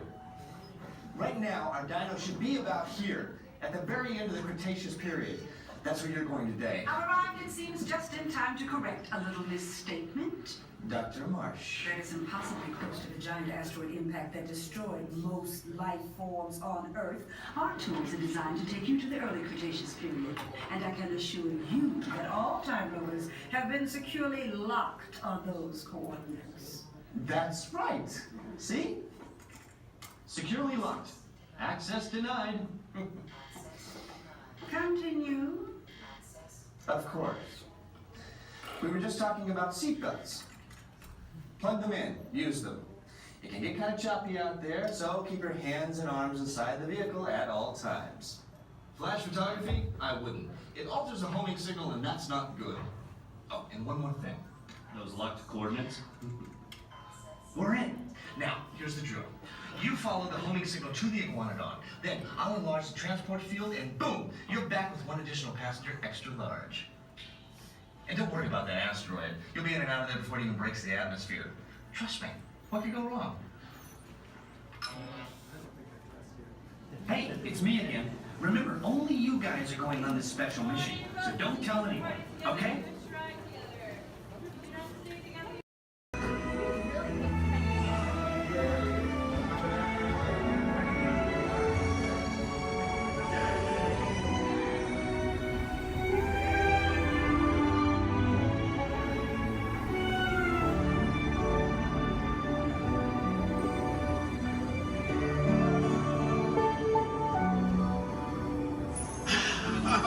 Voilà, venez, venez, venez, suivez-moi, je vous prie.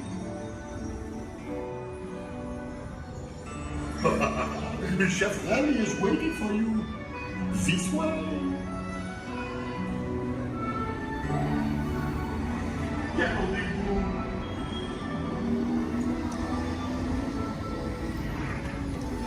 Misérable, les invités pour le dîner. Here! What? On aurait pas idée là. Coco-vin? Non. Simple omelet? Too simple. What? Mais oui, that's it!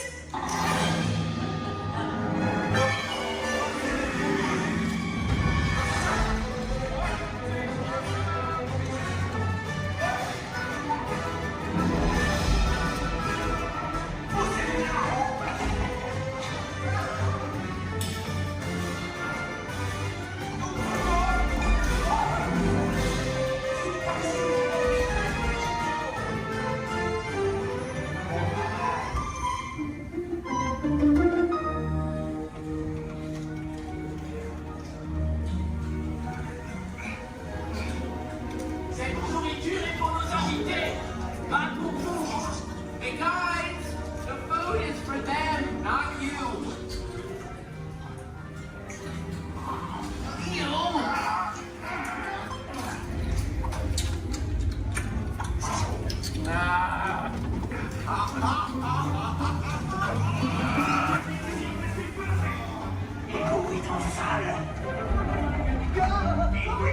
What are you doing? Manigancez-vous. Out of my way.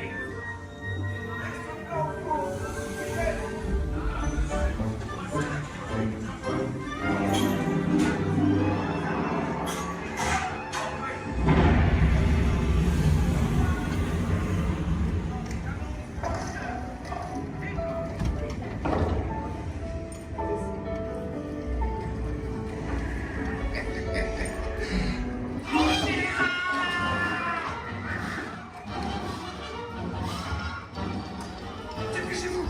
Ici. Go, go.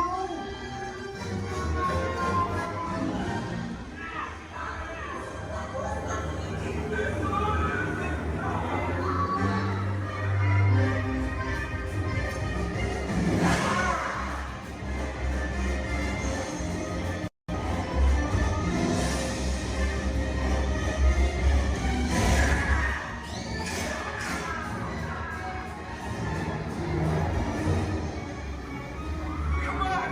Ribbit's kitchen's just around the corner! Oui, on est presque à pied, la cuisine de Rémi! 3 entrecôtes pour la douce. Une à point, une bleue et une saignante. Oui, petit chef. Il va aussi me falloir rapidement 4 ratatouilles pour la carte.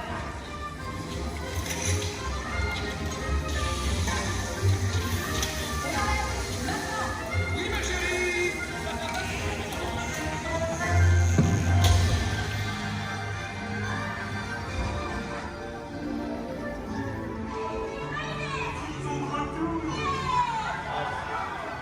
Hey! Thanks for coming, everyone! Vous serez toujours les bienvenus chez Rémi. À bientôt et bon appétit! Et Mino! Au revoir!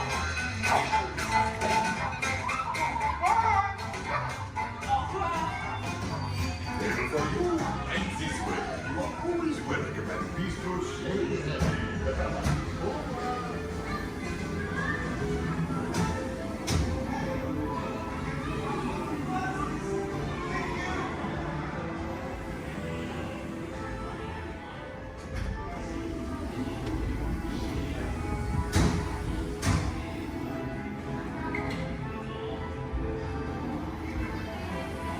Okay, be sure to pack all your stuff and lock the step as you exit.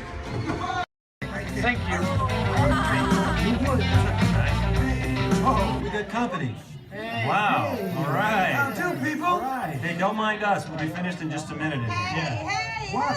What's hey? How What are you you doing? guys still doing here? You were supposed to be at a show. I'm working. Now.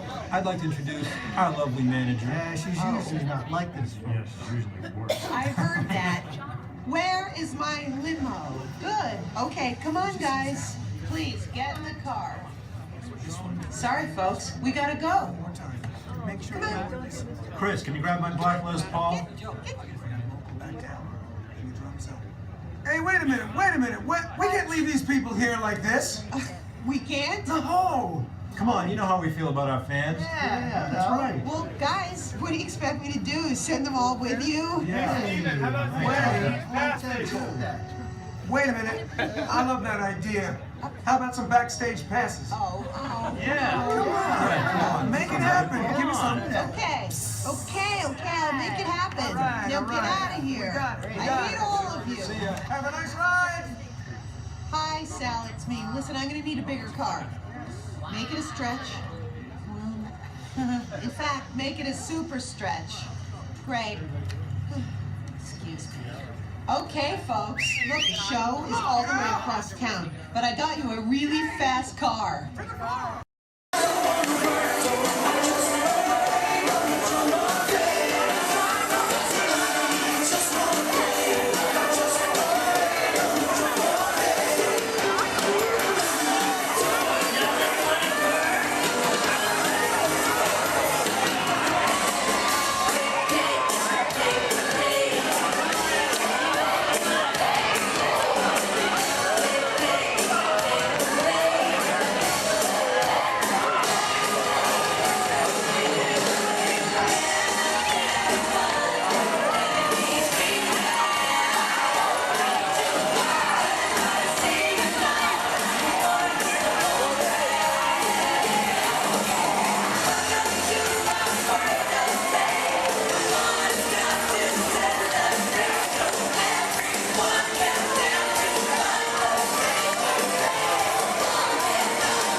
Time travel commencing in T-minus 10 seconds and counting.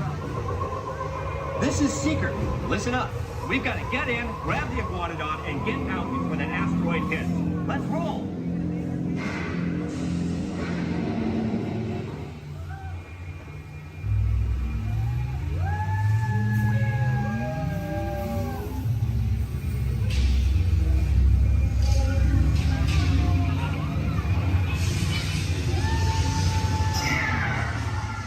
Okay, now, let's go get that dino. Computer, what are you tracking? Styracosaurus. Not our dino. Warning, meteor shower in range. Just little one. Oleoramus. Hadrosaur. Raptor. Time to get serious. Locking autopilot on homing signal now! Hang on! I'm tracking a big dino on the scope. Could be ours. Computer, full stop. Identified. Carnotaurus. Definitely not our dino. Go, go, go!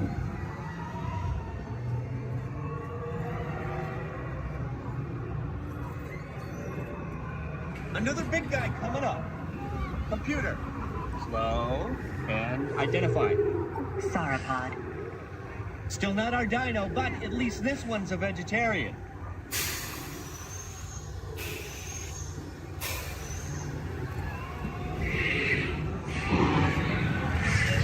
Asteroid impact in 90 seconds. We better move it.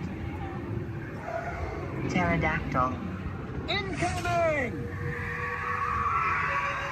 Asteroid impact in 60 seconds. We can't stop now. Keep going, keep going. Compsognathus. Computer, what's happening? Loss of traction.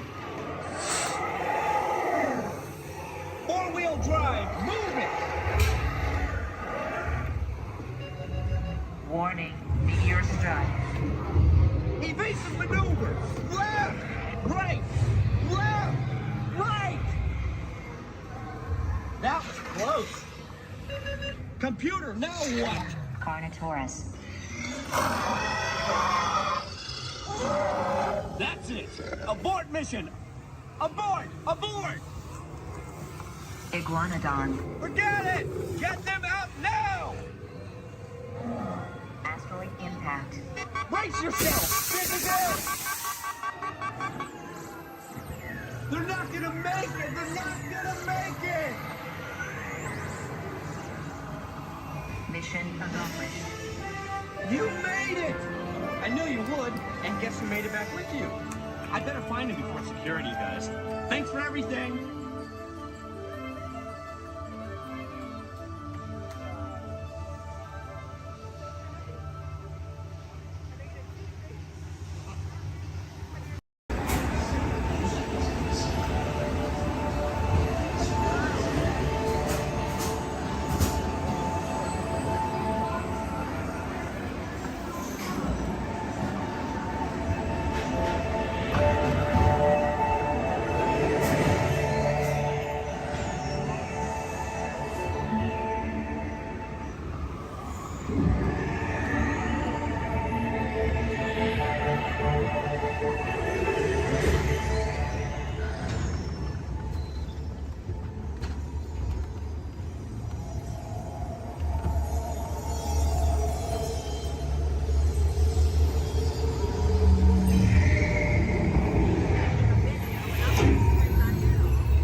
aboard the Walt Disney World monorail to Epcot.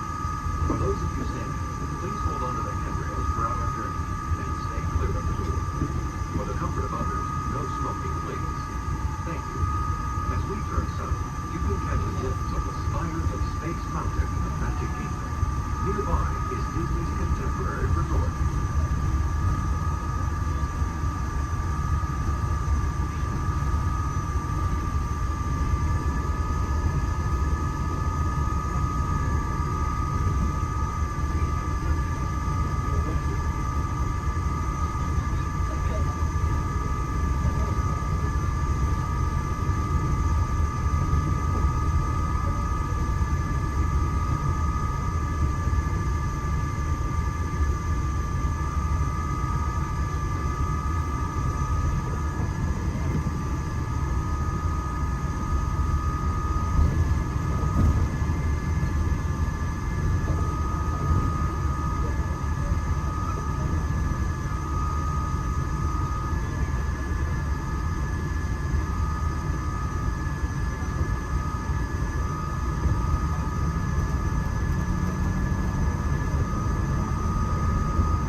rocketing back to the Big Bang with the Guardians of the Galaxy, or exploring a hungry city back on the power of light.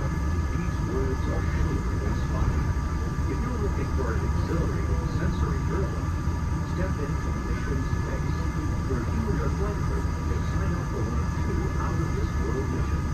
And just next door is the new Space 220 restaurant, where you can eat your thoughts and enjoy stellar dining in space. At Test Drive, you can experience the exhilaration of test driving a vehicle all on the second fastest ride ever created for Walt Disney. Across the lagoon is World Showcase. You'll find representatives from the postcards, making this a truly international experience. Some exciting new adventures from around the world are coming to France, Canada, China, and the United Kingdom. Join us tonight on Lagoon to celebrate together during the nighttime spectacular. There's even more that you can explore, and you come around the world with a packed inside the Plus Pyramids, unleash your spark and journey into imagination with pictures and experience your favorite short films like never before at the Disney Pixar Short Film Festival. Next is The Land, where you can celebrate Earth's great diversity. The Land is also home to Soar, a free flying adventure across the wonders around the world.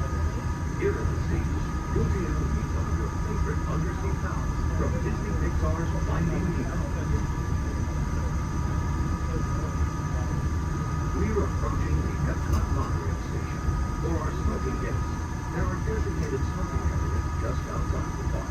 Please hold on to the handrail and stay clear of the doors until the monorail stops completely and the doors open. On behalf of the cast of the Walt Disney World Resort, welcome to Epcot.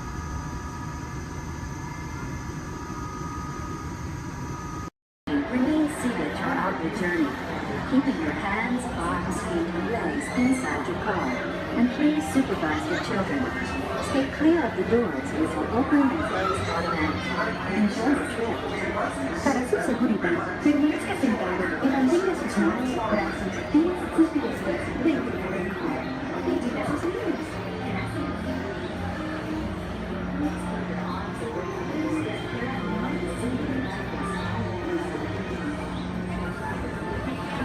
Welcome aboard the Tomorrowland Transit Authority People Mover. You're quiet and carefree, highway in the sky. We invite you to sit back, relax, and enjoy your Along the way, you can preview many of the exciting places you'll want to be sure to enjoy today while visiting this land of tomorrow.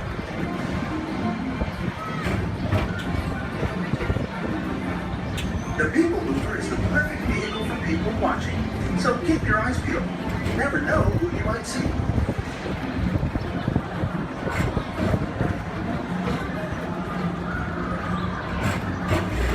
Coming up, Stitch's Great Escape, where you can report for duty as a security agent for the Galactic Federation.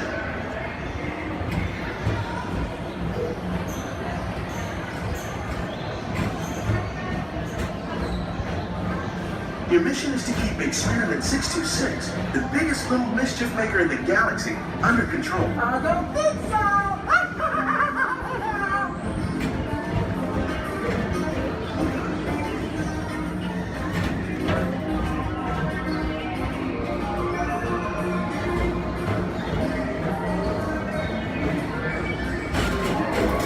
And now, Tomorrowland Transit Authority proudly presents Progress City, Walt Disney's dream for an experimental prototype created in tomorrow. Progress City was the inspiration for everything we have totally defined.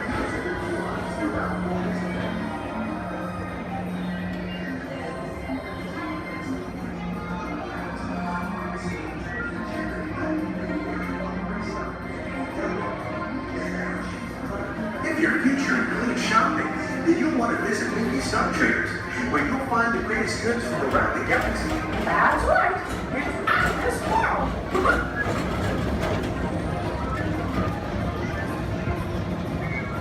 At the Tomorrowland Speedway, put the pedal to the metal and speed towards the checkered flag in your very own race car. Young or old, this is your chance to drive in the fast lane without worrying about getting a speeding ticket.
Paging Mr. Morrow. Mr. Tom Morrow. Please contact Mr. Johnson in the control tower to confirm your flight to the moon.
Different high-flying adventure.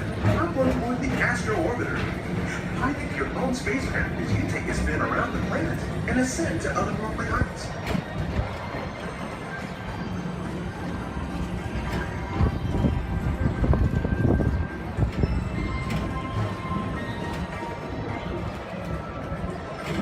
We're now approaching Walt Disney's Carousel of Progress.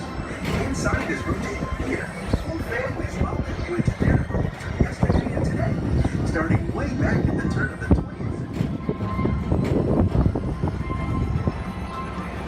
First presented at the New York World's Fair, this legendary circular theater celebrates the progress that has made our lives better.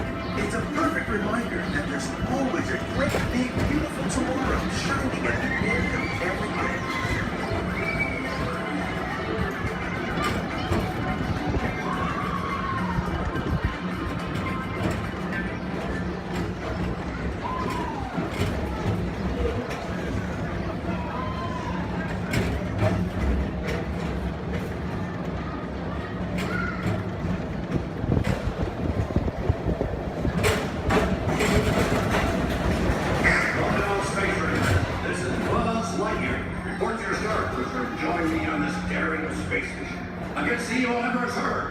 As an honorary space ranger, you'll use your own personal laser cannon to save the entire galaxy.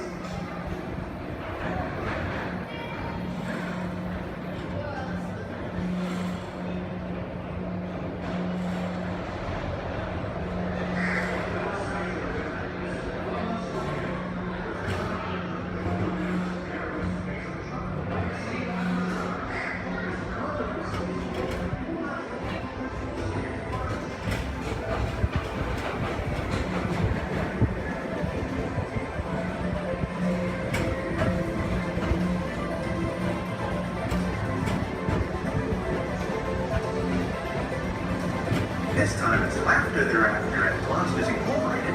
So drop in and join Mike Wazowski and all his pals at Monsters Incorporated platform. Share fun. Yeah, very good. Keep it moving. We're on a tight schedule here.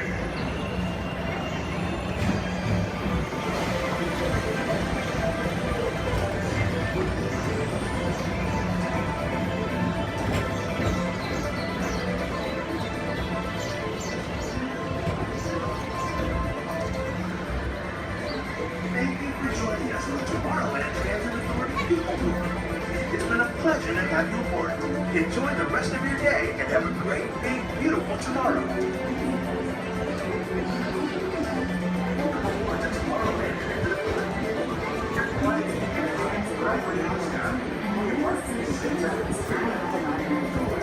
Step onto the moving platform with caution and exit by stepping away from the car. Thank you. Good job. Move it. Good. Keep it sandals. She can still do it. Right, good job. All right, now. Company. Oh, now that some of your legs are warmed up, let's warm up those voices. Repeat after me. I don't know what I've been told. I don't know what I've been told. Company, halt. That was sloppy and pathetic. You can do better than that. Come on, man. Give him a little progressive inspiration.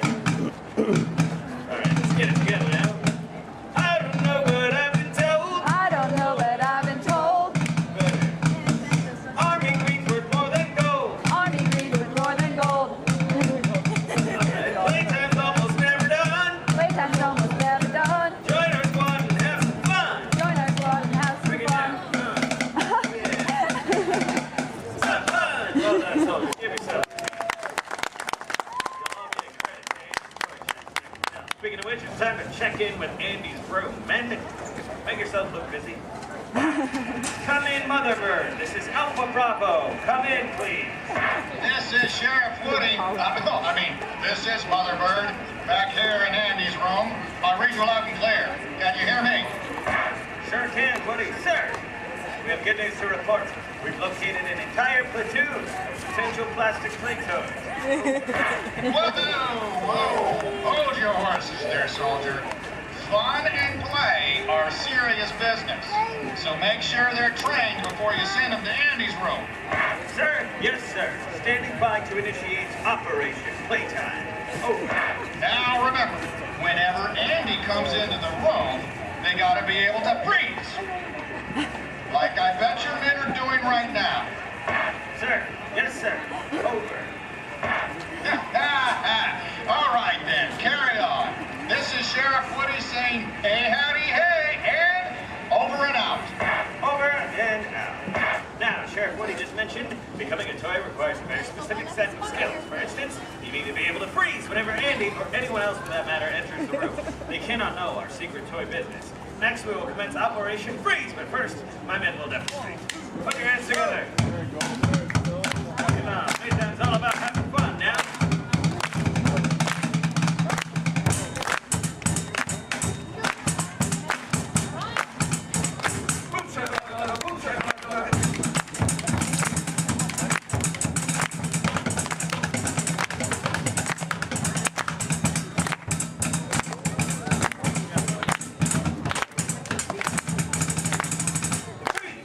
Well done, give him a hand. Now, this operation, I need a front line of volunteers to cut out a gear process. And come on up. Don't be shy. Move it. Come on up. Front line, line up. We will train these volunteers to be checked. All right, now, go ahead and line up with these soldiers here, shoulder to shoulder. One big straight line. Very good. Now give me an about face. That means turn around. And then men just demonstrate. We're going to march in a circle as they play a march, but as soon as they stop, as soon as you hear silence, no drumming, then I want you to freeze as if you're a toy and someone just entered the room. So first, let's set you up with a good toy pose. Let me think here, something maybe we all know. Let's make it simple. First, I want to see you pose like a big, mean teddy bear. When I yell freeze, show me a big bear pose. Ready? Freeze! Very good. Now, as I mentioned, while my men play, we will march in a circle, following me this way, and as soon as they stop, I want to see you frozen. Then take it away. Right this way. Here we go. Marching. Okay, everybody. All right. Very good. It's a good marching line. I'll tell you that.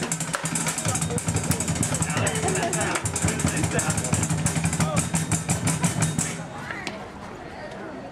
That was pretty good. Let's try it again. This time, let me see you frozen like an action figure. Maybe your favorite action sports star. Think your favorite sport and then pose like you're playing it, right? Following me this way. Here we go.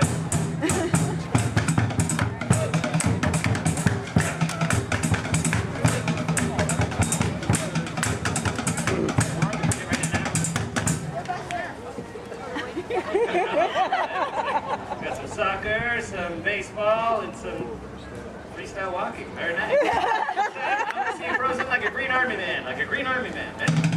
Follow me this way. Here we go. Up, up, up, up, up.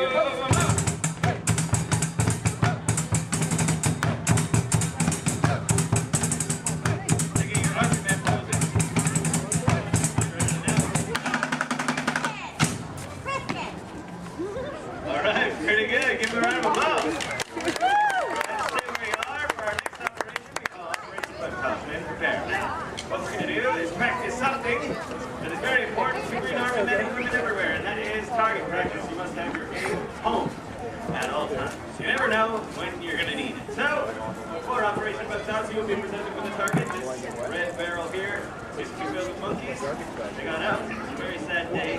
So now we use ladybugs for our target practice. You'll each be armed with 1 round of ammunition, and in 3 rounds of firing, our goal will be to get 100% of the bugs back into the barrel. As I mentioned, in 3 rounds of firing, hopefully we can get better every single time. Like me, I get more skilled every day. All right, go ahead and hold up those bugs, feet and arms.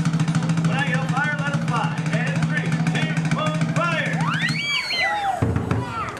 That was pretty good for a first time, but I know we can do better. Go ahead and pick up those bugs, recover those ammunition. Remember to observe the rules of playtime, share, play well with others, and be safe. All right, now, freeze and arms. Let's try round 2. See if we can do any better. And 3, 2, 1, fire! That was a little better that time. We're getting closer to 100%. Let's try the 3rd and final round of firing. As I said, our goal is to get 100% of the bugs into the barrel. I have faith in you. Now, freeze and arms, hold them up. And 3, 2, 1, fire! Wow, would you look at that? All 100% of the bugs made it into the barrel. Give a big round of applause.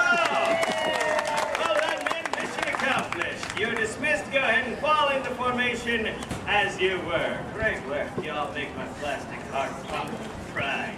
All right, we have one final operation, which we call Operation Play 12 with others. And for this operation, we will practice playing 12 with others. That's right. I need 2 volunteers celebrating the birthday. I see one right over here with Debbie.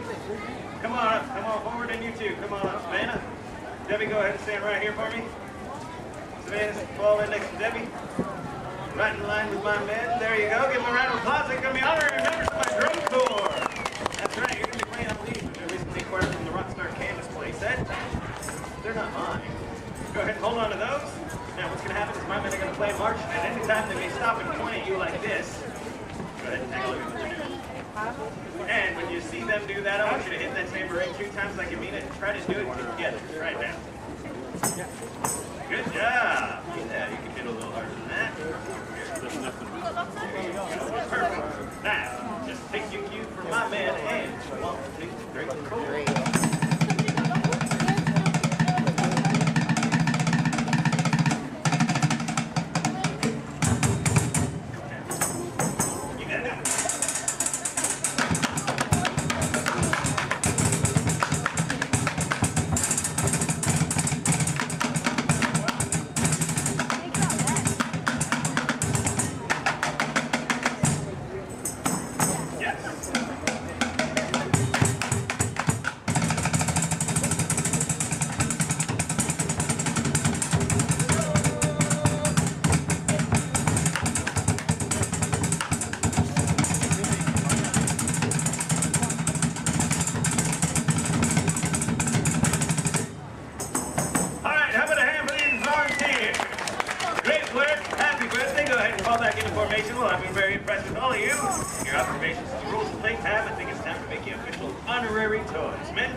The oath. Everybody raise your right hand. That's in order. And repeat loudly, and I mean loudly, after me. I state your name.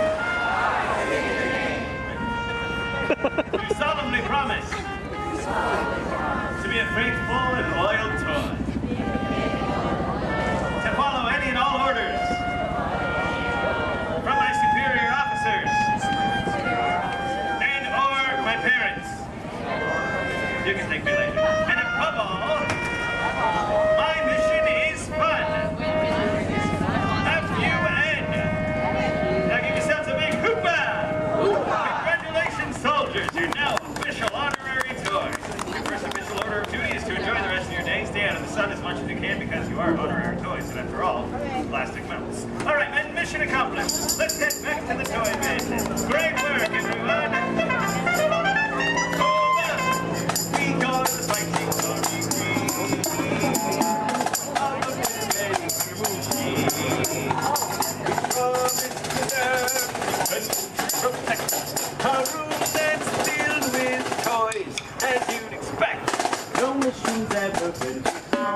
begin with the capability test to see how your vehicle designs perform under challenging weather and surface conditions. Monitoring road surface. Connecting to OnStar. SIM card performance data acquired.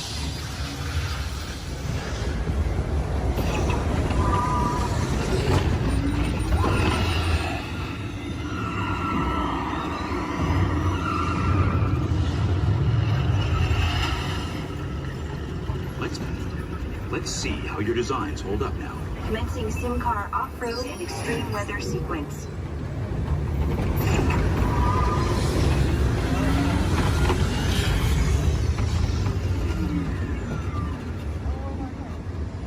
Capability test results displayed and verified. Now let's see how your vehicles compare when it comes to their efficiency.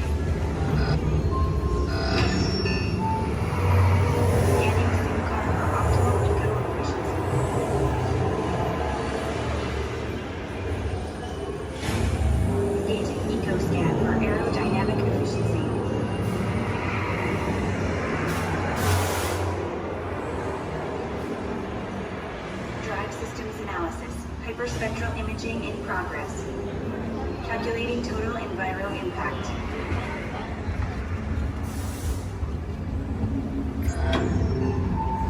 Commencing responsiveness test.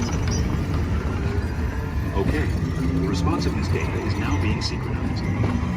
Automated driving technology verified and active.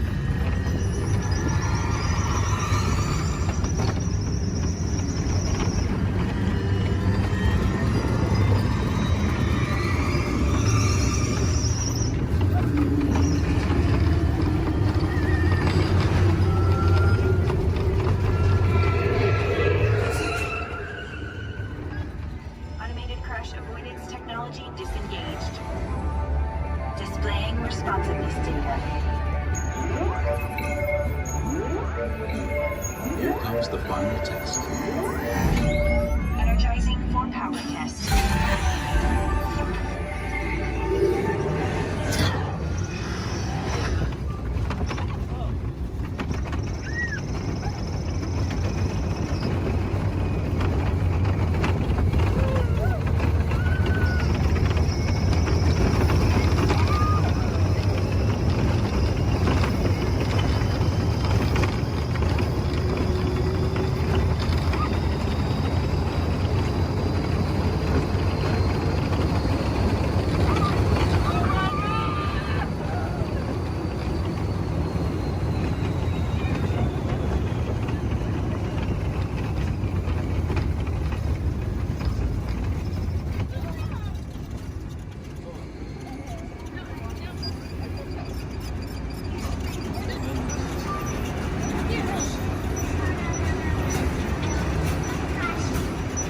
Displaying power test results.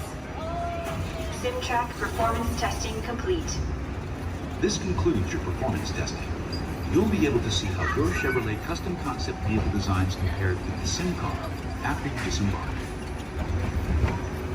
Please watch your step as you exit, and remember to take all your personal belongings with you. Be sure to check your final performance numbers in our scoring area.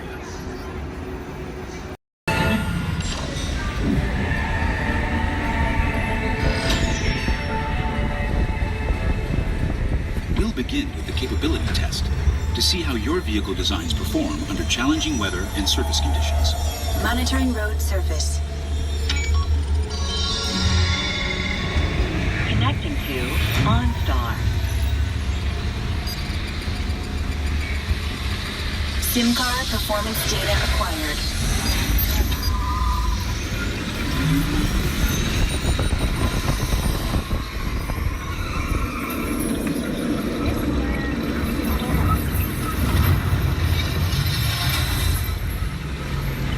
Let's see how your designs hold up now. Commencing sim car off-road and extreme weather sequence.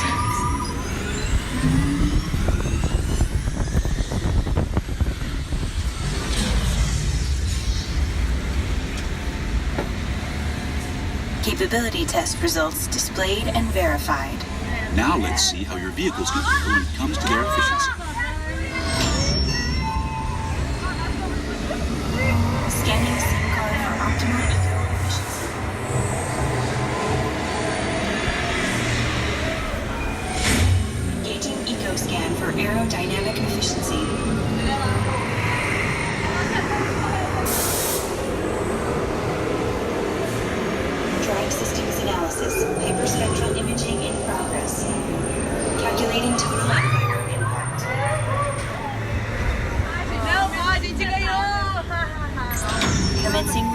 responsiveness test. Okay, the responsiveness data is now being synchronized. Automated driving technology verified and active.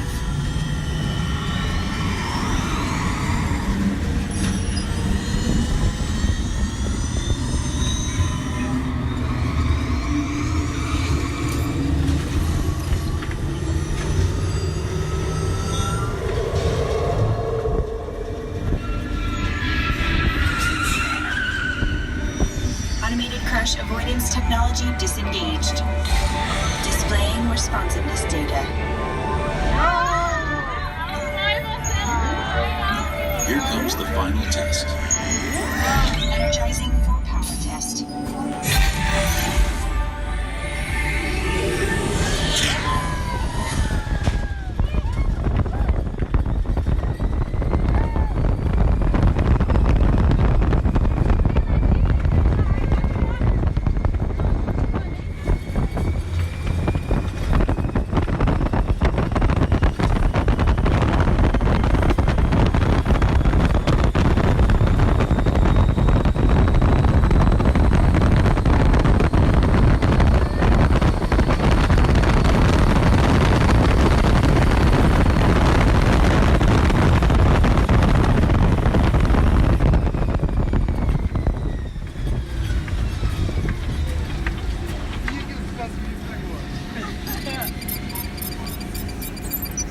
Stand clear of doors and hold on to handrails. The shuttle will be departing momentarily for gates 100 through 129. Orlando and Central Florida have so much to offer. There's a good chance you didn't see and do it all. So please come back and visit us again very soon. This is Orlando Mayor Buddy Dyer. We hope you enjoyed your Orlando experience.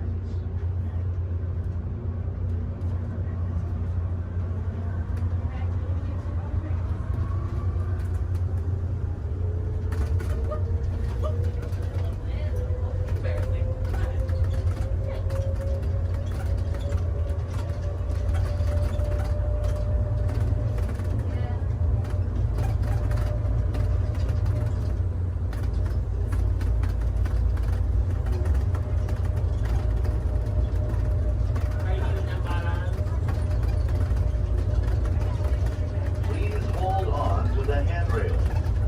When the shuttle stops, please exit for gate 100 through 129.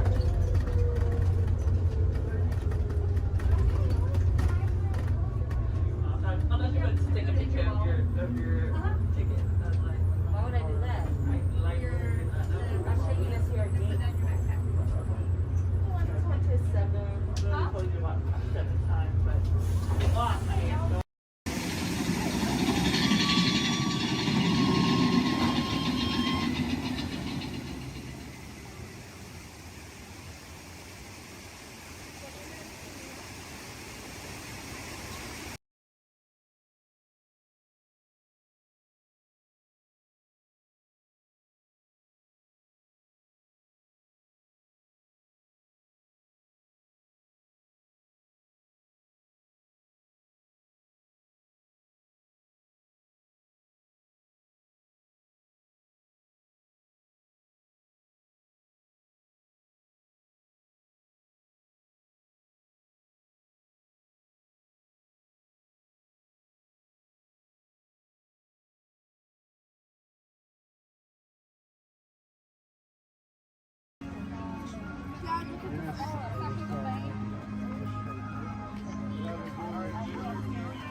This is Disney's Port Orleans French Quarter Resort.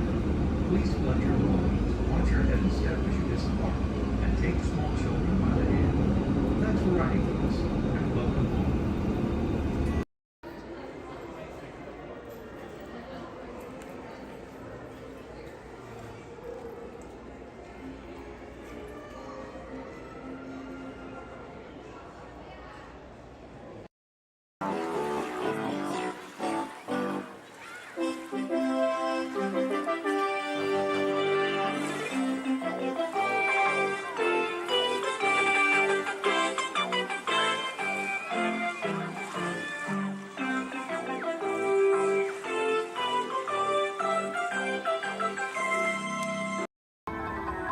Our pilots get ready for takeoff in 3, 2, 1, blast off.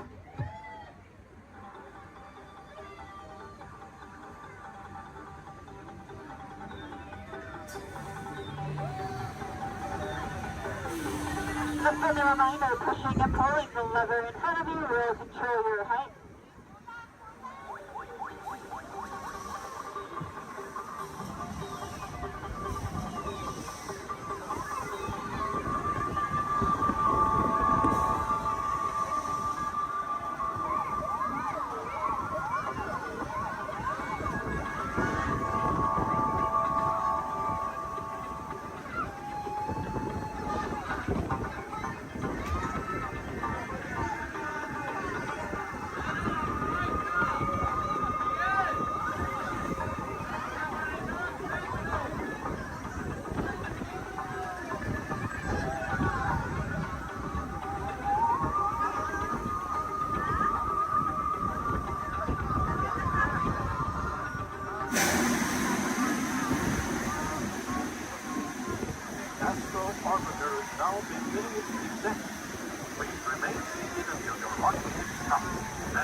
boys and girls, this is Cool Guy Culturalizing Ceremony.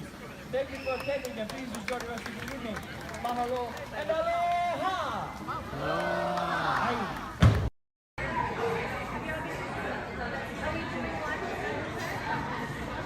What are you doing?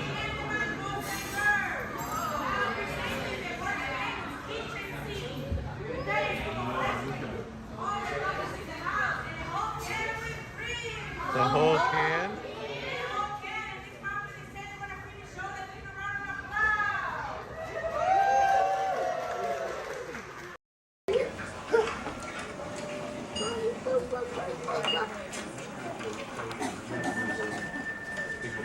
Sorry.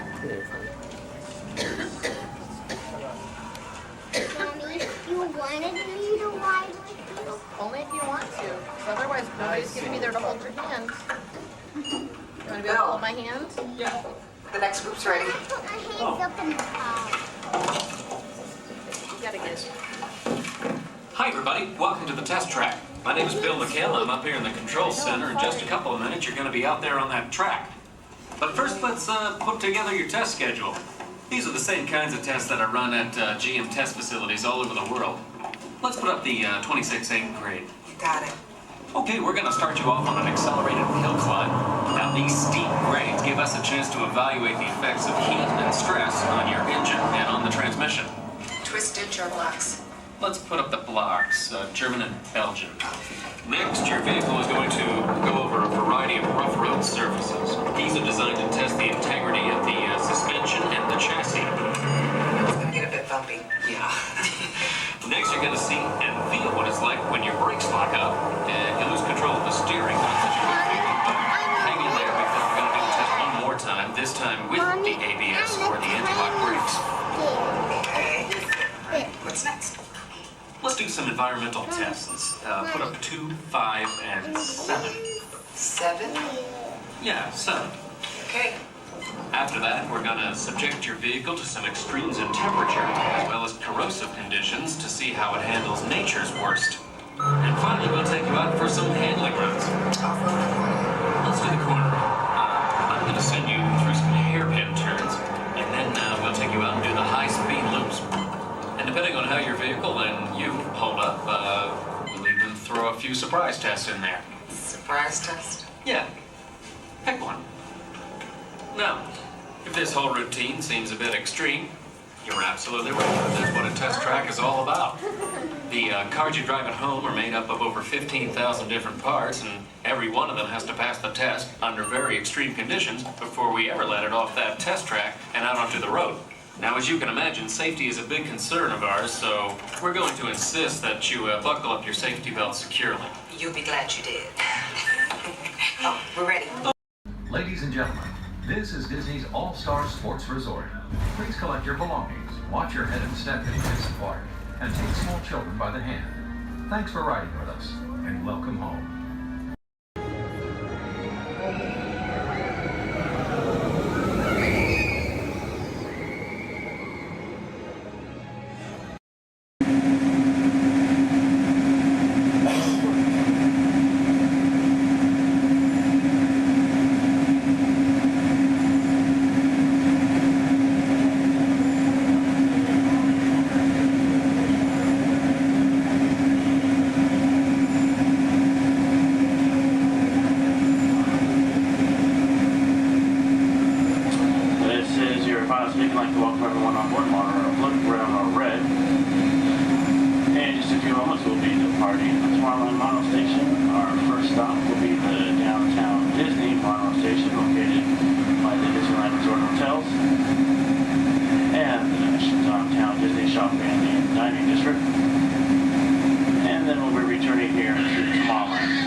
Safe trip. Remain seated, keeping your hands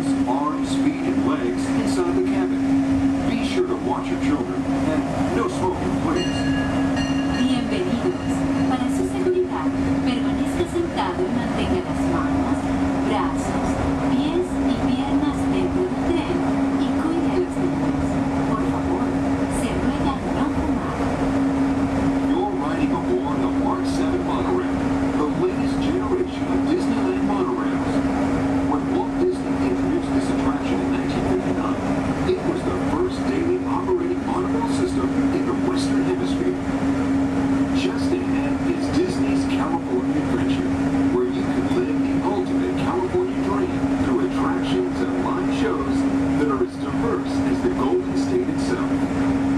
The Towering Hotel is home to the Twilight Zone Tower of Terror, where you can literally take a thrilling drop into Hollywood history.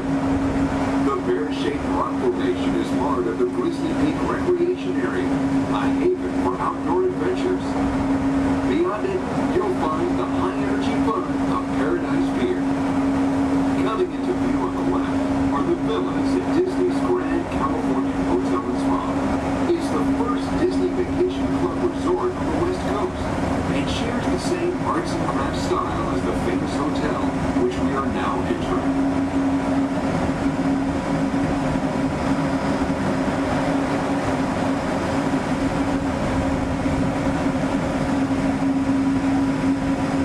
Arriving at Downtown Disney Station, gateway to the Downtown Disney District and the Disneyland Resort Hotels. If you will be leaving us here and returning later today, please hold on to your park ticket and have your hand stamped as you leave the station. You may reboard the monorail for a return trip to Tomorrowland up until 1/2 hour prior to Disneyland closing. Please remain seated until the monorail comes to a complete stop and the doors have opened. Then, gather your belongings, lower your head, watch your step, and exit to the left of the monorail. Thanks for traveling with us today, and we hope you enjoy your visit to the Disneyland Resort. For those of you continuing with us, I might be a classic, but I still got a spring in my step.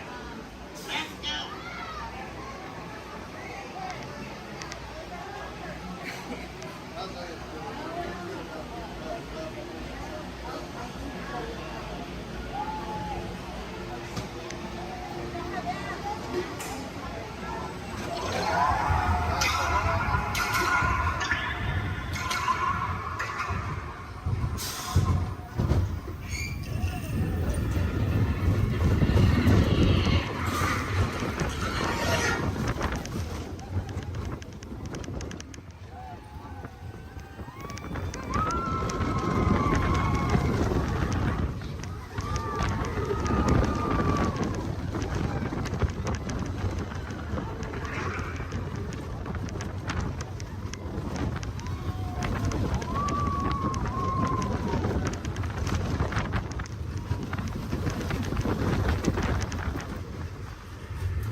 Here we go.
Now please stay seated till we come to a complete stop.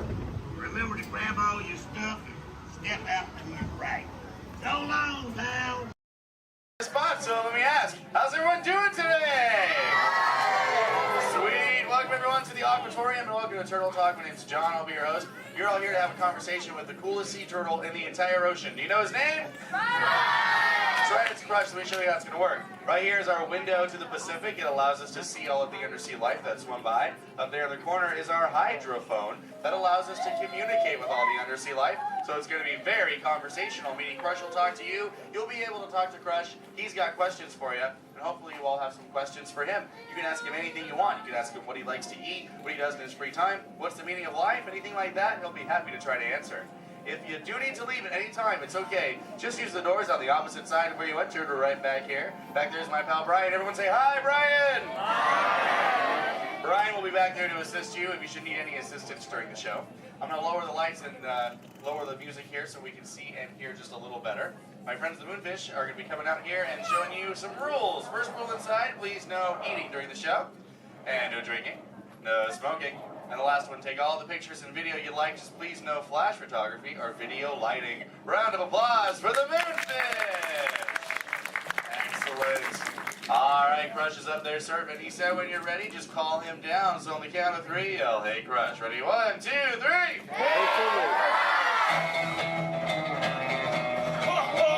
Righteous! Righteous! Yeah! Dude! Scope out that double spinner intro by the turtle, dude. Yeah. Chaw. Whoa, dude. Check out all the humans in the human tank. Hello, human dudes. Hey, dudes! Oh, dude, there's even little grommet dudes, sub level. Hello, little dudes. Focus, little dudes. Awesome. Dude, it's John. What's going on, dude? Hey, dude. Hey, do you think you can help me talk to a grommet right over here? Right down front, kind of in the middle, wearing like a greeny color shell, dude. Brown moss on the noggin. Hey, what's your name, dude? Rudy. Nice to meet you, Rockin' Rudy, dude. Hey, do you know how to talk like a turtle? No. Oh, no worries. I'll teach you. Can you say totally? No, I can't. Okay, then. Let's go over here, John, dude. Yeah, let's talk to the dudette right here in the pinky shell, dude. Let's see if she can say totally. Hey, what's your name, dude? Gabby. Nice to meet you, Groovy Gabby, dude. So can you say totally? Totally. Whoa, you're good. Okay, now can you say sweet? Sweet. Okay, put both those words together, Groovy Gabby, and say totally sweet. Totally sweet. Whoa, dude, can you put your fins together for Groovy Gabby for totally talking turtle, dude? Dude, you're like bilingual. Hey, so like, where do you come from, Gabby, dude? Where do you live? Canada. Ooh, dude, you come from Canada, dude. That's excellent. I have no idea where that is. So how's the surf in the Canada, dude? Why are we whispering? Well, no worries, dude. Hey, so like, who brought you here on this fine day from the Canada, dude? Who'd you come with? With my family. Oh, excellent, dude. You brought the whole familia. Wouldn't it be cool if I talked to, like, your parental units? Totally say chaw. Chaw. Awesome. Okay, let's find out where they are. Parental units of Groovy Gabby, where are you at? Raise your fin. I want to talk to you. Over here, dude. Oh, dude, excellent, dude. They're, like, way over there. They're, like, taking a mini vacay from the little one over there, dude. Hey, what's your name, dude? Walt. Nice to meet you. What relationship are you to the Groovy Gabby, dude? Father. Oh, you're the Papa Bear. Excellent. Hey, so how many little ones do you have? 2. Oh, you're just getting started. Excellent. Dude, the Crush Man's got 65. You should totally try that. Well, hey, I was wondering, do your little ones ask you a lot of questions? Oh, yeah.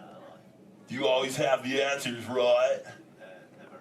Oh, dude, I'm totally the same way, dude. My youngest son, Squirt, dude, he asks me questions all the time, and I'm like, I do not know. In fact, human dudes, that's totally why I'm here today, to answer all those questions Squirt has about you human dudes.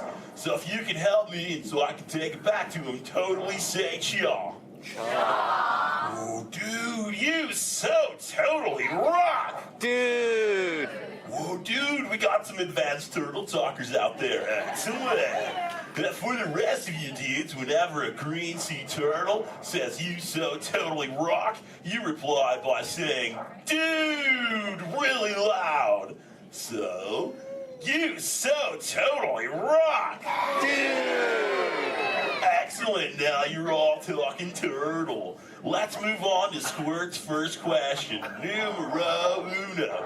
Squirt saw you human dudes at the beach the other day, and he wanted to know what you dudes do when you go to the beach. So shout it out, human dudes. What do you do when you go to the beach? Dude, kill the motor, dude. I heard some surfers, swimming, tanning. One little dude over here was like, boogie board.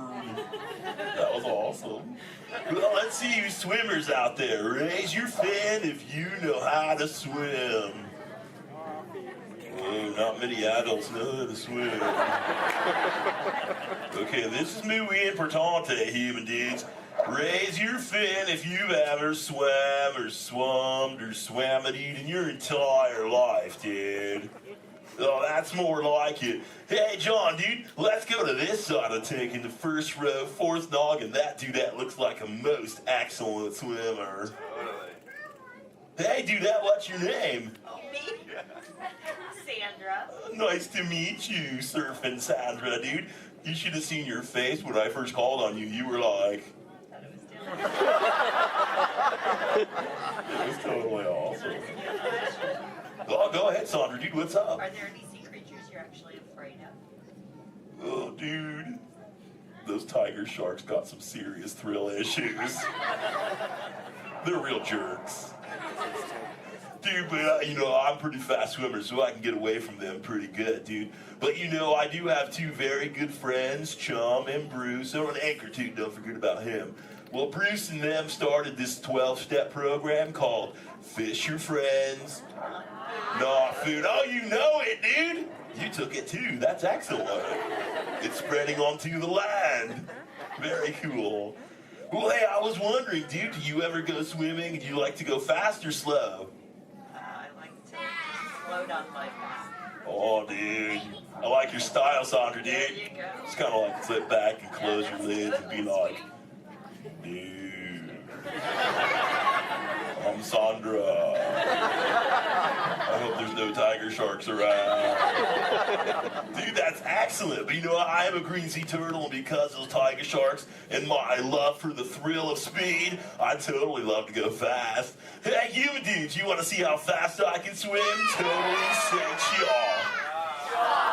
Excellent. I'm going to go get my motor running, and human dudes, I need you to time me. So start counting when I say go, and count nice and loud so I can hear you, okay, dudes? Ready, set, go. 1, 2. Back, dudes. Dude, I just swam all the way around the world. I did, dude. Right through Canada.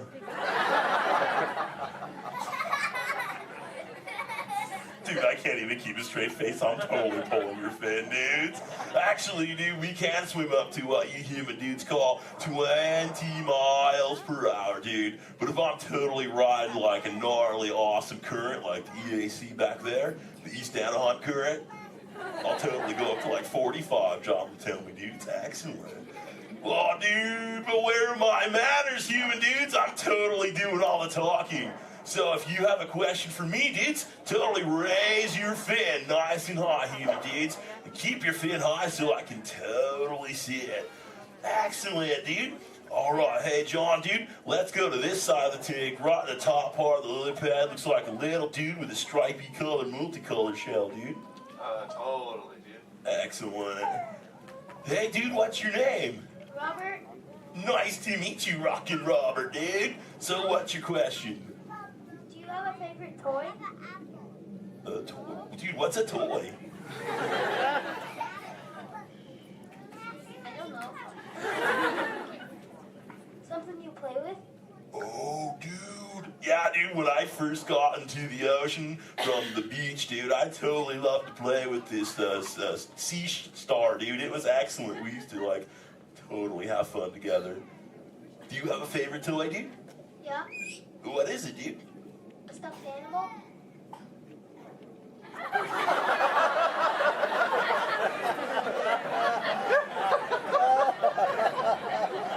What kind of animal? One from Disneyland? What's Disney? You know what, dude? You got some serious thrill issues, dude. We're just gonna stop it right there before I go any further. Dude, that's excellent. Hey, actually, dude, you think you can help me with something? Say chomp. Chomp. Okay, the other day I found this thing. I don't know what it is. I was hoping you could tell me, dude. What is this, dude? A Buzz Lightyear toy. Oh, dude, so this is a toy, dude? Excellent, dude. So, like, what does he do? He flies. No way. Let's see if I can make him fly. Dude, that was awesome! Dude, the other day when I found this little mini man, he started talking to me, dude. He was like, I don't know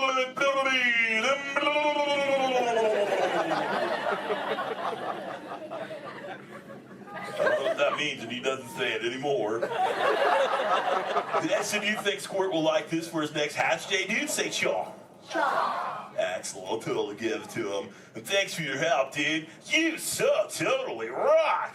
Dude! Does anyone else have a question for the Crush Man? Raise your fin, dude. Oh, dude, let's just go right to the other side, right down front. Looks like a little dudette in a white shell right here, dude. Totally. What's your name, dude? Mallory. Nice to meet you, Mallory, dude. So what would you like to know? Well, if I could breathe underwater, would you let me ride on your back? Dude, totally, dude. That'd be the most excellent ride ever, dude. I've always wanted to know what it's like to ride on my shell. Because I'm always riding in my shell. Dude, I bet so too. Well, if you ever learn the superpower of breathing under the water, dude, totally find me in the Pacific Ocean. I'll be waiting. I'll try. Excellent, dude. You're awesome.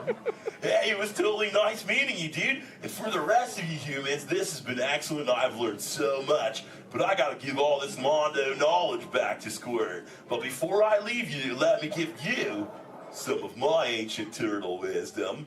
Remember, human dudes, in the big ocean of life, never make an enemy out of a sea anemone. A sea anemone.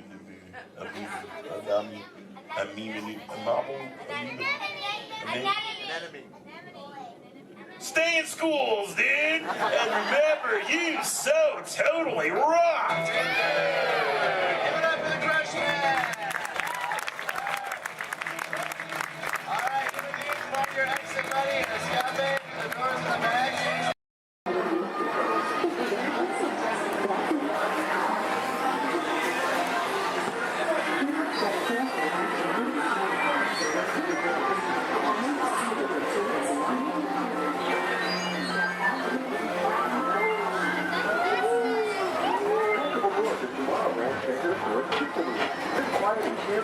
Highway in the sky.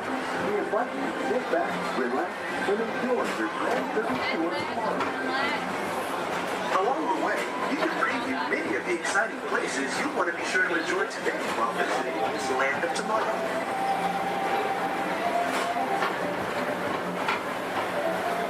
The People Mover is the perfect vehicle for people watching, so keep your eyes peeled. You never know who you might see.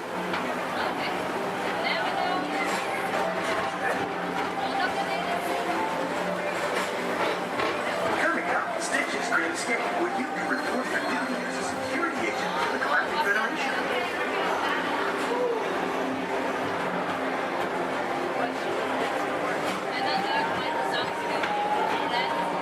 Emissions detecting 366, the biggest little mischief maker in the galaxy, under control.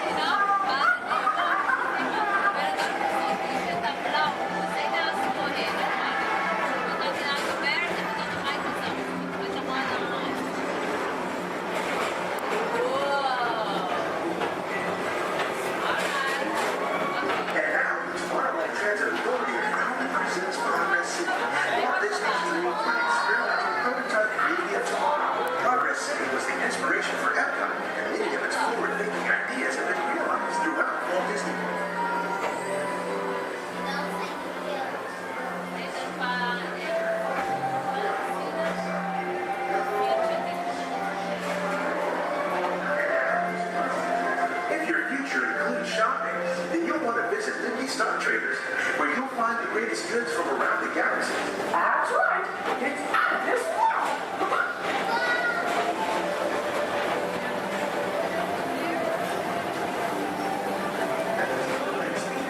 Put the pedal to the metal and speed towards the checkered flag in your very own race car.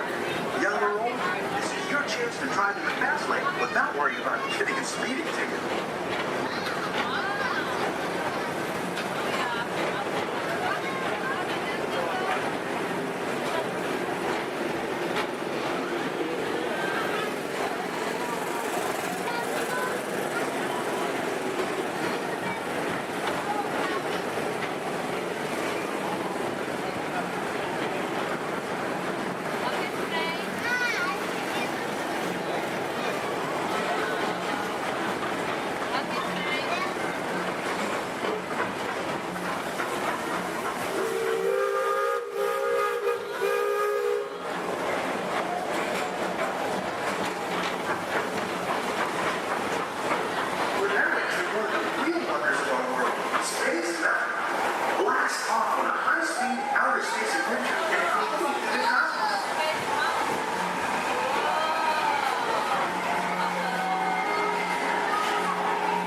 Paging Mr. Morrow, Mr. Tom Morrow. Please contact Mr. Johnson in the control tower to confirm your flight to the moon.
Walt Disney's Carousel Progress.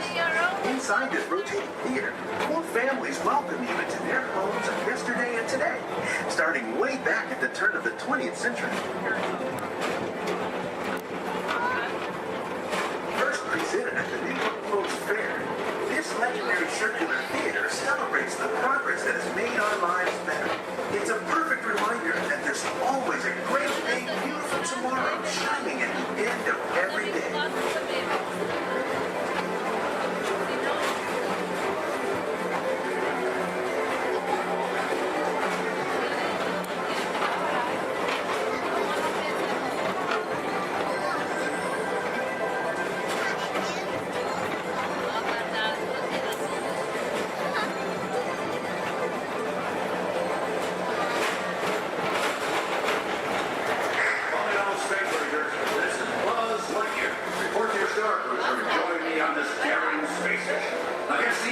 reserve. As an honorary space ranger, you'll use your own personal laser cannon to save the entire galaxy.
Enjoy the rest of your day and have a great, big, beautiful tomorrow.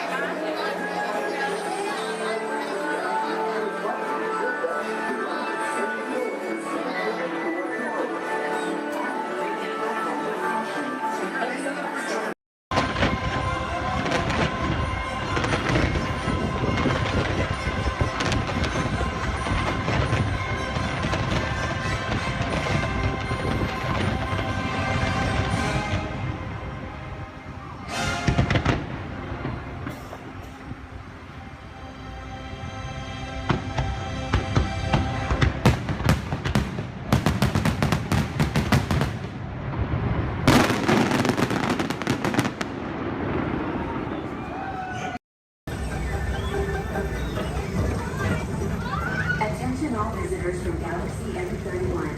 Please keep forward-facing tentacles clear of oncoming vehicles. Thank you.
Everybody make sure we're staying seated.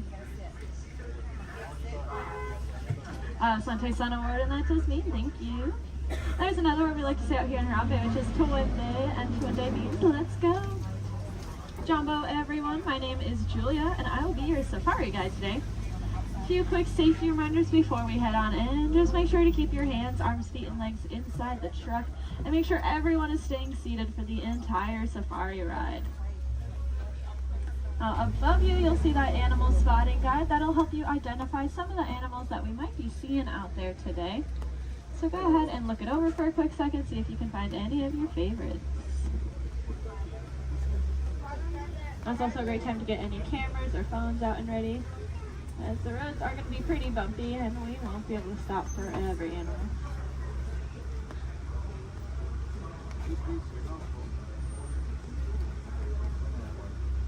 We are going to be starting our journey here in the Little Aturi Rainforest.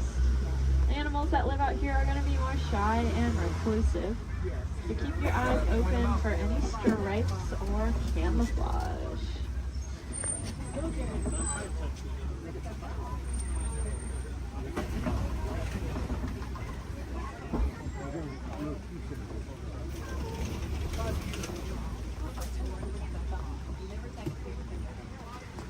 Like off to the right, there's that okapi. That reddish brown animal with the zebra party pants. However, they are not related to the zebra. They are the only living relatives of the giraffe. Just like a giraffe, they have a very long tongue. Theirs are so long they can lick their own eyes. And if you look down to the left, you'll see a bird standing on a nest. There's actually a couple eggs, I believe, in there, maybe. That is a saddle-billed stork. They're about 5 feet tall, and their wingspan is about 9 feet long. And if you look up at that canopy above your head, that is also just about 9 feet long. Put that in perspective for you. Now, if we look back at the okapi over there, I said they're related to the giraffe. Just like a giraffe, they have ossicones, which are those stubby horn things on their heads. But that one that we're seeing doesn't have any ossicones. That's because she's a female. Only male okapi will have them, whereas all giraffes will have them. Up on the hill to the right are the greater kudu. And we can tell they are female. That's because they don't have any horns on them. The males will have horns that can spiral backwards up to 6 feet long. If you look off to the left against this cave wall here, you'll see a black rhinoceros. Kind of looks like one of those boulders, just a lot smoother. Now, these black rhinos are unfortunately critically endangered. There are less than 10,000 individuals left in the whole world, and that's including the one we are looking at. They don't have any natural predators, though. That is all due to the poaching of their horns. Their horns are thought to have medicinal value to them, so they'll be ground up and used in medicines. However, those horns are made entirely out of keratin, which is the exact same thing that our hair and our fingernails are made out of.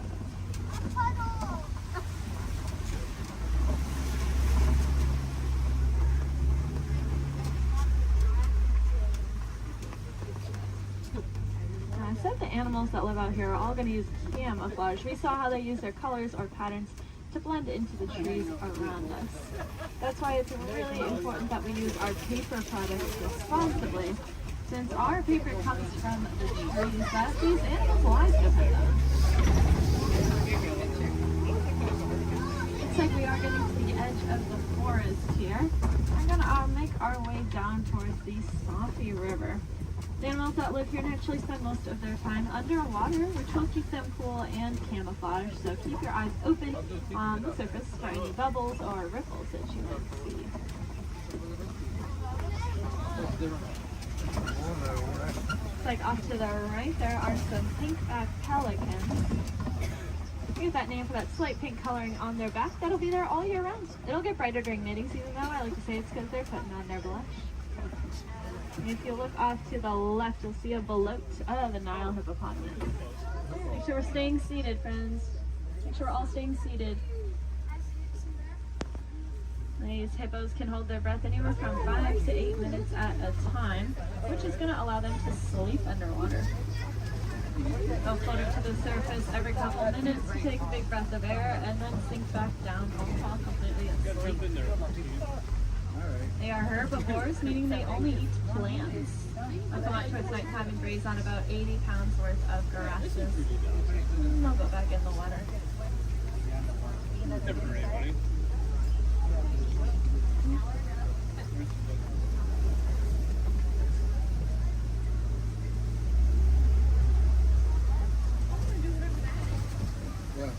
Keep your eyes to the left, especially as we cross over this bridge up ahead here, and you'll see the Nile crocodile.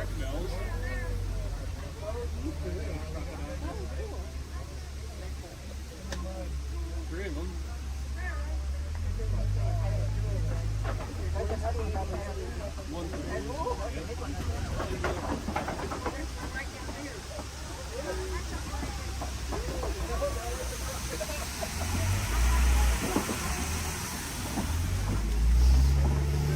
Those crocodiles are pretty impressive. They can weigh anywhere from 500 to 1,000 pounds, be as long as a giraffe is tall, and they have the strongest jaw and bite force of any animal.